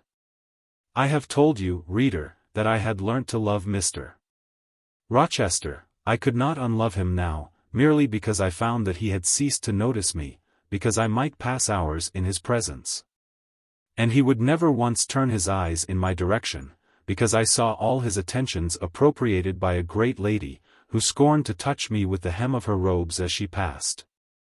Who, if ever her dark and imperious eye fell on me by chance, would withdraw it instantly as from an object too mean to merit observation. I could not unlove him. Because I felt sure he would soon marry this very lady, because I read daily in her a proud security in his intentions respecting her, because I witnessed hourly in him a style of courtship which, if careless and choosing rather to be sought than to seek, was yet, in its very carelessness, captivating, and in its very pride, irresistible. There was nothing to cool or banish love in these circumstances, though much to create despair. Much too, you will think, reader, to engender jealousy, if a woman, in my position, could presume to be jealous of a woman in Miss Ingram's. But I was not jealous, or very rarely. The nature of the pain I suffered could not be explained by that word. Miss Ingram was a mark beneath jealousy, she was too inferior to excite the feeling. Pardon the seeming paradox. I mean what I say. She was very showy, but she was not genuine, she had a fine person, many brilliant attainments. But her mind was poor, her heart barren by nature, nothing bloomed spontaneously on that soil, no unforced natural fruit delighted by its freshness. She was not good. She was not original, she used to repeat sounding phrases from books, she never offered, nor had, an opinion of her own. She advocated a high tone of sentiment. But she did not know the sensations of sympathy and pity, tenderness and truth were not in her. Too often she betrayed this. By the undue vent she gave to a spiteful antipathy she had conceived against little Adele, pushing her away with some contumelious epithet if she happened to approach her. Sometimes ordering her from the room, and always treating her with coldness and acrimony. Other eyes besides mine watched these manifestations of character, watched them closely, keenly, shrewdly. Yes, the future bridegroom, Mr. Rochester himself, exercised over his intended a ceaseless surveillance. And it was from this sagacity, this guardedness of his, this perfect, clear consciousness of his fair one's defects, this obvious absence of passion in his sentiments towards her, that my ever-torturing pain arose. I saw he was going to marry her, for family, perhaps political reasons, because her rank and connections suited him. I felt he had not given her his love, and that her qualifications were ill adapted to win from him that treasure. This was the point, this was where the nerve was touched and teased, this was where the fever was sustained and fed, she could not charm him. If she had managed the victory at once, and he had yielded and sincerely laid his heart at her feet, I should have covered my face, turned to the wall, and, figuratively, have died to them. If Miss Ingram had been a good and noble woman, endowed with force, fervor, kindness, sense, I should have had one vital struggle with two tigers, jealousy and despair, then. My heart torn out and devoured, I should have admired her, acknowledged her excellence, and been quiet for the rest of my days, and the more absolute her superiority. The deeper would have been my admiration, the more truly tranquil my quiescence. But as matters really stood, to watch Miss Ingram's efforts at fascinating Mr. Rochester, to witness their repeated failure, herself unconscious that they did fail, vainly fancying that each shaft launched hit the mark, and infatuatedly pluming herself on success. When her pride and self-complacency repelled further and further what she wished to allure, to witness this, was to be at once under ceaseless excitation and ruthless restraint. Because, when she failed, I saw how she might have succeeded. Arrows that continually glanced off from Mr. Rochester's breast and fell harmless at his feet, might, I knew, if shot by a surer hand, have quivered keen in his proud heart, have called love into his stern eye, and softness into his sardonic face. Or, better still, without weapons a silent conquest might have been won. Why can she not influence him more, when she is privileged to draw so near to him? I asked myself. Surely she cannot truly like him, or not like him with true affection. If she did, she need not coin her smiles so lavishly, flash her glances so unremittingly, manufacture airs so elaborate, graces so multitudinous. It seems to me that she might, by merely sitting quietly at his side, saying little and looking less, get nigher his heart. I have seen in his face a far different expression from that which hardens it now while she is so vivaciously accosting him. But then it came of itself, it was not elicited by meretricious arts and calculated maneuvers. And one had but to accept it, to answer what he asked without pretension, to address him when needful without grimace, and it increased and grew kinder and more genial. And warmed one like a fostering sunbeam. How will she manage to please him when they are married? I do not think she will manage it, and yet it might be managed. And his wife might, I verily believe, be the very happiest woman the sun shines on. I have not yet said anything condemnatory of Mr. Rochester's project of marrying for interest and connections. It surprised me when I first discovered that such was his intention. I had thought him a man unlikely to be influenced by motives so commonplace in his choice of a wife. But the longer I considered the position, education, etc. of the parties, the less I felt justified in judging and blaming either him or Miss Ingram for acting in conformity to ideas and principles instilled into them, doubtless, from their childhood. All their class held these principles. I supposed, then, they had reasons for holding them such as I could not fathom. It seemed to me that, were I a gentleman like him, would take to my bosom only such a wife as I could love. But the very obviousness of the advantages to the husband's own happiness offered by this plan convinced me that there must be arguments against its general adoption of which I was quite ignorant. Otherwise I felt sure all the world would act as I wished to act. But in other points, as well as this, I was growing very lenient to my master. I was forgetting all his faults, for which I had once kept a sharp lookout. It had formerly been my endeavor to study all sides of his character, to take the bad with the good, and from the just weighing of both, to form an equitable judgment. Now I saw no bad. The sarcasm that had repelled, the harshness that had startled me once, were only like keen condiments in a choice dish. Their presence was pungent. But their absence would be felt as comparatively insipid. And as for the vague something, was it a sinister or a sorrowful, a designing or a desponding expression? That opened upon a careful observer, now and then, in his eye, and closed again before one could fathom the strange depth partially disclosed. That something which used to make me fear and shrink, as if I had been wandering amongst volcanic-looking hills, and had suddenly felt the ground quiver and seen it gape, that something, I, at intervals, beheld still. And with throbbing heart, but not with palsied nerves. Instead of wishing to shun, I longed only to dare, to divine it. And I thought Miss Ingram happy, because one day she might look into the abyss at her leisure, explore its secrets and analyze their nature. Meantime, while I thought only of my master and his future bride, saw only them, heard only their discourse, and considered only their movements of importance, the rest of the party were occupied with their own separate interests and pleasures. The ladies Lynn and Ingram continued to consort in solemn conferences, where they nodded their two turbans at each other, and held up their four hands in confronting gestures of surprise, or mystery, or horror, according to the theme on which their gossip ran, like a pair of magnified puppets. Mild Mrs. Dent talked with good-natured Mrs. Eshton, and the two sometimes bestowed a courteous word or smile on me. Sir George Lynn, Colonel Dent, and Mr. Eshton discussed politics, or county affairs, or justice business. Lord Ingram flirted with Amy Eshton, Louisa played and sang to and with one of the Messrs. Lynn. And Mary Ingram listened languidly to the gallant speeches of the other. Sometimes all, as with one consent, suspended their byplay to observe and listen to the principal actors, for, after all, Mr.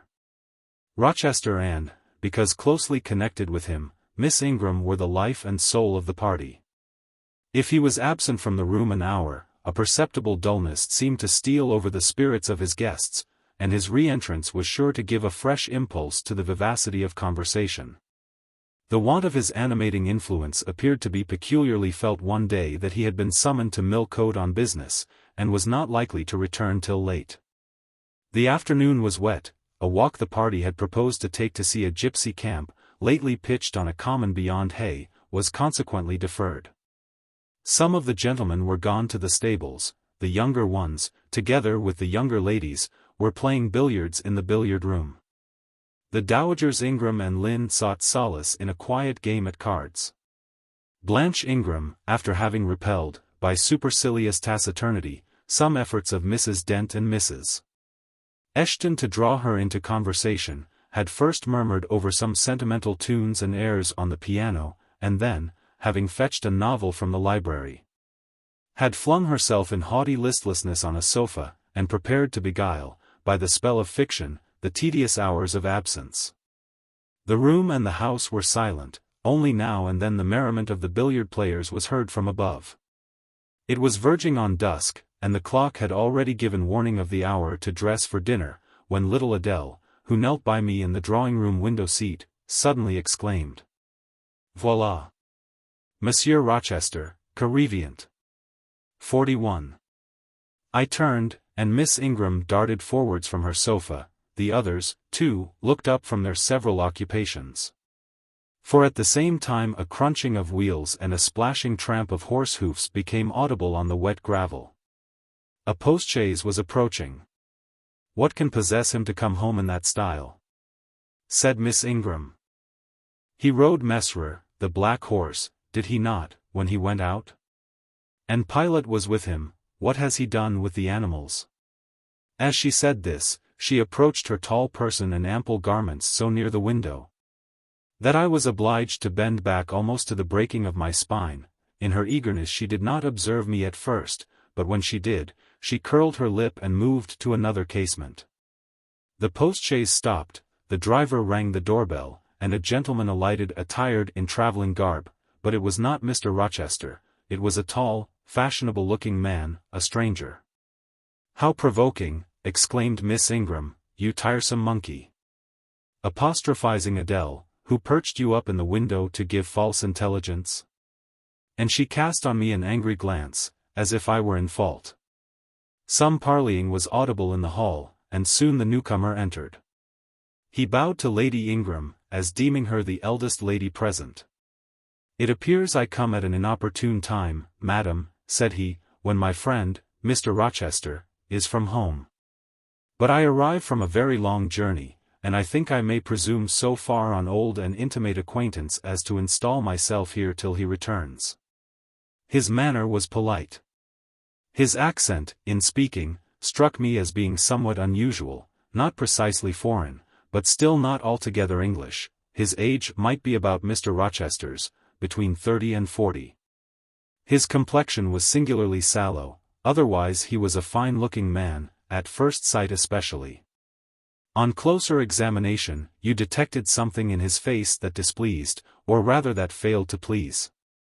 His features were regular, but too relaxed. His eye was large and well cut, but the life looking out of it was a tame, vacant life, at least so I thought.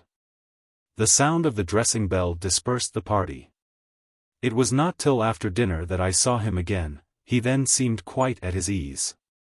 But I liked his physiognomy even less than before. It struck me as being at the same time unsettled and inanimate. His eye wandered, and had no meaning in its wandering. This gave him an odd look, such as I never remembered to have seen. For a handsome and not an unamiable-looking man, he repelled me exceedingly. There was no power in that smooth-skinned face of a full oval shape, no firmness in that aquiline nose and small cherry mouth. There was no thought on the low, even forehead, no command in that blank, brown eye.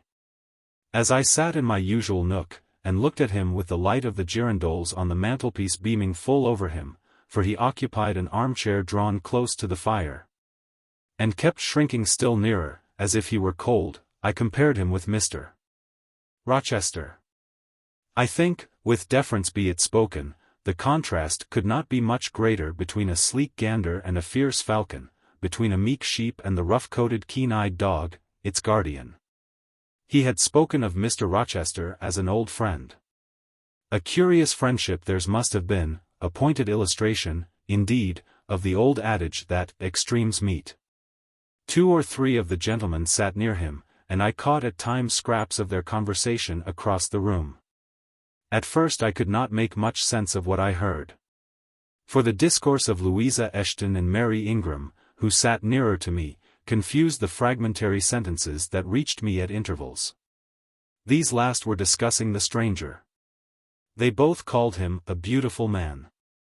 Louisa said he was a love of a creature, and she adored him, and Mary instanced his pretty little mouth and nice nose as her ideal of the charming. "And what a sweet-tempered forehead he has," cried Louisa, "so smooth, none of those frowning irregularities I dislike so much, and such a placid eye and smile." And then, to my great relief, Mr. Henry Lynn summoned them to the other side of the room, to settle some point about the deferred excursion to Hay Common. I was now able to concentrate my attention on the group by the fire, and I presently gathered that the newcomer was called Mr. Mason. Then I learned that he was but just arrived in England, and that he came from some hot country, which was the reason, doubtless, his face was so sallow, and that he sat so near the hearth, and wore a surtout in the house. Presently the words Jamaica, Kingston, Spanish Town, indicated the West Indies as his residence. And it was with no little surprise I gathered, ere long, that he had there first seen and become acquainted with Mr. Rochester. He spoke of his friend's dislike of the burning heats, the hurricanes, and rainy seasons of that region. I knew Mr. Rochester had been a traveler, Mrs. Fairfax had said so. But I thought the continent of Europe had bounded his wanderings, till now I had never heard a hint given of visits to more distant shores. I was pondering these things, when an incident, and a somewhat unexpected one, broke the thread of my musings. Mr. Mason, shivering as someone chanced to open the door, asked for more coal to be put on the fire, which had burnt out its flame, though its mass of cinder still shone hot and red. The footman who brought the coal, in going out, stopped near Mr. Eshton's chair, and said something to him in a low voice, of which I heard only the words, "Old woman, quite troublesome." "Tell her she shall be put in the stocks if she does not take herself off," replied the magistrate. "No, stop," interrupted Colonel Dent. "Don't send her away, Eshton. We might turn the thing to account, better consult the ladies." And speaking aloud, he continued, "Ladies, you talked of going to Hay Common to visit the gypsy camp. Sam here says that one of the old Mother Bunches is in the servants' hall at this moment, and insists upon being brought in before the quality, to tell them their fortunes. Would you like to see her?" "Surely, Colonel," cried Lady Ingram, "you would not encourage such a low impostor? Dismiss her, by all means, at once." "But I cannot persuade her to go away, my lady," said the footman, "nor can any of the servants. Mrs. Fairfax is with her just now, entreating her to be gone. But she has taken a chair in the chimney corner, and says nothing shall stir her from it till she gets leave to come in here." "What does she want?" asked Mrs. Eshton. "To tell the gentry their fortunes, she says, ma'am, and she swears she must and will do it."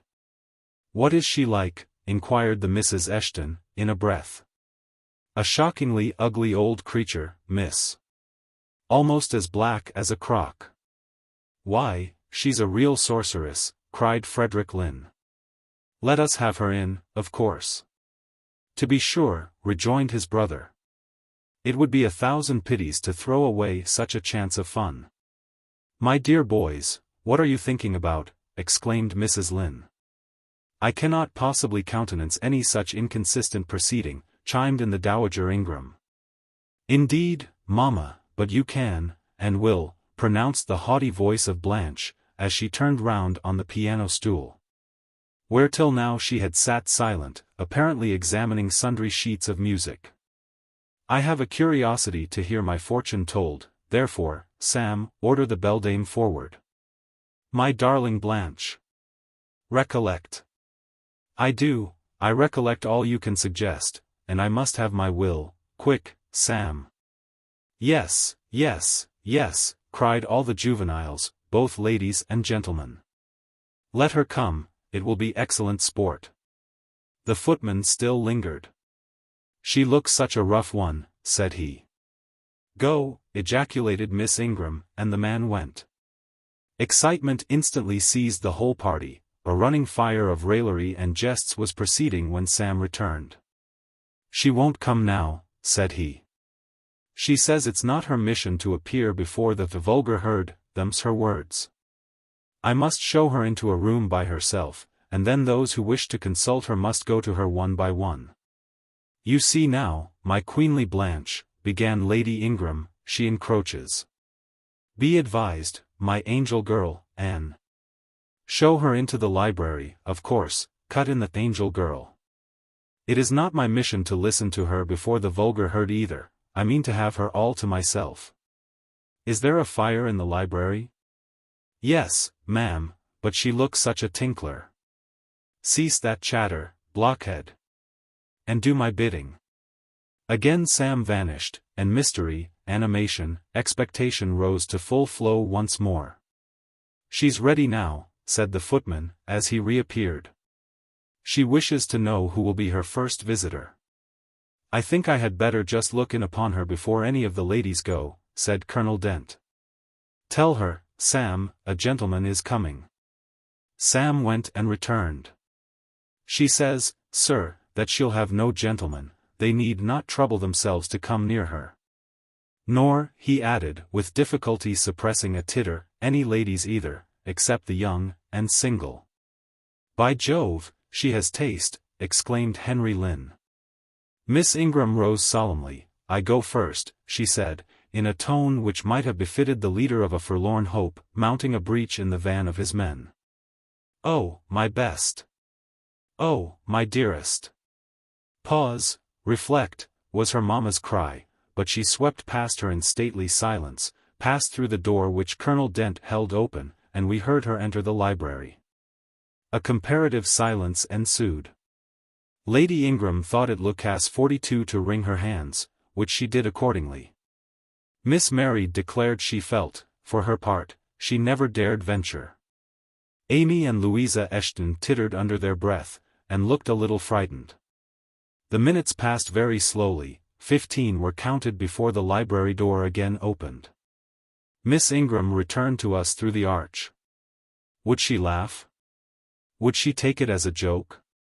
All eyes met her with a glance of eager curiosity, and she met all eyes with one of rebuff and coldness. She looked neither flurried nor merry, she walked stiffly to her seat, and took it in silence. "Well, Blanche," said Lord Ingram. "What did she say, sister?" asked Mary. "What did you think? How do you feel? Is she a real fortune-teller?" demanded the Misses Eshton. Now, good people," returned Miss Ingram, "don't press upon me. Really your organs of wonder and credulity are easily excited, you seem, by the importance of you all, my good mamma included, ascribed to this matter. Absolutely to believe we have a genuine witch in the house, who is in close alliance with the old gentleman. I have seen a gypsy vagabond, she has practiced in hackneyed fashion the science of palmistry and told me what such people usually tell. My whim is gratified, and now I think Mr. Eshton will do well to put the hag in the stocks tomorrow morning, as he threatened." Miss Ingram took a book, leant back in her chair, and so declined further conversation. I watched her for nearly half an hour. During all that time she never turned a page, and her face grew momently darker, more dissatisfied, and more sourly expressive of disappointment. She had obviously not heard anything to her advantage, and it seemed to me, from her prolonged fit of gloom and taciturnity, that she herself, notwithstanding her professed indifference, attached undue importance to whatever revelations had been made her. Meantime, Mary Ingram, Amy and Louisa Eshton declared they dared not go alone, and yet they all wished to go. A negotiation was opened through the medium of the ambassador, Sam. And after much pacing to and fro, till, I think, the said Sam's calves must have ached with the exercise, permission was at last, with great difficulty, extorted from the rigorous Sibyl, for the three to wait upon her in a body.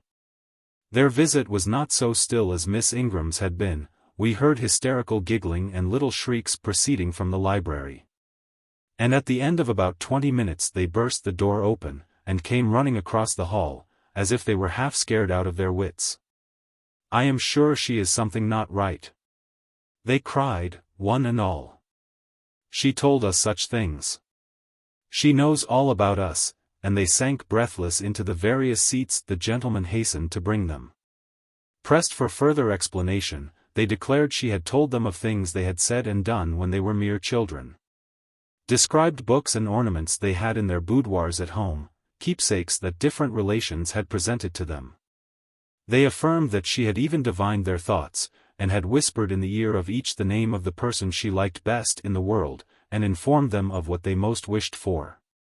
Here the gentleman interposed with earnest petitions to be further enlightened on these two last-named points. But they got only blushes, ejaculations, tremors, and titters, in return for their importunity. The matrons, meantime, offered vinaigrettes and wielded fans, and again reiterated the expression of their concern that their warning had not been taken in time. And the elder gentlemen laughed, and the younger urged their services on the agitated fair ones. In the midst of the tumult, and while my eyes and ears were fully engaged in the scene before me, I heard a hem close at my elbow. I turned, and saw Sam. "If you please, miss, the gypsy declares that there is another young single lady in the room who has not been to her yet, and she swears she will not go till she has seen all. I thought it must be you, there is no one else for it. What shall I tell her?" "Oh, I will go by all means," I answered, and I was glad of the unexpected opportunity to gratify my much excited curiosity. I slipped out of the room, unobserved by any eye, for the company were gathered in one mass about the trembling trio just returned, and I closed the door quietly behind me. "If you like, miss," said Sam, "I'll wait in the hall for you, and if she frightens you, just call and I'll come in." "No, Sam, return to the kitchen, I am not in the least afraid." Nor was I. But I was a good deal interested and excited. Chapter 19. The library looked tranquil enough as I entered it, and the Sibyl, if Sibyl she were, was seated snugly enough in an easy chair at the chimney corner. She had on a red cloak and a black bonnet, or rather, a broad-brimmed gypsy hat, tied down with a striped handkerchief under her chin. An extinguished candle stood on the table.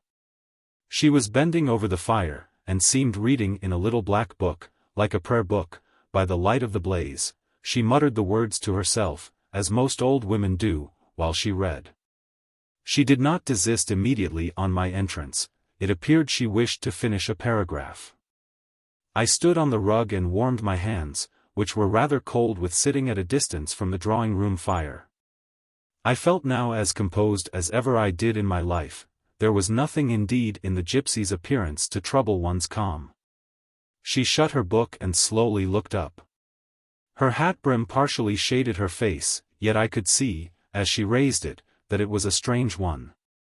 It looked all brown and black, elf-locks bristled out from beneath a white band which passed under her chin, and came half over her cheeks, or rather jaws. Her eye confronted me at once, with a bold and direct gaze.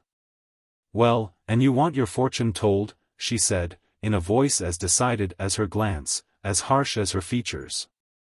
"I don't care about it, mother. You may please yourself, but I ought to warn you, I have no faith. It's like your impudence to say so. I expected it of you. I heard it in your step as you crossed the threshold." "Did you? You've a quick ear." "I have, and a quick eye and a quick brain. You need them all in your trade." "I do, especially when I've customers like you to deal with." "Why don't you tremble?" "I'm not cold." "Why don't you turn pale?" "I am not sick." "Why don't you consult my art?" "I'm not silly." The old crone nitchered a laugh under her bonnet and bandage. She then drew out a short black pipe, and lighting it began to smoke.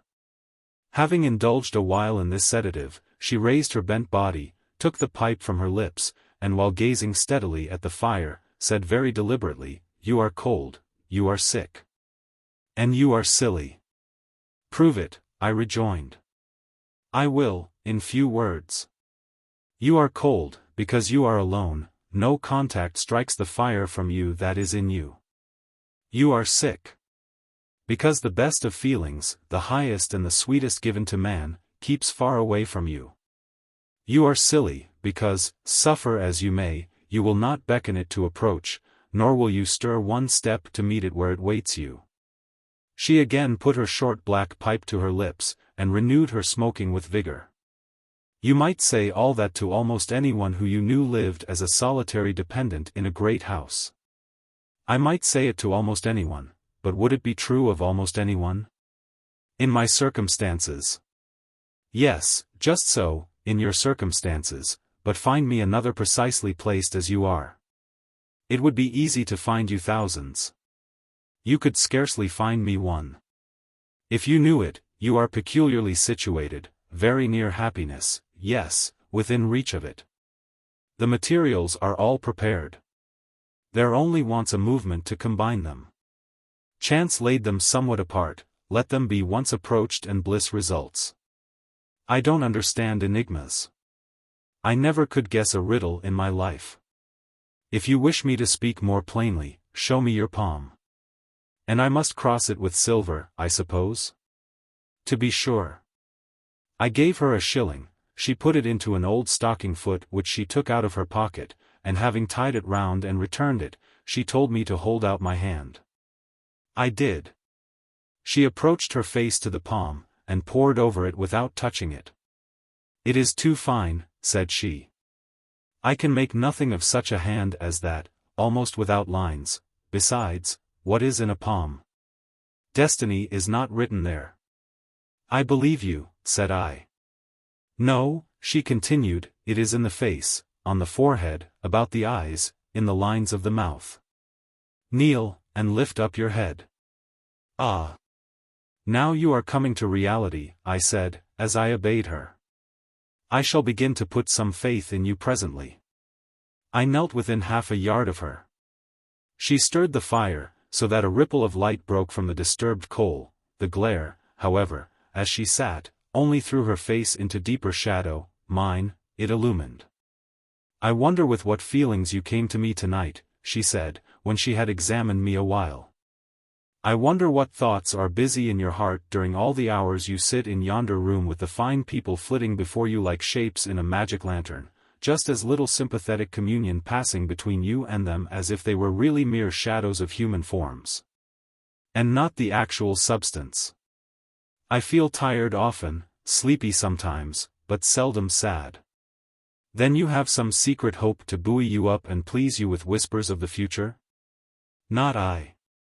The utmost I hope is, to save money enough out of my earnings to set up a school some day in a little house rented by myself. A mean nutriment for the spirit to exist on, and sitting in that window seat, you see I know your habits.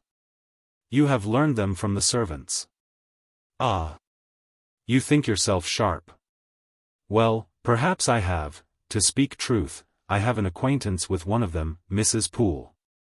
I started to my feet when I heard the name. You have you, thought I.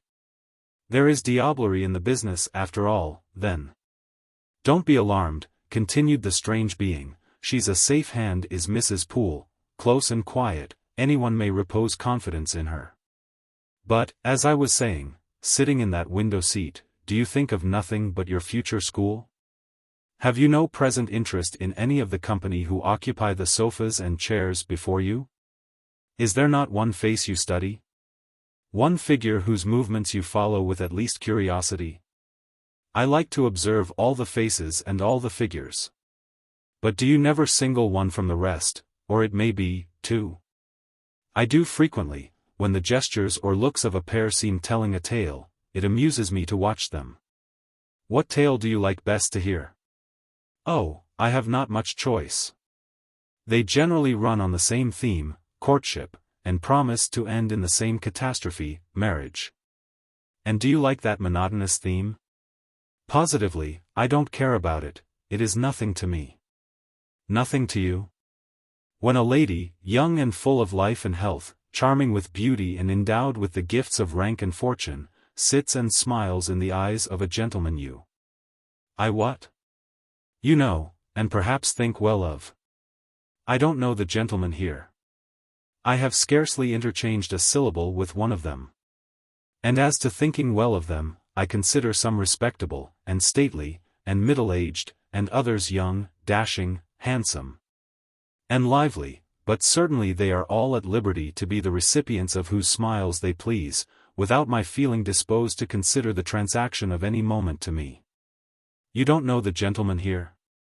You have not exchanged a syllable with one of them? Will you say that of the master of the house? He is not at home. A profound remark. A most ingenious quibble. He went to Millcote this morning, and will be back here tonight or tomorrow. Does that circumstance exclude him from the list of your acquaintance, blot him, as it were, out of existence? No. But I can scarcely see what Mr. Rochester has to do with the theme you had introduced. I was talking of ladies smiling in the eyes of gentlemen, and of late so many smiles have been shed into Mr. Rochester's eyes that they overflow like 2 cups filled above the brim. Have you never remarked that? Mr. Rochester has a right to enjoy the society of his guests. No question about his right, but have you never observed that, of all the tales told here about matrimony, Mr. Rochester has been favored with the most lively and the most continuous? The eagerness of a listener quickens the tongue of a narrator. I said this rather to myself than to the gypsy, whose strange talk, voice, manner, had by this time wrapped me in a kind of dream. One unexpected sentence came from her lips after another, till I got involved in a web of mystification, and wondered what unseen spirit had been sitting for weeks by my heart watching its workings and taking record of every pulse. Eagerness of a listener, repeated she. Yes, Mr. Rochester has sat by the hour, his ear inclined to the fascinating lips that took such delight in their task of communicating, and Mr. Rochester was so willing to receive and looked so grateful for the pastime given him. You have noticed this? Grateful. I cannot remember detecting gratitude in his face. Detecting. You have analyzed, then. And what did you detect, if not gratitude? I said nothing. You have seen love, have you not? And, looking forward, you have seen him married, and beheld his bride happy? Humph. Not exactly. Your witch's skill is rather at fault sometimes. What the devil have you seen, then? Never mind, I came here to inquire, not to confess. Is it known that Mr. Rochester is to be married?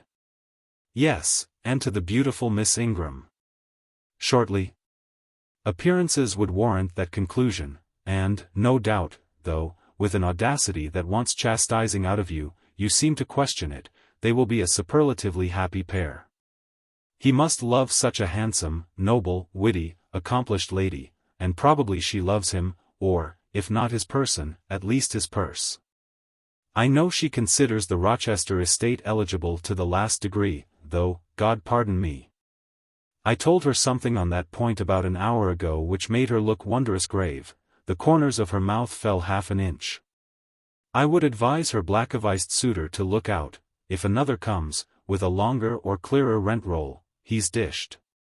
But, mother, I did not come to hear Mr. Rochester's fortune, I came to hear my own, and you have told me nothing of it. Your fortune is yet doubtful. When I examined your face, one trait contradicted another. Chance has meted you a measure of happiness, that I know. I knew it before I came here this evening. She has laid it carefully on one side for you. I saw her do it. It depends on yourself to stretch out your hand, and take it up, but whether you will do so, is the problem I study. Kneel again on the rug. Don't keep me long, the fire scorches me. I knelt. She did not stoop towards me, but only gazed, leaning back in her chair. She began muttering. The flame flickers in the eye shines like dew, it looks soft and full of feeling. It smiles at my jargon, it is susceptible, impression follows impression through its clear sphere, where it ceases to smile, it is sad. An unconscious lassitude weighs on the lid, that signifies melancholy resulting from loneliness. It turns from me, it will not suffer further scrutiny. It seems to deny, by a mocking glance, the truth of the discoveries I have already made, to disown the charge both of sensibility and chagrin. Its pride and reserve only confirm me in my opinion. The eye is favorable. As to the mouth, it delights at times in laughter, it is disposed to impart all that the brain conceives, though I dare say it would be silent on much the heart experiences. Mobile and flexible, it was never intended to be compressed in the eternal silence of solitude. It is a mouth which should speak much and smile often, and have human affection for its interlocutor. That feature too is propitious. I see no enemy to a fortunate issue but in the brow, and that brow professes to say, I can live alone, if self-respect and circumstances require me so to do. I need not sell my soul to buy bliss. I have an inward treasure born with me, which can keep me alive if all extraneous delights should be withheld, or offered only at a price I cannot afford to give. The forehead declares, reason sits firm and holds the reins, and she will not let the feelings burst away and hurry her to wild chasms. The passions may rage furiously, like true heathens, as they are. And the desires may imagine all sorts of vain things, but judgment shall still have the last word in every argument, and the casting vote in every decision. Strong wind, earthquake shock, and fire may pass by, but I shall follow the guiding of that still small voice which interprets the dictates of conscience. Well said, forehead. Your declaration shall be respected. I have formed my plans, right plans I deem them, and in them I have attended to the claims of conscience, the counsels of reason. I know how soon youth would fade and bloom perish, if, in the cup of bliss offered, but one dreg of shame, or one flavor of remorse were detected.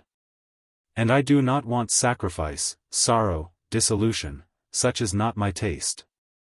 I wish to foster, not to blight, to earn gratitude, not to wring tears of blood, no, nor of brine. My harvest must be in smiles, in endearments, in sweet, that will do. I think I rave in a kind of exquisite delirium. I should wish now to protract this moment ad infinitum, but I dare not. So far I have governed myself thoroughly. I have acted as I inwardly swore I would act, but further might try me beyond my strength. Rise, Miss Eyre, leave me, the play is played out. Where was I? Did I wake or sleep? Had I been dreaming? Did I dream still?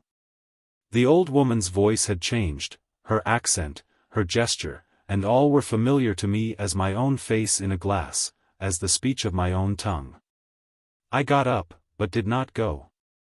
I looked, I stirred the fire, and I looked again, but she drew her bonnet and her bandage closer about her face, and again beckoned me to depart.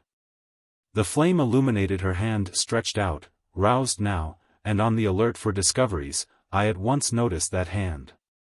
It was no more the withered limb of Eld than my own. It was a rounded supple member, with smooth fingers, symmetrically turned. A broad ring flashed on the little finger, and stooping forward, I looked at it, and saw a gem I had seen 100 times before. Again I looked at the face, which was no longer turned from me. On the contrary, the bonnet was doffed, the bandage displaced, the head advanced. "Well, Jane, do you know me?" asked the familiar voice. "Only take off the red cloak, sir, and then. But the string is in a knot, help me. Break it, sir. There, then, off, ye lendings." And Mr. Rochester stepped out of his disguise. Now, sir, what a strange idea. But well carried out, eh? Don't you think so? With the ladies you must have managed well. But not with you? You did not act the character of a gypsy with me. What character did I act? My own?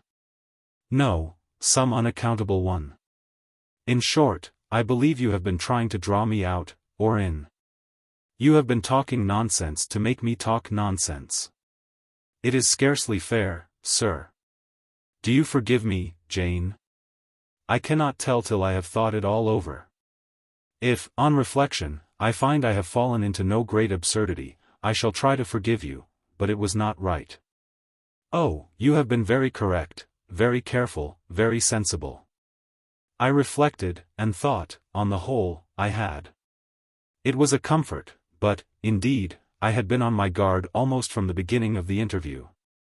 Something of masquerade I suspected. I knew gypsies and fortune-tellers did not express themselves as this seeming old woman had expressed herself, besides I had noted her feigned voice, her anxiety to conceal her features. But my mind had been running on Grace Poole, that living enigma, that mystery of mysteries, as I considered her. I had never thought of Mr. Rochester. "Well," said he, "what are you musing about? What does that grave smile signify?" "Wonder and self-congratulation, sir." "I have your permission to retire now, I suppose?" "No, stay a moment. And tell me what the people in the drawing-room yonder are doing." "Discussing the gypsy, I dare say." "Sit down, let me hear what they said about me." "I had better not stay long, sir. It must be near 11 o'clock. Oh, are you aware, Mr. Rochester, that a stranger has arrived here since you left this morning?" "A stranger? No, who can it be?" "I expected no one. Is he gone?" "No, he said he had known you long, and that he could take the liberty of installing himself here till you returned." "The devil he did! Did he give his name?" "His name is Mason, sir. And he comes from the West Indies, from Spanish Town, in Jamaica, I think." Mr. Rochester was standing near me, he had taken my hand, as if to lead me to a chair. As I spoke he gave my wrist a convulsive grip, the smile on his lips froze, apparently a spasm caught his breath. "Mason, the West Indies," he said, in the tone one might fancy a speaking automaton to announce its single words. "Mason, the West Indies," he reiterated. And he went over the syllables 3 times, growing, in the intervals of speaking, whiter than ashes. He hardly seemed to know what he was doing. "Do you feel ill, sir?" I inquired. "Jane, I've got a blow, Jane." He staggered. "Oh, lean on me, sir." "Jane, you offered me your shoulder once before, let me have it now." "Yes, sir, yes, and my arm." He sat down, and made me sit beside him. Holding my hand in both his own, he chafed it, gazing on me, at the same time, with the most troubled and dreary look. "My little friend," said he, "I wish I were in a quiet island with only you, and trouble, and danger, and hideous recollections removed from me. Can I help you, sir? I'd give my life to serve you. Jane, if aid is wanted, I'll seek it at your hands, I promise you that." "Thank you, sir. Tell me what to do, I'll try, at least, to do it." "Fetch me now, Jane, a glass of wine from the dining-room, they will be at supper there, and tell me if Mason is with them, and what he is doing." I went. I found all the party in the dining-room at supper, as Mr. Rochester had said. They were not seated at table, the supper was arranged on the sideboard.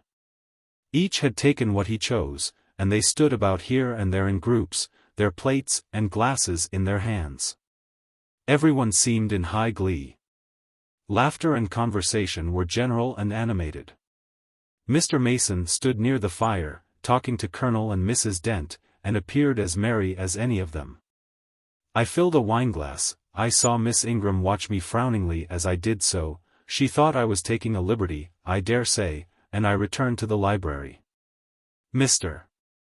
Rochester's extreme pallor had disappeared, and he looked once more firm and stern. He took the glass from my hand. "Here is to your health, ministrant spirit," he said. He swallowed the contents and returned it to me. "What are they doing, Jane?" "Laughing and talking, sir." "They don't look grave and mysterious, as if they had heard something strange?" "Not at all, they are full of jests and gaiety." "And Mason?" "He was laughing too."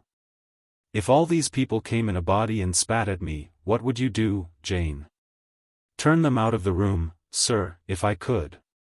He half smiled.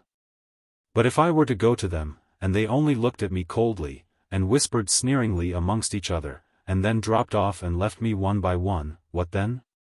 Would you go with them?" "I rather think not, sir, should have more pleasure in staying with you." "To comfort me?" "Yes, sir, to comfort you, as well as I could." "And if they laid you under a ban for adhering to me?" "I, probably, should know nothing about their ban, and if I did, I should care nothing about it." "Then, you could dare censure for my sake?" "I could dare it for the sake of any friend who deserved my adherence, as you, I am sure, do. Go back now into the room, step quietly up to Mason, and whisper in his ear that Mr. Rochester is come and wishes to see him, show him in here and then leave me." "Yes, sir." I did his behest. The company all stared at me as I passed straight among them. I sought Mr. Mason, delivered the message, and preceded him from the room. I ushered him into the library, and then I went upstairs. At a late hour, after I had been in bed some time, I heard the visitors repair to their chambers. I distinguished Mr. Rochester's voice, and heard him say, "This way, Mason, this is your room." He spoke cheerfully, the gay tones set my heart at ease. I was soon asleep. Chapter 20. I had forgotten to draw my curtain, which I usually did, and also to let down my window blind. The consequence was, that when the moon, which was full and bright, for the night was fine, came in her course to that space in the sky opposite my casement, and looked in at me through the unveiled panes, her glorious gaze roused me. Awaking in the dead of night, I opened my eyes on her disk, silver white and crystal clear. It was beautiful, but too solemn. I half rose, and stretched my arm to draw the curtain. Good God! What a cry! The night, its silence, its rest, was rent in twain by a savage, a sharp, a shrilly sound that ran from end to end of Thornfield Hall. My pulse stopped, my heart stood still. My stretched arm was paralyzed. The cry died, and was not renewed. Indeed, whatever being uttered that fearful shriek could not soon repeat it, not the whitest-winged condor on the Andes could, twice in succession, send out such a yell from the cloud shrouding his eyrie. The thing delivering such utterance must rest ere it could repeat the effort. It came out of the third story, for it passed overhead. And overhead, yes, in the room just above my chamber ceiling, I now heard a struggle, a deadly one it seemed from the noise, and a half-smothered voice shouted, "Help! Help! Help!"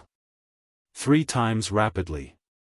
"Will no one come?" it cried, and then, while the staggering and stamping went on wildly, I distinguished through plank and plaster, "Rochester! Rochester! For God's sake, come!" A chamber door opened, someone ran, or rushed, along the gallery. Another step stamped on the flooring above and something fell, and there was silence. I had put on some clothes, though horror shook all my limbs. I issued from my apartment. The sleepers were all aroused, ejaculations, terrified murmurs sounded in every room. Door after door unclosed, one looked out and another looked out, the gallery filled. Gentlemen and ladies alike had quitted their beds, and oh! What is it? Who is hurt?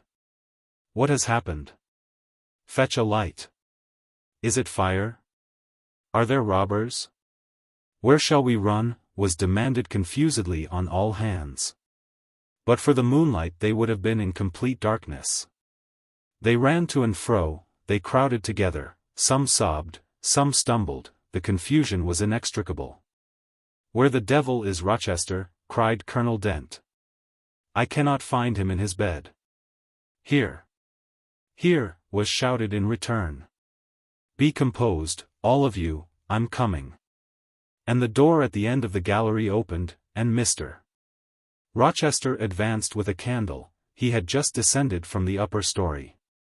One of the ladies ran to him directly. She seized his arm. It was Miss Ingram. "What awful event has taken place?" said she. Speak. Let us know the worst at once. But don't pull me down or strangle me, he replied, for the Misses Eshton were clinging about him now. And the two dowagers, in vast white wrappers, were bearing down on him like ships in full sail. All's right, he cried. It's a mere rehearsal of much ado about nothing. Ladies, keep off, or I shall wax dangerous. And dangerous he looked, his black eyes darted sparks. Calming himself by an effort, he added. A servant has had the nightmare, that is all. She's an excitable, nervous person, she construed her dream into an apparition, or something of that sort, no doubt, and has taken a fit with fright. Now, then, I must see you all back into your rooms, for, till the house is settled, she cannot be looked after. Gentlemen, have the goodness to set the ladies the example. Miss Ingram, I am sure you will not fail in evincing superiority to idle terrors. Amy and Louisa, return to your nests like a pair of doves, as you are. Mesdames, to the dowagers, you will take cold to a dead certainty, if you stay in this chill gallery any longer. And so, by dint of alternate coaxing and commanding, he contrived to get them all once more enclosed in their separate dormitories. I did not wait to be ordered back to mine, but retreated unnoticed, as unnoticed I had left it. Not, however, to go to bed, on the contrary, I began and dressed myself carefully. The sounds I had heard after the scream, and the words that had been uttered, had probably been heard only by me. For they had proceeded from the room above mine, but they assured me that it was not a servant's dream which had thus struck horror through the house, and that the explanation Mr. Rochester had given was merely an invention framed to pacify his guests. I dressed, then, to be ready for emergencies. When dressed, I sat a long time by the window looking out over the silent grounds and silvered fields and waiting for I knew not what. It seemed to me that some event must follow the strange cry, struggle, and call. No, stillness returned, each murmur and movement ceased gradually, and in about an hour Thornfield Hall was again as hushed as a desert. It seemed that sleep and night had resumed their empire. Meantime the moon declined, she was about to set. Not liking to sit in the cold and darkness, I thought I would lie down on my bed, dressed as I was. I left the window, and moved with little noise across the carpet. As I stooped to take off my shoes, a cautious hand tapped low at the door. "Am I wanted?" I asked. "Are you up?" asked the voice I expected to hear, viz., my master's. "Yes, sir." "And dressed?" "Yes." "Come out, then, quietly." I obeyed. Mr. Rochester stood in the gallery holding a light. "I want you," he said, "come this way, take your time, and make no noise." My slippers were thin, I could walk the matted floor as softly as a cat. He glided up the gallery and up the stairs, and stopped in the dark, low corridor of the fateful third story. I had followed and stood at his side. "Have you a sponge in your room?" he asked in a whisper. "Yes, sir." "Have you any salts, volatile salts?" "Yes." "Go back and fetch both." I returned, sought the sponge on the washstand, the salts in my drawer, and once more retraced my steps. He still waited. He held a key in his hand. Approaching one of the small, black doors, he put it in the lock. He paused, and addressed me again. "You don't turn sick at the sight of blood?" "I think I shall not, I have never been tried yet." I felt a thrill while I answered him, but no coldness, and no faintness. "Just give me your hand," he said, "it will not do to risk a fainting fit." I put my fingers into his. "Warm and steady," was his remark. He turned the key and opened the door. I saw a room I remembered to have seen before, the day Mrs. Fairfax showed me over the house. It was hung with tapestry. But the tapestry was now looped up in one part, and there was a door apparent, which had then been concealed. This door was open. A light shone out of the room within. I heard thence a snarling, snatching sound, almost like a dog quarreling. "Mr. Rochester," putting down his candle, said to me, "Wait a minute," and he went forward to the inner apartment. A shout of laughter greeted his entrance. Noisy at first, and terminating in Grace Poole's own goblin ha. Ha! She then was there.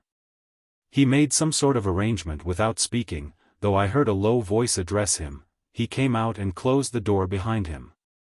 "Here, Jane," he said. And I walked round to the other side of a large bed, which with its drawn curtains concealed a considerable portion of the chamber. An easy chair was near the bed head, a man sat in it, dressed with the exception of his coat. He was still, his head leant back, his eyes were closed. Mr. Rochester held the candle over him. I recognized in his pale and seemingly lifeless face, the stranger, Mason. I saw too that his linen on one side, and one arm, was almost soaked in blood. "Hold the candle," said Mr. Rochester, and I took it. He fetched a basin of water from the washstand. "Hold that," said he. I obeyed. He took the sponge, dipped it in, and moistened the corpse-like face. He asked for my smelling bottle, and applied it to the nostrils. Mr. Mason shortly unclosed his eyes. He groaned. Mr. Rochester opened the shirt of the wounded man, whose arm and shoulder were bandaged. He sponged away blood, trickling fast down. "Is there immediate danger?" murmured Mr. Mason. "Pooh! No, a mere scratch. Don't be so overcome, man, bear up. I'll fetch a surgeon for you now, myself. You'll be able to be removed by morning, I hope. Jane," he continued. "Sir? I shall have to leave you in this room with this gentleman, for an hour, or perhaps 2 hours. You will sponge the blood as I do when it returns, if he feels faint. You will put the glass of water on that stand to his lips, and your salts to his nose. You will not speak to him on any pretext, and, Richard, it will be at the peril of your life if you speak to her. Open your lips, agitate yourself, and I'll not answer for the consequences." Again the poor man groaned. He looked as if he dared not move. Fear, either of death or of something else, appeared almost to paralyze him. Mr. Rochester put the now bloody sponge into my hand, and I proceeded to use it as he had done. He watched me a second, then saying, "Remember, no conversation," he left the room. I experienced a strange feeling as the key grated in the lock, and the sound of his retreating step ceased to be heard. Here then I was in the 3rd story, fastened into one of its mystic cells. Night around me, a pale and bloody spectacle under my eyes and hands, a murderess hardly separated from me by a single door. Yes, that was appalling, the rest I could bear. But I shuddered at the thought of Grace Poole bursting out upon me. I must keep to my post, however. I must watch this ghastly countenance, these blue, still lips forbidden to unclose, these eyes now shut, now opening, now wandering through the room, now fixing on me, and ever glazed with the dullness of horror. I must dip my hand again and again in the basin of blood and water, and wipe away the trickling gore. I must see the light of the unsnuffed candle wane on my employment. The shadows darken on the wrought, antique tapestry round me, and grow black under the hangings of the vast old bed, and quiver strangely over the doors of a great cabinet opposite, whose front, divided into 12 panels, bore, in grim design, the heads of the 12 apostles, each enclosed in its separate panel as in a frame. While above them at the top rose an ebon crucifix and a dying Christ. According as the shifting obscurity and flickering gleam hovered here or glanced there, it was now the bearded physician, Luke, that bent his brow, now St. John's long hair that waved. And anon the devilish face of Judas, that grew out of the panel, and seemed gathering life and threatening a revelation of the arch-traitor, of Satan himself, in his subordinate's form. Amidst all this, I had to listen as well as watch, to listen for the movements of the wild beast or the fiend in yonder side den. But since Mr. Rochester's visit it seemed spellbound. All the night I heard but 3 sounds at 3 long intervals, a step creak, a momentary renewal of the snarling, canine noise, and a deep human groan. Then my own thoughts worried me. What crime was this that lived incarnate in this sequestered mansion, and could neither be expelled nor subdued by the owner? What mystery, that broke out now in fire and now in blood, at the deadest hours of night? What creature was it, that, masked in an ordinary woman's face and shape, uttered the voice, now of a mocking demon, and anon of a carrion-seeking bird of prey? And this man I bent over, this commonplace, quiet stranger, how had he become involved in the web of horror? And why had the fury flown at him? What made him seek this quarter of the house at an untimely season, when he should have been asleep in bed? I had heard Mr. Rochester assign him an apartment below. What brought him here? And why, now, was he so tame under the violence or treachery done him? Why did he so quietly submit to the concealment Mr. Rochester enforced? Why did Mr. Rochester enforce this concealment? His guest had been outraged, his own life on a former occasion had been hideously plotted against, and both attempts he smothered in secrecy and sank in oblivion. Lastly, I saw Mr. Mason was submissive to Mr. Rochester, that the impetuous will of the latter held complete sway over the inertness of the former. The few words which had passed between them assured me of this. It was evident that in their former intercourse, the passive disposition of the one had been habitually influenced by the active energy of the other, whence then had arisen Mr. Rochester's dismay when he heard of Mr. Mason's arrival? Why had the mere name of this unresisting individual, whom his word now sufficed to control like a child, fallen on him, a few hours since, as a thunderbolt might fall on an oak? Oh! I could not forget his look and his paleness when he whispered, "Jane, I have got a blow, I have got a blow, Jane."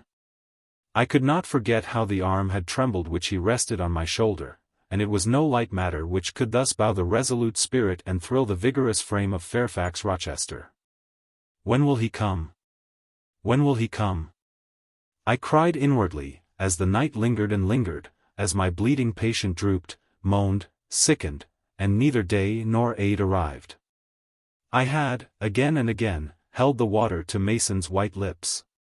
Again and again offered him the stimulating salts. My effort seemed ineffectual. Either bodily or mental suffering, or loss of blood, or all three combined, were fast prostrating his strength. He moaned so, and looked so weak, wild, and lost, I feared he was dying, and I might not even speak to him. The candle, wasted at last, went out. As it expired, I perceived streaks of grey light edging the window curtains. Dawn was then approaching. Presently I heard Pilot bark far below, out of his distant kennel in the courtyard. Hope revived. Nor was it unwarranted. In 5 minutes more the grating key, the yielding lock, warned me my watch was relieved. It could not have lasted more than 2 hours. Many a week has seemed shorter. Mr. Rochester entered, and with him the surgeon he had been to fetch. "Now, Carter, be on the alert," he said to this last. "I give you but half an hour for dressing the wound, fastening the bandages, getting the patient downstairs and all." "But is he fit to move, sir?" "No doubt of it. It is nothing serious. He is nervous, his spirits must be kept up. Come, set to work." Mr. Rochester drew back the thick curtain, drew up the Holland blind, let in all the daylight he could.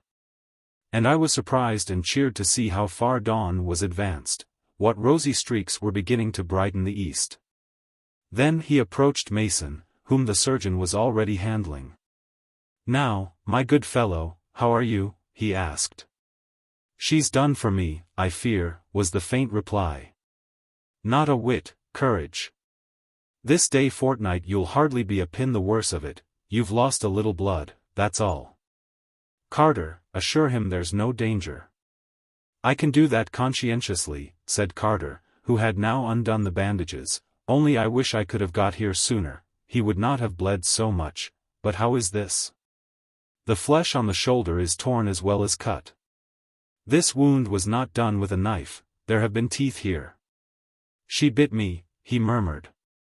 "She worried me like a tigress, when Rochester got the knife from her." "You should not have yielded, you should have grappled with her at once," said Mr. Rochester. "But under such circumstances, what could one do, returned Mason. Oh, it was frightful, he added, shuddering. And I did not expect it, she looked so quiet at first. I warned you, was his friend's answer. I said, be on your guard when you go near her. Besides, you might have waited till tomorrow, and had me with you. It was mere folly to attempt the interview tonight, and alone. I thought I could have done some good. You thought. You thought. Yes, it makes me impatient to hear you, but, however, you have suffered, and are likely to suffer enough for not taking my advice, so I'll say no more. Carter, hurry, hurry. The sun will soon rise, and I must have him off. Directly, sir, the shoulder is just bandaged. I must look to this other wound in the arm, she has had her teeth here too, I think. She sucked the blood, she said she'd drain my heart, said Mason. I saw Mr. Rochester shudder, a singularly marked expression of disgust, horror, hatred, warped his countenance almost to distortion. But he only said, come, be silent, Richard, and never mind her gibberish, don't repeat it. I wish I could forget it, was the answer. You will when you are out of the country. When you get back to Spanish Town, you may think of her as dead and buried, or rather, you need not think of her at all. Impossible to forget this night. It is not impossible, have some energy, man. You thought you were as dead as a herring 2 hours since, and you are all alive and talking now. There. Carter has done with you or nearly so, I'll make you decent in a trice. Jane, he turned to me for the first time since his re-entrance, take this key, go down into my bedroom. And walk straight forward into my dressing room, open the top drawer of the wardrobe and take out a clean shirt and neck handkerchief, bring them here. And be nimble. I went, sought the repository he had mentioned, found the articles named, and returned with them.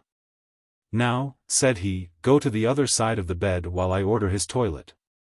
But don't leave the room, you may be wanted again. I retired as directed. Was anybody stirring below when you went down, Jane? Inquired Mr. Rochester presently. No, sir, all was very still. We shall get you off cannily, Dick, and it will be better, both for your sake, and for that of the poor creature in yonder. I have striven long to avoid exposure, and I should not like it to come at last. Here, Carter, help him on with his waistcoat. Where did you leave your furred cloak? You can't travel a mile without that, I know, in this damned cold climate. In your room, Jane, run down to Mr. Mason's room, the one next mine, and fetch a cloak you will see there. Again I ran, and again returned, bearing an immense mantle lined and edged with fur. Now, I've another errand for you, said my untiring master, you must away to my room again. What a mercy you are shod with velvet, Jane, a clod-hopping messenger would never do at this juncture. You must open the middle drawer of my toilet table and take out a little phial and a little glass you will find there, quick. I flew thither and back, bringing the desired vessels. That's well. Now, doctor, I shall take the liberty of administering a dose myself, on my own responsibility. I got this cordial at Rome, of an Italian charlatan, a fellow you would have kicked, Carter. It is not a thing to be used indiscriminately, but it is good upon occasion, as now, for instance. Jane, a little water. He held out the tiny glass, and I half filled it from the water bottle on the washstand. That will do, now at the lip of the phial. I did so. He measured 12 drops of a crimson liquid, and presented it to Mason. Drink, Richard, it will give you the heart you lack, for an hour or so. But will it hurt me? Is it inflammatory? Drink. Drink. Drink. Mr. Mason obeyed, because it was evidently useless to resist. He was dressed now, he still looked pale, but he was no longer gory and sullied. Mr. Rochester let him sit 3 minutes after he had swallowed the liquid, he then took his arm. Now I am sure you can get on your feet, he said, try. The patient rose. Carter, take him under the other shoulder. Be of good cheer, Richard, step out, that's it. I do feel better, remarked Mr. Mason. I am sure you do. Now, Jane, trip on before us away to the back stairs. Unbolt the side passage door, and tell the driver of the postchaise you will see in the yard, or just outside, for I told him not to drive his rattling wheels over the pavement, to be ready. We are coming, and, Jane, if anyone is about, come to the foot of the stairs and hem. It was by this time 5:30, and the sun was on the point of rising. But I found the kitchen still dark and silent. The side passage door was fastened. I opened it with as little noise as possible. All the yard was quiet. But the gates stood wide open, and there was a postchaise, with horses ready harnessed, and driver seated on the box, stationed outside. I approached him, and said the gentlemen were coming. He nodded, then I looked carefully round and listened. The stillness of early morning slumbered everywhere, the curtains were yet drawn over the servants' chamber windows. Little birds were just twittering in the blossom-blanched orchard trees, whose boughs drooped like white garlands over the wall enclosing one side of the yard. The carriage horses stamped from time to time in their closed stables, all else was still. The gentleman now appeared. Mason, supported by Mr. Rochester and the surgeon, seemed to walk with tolerable ease. They assisted him into the chaise. Carter followed. "Take care of him," said Mr. Rochester to the latter, "and keep him at your house till he is quite well. I shall ride over in a day or two to see how he gets on. Richard, how is it with you? The fresh air revives me, Fairfax. Leave the window open on his side, Carter. There is no wind. Goodbye, Dick. Fairfax. Well, what is it? Let her be taken care of. Let her be treated as tenderly as may be. Let her." He stopped and burst into tears. "I do my best.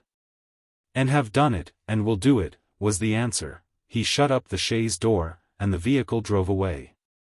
"Yet would to God there was an end of all this," added Mr.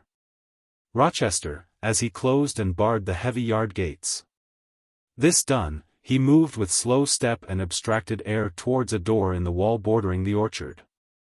I, supposing he had done with me, prepared to return to the house. Again, however, I heard him call Jane. He had opened the portal and stood at it, waiting for me. "Come where there is some freshness, for a few moments," he said. "That house is a mere dungeon, don't you feel it so?" "It seems to me a splendid mansion, sir."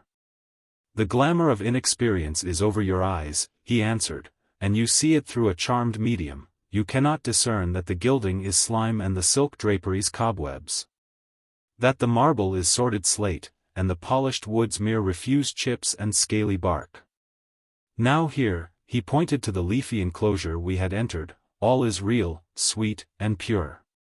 He strayed down a walk edged with box, with apple trees, pear trees, and cherry trees on one side, and a border on the other full of all sorts of old-fashioned flowers, stocks, sweet williams, primroses, pansies, mingled with southernwood, sweetbriar, and various fragrant herbs.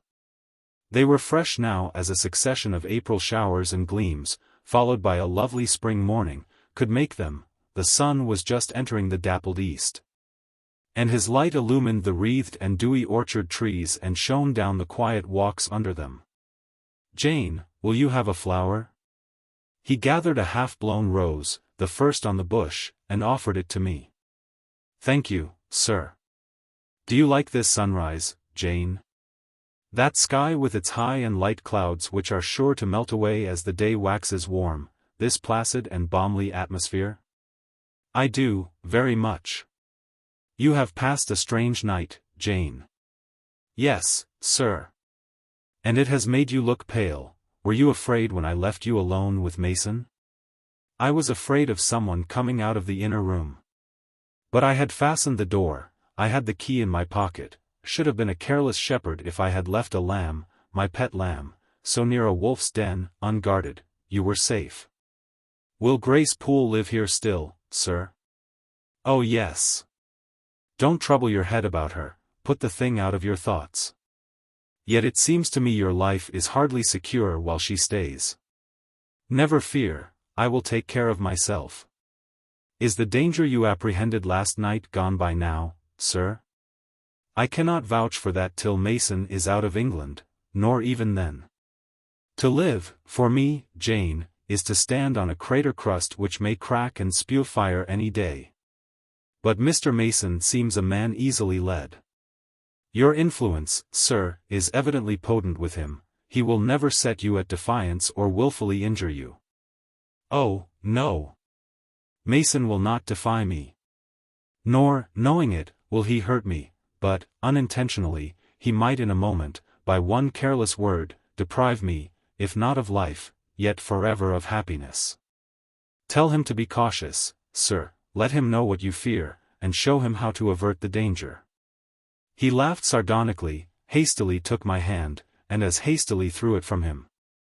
If I could do that, simpleton, where would the danger be? Annihilated in a moment. Ever since I have known Mason, I have only had to say to him, do that, and the thing has been done. But I cannot give him orders in this case. I cannot say, beware of harming me, Richard, for it is imperative that I should keep him ignorant that harm to me is possible. Now you look puzzled. And I will puzzle you further. You are my little friend, are you not? I like to serve you, sir, and to obey you in all that is right. Precisely, I see you do. I see genuine contentment in your gait and mien, your eye and face, when you are helping me and pleasing me, working for me, and with me, as you characteristically say. All that is right, for if I bid you do what you thought wrong, there would be no light-footed running, no neat-handed alacrity, no lively glance and animated complexion.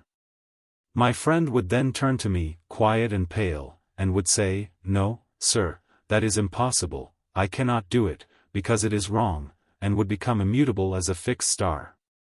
Well, you too have power over me, and may injure me, yet I dare not show you where I am vulnerable, lest, faithful and friendly as you are, you should transfix me at once. If you have no more to fear from Mr. Mason than you have from me, sir, you are very safe. God grant it may be so. Here, Jane, is an arbor, sit down. The arbor was an arch in the wall, lined with ivy. It contained a rustic seat. Mr. Rochester took it, leaving room, however, for me, but I stood before him. Sit, he said. The bench is long enough for two. You don't hesitate to take a place at my side, do you? Is that wrong, Jane? I answered him by assuming it. To refuse would, I felt, have been unwise. Now, my little friend, while the sun drinks the dew, while all the flowers in this old garden awake and expand, and the birds fetch their young ones breakfast out of the thornfield, and the early bees do their first spell of work, I'll put a case to you, which you must endeavor to suppose your own, but first, look at me, and tell me you are at ease. And not fearing that I err in detaining you, or that you err in staying. No, sir, I am content. Well then, Jane, call to aid your fancy. Suppose you were no longer a girl well reared and disciplined, but a wild boy indulged from childhood upwards. Imagine yourself in a remote foreign land. Conceive that you there commit a capital error, no matter of what nature or from what motives, but one whose consequences must follow you through life and taint all your existence. Mind, I don't say a crime, I am not speaking of shedding of blood or any other guilty act, which might make the perpetrator amenable to the law. My word is error. The results of what you have done become in time to you utterly insupportable. You take measures to obtain relief, unusual measures, but neither unlawful nor culpable. Still you are miserable. For hope has quitted you on the very confines of life. Your sun at noon darkens in an eclipse, which you feel will not leave it till the time of setting. Bitter and base associations have become the sole food of your memory. You wander here and there, seeking rest in exile, happiness in pleasure, I mean in heartless, sensual pleasure, such as dulls intellect and blights feeling. Heart-weary and soul-withered. You come home after years of voluntary banishment, you make a new acquaintance, how or where no matter, you find in this stranger much of the good and bright qualities which you have sought for 20 years. And never before encountered. And they are all fresh, healthy, without soil and without taint. Such society revives, regenerates, you feel better days come back, higher wishes, purer feelings. You desire to recommence your life, and to spend what remains to you of days in a way more worthy of an immortal being. To attain this end, are you justified in overleaping an obstacle of custom, a mere conventional impediment which neither your conscience sanctifies nor your judgment approves? He paused for an answer, and what was I to say? Oh, for some good spirit to suggest a judicious and satisfactory response. Vain aspiration. The west wind whispered in the ivy round me. But no gentle Ariel borrowed its breath as a medium of speech. The birds sang in the treetops, but their song, however sweet, was inarticulate. Again Mr. Rochester propounded his query. Is the wandering and sinful, but now rest-seeking and repentant, man justified in daring the world's opinion, in order to attach to him forever this gentle, gracious, genial stranger, thereby securing his own peace of mind and regeneration of life? Sir, I answered, a wanderer's repose or a sinner's reformation should never depend on a fellow creature. Men and women die. Philosophers falter in wisdom, and Christians in goodness. If anyone you know has suffered and erred, let him look higher than his equals for strength to amend and solace to heal. But the instrument, God, who does the work, ordains the instrument. I have myself, I tell it you without parable, been a worldly, dissipated, restless man. And I believe I have found the instrument for my cure in. He paused, the birds went on caroling, the leaves lightly rustling. I almost wondered they did not check their songs and whispers to catch the suspended revelation, but they would have had to wait many minutes, so long was the silence protracted. At last I looked up at the tardy speaker. He was looking eagerly at me. Little friend, said he, in quite a changed tone, while his face changed too, losing all its softness and gravity, and becoming harsh and sarcastic, you have noticed my tender penchant for Miss Ingram. Don't you think if I married her she would regenerate me with a vengeance? He got up instantly, went quite to the other end of the walk, and when he came back he was humming a tune. Jane, Jane, said he, stopping before me, you are quite pale with your vigils. Don't you curse me for disturbing your rest? Curse you? No, sir. Shake hands in confirmation of the word. What cold fingers! They were warmer last night when I touched them at the door of the mysterious chamber. Jane, when will you watch with me again? Whenever I can be useful, sir. For instance, the night before I am married. I am sure I shall not be able to sleep. Will you promise to sit up with me to bear me company? To you I can talk of my lovely one, for now you have seen her and know her. Yes, sir. She's a rare one, is she not, Jane? Yes, sir. A strapper, a real strapper, Jane, big, brown, and buxom, with hair just such as the ladies of Carthage must have had. Bless me! There's Dent and Lynn in the stables. Go in by the shrubbery, through that wicket. As I went one way, he went another, and I heard him in the yard, saying cheerfully, Mason got the start of you all this morning. He was gone before sunrise. I rose at 4 to see him off. Chapter 21. Presentiments are strange things. And so are sympathies, and so are signs, and the three combined make one mystery to which humanity has not yet found the key. I never laughed at presentiments in my life, because I have had strange ones of my own. Sympathies, I believe, exist, for instance, between far distant, long absent, wholly estranged relatives asserting, notwithstanding their alienation, the unity of the source to which each traces his origin, whose workings baffle mortal comprehension. And signs, for aught we know, may be but the sympathies of nature with man. When I was a little girl, only 6 years old, I one night heard Bessie Leaven say to Martha Abbott that she had been dreaming about a little child. And that to dream of children was a sure sign of trouble, either to one's self or one's kin. The saying might have worn out of my memory, had not a circumstance immediately followed which served indelibly to fix it there. The next day Bessie was sent for home to the deathbed of her little sister. Of late I had often recalled this saying and this incident. For during the past week scarcely a night had gone over my couch that had not brought with it a dream of an infant, which I sometimes hushed in my arms, sometimes dandled on my knee, sometimes watched playing with daisies on a lawn, or again, dabbling its hands in running water. It was a wailing child this night, and a laughing one the next. Now it nestled close to me, and now it ran from me. But whatever mood the apparition evinced, whatever aspect it wore, it failed not for 7 successive nights to meet me the moment I entered the land of slumber. I did not like this iteration of one idea, this strange recurrence of one image, and I grew nervous as bedtime approached and the hour of the vision drew near. It was from companionship with this baby phantom I had been roused on that moonlight night when I heard the cry. And it was on the afternoon of the day following I was summoned downstairs by a message that someone wanted me in Mrs. Fairfax's room. On repairing thither, I found a man waiting for me, having the appearance of a gentleman's servant. He was dressed in deep mourning, and the hat he held in his hand was surrounded with a crape band. "I dare say you hardly remember me, miss," he said, rising as I entered, "but my name is Levin. I lived coachman with Mrs.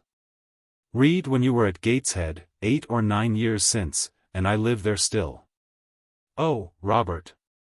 How do you do? I remember you very well. You used to give me a ride sometimes on Miss Georgiana's bay pony. And how is Bessie? You are married to Bessie?"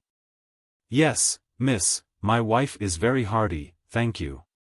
She brought me another little one about 2 months since. We have 3 now, and both mother and child are thriving." "And are the family well at the house, Robert?" "I am sorry I can't give you better news of them, miss. They are very badly at present, in great trouble." "I hope no one is dead," I said, glancing at his black dress.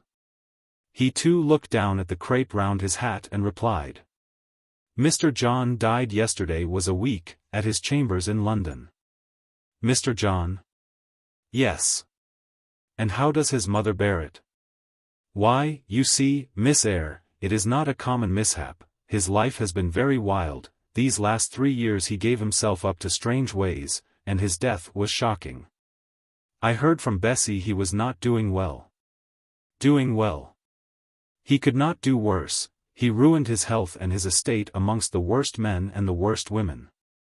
He got into debt and into jail. His mother helped him out twice, but as soon as he was free he returned to his old companions and habits.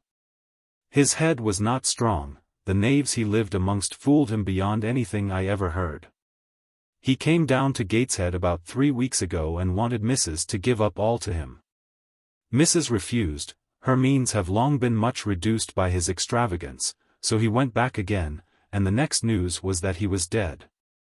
How he died, God knows. They say he killed himself." I was silent. The things were frightful. Robert Levin resumed. "Mrs. had been out of health herself for some time. She had got very stout, but was not strong with it. And the loss of money and fear of poverty were quite breaking her down. The information about Mr. John's death and the manner of it came too suddenly. It brought on a stroke. She was 3 days without speaking, but last Tuesday she seemed rather better. She appeared as if she wanted to say something, and kept making signs to my wife and mumbling. It was only yesterday morning, however, that Bessie understood she was pronouncing your name, and at last she made out the words, 'Bring Jane, fetch Jane Eyre, I want to speak to her.' Bessie is not sure whether she is in her right mind, or means anything by the words, but she told Miss Reed and Miss Georgiana, and advised them to send for you. The young ladies put it off at first. But their mother grew so restless, and said, 'Jane, Jane,' so many times, that at last they consented. I left Gateshead yesterday, and if you can get ready, miss, I should like to take you back with me early tomorrow morning."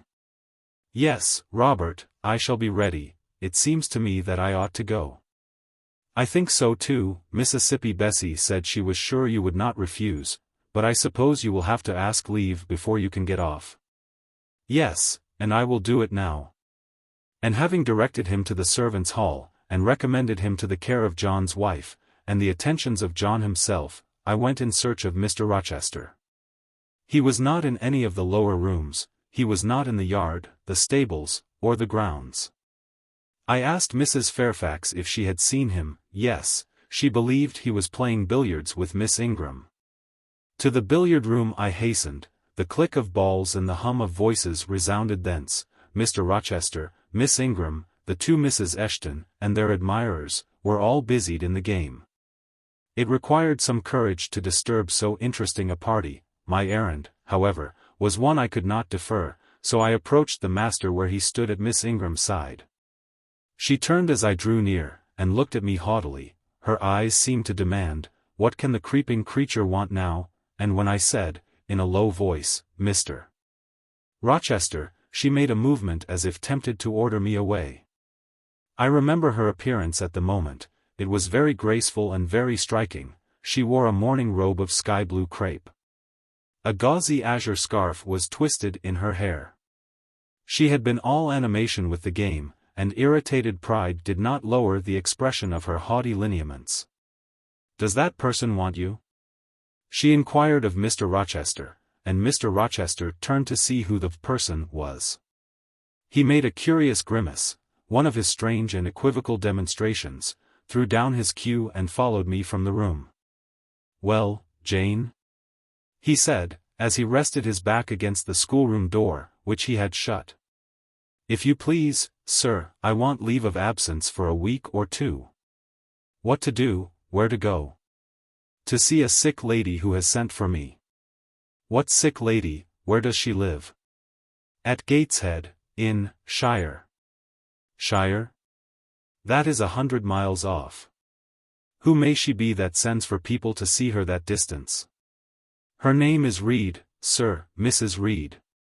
"Reed of Gateshead?" "There was a Reed of Gateshead, a magistrate." "It is his widow, sir." "And what have you to do with her? How do you know her?" "Mr. Reed was my uncle, my mother's brother." "The deuce he was. You never told me that before, you always said you had no relations." "None that would own me, sir. Mr. Reed is dead, and his wife cast me off." "Why?" "Because I was poor, and burdensome, and she disliked me." "But Reed left children, you must have cousins?" "Sir George Lynn was talking of a Reed of Gateshead yesterday, who, he said, was one of the veriest rascals on town. And Ingram was mentioning a Georgiana Reed of the same place, who was much admired for her beauty a season or two ago in London. John Reed is dead, too, sir. He ruined himself and half-ruined his family, and is supposed to have committed suicide. The news so shocked his mother that it brought on an apoplectic attack." "And what good can you do her?" "Nonsense, Jane. I would never think of running 100 miles to see an old lady who will, perhaps, be dead before you reach her. Besides, you say she cast you off." "Yes, sir, but that is long ago, and when her circumstances were very different, I could not be easy to neglect her wishes now." "How long will you stay?" "As short a time as possible, sir." "Promise me only to stay a week." "I had better not pass my word, I might be obliged to break it." "At all events you will come back, you will not be induced under any pretext to take up a permanent residence with her?" "Oh, no. I shall certainly return if all be well." "And who goes with you? You don't travel 100 miles alone." "No, sir, she has sent her coachman." "A person to be trusted?" "Yes, sir, he has lived 10 years in the family." Mr. Rochester meditated. "When do you wish to go?" "Early tomorrow morning, sir." "Well, you must have some money, you can't travel without money, and I dare say you have not much. I have given you no salary yet."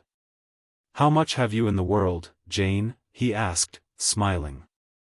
I drew out my purse, a meager thing it was. 5 shillings, sir." He took the purse, poured the hoard into his palm, and chuckled over it as if its scantiness amused him. Soon he produced his pocketbook. "Here," said he, offering me a note. It was £50, and he owed me but 15. I told him I had no change. I don't want change, you know that. Take your wages. I declined accepting more than was my due. He scowled at first. Then, as if recollecting something, he said, Right. Better not give you all now. You would, perhaps, stay away 3 months if you had £50. There are 10, is it not plenty? Yes, sir, but now you owe me 5. Come back for it, then. I am your banker for £40. Mr. Rochester, I may as well mention another matter of business to you while I have the opportunity. Matter of business? I am curious to hear it. You have as good as informed me, sir, that you are going shortly to be married? Yes, what then? In that case, sir, Adele ought to go to school. I am sure you will perceive the necessity of it. To get her out of my bride's way, who might otherwise walk over her rather too emphatically? There's sense in the suggestion, not a doubt of it. Adele, as you say, must go to school, and you, of course, must march straight to the devil? I hope not, sir. But I must seek another situation somewhere. In course, he exclaimed, with a twang of voice and a distortion of features equally fantastic and ludicrous. He looked at me some minutes. And old Madam Reed, or the misses, her daughters, will be solicited by you to seek a place, I suppose? No, sir. I am not on such terms with my relatives as would justify me in asking favors of them, but I shall advertise. You shall walk up the pyramids of Egypt, he growled. At your peril you advertise. I wish I had only offered you a sovereign instead of £10. Give me back £9, Jane, I've a use for it. And so have I, sir, I returned, putting my hands and my purse behind me. I could not spare the money on any account. Little niggard, said he, refusing me a pecuniary request. Give me £5, Jane. Not 5 shillings, sir, nor 5 pence. Just let me look at the cash. No, sir, you are not to be trusted. Jane. Sir. Promise me one thing. I'll promise you anything, sir, that I think I am likely to perform. Not to advertise, and to trust this quest of a situation to me. I'll find you one in time. I shall be glad so to do, sir, if you, in your turn, will promise that I and Adele shall be both safe out of the house before your bride enters it. Very well. Very well. I'll pledge my word on it. You go tomorrow, then? Yes, sir, early. Shall you come down to the drawing-room after dinner? No, sir, I must prepare for the journey. Then you and I must bid goodbye for a little while? I suppose so, sir. And how do people perform that ceremony of parting, Jane? Teach me, I'm not quite up to it. They say, farewell, or any other form they prefer. Then say it. Farewell, Mr. Rochester, for the present. What must I say? The same, if you like, sir. Farewell, Miss Eyre, for the present, is that all? Yes? It seems stingy, to my notions, and dry, and unfriendly. I should like something else, a little addition to the rite. If one shook hands, for instance, but no, that would not content me either. So you'll do no more than say farewell, Jane? It is enough, sir, as much goodwill may be conveyed in one hearty word as in many. Very likely, but it is blank and cool, farewell. How long is he going to stand with his back against that door? I asked myself. I want to commence my packing. The dinner bell rang, and suddenly away he bolted, without another syllable. I saw him no more during the day, and was off before he had risen in the morning. I reached the lodge at Gateshead about 5 o'clock in the afternoon of the 1st of May. I stepped in there before going up to the hall. It was very clean and neat. The ornamental windows were hung with little white curtains, the floor was spotless, the grate and fire irons were burnished bright, and the fire burnt clear. Bessie sat on the hearth, nursing her last-born, and Robert and his sister played quietly in a corner. "Bless you, I knew you would come," exclaimed Mrs. Levin, as I entered. "Yes, Bessie," said I, after I had kissed her, "and I trust one am not too late. How is Mrs. Reed, alive still, I hope?" "Yes, she is alive, and more sensible and collected than she was. The doctor says she may linger a week or two yet, but he hardly thinks she will finally recover." "Has she mentioned me lately?" "She was talking of you only this morning, and wishing you would come, but she is sleeping now, or was 10 minutes ago, when I was up at the house. She generally lies in a kind of lethargy all the afternoon, and wakes up about 6 or 7. Will you rest yourself here an hour, miss, and then I will go up with you?" Robert here entered, and Bessie laid her sleeping child in the cradle and went to welcome him. Afterwards she insisted on my taking off my bonnet and having some tea, for she said I looked pale and tired.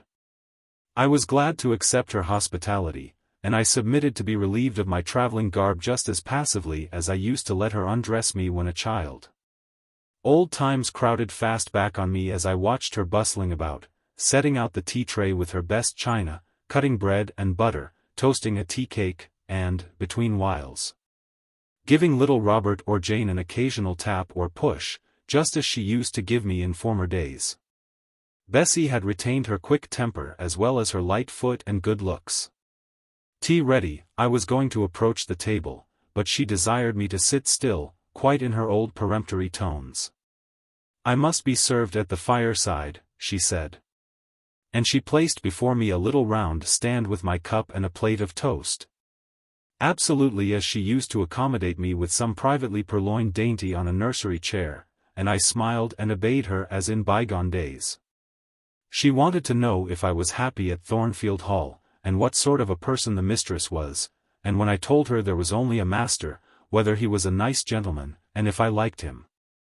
I told her he was rather an ugly man, but quite a gentleman, and that he treated me kindly, and I was content. Then I went on to describe to her the gay company that had lately been staying at the house, and to these details Bessie listened with interest. They were precisely of the kind she relished. In such conversation an hour was soon gone. Bessie restored to me my bonnet, etc., and, accompanied by her, I quitted the lodge for the hall. It was also accompanied by her that I had, nearly 9 years ago, walked down the path I was now ascending. On a dark, misty, raw morning in January. I had left a hostile roof with a desperate and embittered heart, a sense of outlawry and almost of reprobation, to seek the chilly harbourage of Lowood, that bourne so far away and unexplored. The same hostile roof now again rose before me. My prospects were doubtful yet, and I had yet an aching heart. I still felt as a wanderer on the face of the earth. But I experienced firmer trust in myself and my own powers, and less withering dread of oppression. The gaping wound of my wrongs, too, was now quite healed, and the flame of resentment extinguished. "You shall go into the breakfast-room first," said Bessie, as she preceded me through the hall. "The young ladies will be there." In another moment I was within that apartment. There was every article of furniture looking just as it did on the morning I was first introduced to Mr. Brocklehurst. The very rug he had stood upon still covered the hearth. Glancing at the bookcases, I thought I could distinguish the 2 volumes of Bewick's British Birds occupying their old place on the 3rd shelf, and Gulliver's Travels and the Arabian Nights ranged just above. The inanimate objects were not changed, but the living things had altered past recognition. 2 young ladies appeared before me. One very tall, almost as tall as Miss Ingram, very thin too, with a sallow face and severe mien. There was something ascetic in her look, which was augmented by the extreme plainness of a straight-skirted, black, stuff dress, a starched linen collar, hair combed away from the temples, and the nun-like ornament of a string of ebony beads and a crucifix. This I felt sure was Eliza, though I could trace little resemblance to her former self in that elongated and colorless visage. The other was as certainly Georgiana, but not the Georgiana I remembered, the slim and fairy-like girl of 11. This was a full-blown, very plump damsel, fair as waxwork, with handsome and regular features, languishing blue eyes, and ringlet yellow hair. The hue of her dress was black too. But its fashion was so different from her sister's, so much more flowing and becoming, it looked as stylish as the others looked puritanical. In each of the sisters there was one trait of the mother, and only one. The thin and pallid elder daughter had her parents' cairngorm eye, the blooming and luxuriant younger girl had her contour of jaw and chin, perhaps a little softened, but still imparting an indescribable hardness to the countenance otherwise so voluptuous and buxom. Both ladies, as I advanced, rose to welcome me, and both addressed me by the name of Miss Eyre. Eliza's greeting was delivered in a short, abrupt voice, without a smile. And then she sat down again, fixed her eyes on the fire, and seemed to forget me. Georgiana added to her, "How d'ye do?" Several commonplaces about my journey, the weather, and so on. Uttered in rather a drawling tone, and accompanied by sundry side glances that measured me from head to foot, now traversing the folds of my drab merino pelisse, and now lingering on the plain trimming of my cottage bonnet. Young ladies have a remarkable way of letting you know that they think you a quiz, without actually saying the words. A certain superciliousness of look, coolness of manner, nonchalance of tone, express fully their sentiments on the point, without committing them by any positive rudeness in word or deed. A sneer, however, whether covert or open, had now no longer that power over me it once possessed, as I sat between my cousins. I was surprised to find how easy I felt under the total neglect of the one and the semi-sarcastic attentions of the other. Eliza did not mortify, nor Georgiana ruffle me. The fact was, I had other things to think about. Within the last few months feelings had been stirred in me so much more potent than any they could raise, pains and pleasures so much more acute and exquisite had been excited than any it was in their power to inflict or bestow, that their airs gave me no concern either for good or bad. "How is Mrs. Reed?" I asked soon, looking calmly at Georgiana, who thought fit to bridle at the direct address, as if it were an unexpected liberty. "Mrs. Reed? Ah! Mamma, you mean. She is extremely poorly. I doubt if you can see her tonight." "If," said I, "you would just step upstairs and tell her I am come, I should be much obliged to you." Georgiana almost started, and she opened her blue eyes wild and wide. "I know she had a particular wish to see me," I added, "and I would not defer attending to her desire longer than is absolutely necessary." "Mamma dislikes being disturbed in an evening," remarked Eliza. I soon rose, quietly took off my bonnet and gloves, uninvited, and said I would just step out to Bessie, who was, I dared say, in the kitchen, and ask her to ascertain whether Mrs. Reed was disposed to receive me or not tonight. I went, and having found Bessie and dispatched her on my errand, I proceeded to take further measures. It had heretofore been my habit always to shrink from arrogance. Received as I had been today, I should, a year ago, have resolved to quit Gateshead the very next morning. Now, it was disclosed to me all at once that that would be a foolish plan. I had taken a journey of 100 miles to see my aunt, and I must stay with her till she was better, or dead. As to her daughter's pride or folly, I must put it on one side. Make myself independent of it. So I addressed the housekeeper. Asked her to show me a room, told her I should probably be a visitor here for a week or two, had my trunk conveyed to my chamber, and followed it thither myself. I met Bessie on the landing. "Mrs. is awake," said she. "I have told her you are here. Come and let us see if she will know you." I did not need to be guided to the well-known room, to which I had so often been summoned for chastisement or reprimand in former days. I hastened before Bessie. I softly opened the door. A shaded light stood on the table, for it was now getting dark. There was the great four-post bed with amber hangings as of old. There the toilet table, the armchair, and the footstool, at which I had 100 times been sentenced to kneel, to ask pardon for offences by me uncommitted. I looked into a certain corner near, half expecting to see the slim outline of a once dreaded switch which used to lurk there, waiting to leap out imp-like and lace my quivering palm or shrinking neck. I approached the bed, I opened the curtains and leant over the high-piled pillows. Well did I remember Mrs. Reed's face, and I eagerly sought the familiar image. It is a happy thing that time quells the longings of vengeance and hushes the promptings of rage and aversion. I had left this woman in bitterness and hate, and I came back to her now with no other emotion than a sort of ruth for her great sufferings, and a strong yearning to forget and forgive all injuries, to be reconciled and clasp hands in amity.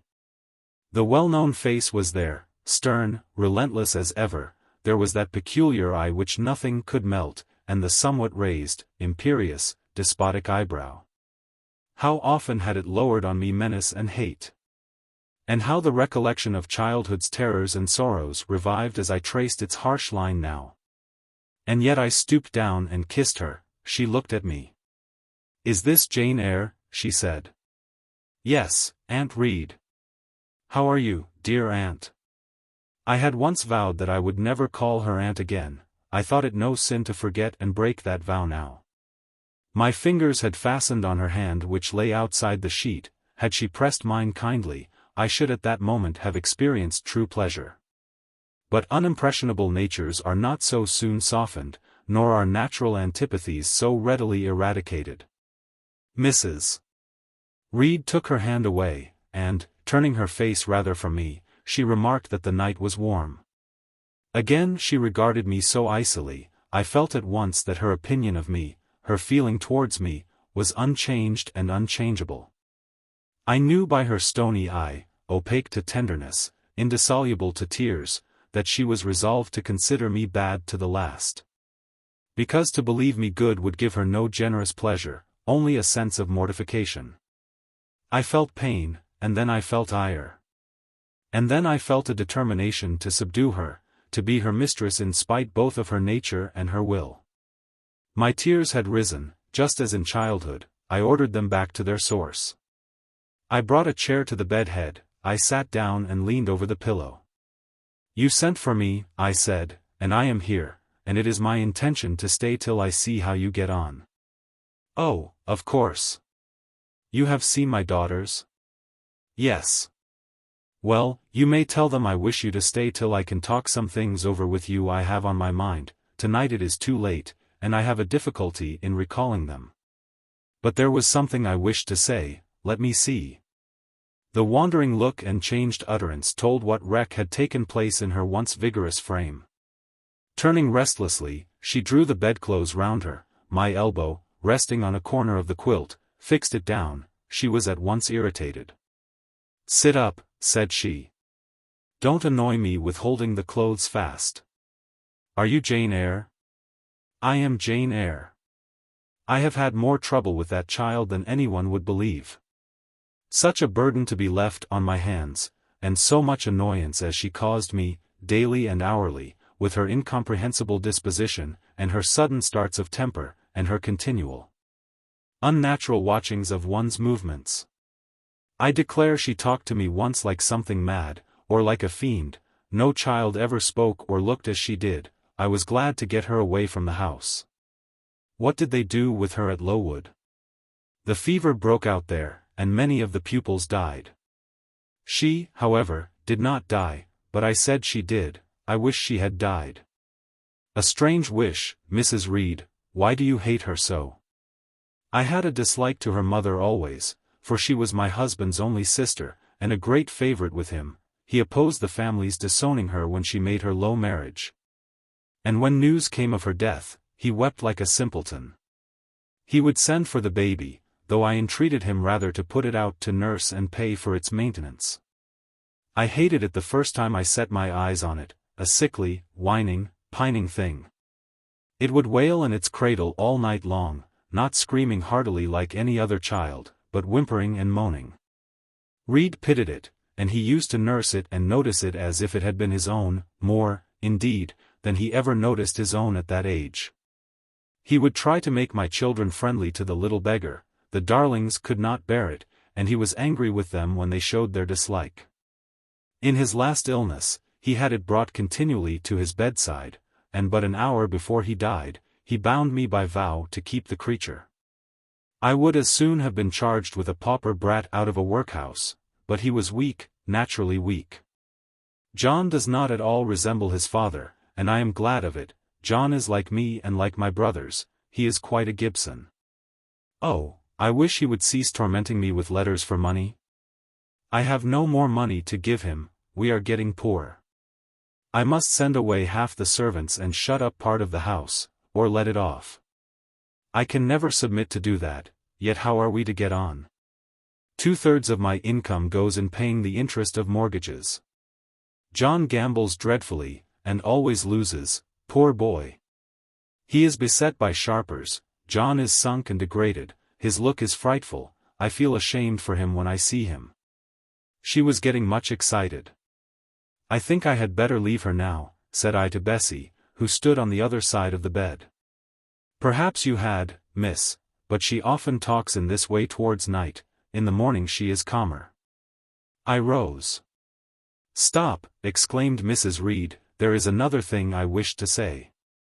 He threatens me, he continually threatens me with his own death, or mine, and I dream sometimes that I see him laid out with a great wound in his throat, or with a swollen and blackened face. I am come to a strange pass, I have heavy troubles. What is to be done? How is the money to be had? Bessie now endeavored to persuade her to take a sedative draught, she succeeded with difficulty. Soon after, Mrs. Reed grew more composed, and sank into a dozing state. I then left her. More than 10 days elapsed before I had again any conversation with her. She continued either delirious or lethargic, and the doctor forbade everything which could painfully excite her. Meantime, I got on as well as I could with Georgiana and Eliza. They were very cold, indeed, at first. Eliza would sit half the day sewing, reading, or writing, and scarcely utter a word either to me or her sister. Georgiana would chatter nonsense to her canary bird by the hour, and take no notice of me.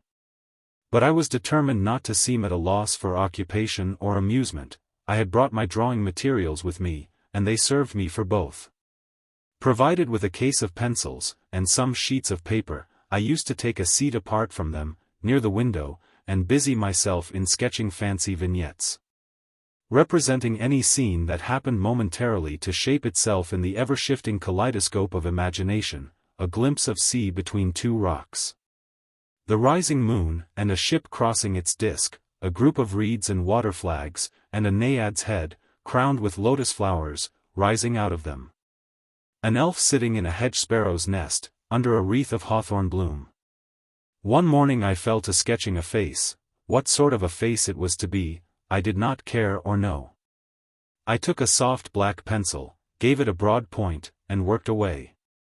Soon I had traced on the paper a broad and prominent forehead and a square lower outline of visage. That contour gave me pleasure. My fingers proceeded actively to fill it with features. Strongly marked horizontal eyebrows must be traced under that brow. Then followed, naturally, a well-defined nose, with a straight ridge and full nostrils, then a flexible-looking mouth, by no means narrow. Then a firm chin, with a decided cleft down the middle of it. Of course, some black whiskers were wanted, and some jetty hair, tufted on the temples, and waved above the forehead. Now for the eyes, I had left them to the last, because they required the most careful working. I drew them large, I shaped them well. The eyelashes I traced long and somber. The irids lustrous and large. Good. But not quite the thing, I thought, as I surveyed the effect, they want more force and spirit. And I wrought the shades blacker, that the lights might flash more brilliantly. A happy touch or two secured success. There, I had a friend's face under my gaze. And what did it signify that those young ladies turned their backs on me? I looked at it, I smiled at the speaking likeness, I was absorbed and content. Is that a portrait of someone you know? Asked Eliza, who had approached me unnoticed. I responded that it was merely a fancy head, and hurried it beneath the other sheets. Of course, I lied, it was, in fact, a very faithful representation of Mr. Rochester. But what was that to her, or to anyone but myself? Georgiana also advanced to look. The other drawings pleased her much, but she called that an ugly man. They both seemed surprised at my skill. I offered to sketch their portraits, and each, in turn, sat for a pencil outline. Then Georgiana produced her album. I promised to contribute a watercolor drawing. This put her at once into good humor. She proposed a walk in the grounds. Before we had been out 2 hours. We were deep in a confidential conversation. She had favored me with a description of the brilliant winter she had spent in London 2 seasons ago, of the admiration she had there excited, the attention she had received. And I even got hints of the titled conquest she had made. In the course of the afternoon and evening these hints were enlarged on, various soft conversations were reported, and sentimental scenes represented. And, in short, a volume of a novel of fashionable life was that day improvised by her for my benefit. The communications were renewed from day to day. They always ran on the same theme: herself, her loves, and woes. It was strange she never once adverted either to her mother's illness, or her brother's death, or the present gloomy state of the family prospects. Her mind seemed wholly taken up with reminiscences of past gaiety, and aspirations after dissipations to come. She passed about 5 minutes each day in her mother's sickroom, and no more. Eliza still spoke little. She had evidently no time to talk. I never saw a busier person than she seemed to be. Yet it was difficult to say what she did, or rather, to discover any result of her diligence. She had an alarm to call her up early. I know not how she occupied herself before breakfast, but after that meal she divided her time into regular portions, and each hour had its allotted task. 3 times a day she studied a little book, which I found, on inspection, was a common prayer book. I asked her once what was the great attraction of that volume, and she said, the rubric. 3 hours she gave to stitching, with gold thread, the border of a square crimson cloth, almost large enough for a carpet. In answer to my inquiries after the use of this article, she informed me it was a covering for the altar of a new church lately erected near Gateshead. 2 hours she devoted to her diary. 2 to working by herself in the kitchen garden, and 1 to the regulation of her accounts. She seemed to want no company, no conversation. I believe she was happy in her way. This routine sufficed for her, and nothing annoyed her so much as the occurrence of any incident which forced her to vary its clockwork regularity. She told me one evening, when more disposed to be communicative than usual, that John's conduct, and the threatened ruin of the family, had been a source of profound affliction to her, but she had now, she said, settled her mind, and formed her resolution. Her own fortune she had taken care to secure. And when her mother died, and it was wholly improbable, she tranquilly remarked that she should either recover or linger long. She would execute a long-cherished project, seek a retirement where punctual habits would be permanently secured from disturbance, and place safe barriers between herself and a frivolous world. I asked if Georgiana would accompany her. Of course not. Georgiana and she had nothing in common, they never had had. She would not be burdened with her society for any consideration. Georgiana should take her own course, and she, Eliza, would take hers. Georgiana, when not unburdening her heart to me, spent most of her time in lying on the sofa, fretting about the dullness of the house, and wishing over and over again that her Aunt Gibson would send her an invitation up to town. It would be so much better, she said, if she could only get out of the way for a month or 2, till all was over. I did not ask what she meant by all being over, but I suppose she referred to the expected decease of her mother and the gloomy sequel of funeral rites. Eliza generally took no more notice of her sister's indolence and complaints than if no such murmuring, lounging object had been before her. One day, however, as she put away her account book and unfolded her embroidery, she suddenly took her up thus. Georgiana, a more vain and absurd animal than you was certainly never allowed to cumber the earth. You had no right to be born, for you make no use of life. Instead of living for, in, and with yourself, as a reasonable being ought. You seek only to fasten your feebleness on some other person's strength, if no one can be found willing to burden her or himself with such a fat, weak, puffy, useless thing. You cry out that you are ill-treated, neglected, miserable.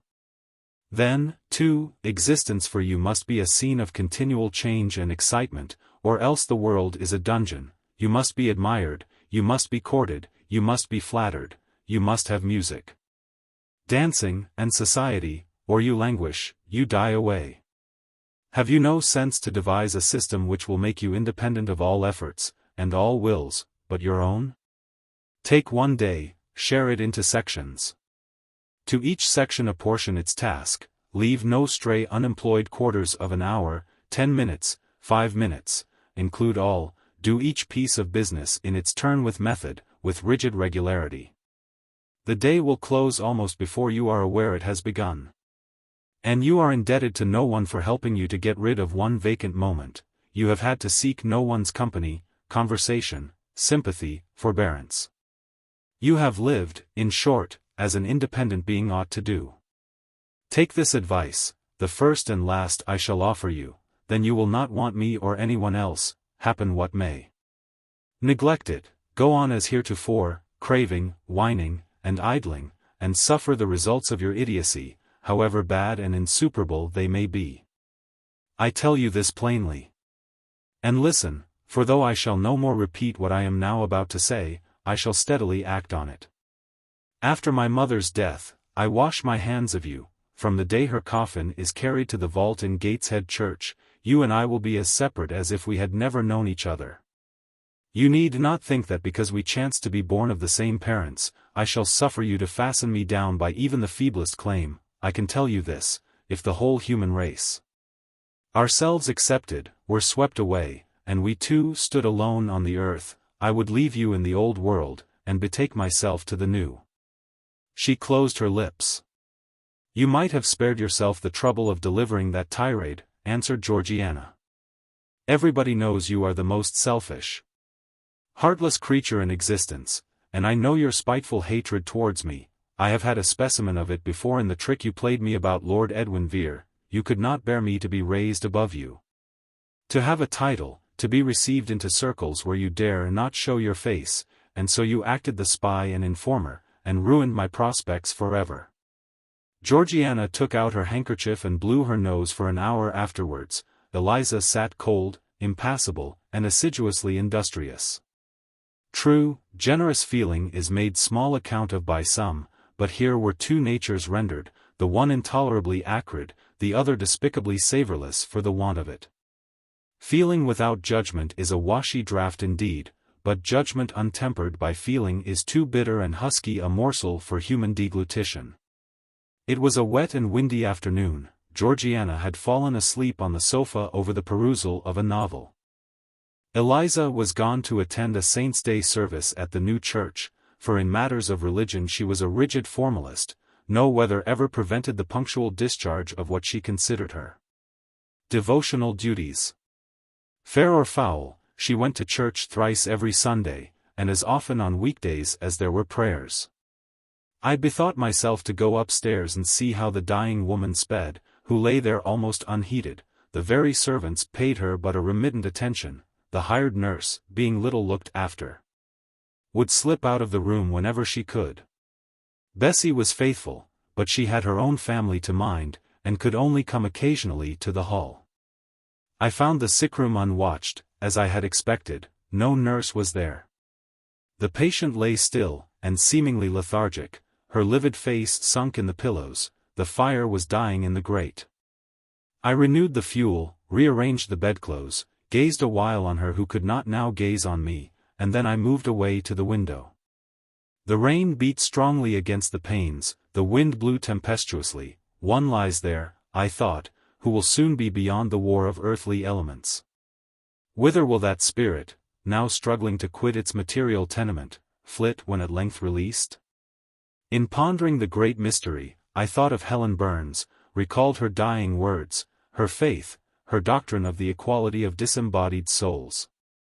I was still listening in thought to her well-remembered tones, still picturing her pale and spiritual aspect, her wasted face and sublime gaze, as she lay on her placid deathbed. And whispered her longing to be restored to her divine Father's bosom, when a feeble voice murmured from the couch behind, "Who is that?" I knew Mrs. Reed had not spoken for days. Was she reviving? I went up to her. "It is I, Aunt Reed." "Who, I," was her answer. "Who are you?" Looking at me with surprise and a sort of alarm, but still not wildly.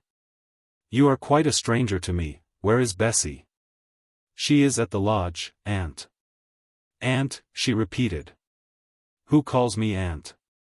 "You are not one of the Gibsons, and yet I know you. That face, and the eyes and forehead, are quite familiar to me. You are why, you are like Jane Eyre." I said nothing. I was afraid of occasioning some shock by declaring my identity. "Yet," said she, "I am afraid it is a mistake, my thoughts deceive me. I wish to see Jane Eyre, and I fancy a likeness where none exists. Besides, in 8 years she must be so changed." I now gently assured her that I was the person she supposed and desired me to be, and seeing that I was understood, and that her senses were quite collected, I explained how Bessie had sent her husband to fetch me from Thornfield. "I am very ill, I know," she said ere long. "I was trying to turn myself a few minutes since, and find I cannot move a limb. It is as well I should ease my mind before I die. What we think little of in health, burdens us at such an hour as the present is to me. Is the nurse here? Or is there no one in the room but you?" I assured her we were alone. "Well, I have twice done you a wrong which I regret now. One was in breaking the promise which I gave my husband to bring you up as my own child. The other," she stopped. "After all, it is of no great importance, perhaps," she murmured to herself, "and then I may get better, and to humble myself so to her is painful." She made an effort to alter her position, but failed. Her face changed, she seemed to experience some inward sensation, the precursor, perhaps, of the last pang.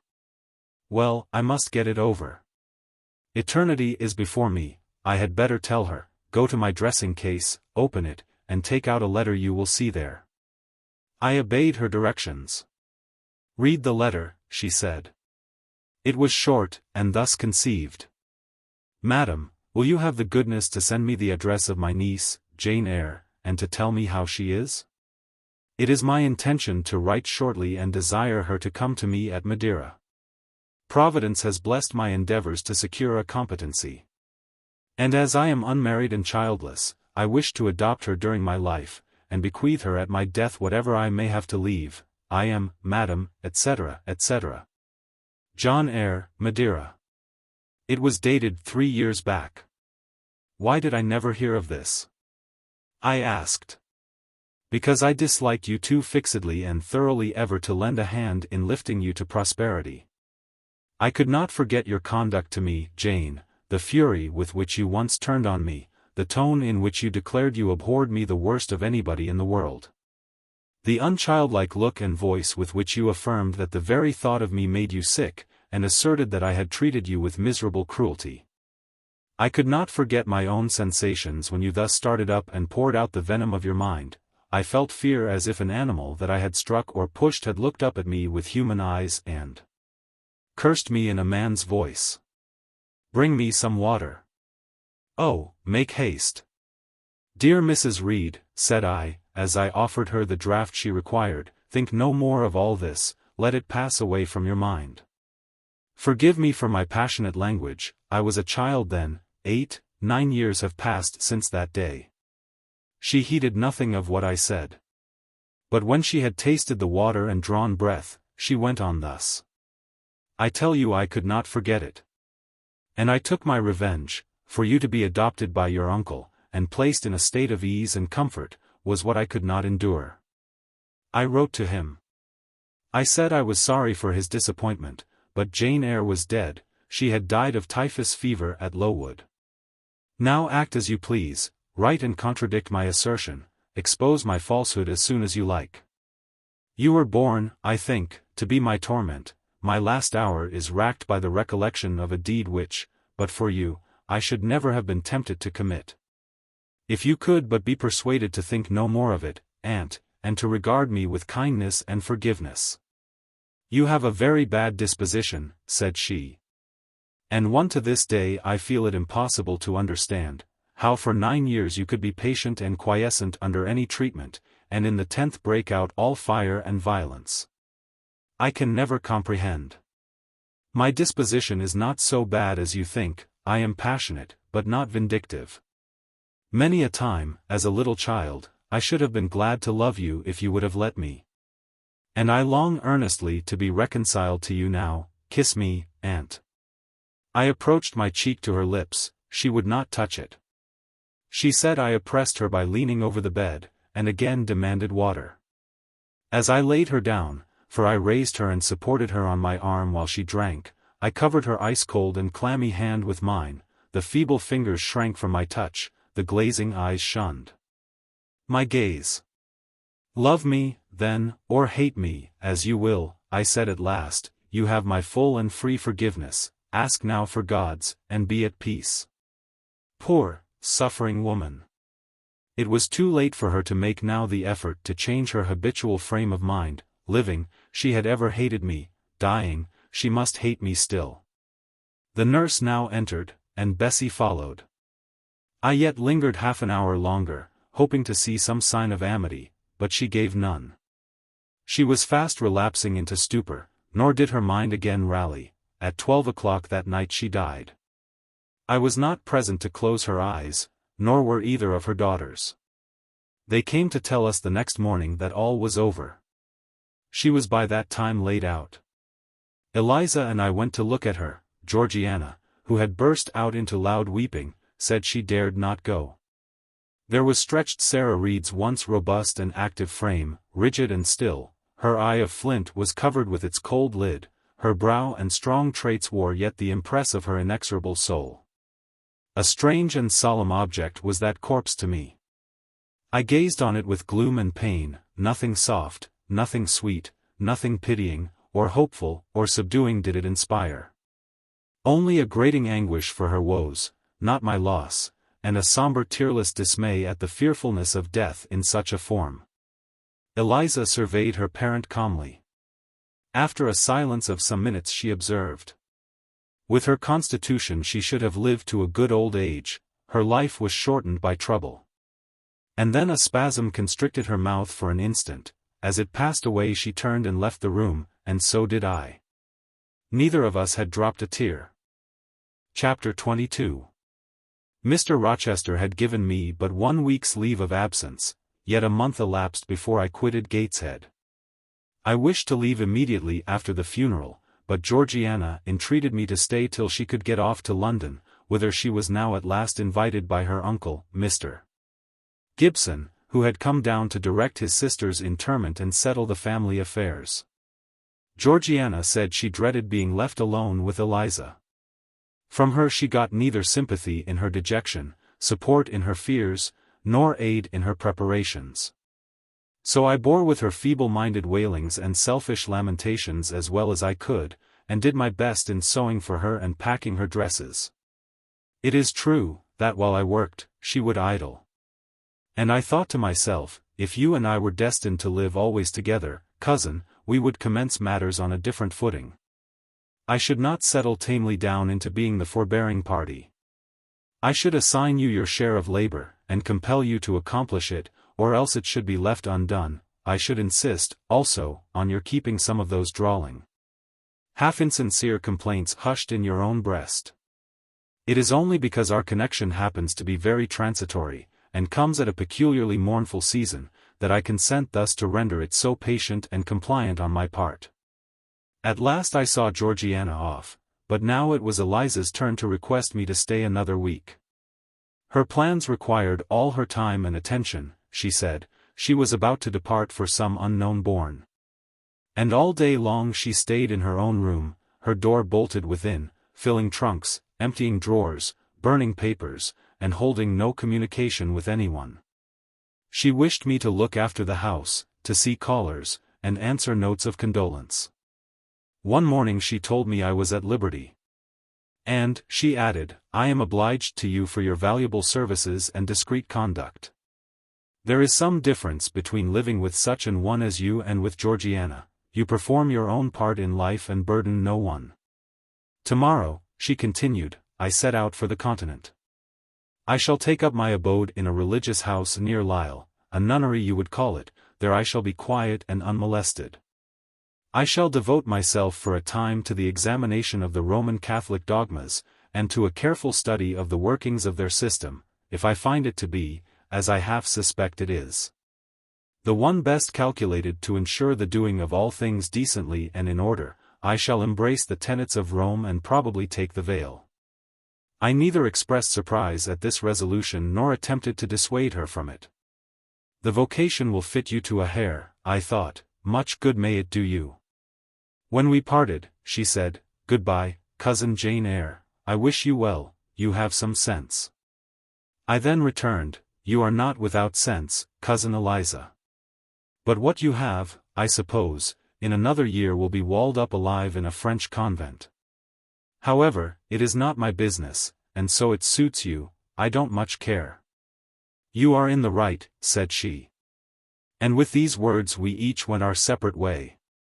As I shall not have occasion to refer either to her or her sister again, I may as well mention here, that Georgiana made an advantageous match with a wealthy worn-out man of fashion. And that Eliza actually took the veil, and is at this day superior of the convent where she passed the period of her novitiate, and which she endowed with her fortune. How people feel when they are returning home from an absence, long or short, I did not know. I had never experienced the sensation.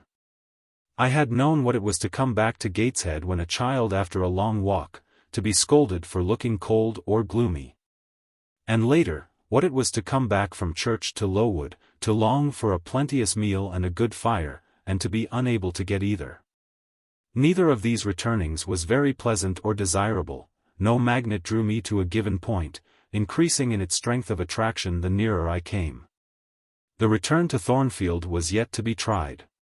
My journey seemed tedious, very tedious, 50 miles one day, a night spent at an inn, 50 miles the next day. During the first 12 hours I thought of Mrs. Reed in her last moments. I saw her disfigured and discolored face, and heard her strangely altered voice. I mused on the funeral day, the coffin, the hearse, the black train of tenants and servants. Few was the number of relatives, the gaping vault, the silent church, the solemn service.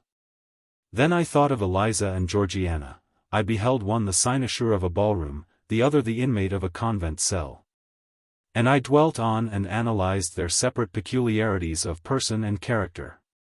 The evening arrival at the great town of scattered these thoughts. Night gave them quite another turn. Laid down on my traveller's bed, I left reminiscence for anticipation. I was going back to Thornfield, but how long was I to stay there? Not long. Of that I was sure. I had heard from Mrs. Fairfax in the interim of my absence. The party at the Hall was dispersed. Mr. Rochester had left for London 3 weeks ago, but he was then expected to return in a fortnight. Mrs. Fairfax surmised that he was gone to make arrangements for his wedding. As he had talked of purchasing a new carriage, she said the idea of his marrying Miss Ingram still seemed strange to her. But from what everybody said, and from what she had herself seen, she could no longer doubt that the event would shortly take place. You would be strangely incredulous if you did doubt it, was my mental comment. I don't doubt it. The question followed, where was I to go? I dreamt of Miss Ingram all the night. In a vivid morning dream I saw her closing the gates of Thornfield against me and pointing me out another road, and Mr. Rochester looked on with his arms folded, smiling sardonically, as it seemed, at both her and me. I had not notified to Mrs. Fairfax the exact day of my return. For I did not wish either car or carriage to meet me at Millcote. I proposed to walk the distance quietly by myself. And very quietly, after leaving my box in the ostler's care, did I slip away from the George Inn, about 6 o'clock of a June evening, and take the old road to Thornfield, a road which lay chiefly through fields, and was now little frequented. It was not a bright or splendid summer evening, though fair and soft. The haymakers were at work all along the road. And the sky, though far from cloudless, was such as promised well for the future. Its blue, where blue was visible, was mild and settled, and its cloud strata high and thin. The west, too, was warm, no watery gleam chilled it. It seemed as if there was a fire lit, an altar burning behind its screen of marbled vapor, and out of apertures shone a golden redness. I felt glad as the road shortened before me, so glad that I stopped once to ask myself what that joy meant, and to remind reason that it was not to my home I was going, or to a permanent resting place, or to a place where fond friends looked out for me and waited my arrival. "Mrs. Fairfax will smile you a calm welcome, to be sure," said I. "And little Adele will clap her hands and jump to see you, but you know very well you are thinking of another than they, and that he is not thinking of you. But what is so headstrong as youth? What so blind as inexperience?" These affirmed that it was pleasure enough to have the privilege of again looking on Mr. Rochester, whether he looked on me or not, and they added, "Hasten. Hasten. Be with him while you may, but a few more days or weeks, at most, and you are parted from him forever." And then I strangled a newborn agony, a deformed thing which I could not persuade myself to own and rear, and ran on. They are making hay, too, in Thornfield meadows, or rather, the laborers are just quitting their work, and returning home with their rakes on their shoulders, now, at the hour I arrive. I have but a field or two to traverse, and then I shall cross the road and reach the gates. How full the hedges are of roses! But I have no time to gather any, I want to be at the house. I passed a tall briar, shooting leafy and flowery branches across the path. I see the narrow stile with stone steps, and I see Mr. Rochester sitting there, a book and a pencil in his hand. He is writing. Well, he is not a ghost, yet every nerve I have is unstrung. For a moment I am beyond my own mastery. What does it mean? I did not think I should tremble in this way when I saw him, or lose my voice or the power of motion in his presence. I will go back as soon as I can stir. I need not make an absolute fool of myself. I know another way to the house. It does not signify if I knew 20 ways, for he has seen me. "Hello," he cries, and he puts up his book and his pencil. "There you are. Come on, if you please." I suppose I do come on, though in what fashion I know not, being scarcely cognizant of my movements, and solicitous only to appear calm. And, above all, to control the working muscles of my face, which I feel rebel insolently against my will, and struggle to express what I had resolved to conceal. But I have a veil, it is down, I may make shift yet to behave with decent composure. "And this is Jane Eyre? Are you coming from Millcote, and on foot?" "Yes, just one of your tricks, not to send for a carriage, and come clattering over street and road like a common mortal, but to steal into the vicinage of your home along with twilight. Just as if you were a dream or a shade. What the deuce have you done with yourself this last month?" "I have been with my aunt, sir, who is dead." A true Janean reply. Good angels be my guard. She comes from the other world, from the abode of people who are dead, and tells me so when she meets me alone here in the gloaming. If I dared, I'd touch you, to see if you are substance or shadow, you elf, but I'd as soon offer to take hold of a blue ignis fatuus light in a marsh. Truant. Truant. He added when he had paused an instant. Absent from me a whole month, and forgetting me quite, I'll be sworn.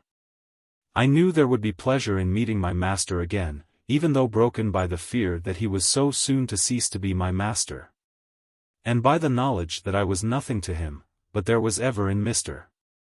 Rochester, so at least I thought, such a wealth of the power of communicating happiness, that to taste but of the crumbs he scattered to stray and stranger birds like me, was to feast genially. His last words were balm, they seemed to imply that it imported something to him whether I forgot him or not. And he had spoken of Thornfield as my home, would that it were my home. He did not leave the stile, and I hardly liked to ask to go by. I inquired soon if he had not been to London. Yes, I suppose you found that out by second sight. Mrs. Fairfax told me in a letter. And did she inform you what I went to do? Oh, yes, sir. Everybody knew your errand. You must see the carriage, Jane, and tell me if you don't think it will suit Mrs. Rochester exactly, and whether she won't look like Queen Boadicea, leaning back against those purple cushions. I wish, Jane, I were a trifle better adapted to match with her externally. Tell me now, fairy as you are, can't you give me a charm, or a philtre, or something of that sort, to make me a handsome man? It would be past the power of magic, sir. And, in thought, I added, a loving eye is all the charm needed, to such you are handsome enough, or rather your sternness has a power beyond beauty. Mr. Rochester had sometimes read my unspoken thoughts with an acumen to me incomprehensible. In the present instance he took no notice of my abrupt vocal response.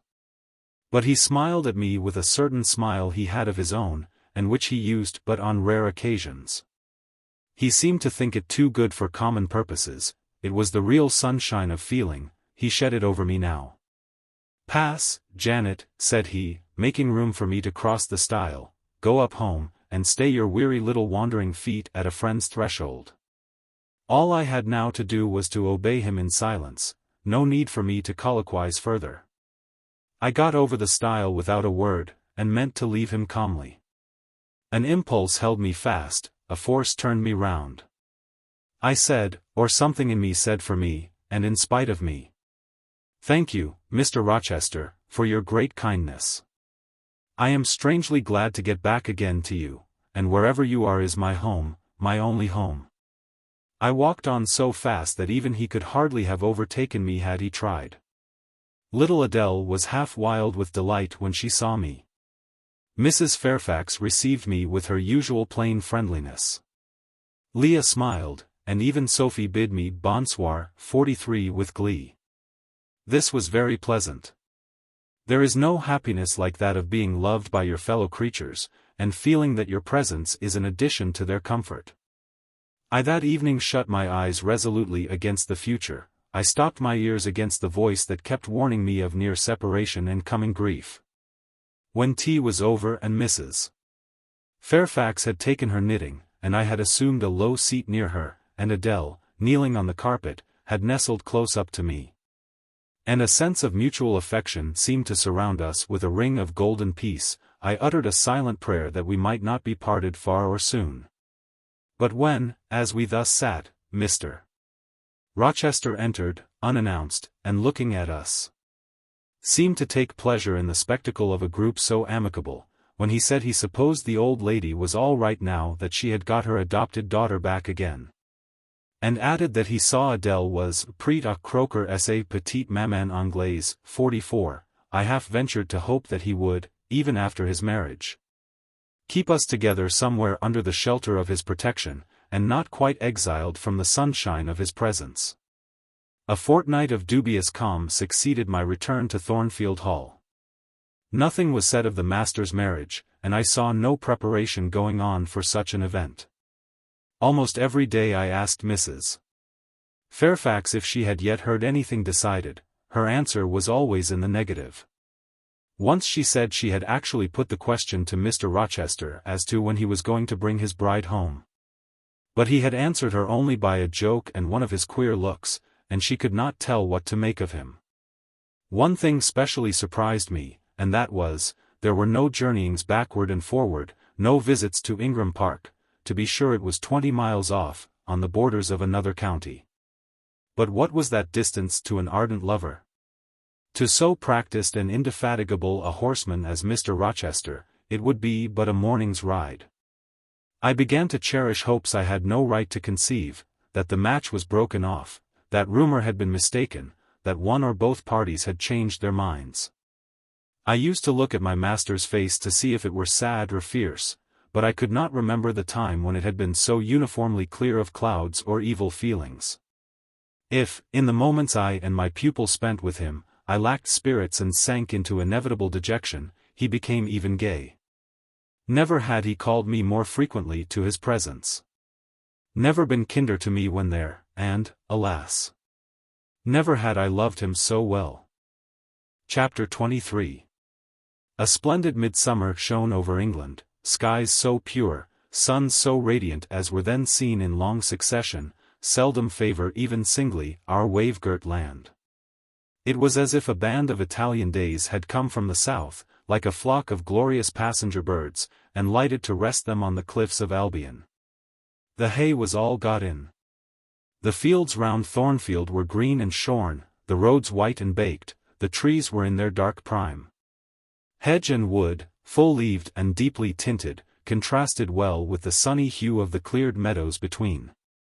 On Midsummer Eve, Adele, weary with gathering wild strawberries in Hay Lane half the day, had gone to bed with the sun. I watched her drop asleep, and when I left her, I sought the garden. It was now the sweetest hour of the 24-day its fervid fires had wasted, and dew fell cool on panting plain and scorched summit. Where the sun had gone down in simple state, pure of the pomp of clouds, spread a solemn purple, burning with the light of red jewel and furnace flame at one point, on one hill peak, and extending high and wide, soft and still softer, over half heaven. The east had its own charm or fine deep blue, and its own modest gem, a casino and solitary star. Soon it would boast the moon, but she was yet beneath the horizon. I walked a while on the pavement. But a subtle, well-known scent, that of a cigar, stole from some window. I saw the library casement open a handbreadth. I knew I might be watched thence, so I went apart into the orchard. No nook in the grounds more sheltered and more Eden-like. It was full of trees, it bloomed with flowers, a very high wall shut it out from the court, on one side. On the other, a beech avenue screened it from the lawn. At the bottom was a sunk fence. Its sole separation from lonely fields, a winding walk, bordered with laurels and terminating in a giant horse-chestnut, circled at the base by a seat, led down to the fence. Here one could wander unseen. While such honeydew fell, such silence reigned, such gloaming gathered, I felt as if I could haunt such shade forever. But in threading the flower and fruit parterres at the upper part of the enclosure, enticed there by the light the now rising moon cast on this more open quarter, my step is stayed, not by sound, not by sight, but once more by a warning fragrance. Sweetbriar and southernwood, jasmine, pink, and rose have long been yielding their evening sacrifice of incense. This new scent is neither of shrub nor flower, it is, I know it well, it is Mr. Rochester's cigar. I look round and I listen. I see trees laden with ripening fruit. I hear a nightingale warbling in a wood half a mile off. No moving form is visible, no coming step audible. But that perfume increases, I must flee. I make for the wicket leading to the shrubbery, and I see Mr. Rochester entering. I step aside into the ivy recess.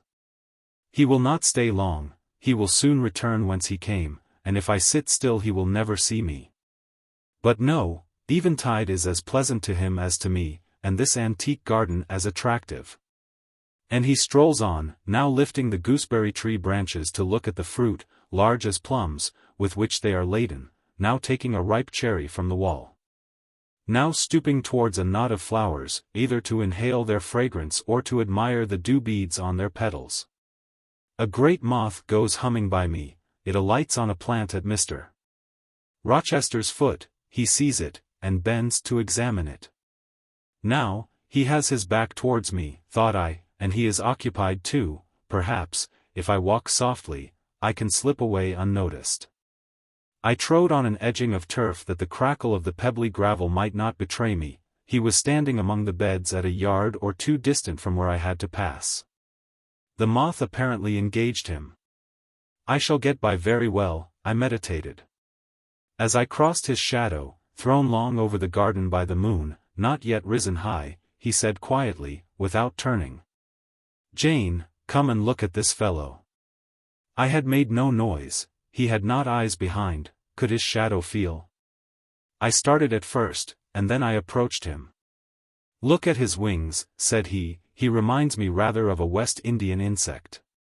One does not often see so large and gay a night rover in England. There. He is flown. The moth roamed away. I was sheepishly retreating also, but Mr. Rochester followed me, and when we reached the wicket, he said, "Turn back, on so lovely a night it is a shame to sit in the house.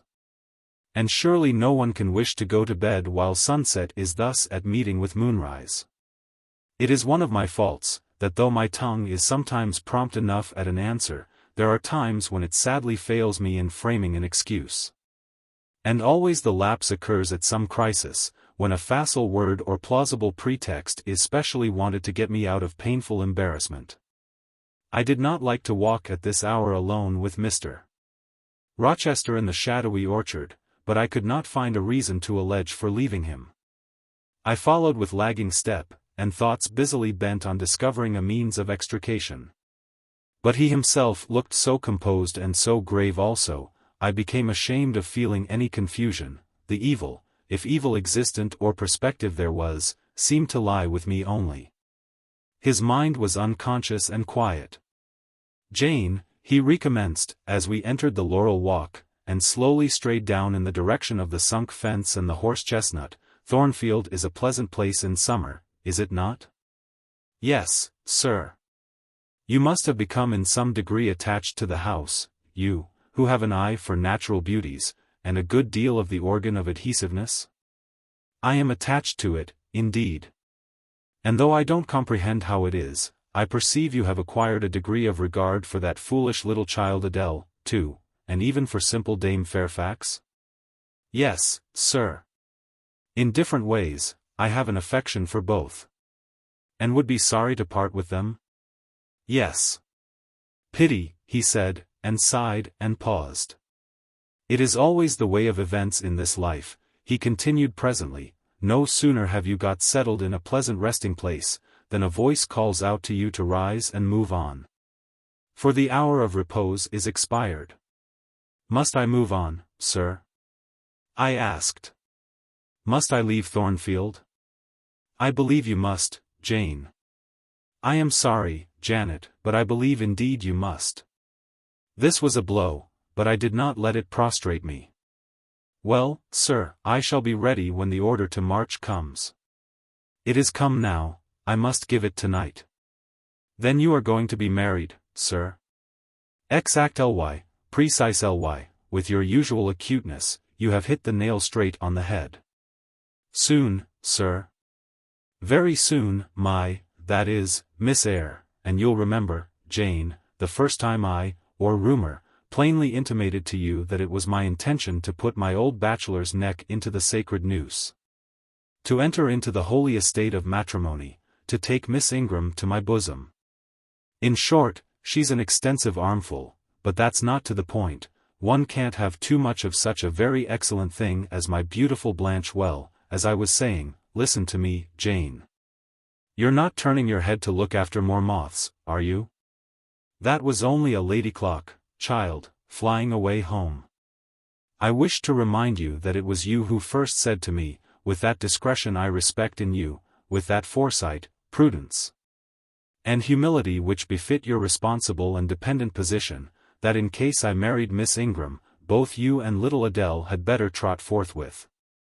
I pass over the sort of slur conveyed in this suggestion on the character of my beloved. Indeed, when you are far away, Janet, I'll try to forget it. I shall notice only its wisdom, which is such that I have made it my law of action. Adele must go to school, and you, Miss Eyre, must get a new situation. Yes, sir, I will advertise immediately, and meantime, I suppose I may stay here, till I find another shelter to betake myself to. But I stopped, feeling it would not do to risk a long sentence, for my voice was not quite under command. "In about a month I hope to be a bridegroom," continued Mr. Rochester, "and in the interim, I shall myself look out for employment and an asylum for you." "Thank you, sir. I am sorry to give." "Oh, no need to apologize. I consider that when a dependent does her duty as well as you have done yours, she has a sort of claim upon her employer for any little assistance he can conveniently render her. Indeed, I have already, through my future mother-in-law, heard of a place that I think will suit. It is to undertake the education of the 5 daughters of Mrs. Dionysius Ogle of Bitternut Lodge, Connaught, Ireland. You'll like Ireland, I think, they're such warm-hearted people there, they say. It is a long way off, sir. No matter, a girl of your sense will not object to the voyage or the distance. Not the voyage, but the distance, and then the sea is a barrier. From what, Jane? From England and from Thornfield, Anne. Well? From you, sir. I said this almost involuntarily, and, with as little sanction of free will, my tears gushed out. I did not cry so as to be heard, however, I avoided sobbing. The thought of Mrs. Ogle and Bitternut Lodge struck cold to my heart. And colder the thought of all the brine and foam, destined, as it seemed, to rush between me and the master at whose side I now walked, and coldest the remembrance of the wider ocean, wealth, caste. Custom intervened between me and what I naturally and inevitably loved. It is a long way, I again said. It is, to be sure, and when you get to Bitternut Lodge, Connaught, Ireland, I shall never see you again, Jane, that's morally certain. I never go over to Ireland, not having myself much of a fancy for the country. We have been good friends, Jane, have we not? Yes, sir. And when friends are on the eve of separation, they like to spend the little time that remains to them close to each other. Come. We'll talk over the voyage and the parting quietly half an hour or so. While the stars enter into their shining life up in heaven yonder, here is the chestnut tree, here is the bench at its old roots. Come, we will sit there in peace tonight, though we should never more be destined to sit there together. He seated me and himself. It is a long way to Ireland, Janet, and I am sorry to send my little friend on such weary travels, but if I can't do better, how is it to be helped? Are you anything akin to me, do you think, Jane? I could risk no sort of answer by this time, my heart was still. Because, he said, I sometimes have a queer feeling with regard to you, especially when you are near me, as now, it is as if I had a string somewhere under my left ribs. Tightly and inextricably knotted to a similar string situated in the corresponding quarter of your little frame. And if that boisterous channel, and 200 miles or so of land come broad between us, I am afraid that cord of communion will be snapped. And then I've a nervous notion I should take to bleeding inwardly. As for you, you'd forget me. That I never should, sir, you know, impossible to proceed. Jane, do you hear that nightingale singing in the wood? Listen. In listening, I sobbed convulsively, for I could repress what I endured no longer. I was obliged to yield, and I was shaken from head to foot with acute distress. When I did speak, it was only to express an impetuous wish that I had never been born, or never come to Thornfield. Because you are sorry to leave it? The vehemence of emotion, stirred by grief and love within me, was claiming mastery, and struggling for full sway, and asserting a right to predominate, to overcome, to live, rise. And reign at last, yes, and to speak. I grieve to leave Thornfield, I love Thornfield, I love it, because I have lived in it a full and delightful life, momentarily at least. I have not been trampled on. I have not been petrified. I have not been buried with inferior minds, and excluded from every glimpse of communion with what is bright and energetic and high. I have talked, face to face, with what I reverence, with what I delight in, with an original, a vigorous, an expanded mind. I have known you, Mr. Rochester. And it strikes me with terror and anguish to feel I absolutely must be torn from you forever. I see the necessity of departure, and it is like looking on the necessity of death. Where do you see the necessity? He asked suddenly. Where? You, sir, have placed it before me. In what shape? In the shape of Miss Ingram, a noble and beautiful woman, your bride. My bride. What bride? I have no bride. But you will have. Yes, I will, I will. He set his teeth. Then I must go, you have said it yourself. No, you must stay. I swear it, and the oath shall be kept. I tell you I must go. I retorted, roused to something like passion. Do you think I can stay to become nothing to you? Do you think I am an automaton? A machine without feelings? And can bear to have my morsel of bread snatched from my lips, and my drop of living water dashed from my cup? Do you think, because I am poor, obscure, plain, and little, I am soulless and heartless? You think wrong. I have as much soul as you, and full as much heart. And if God had gifted me with some beauty and much wealth, I should have made it as hard for you to leave me, as it is now for me to leave you. I am not talking to you now through the medium of custom, conventionalities, nor even of mortal flesh, it is my spirit that addresses your spirit. Just as if both had passed through the grave, and we stood at God's feet, equal, as we are. As we are, repeated Mr. Rochester, so, he added, enclosing me in his arms. Gathering me to his breast, pressing his lips on my lips, so, Jane. Yes, so, sir, I rejoined, and yet not so. For you are a married man, or as good as a married man, and wed to one inferior to you, to one with whom you have no sympathy, whom I do not believe you truly love. For I have seen and heard you sneer at her. I would scorn such a union, therefore I am better than you, let me go. Where, Jane? To Ireland? Yes, to Ireland. I have spoken my mind, and can go anywhere now. Jane, be still, don't struggle so, like a wild frantic bird that is rending its own plumage in its desperation. I am no bird. And no net ensnares me, I am a free human being with an independent will, which I now exert to leave you. Another effort set me at liberty, and I stood erect before him. And your will shall decide your destiny, he said, I offer you my hand, my heart, and a share of all my possessions. You play a farce, which I merely laugh at. I ask you to pass through life at my side, to be my second self, and best earthly companion. For that fate you have already made your choice, and must abide by it. Jane, be still a few moments, you are overexcited, I will be still too. A waft of wind came sweeping down the laurel walk, and trembled through the boughs of the chestnut, it wandered away, away, to an indefinite distance, it died. The nightingale's song was then the only voice of the hour, in listening to it, I again wept. Mr. Rochester sat quiet, looking at me gently and seriously. Some time passed before he spoke. He at last said, Come to my side, Jane, and let us explain and understand one another. I will never again come to your side, I am torn away now, and cannot return. But, Jane, I summon you as my wife, it is you only I intend to marry. I was silent, I thought he mocked me. Come, Jane, come hither. Your bride stands between us. He rose, and with a stride reached me. My bride is here, he said, again drawing me to him, because my equal is here, and my likeness.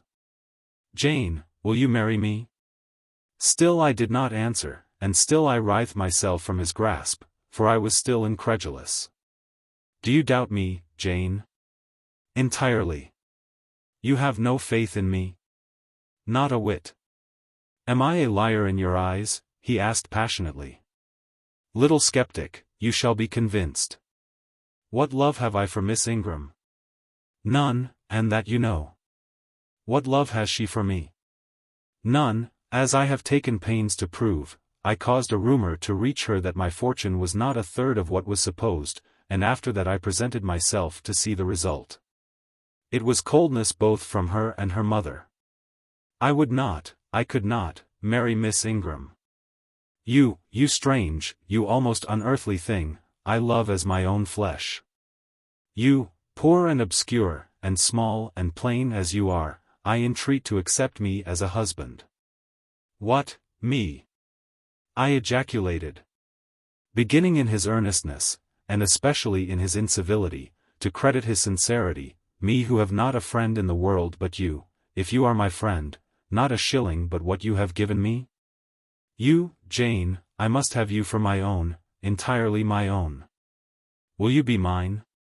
Say yes, quickly. Mr. Rochester, let me look at your face, turn to the moonlight. Why? Because I want to read your countenance, turn. There. You will find it scarcely more legible than a crumpled, scratched page. Read on, only make haste, for I suffer. His face was very much agitated and very much flushed, and there were strong workings in the features, and strange gleams in the eyes. Oh, Jane, you torture me, he exclaimed. With that searching and yet faithful and generous look, you torture me. How can I do that? If you are true, and your offer real, my only feelings to you must be gratitude and devotion, they cannot torture. Gratitude, he ejaculated, and added wildly, Jane, accept me quickly. Say, Edward, give me my name, Edward, I will marry you. Are you in earnest? Do you truly love me? Do you sincerely wish me to be your wife? I do. And if an oath is necessary to satisfy you, I swear it. Then, sir, I will marry you. Edward, my little wife. Dear Edward. Come to me entirely now, said he. And added, in his deepest tone, speaking in my ear as his cheek was laid on mine, make my happiness, I will make yours. God pardon me, he subjoined ere long. And man meddle not with me, I have her, and will hold her. There is no one to meddle, sir. I have no kindred to interfere. No, that is the best of it, he said. And if I had loved him less I should have thought his accent and look of exultation savage. But, sitting by him, roused from the nightmare of parting, called to the paradise of union, I thought only of the bliss given me to drink in so abundant a flow. Again and again he said, Are you happy, Jane? And again I answered, Yes. After which he murmured, It will atone, it will atone. Have I not found her friendless, and cold, and comfortless? Will I not guard, and cherish, and solace her? Is there not love in my heart, and constancy in my resolves? It will expiate at God's tribunal. I know my Maker sanctions what I do. For the world's judgment, I wash my hands thereof. For man's opinion, I defy it. But what had befallen the night? The moon was not yet set, and we were all in shadow. I could scarcely see my master's face, near as I was. And what ailed the chestnut tree? It writhed and groaned, while wind roared in the laurel walk, and came sweeping over us. We must go in, said Mr. Rochester, the weather changes. I could have sat with thee till morning, Jane. And so, thought I, could I with you. I should have said so, perhaps, but a vivid spark leapt out of a cloud at which I was looking, and there was a crack, a crash, and a close rattling peal. And I thought only of hiding my dazzled eyes against Mr. Rochester's shoulder. The rain rushed down. He hurried me up the walk, through the grounds, and into the house. But we were quite wet before we could pass the threshold. He was taking off my shawl in the hall, and shaking the water out of my loosened hair, when Mrs. Fairfax emerged from her room. I did not observe her at first, nor did Mr. Rochester. The lamp was lit. The clock was on the stroke of 12.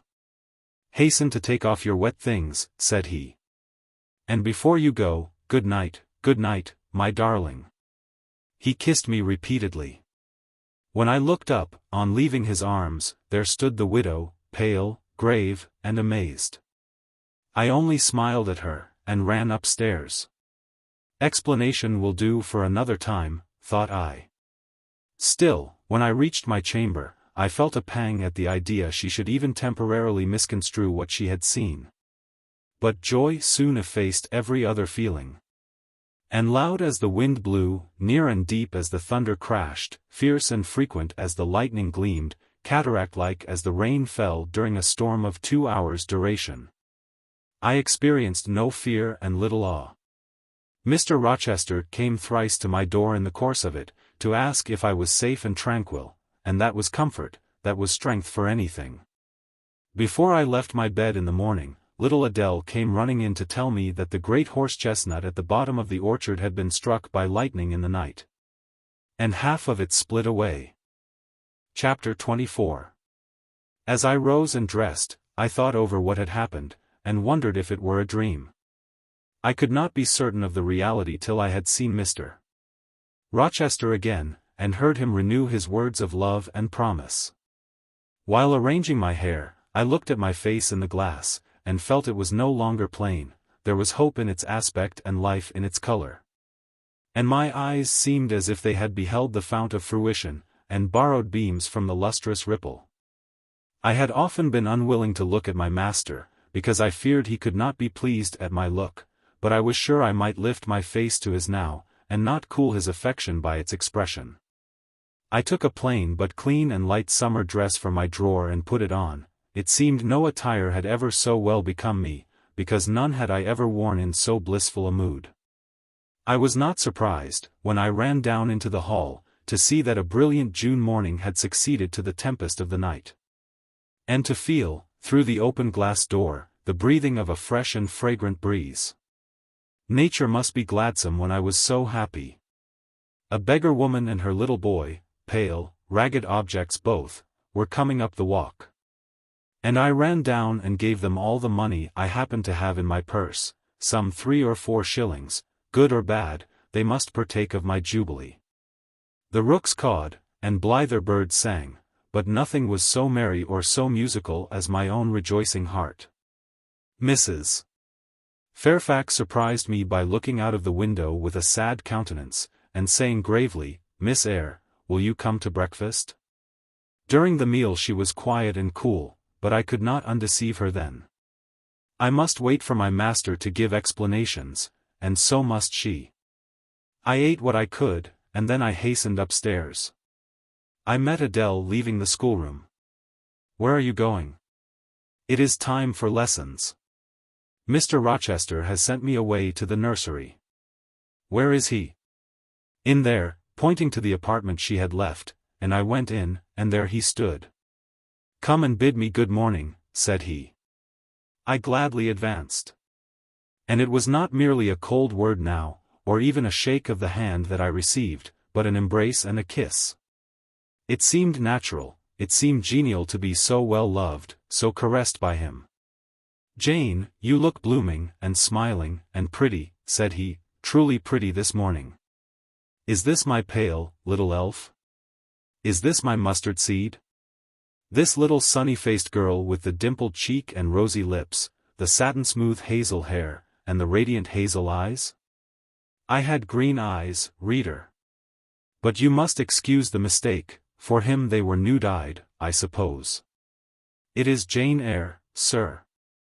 Soon to be Jane Rochester," he added, "in 4 weeks, Janet, not a day more. Do you hear that?" I did, and I could not quite comprehend it. It made me giddy. The feeling, the announcement sent through me, was something stronger than was consistent with joy, something that smote and stunned. It was, I think, almost fear. "You blushed, and now you are white, Jane, what is that for?" "Because you gave me a new name, Jane Rochester, and it seems so strange." "Yes, Mrs. Rochester," said he, "young Mrs. Rochester, Fairfax Rochester's girl bride." "It can never be, sir, it does not sound likely. Human beings never enjoy complete happiness in this world. I was not born for a different destiny to the rest of my species. To imagine such a lot befalling me is a fairy tale, a daydream, which I can and will realize. I shall begin today. This morning I wrote to my banker in London to send me certain jewels he has in his keeping, heirlooms for the ladies of Thornfield. In a day or 2 I hope to pour them into your lap, for every privilege, every attention shall be yours that I would accord a peer's daughter, if about to marry her. Oh, sir, never rain jewels. I don't like to hear them spoken of. Jewels for Jane Eyre sounds unnatural and strange, would rather not have them. I will myself put the diamond chain round your neck, and the circlet on your forehead, which it will become, for nature, at least, has stamped her patent of nobility on this brow, Jane. And I will clasp the bracelets on these fine wrists, and load these fairy-like fingers with rings. No, no, sir. Think of other subjects, and speak of other things, and in another strain. Don't address me as if I were a beauty. I am your plain, Quakerish governess. You are a beauty in my eyes, and a beauty just after the desire of my heart, delicate and aerial. Puny and insignificant, you mean. You are dreaming, sir, or you are sneering. For God's sake, don't be ironical. I will make the world acknowledge you a beauty, too, he went on, while I really became uneasy at the strain he had adopted, because I felt he was either deluding himself or trying to delude me.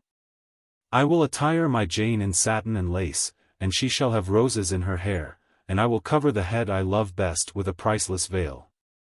And then you won't know me, sir. And I shall not be your Jane Eyre any longer, but an ape in a harlequin's jacket, a jay in borrowed plumes. I would as soon see you, Mr. Rochester, tricked out in stage trappings, as myself clad in a court lady's robe, and I don't call you handsome, sir, though I love you most dearly, far too dearly to flatter you. Don't flatter me. He pursued his theme, however, without noticing my deprecation. This very day I shall take you in the carriage to Millcote, and you must choose some dresses for yourself. I told you we shall be married in 4 weeks. The wedding is to take place quietly, in the church down below yonder, and then I shall waft you away at once to town. After a brief stay there, I shall bear my treasure to regions nearer the sun, to French vineyards and Italian plains. And she shall see whatever is famous in old story and in modern record, she shall taste, too, of the life of cities, and she shall learn to value herself by just comparison with others. Shall I travel, and with you, sir? You shall sojourn at Paris, Rome, and Naples, at Florence, Venice, and Vienna. All the ground I have wandered over shall be retrodden by you, wherever I stamped my hoof. Your sylph's foot shall step also. 10 years since, I flew through Europe half mad, with disgust, hate, and rage as my companions. Now I shall revisit it healed and cleansed, with a very angel as my comforter.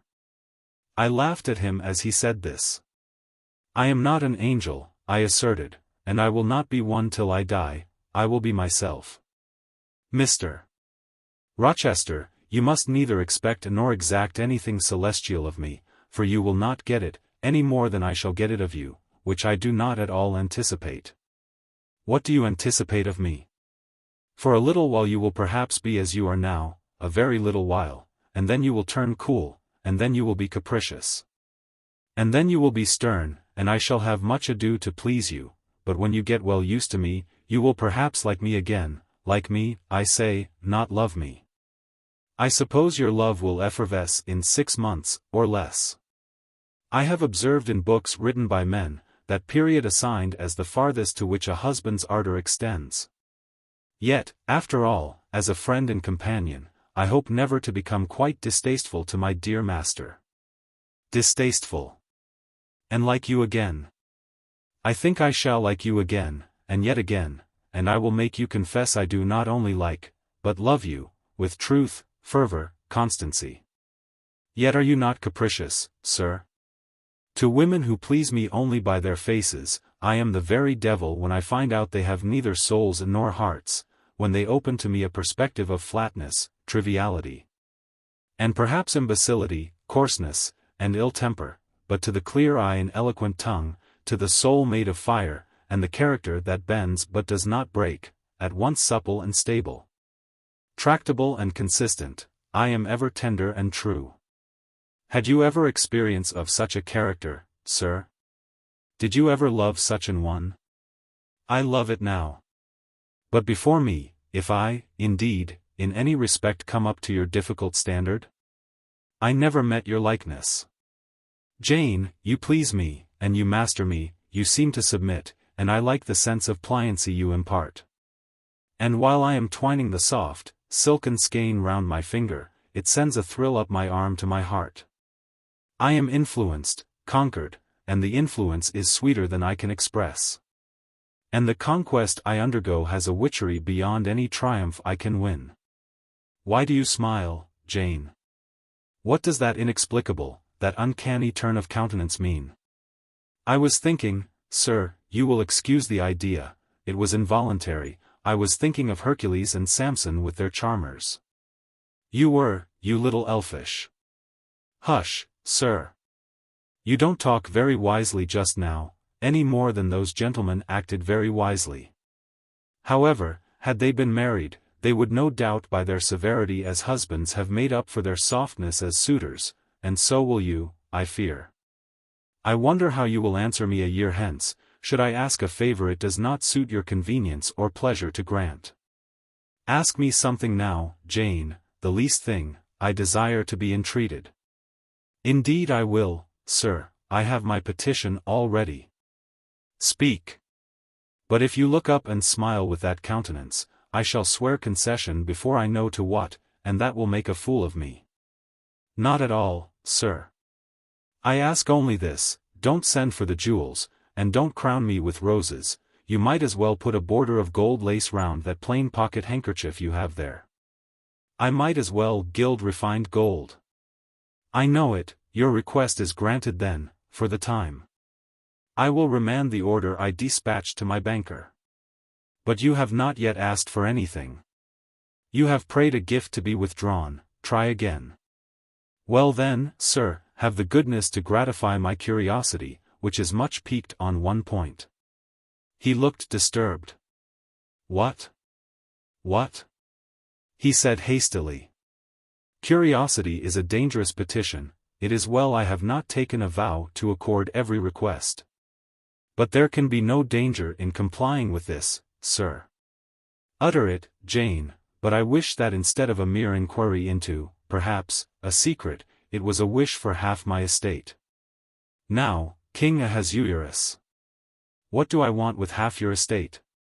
Do you think I am a Jew usurer, seeking good investment in land? I would much rather have all your confidence. You will not exclude me from your confidence if you admit me to your heart? You are welcome to all my confidence that is worth having, Jane, but for God's sake, don't desire a useless burden. Don't long for poison, don't turn out a downright Eve on my hands. Why not, sir? You have just been telling me how much you like to be conquered, and how pleasant over-persuasion is to you.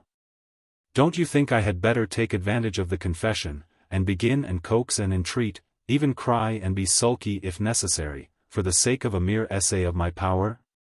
I dare you to any such experiment. Encroach, presume, and the game is up. Is it, sir? You soon give in. How stern you look now. Your eyebrows have become as thick as my finger, and your forehead resembles what, in some very astonishing poetry, I once saw styled, a blue-piled thunderloft. That will be your married look, sir, I suppose? If that will be your married look, I, as a Christian, will soon give up the notion of consorting with a mere sprite or salamander. But what had you to ask, thing, out with it. There, you are less than civil now, and I like rudeness a great deal better than flattery. I had rather be a thing than an angel. This is what I have to ask, why did you take such pains to make me believe you wished to marry Miss Ingram? Is that all? Thank God it is no worse. And now he unknit his black brows, looked down, smiling at me, and stroked my hair, as if well pleased at seeing a danger averted. I think I may confess, he continued, even although I should make you a little indignant, Jane, and I have seen what a fire spirit you can be when you are indignant. You glowed in the cool moonlight last night, when you mutinied against fate, and claimed your rank as my equal. Janet, by the by, it was you who made me the offer. Of course I did. But to the point if you please, sir, Miss Ingram? Well, I feigned courtship of Miss Ingram, because I wished to render you as madly in love with me as I was with you. And I knew jealousy would be the best ally I could call in for the furtherance of that end. Excellent. Now you are small, not one whit bigger than the end of my little finger. It was a burning shame and a scandalous disgrace to act in that way. Did you think nothing of Miss Ingram's feelings, sir? Her feelings are concentrated in one, pride, and that needs humbling. Were you jealous, Jane? Never mind, Mr. Rochester, it is in no way interesting to you to know that.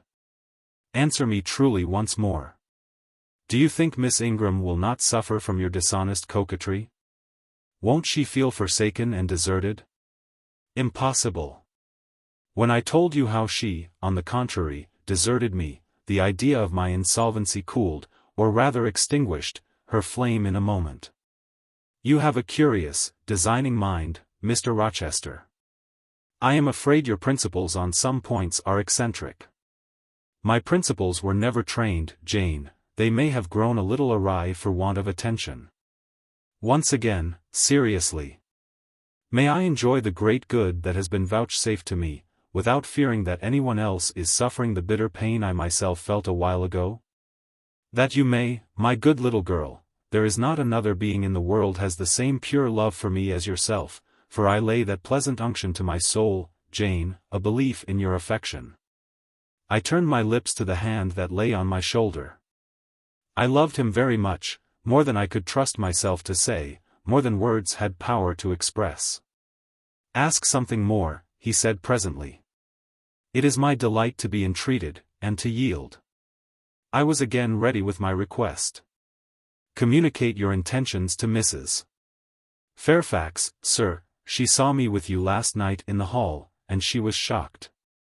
Give her some explanation before I see her again. It pains me to be misjudged by so good a woman. Go to your room, and put on your bonnet, he replied. I mean you to accompany me to Millcote this morning, and while you prepare for the drive, I will enlighten the old lady's understanding. Did she think, Janet, you had given the world for love, and considered it well lost? I believe she thought I had forgotten my station, and yours, sir. Station. Station. Your station is in my heart, and on the necks of those who would insult you, now or hereafter. Go. I was soon dressed, and when I heard Mr. Rochester quit Mrs. Fairfax's parlor, I hurried down to it. The old lady had been reading her morning portion of Scripture, the lesson for the day. Her Bible lay open before her, and her spectacles were upon it. Her occupation, suspended by Mr. Rochester's announcement, seemed now forgotten. Her eyes, fixed on the blank wall opposite, expressed the surprise of a quiet mind stirred by unwonted tidings. Seeing me, she roused herself, she made a sort of effort to smile, and framed a few words of congratulation, but the smile expired, and the sentence was abandoned unfinished. She put up her spectacles, shut the Bible, and pushed her chair back from the table. I feel so astonished, she began, I hardly know what to say to you, Miss Eyre. I have surely not been dreaming, have I? Sometimes I half fall asleep when I am sitting alone and fancy things that have never happened. It has seemed to me more than once when I have been in a doze, that my dear husband, who died 15 years since, has come in and sat down beside me. And that I have even heard him call me by my name, Alice, as he used to do. Now, can you tell me whether it is actually true that Mr. Rochester has asked you to marry him? Don't laugh at me. But I really thought he came in here 5 minutes ago, and said that in a month you would be his wife. He has said the same thing to me, I replied. He has. Do you believe him? Have you accepted him? Yes. She looked at me bewildered. I could never have thought it. He is a proud man. All the Rochesters were proud, and his father, at least, liked money. He, too, has always been called careful. He means to marry you. He tells me so. She surveyed my whole person. In her eyes I read that they had there found no charm powerful enough to solve the enigma. It passes me, she continued, but no doubt, it is true since you say so. How it will answer, I cannot tell, I really don't know. Equality of position and fortune is often advisable in such cases, and there are 20 years of difference in your ages. He might almost be your father. No, indeed, Mrs. Fairfax, exclaimed I, nettled, he is nothing like my father. No one, who saw us together, would suppose it for an instant. Mr. Rochester looks as young, and is as young, as some men at 25. Is it really for love he is going to marry you? She asked. I was so hurt by her coldness and skepticism, that the tears rose to my eyes. I am sorry to grieve you, pursued the widow. But you are so young, and so little acquainted with men, I wish to put you on your guard. It is an old saying that all is not gold that glitters. And in this case I do fear there will be something found to be different to what either you or I expect. Why, am I a monster? I said, is it impossible that Mr. Rochester should have a sincere affection for me? No, you are very well, and much improved of late, and Mr. Rochester, I dare say, is fond of you. I have always noticed that you were a sort of pet of his. There are times when, for your sake, I have been a little uneasy at his marked preference, and have wished to put you on your guard, but I did not like to suggest even the possibility of wrong. I knew such an idea would shock, perhaps offend you, and you were so discreet, and so thoroughly modest and sensible, I hoped you might be trusted to protect yourself. Last night I cannot tell you what I suffered when I sought all over the house, and could find you nowhere, nor the master either, and then, at 12 o'clock, saw you come in with him. Well, never mind that now, I interrupted impatiently, it is enough that all was right. I hope all will be right in the end, she said, but believe me, you cannot be too careful. Try and keep Mr. Rochester at a distance, distrust yourself as well as him. Gentlemen in his station are not accustomed to marry their governesses. I was growing truly irritated. Happily, Adele ran in. Let me go to Millcote too, she cried. Mr. Rochester won't, though there is so much room in the new carriage. Beg him to let me go, mademoiselle. That I will, Adele, and I hastened away with her, glad to quit my gloomy monitress. The carriage was ready, they were bringing it round to the front, and my master was pacing the pavement, Pilot following him backwards and forwards. Adele may accompany us, may she not, sir? I told her no. I'll have no brats, I'll have only you. Do let her go, Mr. Rochester, if you please, it would be better. Not it, she will be a restraint. He was quite peremptory, both in look and voice. The chill of Mrs. Fairfax's warnings, and the damp of her doubts were upon me, something of unsubstantiality and uncertainty had beset my hopes. I half lost the sense of power over him. I was about mechanically to obey him, without further remonstrance. But as he helped me into the carriage, he looked at my face. What is the matter? He asked, all the sunshine is gone. Do you really wish the bairn to go? Will it annoy you if she is left behind? I would far rather she went, sir. Then off for your bonnet, and back like a flash of lightning, cried he to Adele. She obeyed him with what speed she might. After all, a single morning's interruption will not matter much, said he, when I mean shortly to claim you, your thoughts, conversation, and company, for life. Adele, when lifted in, commenced kissing me, by way of expressing her gratitude for my intercession. She was instantly stowed away into a corner on the other side of him. She then peeped round to where I sat, so stern a neighbor was too restrictive to him, in his present fractious mood, she dared whisper no observations, nor ask of him any information. Let her come to me, I entreated, she will, perhaps, trouble you, sir, there is plenty of room on this side. He handed her over as if she had been a lapdog. I'll send her to school yet, he said, but now he was smiling.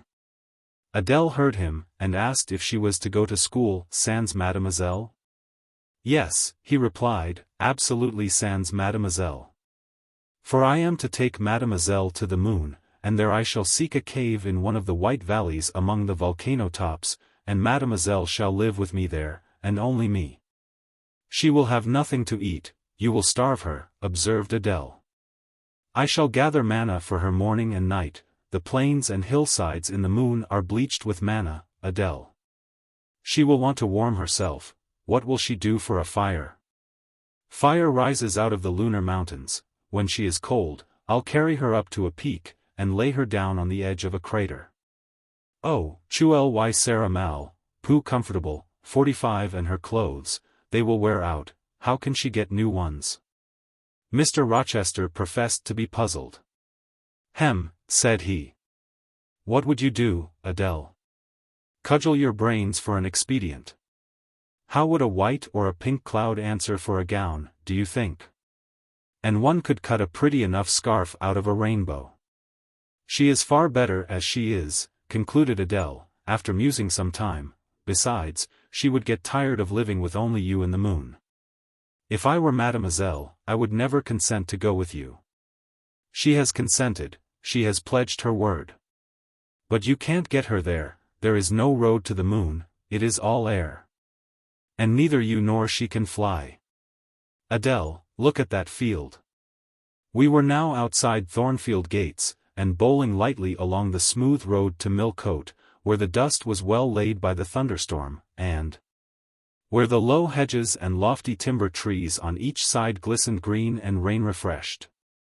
In that field, Adele, I was walking late one evening about a fortnight since, the evening of the day you helped me to make hay in the orchard meadows. And, as I was tired with raking swaths, I sat down to rest me on a stile. And there I took out a little book and a pencil, and began to write about a misfortune that befell me long ago, and a wish I had for happy days to come. I was writing away very fast. Though daylight was fading from the leaf, when something came up the path and stopped 2 yards off me. I looked at it. It was a little thing with a veil of gossamer on its head. I beckoned it to come near me, it stood soon at my knee. I never spoke to it, and it never spoke to me, in words. But I read its eyes, and it read mine, and our speechless colloquy was to this effect. It was a fairy, and come from Elfland, it said. And its errand was to make me happy. I must go with it out of the common world to a lonely place, such as the moon, for instance, and it nodded its head towards her horn. Rising over Hayhill, it told me of the alabaster cave and silver vale where we might live. I said I should like to go, but reminded it, as you did me, that I had no wings to fly. Oh, returned the fairy, that does not signify. Here is a talisman will remove all difficulties. And she held out a pretty gold ring. Put it, she said, on the 4th finger of my left hand, and I am yours, and you are mine, and we shall leave earth, and make our own heaven yonder.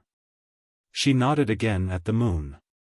The ring, Adele, is in my breeches pocket, under the disguise of a sovereign, but I mean soon to change it to a ring again. But what has mademoiselle to do with it? I don't care for the fairy. You said it was mademoiselle you would take to the moon? Mademoiselle is a fairy, he said, whispering mysteriously. Whereupon I told her not to mind his badinage. And she, on her part, evinced a fund of genuine French skepticism, denominating Mr. Rochester, un vrai mente, 46 and assuring him that she made no account whatever of his conte de fées, 47 and that, du reste, Illinois n'y avait pas de fées.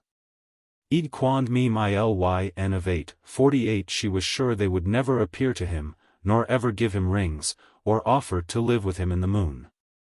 The hour spent at Millcote was a somewhat harassing one to me.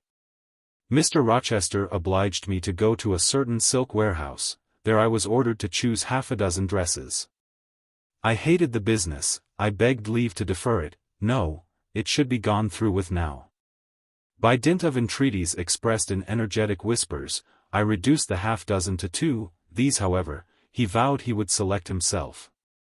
With anxiety I watched his eye rove over the gay stores. He fixed on a rich silk of the most brilliant amethyst dye, and a superb pink satin. I told him in a new series of whispers, that he might as well buy me a gold gown and a silver bonnet at once. I should certainly never venture to wear his choice. With infinite difficulty, for he was stubborn as a stone, I persuaded him to make an exchange in favor of a sober black satin and pearl grey silk. It might pass for the present, he said. But he would yet see me glittering like a parterre. Glad was I to get him out of the silk warehouse, and then out of a jeweller's shop, the more he bought me, the more my cheek burned with a sense of annoyance and degradation. As we re-entered the carriage, and I sat back feverish and fagged, I remembered what, in the hurry of events, dark and bright, I had wholly forgotten, the letter of my uncle, Jane Eyre, to Mrs. Reed, his intention to adopt me and make me his legatee. It would, indeed, be a relief, I thought, if I had ever so small an independency.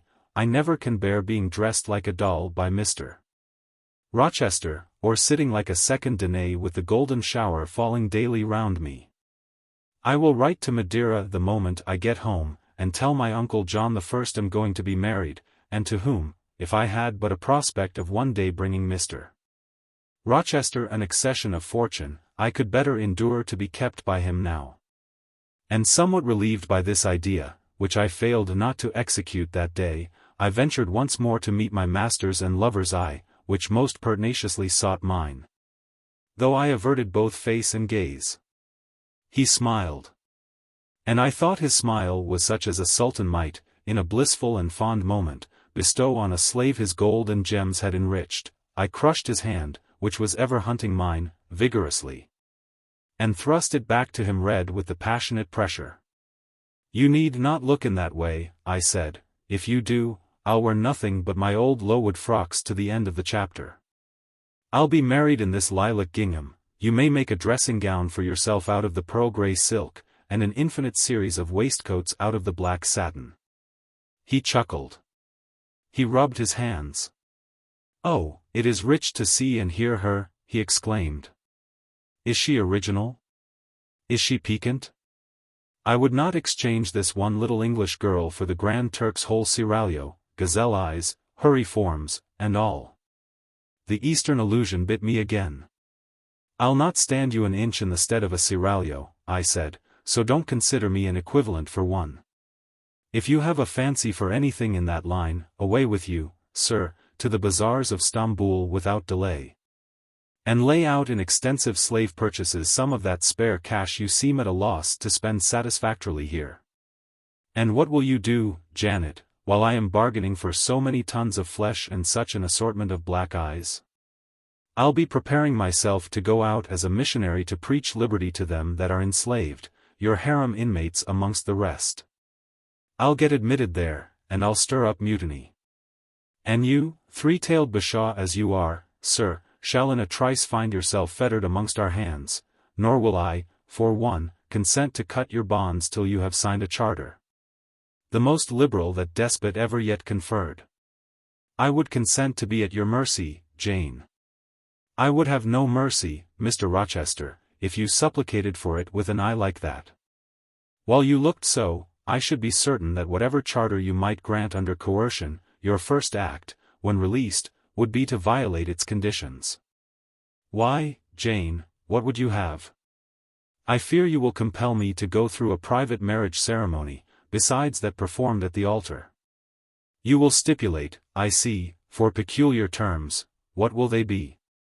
I only want an easy mind, sir, not crushed by crowded obligations. Do you remember what you said of Céline Varens, of the diamonds, the cashmeres you gave her? I will not be your English Céline Varens.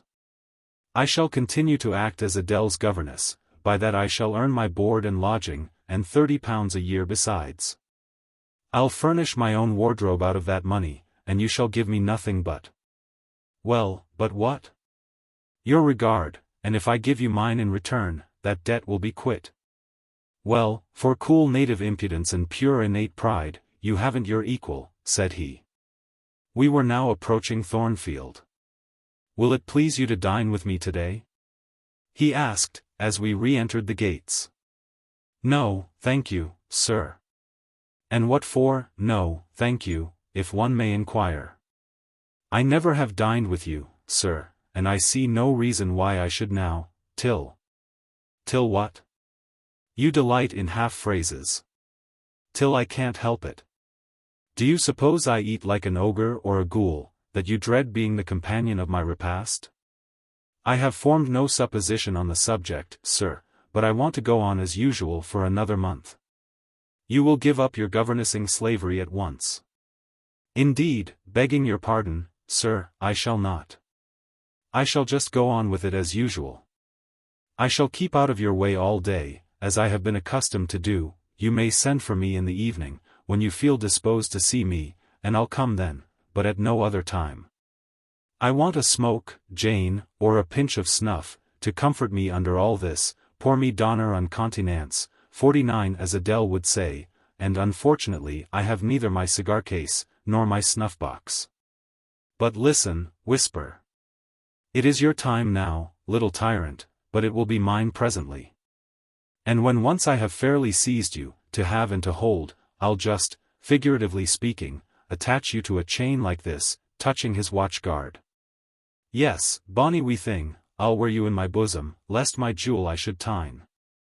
He said this as he helped me to alight from the carriage, and while he afterwards lifted out Adele, I entered the house, and made good my retreat upstairs. He duly summoned me to his presence in the evening.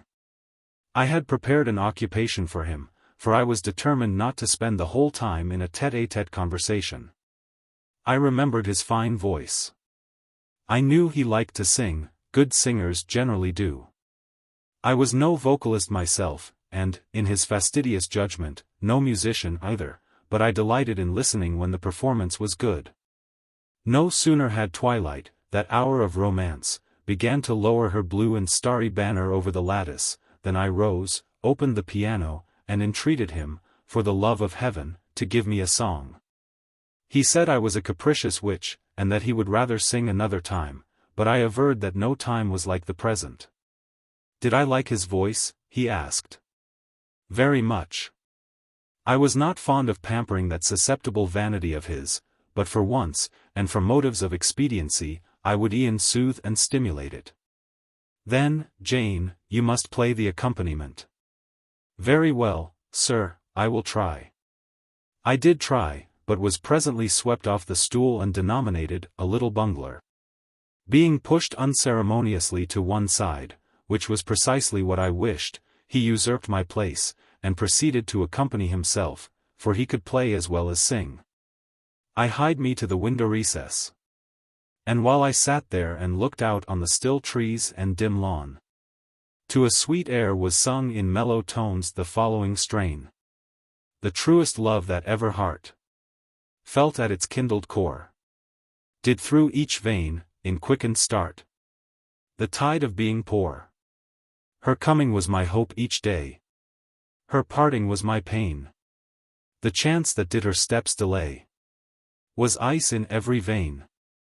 I dreamed it would be nameless bliss, as I loved to be. And to this object did I press, as blind as eagerly.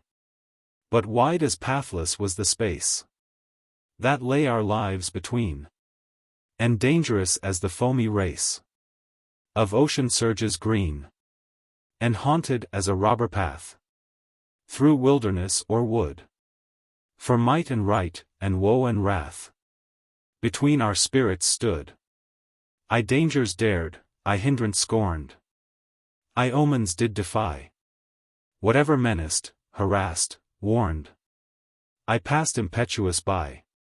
On sped my rainbow, fast as light. I flew as in a dream, for glorious rose upon my sight that child of shower and gleam. Still bright on clouds of suffering dim shines that soft, solemn joy. Nor care I now, how dense and grim disasters gather nigh. I care not in this moment sweet, though all I have rushed o'er should come on pinion, strong and fleet, proclaiming vengeance sore. Though haughty hate should strike me down, right, bar approach to me, and grinding might, with furious frown, swear endless enmity. My love has placed her little hand with noble faith in mine, and vowed that wedlock's sacred band our nature shall entwine. My love has sworn, with sealing kiss, with me to live, to die. I have at last my nameless bliss. As I loved am I. He rose and came towards me, and I saw his face all kindled, and his full falcon eye flashing, and tenderness and passion in every lineament. I quailed momentarily, then I rallied. Soft scene, daring demonstration, would not have. And I stood in peril of both. A weapon of defense must be prepared. I wetted my tongue. As he reached me, I asked with asperity, whom he was going to marry now? That was a strange question to be put by his darling Jane. Indeed. I considered it a very natural and necessary one. He had talked of his future wife dying with him. What did he mean by such a pagan idea? I had no intention of dying with him, he might depend on that. Oh, all he longed, all he prayed for, was that I might live with him. Death was not for such as I. Indeed it was. I had as good a right to die when my time came as he had, but I should bide that time, and not be hurried away in a suttee. Would I forgive him for the selfish idea, and prove my pardon by a reconciling kiss? No, I would rather be excused. Here I heard myself apostrophized as a hard little thing. And it was added, any other woman would have been melted to marrow at hearing such stanzas crooned in her praise. I assured him I was naturally hard, very flinty, and that he would often find me so. And that, moreover, I was determined to show him divers rugged points in my character before the ensuing 4 weeks elapsed, he should know fully what sort of a bargain he had made. While there was yet time to rescind it. Would I be quiet and talk rationally? I would be quiet if he liked, and as to talking rationally, I flattered myself I was doing that now. He fretted, pished, and pshawed. Very good, I thought, you may fume and fidget as you please, but this is the best plan to pursue with you, I am certain. I like you more than I can say. But I'll not sink into a bathos of sentiment, and with this needle of repartee I'll keep you from the edge of the gulf too. And, moreover, maintain by its pungent aid that distance between you and myself most conducive to our real mutual advantage. From less to more, I worked him up to considerable irritation. Then, after he had retired, in dudgeon, quite to the other end of the room, I got up, and saying, I wish you good night, sir, in my natural and wonted respectful manner, I slipped out by the side door and got away. The system thus entered on, I pursued during the whole season of probation, and with the best success. He was kept, to be sure, rather cross and crusty. But on the whole I could see he was excellently entertained, and that a lamb-like submission and turtle-dove sensibility, while fostering his despotism more, would have pleased his judgment, satisfied his common sense, and even suited his taste less. In other people's presence I was, as formerly, deferential and quiet, any other line of conduct being uncalled for. It was only in the evening conferences I thus thwarted and afflicted him. He continued to send for me punctually the moment the clock struck 7. Though when I appeared before him now, he had no such honeyed terms as love and darling on his lips. The best words at my service were provoking puppet, malicious elf, sprite, changeling, etc. For caresses, too, I now got grimaces, for a pressure of the hand, a pinch on the arm, for a kiss on the cheek, a severe tweak of the ear. It was all right. At present I decidedly preferred these fierce favors to anything more tender. Mrs. Fairfax, I saw, approved me, her anxiety on my account vanished. Therefore I was certain I did well. Meantime, Mr. Rochester affirmed I was wearing him to skin and bone, and threatened awful vengeance for my present conduct at some period fast coming. I laughed in my sleeve at his menaces. I can keep you in reasonable check now, I reflected. And I don't doubt to be able to do it hereafter. If one expedient loses its virtue, another must be devised. Yet after all my task was not an easy one. Often I would rather have pleased than teased him. My future husband was becoming to me my whole world, and more than the world, almost my hope of heaven. He stood between me and every thought of religion, as an eclipse intervenes between man and the broad sun. I could not, in those days, see God for his creature, of whom I had made an idol. Chapter 25. The month of courtship had wasted, its very last hours were being numbered. There was no putting off the day that advanced, the bridal day. and all preparations for its arrival were complete. I, at least, had nothing more to do. There were my trunks, packed, locked, corded, ranged in a row along the wall of my little chamber. Tomorrow, at this time, they would be far on their road to London, and so should I, D.V., or rather, not I, but one Jane Rochester, a person whom as yet I knew not. The cards of address alone remained to nail on. They lay, for little squares, in the drawer. Mr. Rochester had himself written the direction, Mrs. Rochester, Hotel, London, on each. I could not persuade myself to affix them, or to have them affixed. Mrs. Rochester. She did not exist. She would not be born till tomorrow, some time after 8 a.m. And I would wait to be assured she had come into the world alive before I assigned to her all that property. It was enough that in yonder closet, opposite my dressing-table, garments said to be hers had already displaced my black stuff Lowood frock and straw bonnet, for not to me appertained that suit of wedding raiment. The pearl-colored robe, the vapory veil pendant from the usurped portmanteau. I shut the closet to conceal the strange, wraith-like apparel it contained, which, at this evening hour, 9 o'clock, gave out certainly a most ghostly shimmer through the shadow of my apartment. I will leave you by yourself, white dream, I said. I am feverish, I hear the wind blowing, I will go out of doors and feel it. It was not only the hurry of preparation that made me feverish.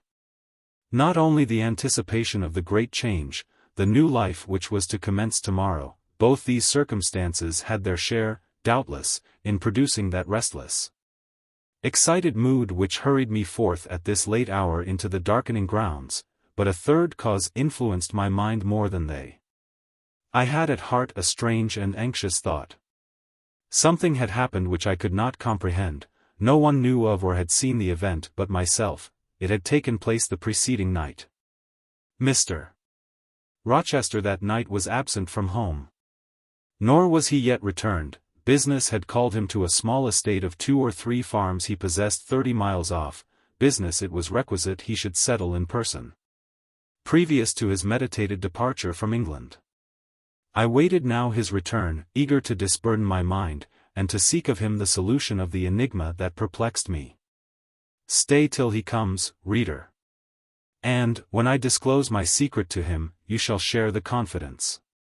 I sought the orchard, driven to its shelter by the wind, which all day had blown strong and full from the south, without, however, bringing a speck of rain. Instead of subsiding as night drew on, it seemed to augment its rush and deepen its roar. The trees blew steadfastly one way, never writhing round, and scarcely tossing back their boughs once in an hour. So continuous was the strain bending their branchy heads northward. The clouds drifted from pole to pole, fast following, mass on mass. No glimpse of blue sky had been visible that July day. It was not without a certain wild pleasure I ran before the wind, delivering my trouble of mind to the measureless air torrent thundering through space. Descending the laurel walk, I faced the wreck of the chestnut tree. It stood up black and riven, the trunk, split down the center, gasped ghastly. The cloven halves were not broken from each other, for the firm base and strong roots kept them unsundered below. Though community of vitality was destroyed, the sap could flow no more. Their great boughs on each side were dead, and next winter's tempests would be sure to fell one or both to earth, as yet. However, they might be said to form one tree, a ruin, but an entire ruin. You did right to hold fast to each other, I said, as if the monster splinters were living things, and could hear me. I think, scathed as you look, and charred and scorched, there must be a little sense of life in you yet, rising out of that adhesion at the faithful, honest roots. You will never have green leaves more, never more see birds making nests and singing idols in your boughs. The time of pleasure and love is over with you, but you are not desolate. Each of you has a comrade to sympathize with him in his decay. As I looked up at them, the moon appeared momentarily in that part of the sky which filled their fissure. Her disk was blood-red and half overcast. She seemed to throw on me one bewildered, dreary glance, and buried herself again instantly in the deep drift of cloud. The wind fell, for a second, round Thornfield.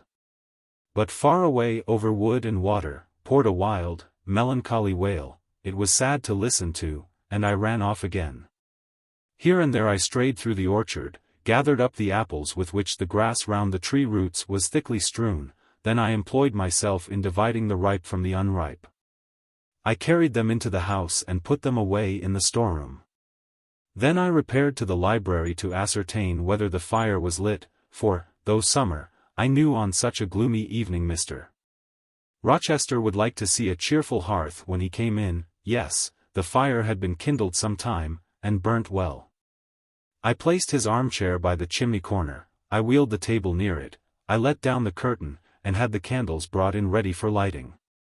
More restless than ever, when I had completed these arrangements I could not sit still, nor even remain in the house. A little timepiece in the room and the old clock in the hall simultaneously struck 10. "How late it grows," I said. "I will run down to the gates. It is moonlight at intervals, I can see a good way on the road. He may be coming now, and to meet him will save some minutes of suspense." The wind roared high in the great trees which embowered the gates. But the road, as far as I could see, to the right hand and the left, was all still and solitary, save for the shadows of clouds crossing it at intervals as the moon looked out. It was but a long pale line, unvaried by one moving speck. A puerile tear dimmed my eye while I looked, a tear of disappointment and impatience. Ashamed of it, I wiped it away. I lingered. The moon shut herself wholly within her chamber, and drew close her curtain of dense cloud. The night grew dark, rain came driving fast on the gale. "I wish he would come. I wish he would come," I exclaimed, seized with hypochondriac foreboding. I had expected his arrival before tea. Now it was dark. What could keep him? Had an accident happened? The event of last night again recurred to me. I interpreted it as a warning of disaster. I feared my hopes were too bright to be realized. And I had enjoyed so much bliss lately that I imagined my fortune had passed its meridian, and must now decline. Well, I cannot return to the house, I thought. I cannot sit by the fireside, while he is abroad in inclement weather. Better tire my limbs than strain my heart. I will go forward and meet him. I set out. I walked fast, but not far. Ere I had measured a quarter of a mile, I heard the tramp of hoofs. A horseman came on, full gallop. A dog ran by his side, away with evil presentiment. It was he. Here he was, mounted on Messerer, followed by Pilot. He saw me. For the moon had opened a blue field in the sky, and rode in it watery bright. He took his hat off, and waved it round his head. I now ran to meet him. "There!"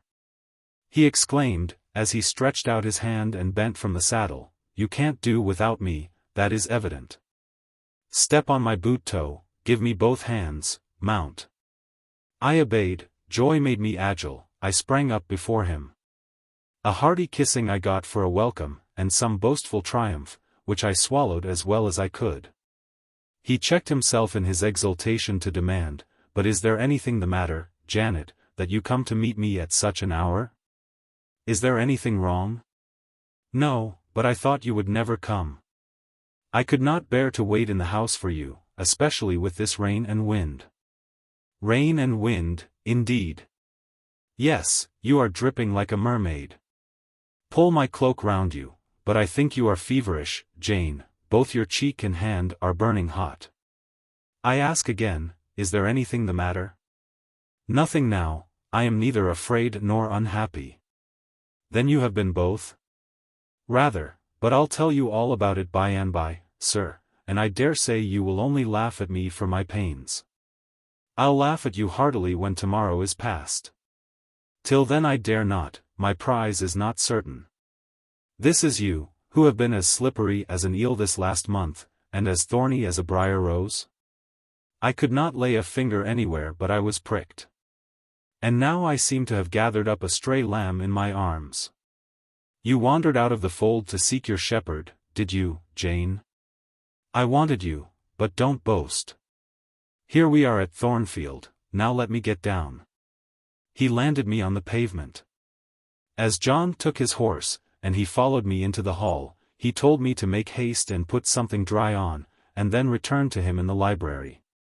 And he stopped me, as I made for the staircase, to extort a promise that I would not be long, nor was I long. In 5 minutes I rejoined him. I found him at supper. "Take a seat and bear me company, Jane, please God, it is the last meal but one you will eat at Thornfield Hall for a long time." I sat down near him, but told him I could not eat. "Is it because you have the prospect of a journey before you, Jane? Is it the thoughts of going to London that takes away your appetite?" "I cannot see my prospects clearly tonight, sir. And I hardly know what thoughts I have in my head. Everything in life seems unreal. Accept me, I am substantial enough, touch me.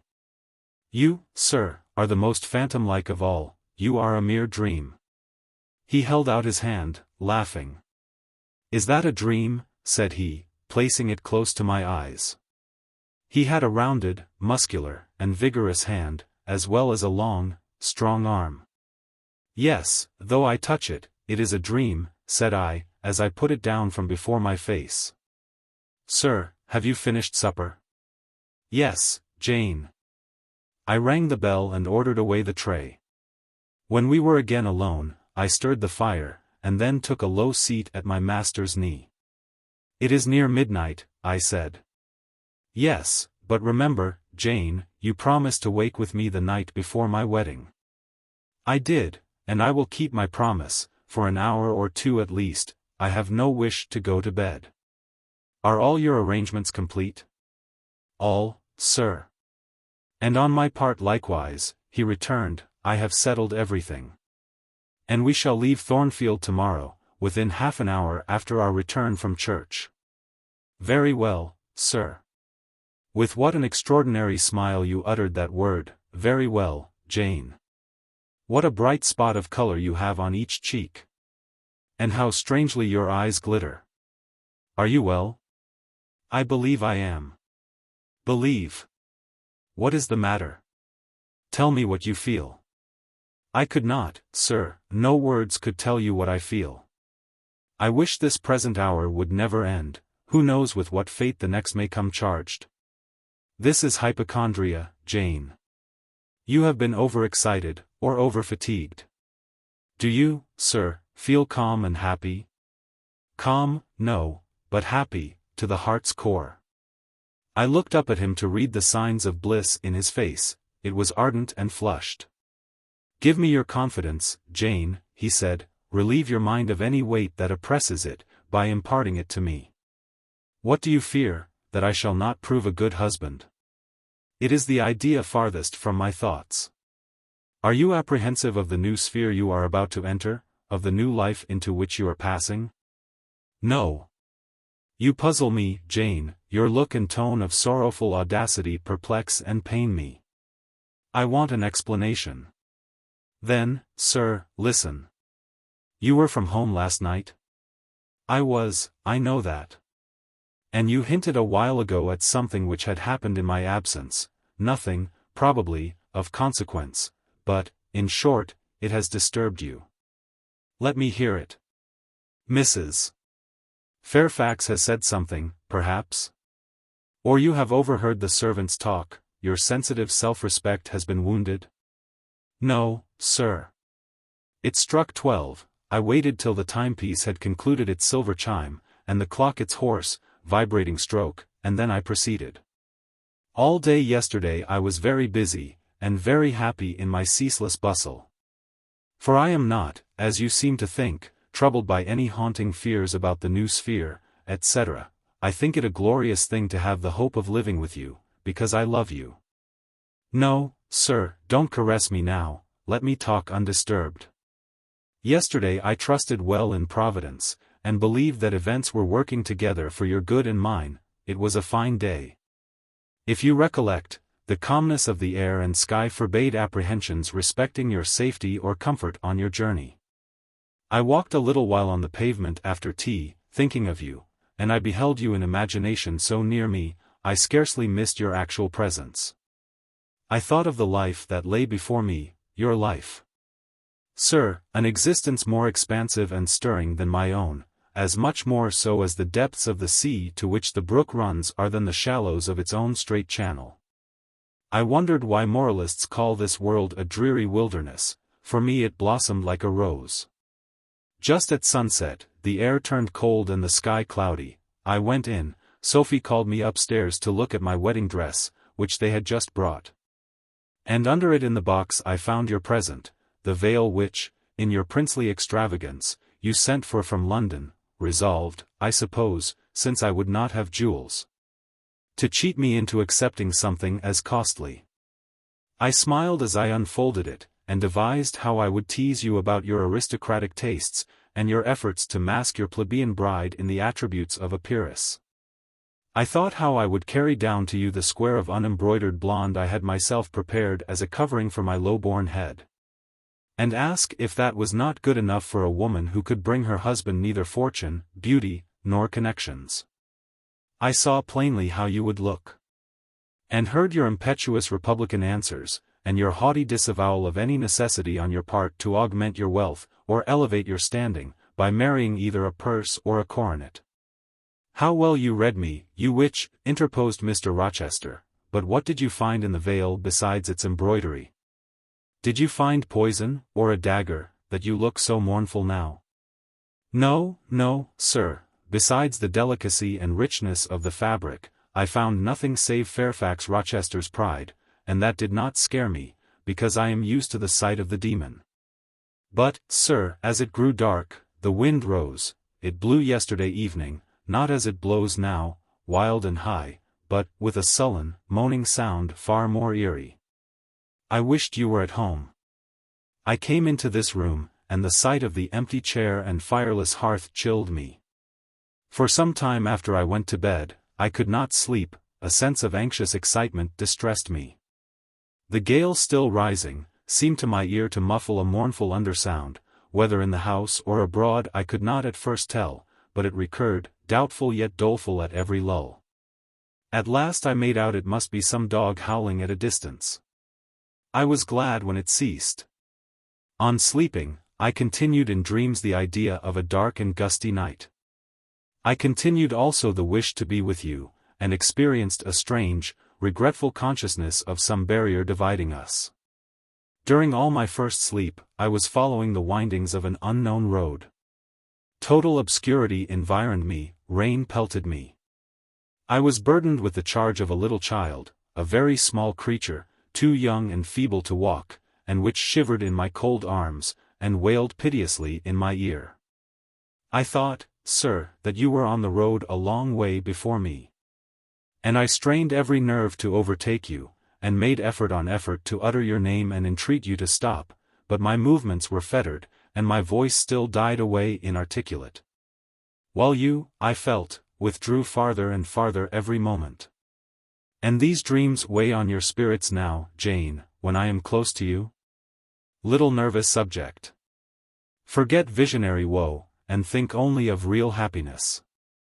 You say you love me, Janet. Yes, I will not forget that, and you cannot deny it. Those words did not die inarticulate on your lips. I heard them clear and soft, a thought too solemn perhaps, but sweet as music. I think it is a glorious thing to have the hope of living with you, Edward, because I love you. Do you love me, Jane? Repeat it. I do, sir, I do, with my whole heart. Well, he said, after some minutes' silence, it is strange, but that sentence has penetrated my breast painfully. Why? I think because you said it with such an earnest, religious energy, and because your upward gaze at me now is the very sublime of faith, truth, and devotion. It is too much as if some spirit were near me. Look wicked, Jane, as you know well how to look, coin one of your wild, shy, provoking smiles, tell me you hate me, tease me, vex me. Do anything but move me. I would rather be incensed than saddened. I will tease you and vex you to your heart's content, when I have finished my tale, but hear me to the end. I thought, Jane, you had told me all. I thought I had found the source of your melancholy in a dream. I shook my head. What? Is there more? But I will not believe it to be anything important. I warn you of incredulity beforehand. Go on. The disquietude of his air, the somewhat apprehensive impatience of his manner, surprised me, but I proceeded.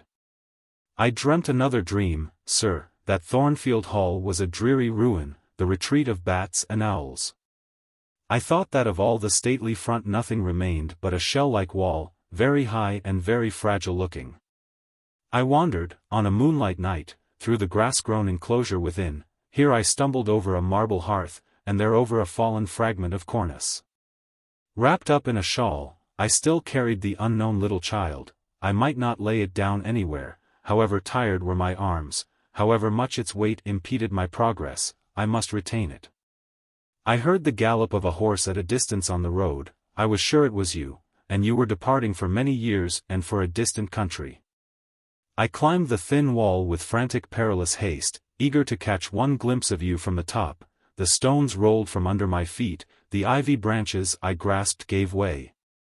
The child clung round my neck in terror, and almost strangled me. At last I gained the summit. I saw you like a speck on a white track, lessening every moment. The blast blew so strong I could not stand. I sat down on the narrow ledge. I hushed the scared infant in my lap. You turned an angle of the road. I bent forward to take a last look. The wall crumbled. I was shaken. The child rolled from my knee. I lost my balance, fell, and woke. Now, Jane, that is all. All the preface, sir, the tale is yet to come. On waking, a gleam dazzled my eyes. I thought, oh, it is daylight. But I was mistaken, it was only candlelight.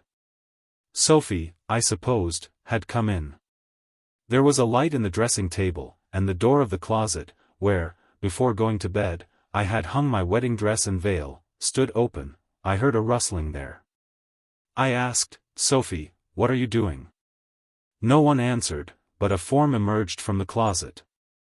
It took the light, held it aloft, and surveyed the garments pendant from the portmanteau. Sophie! Sophie! I again cried, and still it was silent.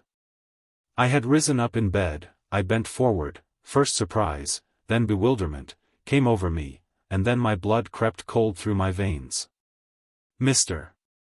Rochester, this was not Sophie, it was not Leah, it was not Mrs. Fairfax, it was not, no, I was sure of it, and am still, it was not even that strange woman, Grace Poole. It must have been one of them, interrupted my master. No, sir, I solemnly assure you to the contrary.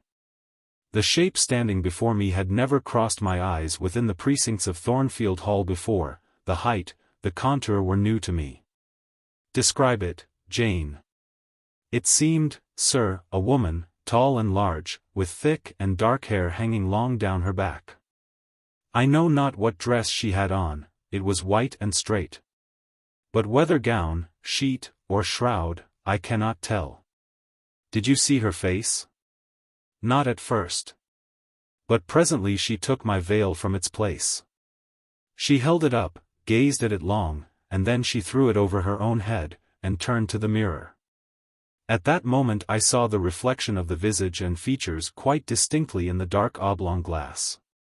And how were they? Fearful and ghastly to me. Oh, sir, I never saw a face like it. It was a discolored face, it was a savage face. I wish I could forget the roll of the red eyes and the fearful blackened inflation of the lineaments. Ghosts are usually pale, Jane. This, sir, was purple. The lips were swelled and dark, the brow furrowed, the black eyebrows widely raised over the bloodshot eyes. Shall I tell you of what it reminded me? You may. Of the foul German spectre, the vampire. Ah, what did it do? Sir, it removed my veil from its gaunt head, rent it in two parts, and flinging both on the floor, trampled on them. Afterwards? It drew aside the window curtain and looked out. Perhaps it saw dawn approaching, for, taking the candle, it retreated to the door. Just at my bedside, the figure stopped, the fiery eyes glared upon me, she thrust up her candle close to my face, and extinguished it under my eyes. I was aware her lurid visage flamed over mine, and I lost consciousness. For the second time in my life, only the second time, I became insensible from terror. Who was with you when you revived? No one, sir, but the broad day. I rose, bathed my head and face in water, drank a long draught. Felt that though enfeebled I was not ill, and determined that to none but you would I impart this vision. Now, sir, tell me who and what that woman was? The creature of an overstimulated brain. That is certain. I must be careful of you, my treasure. Nerves like yours were not made for rough handling. Sir, depend on it, my nerves were not in fault. The thing was real, the transaction actually took place. And your previous dreams, were they real too? Is Thornfield Hall a ruin? Am I severed from you by insuperable obstacles? Am I leaving you without a tear, without a kiss, without a word? Not yet. Am I about to do it? Why, the day is already commenced which is to bind us indissolubly. And when we are once united, there shall be no recurrence of these mental terrors, I guarantee that. Mental terrors, sir. I wish I could believe them to be only such, I wish it more now than ever. Since even you cannot explain to me the mystery of that awful visitant. And since I cannot do it, Jane, it must have been unreal. But, sir, when I said so to myself on rising this morning, and when I looked round the room to gather courage and comfort from the cheerful aspect of each familiar object in full daylight. There, on the carpet, I saw what gave the distinct lie to my hypothesis, the veil, torn from top to bottom in two halves. I felt Mr. Rochester start and shudder. He hastily flung his arms round me. Thank God, he exclaimed, that if anything malignant did come near you last night, it was only the veil that was harmed. Oh, to think what might have happened. He drew his breath short, and strained me so close to him, I could scarcely pant.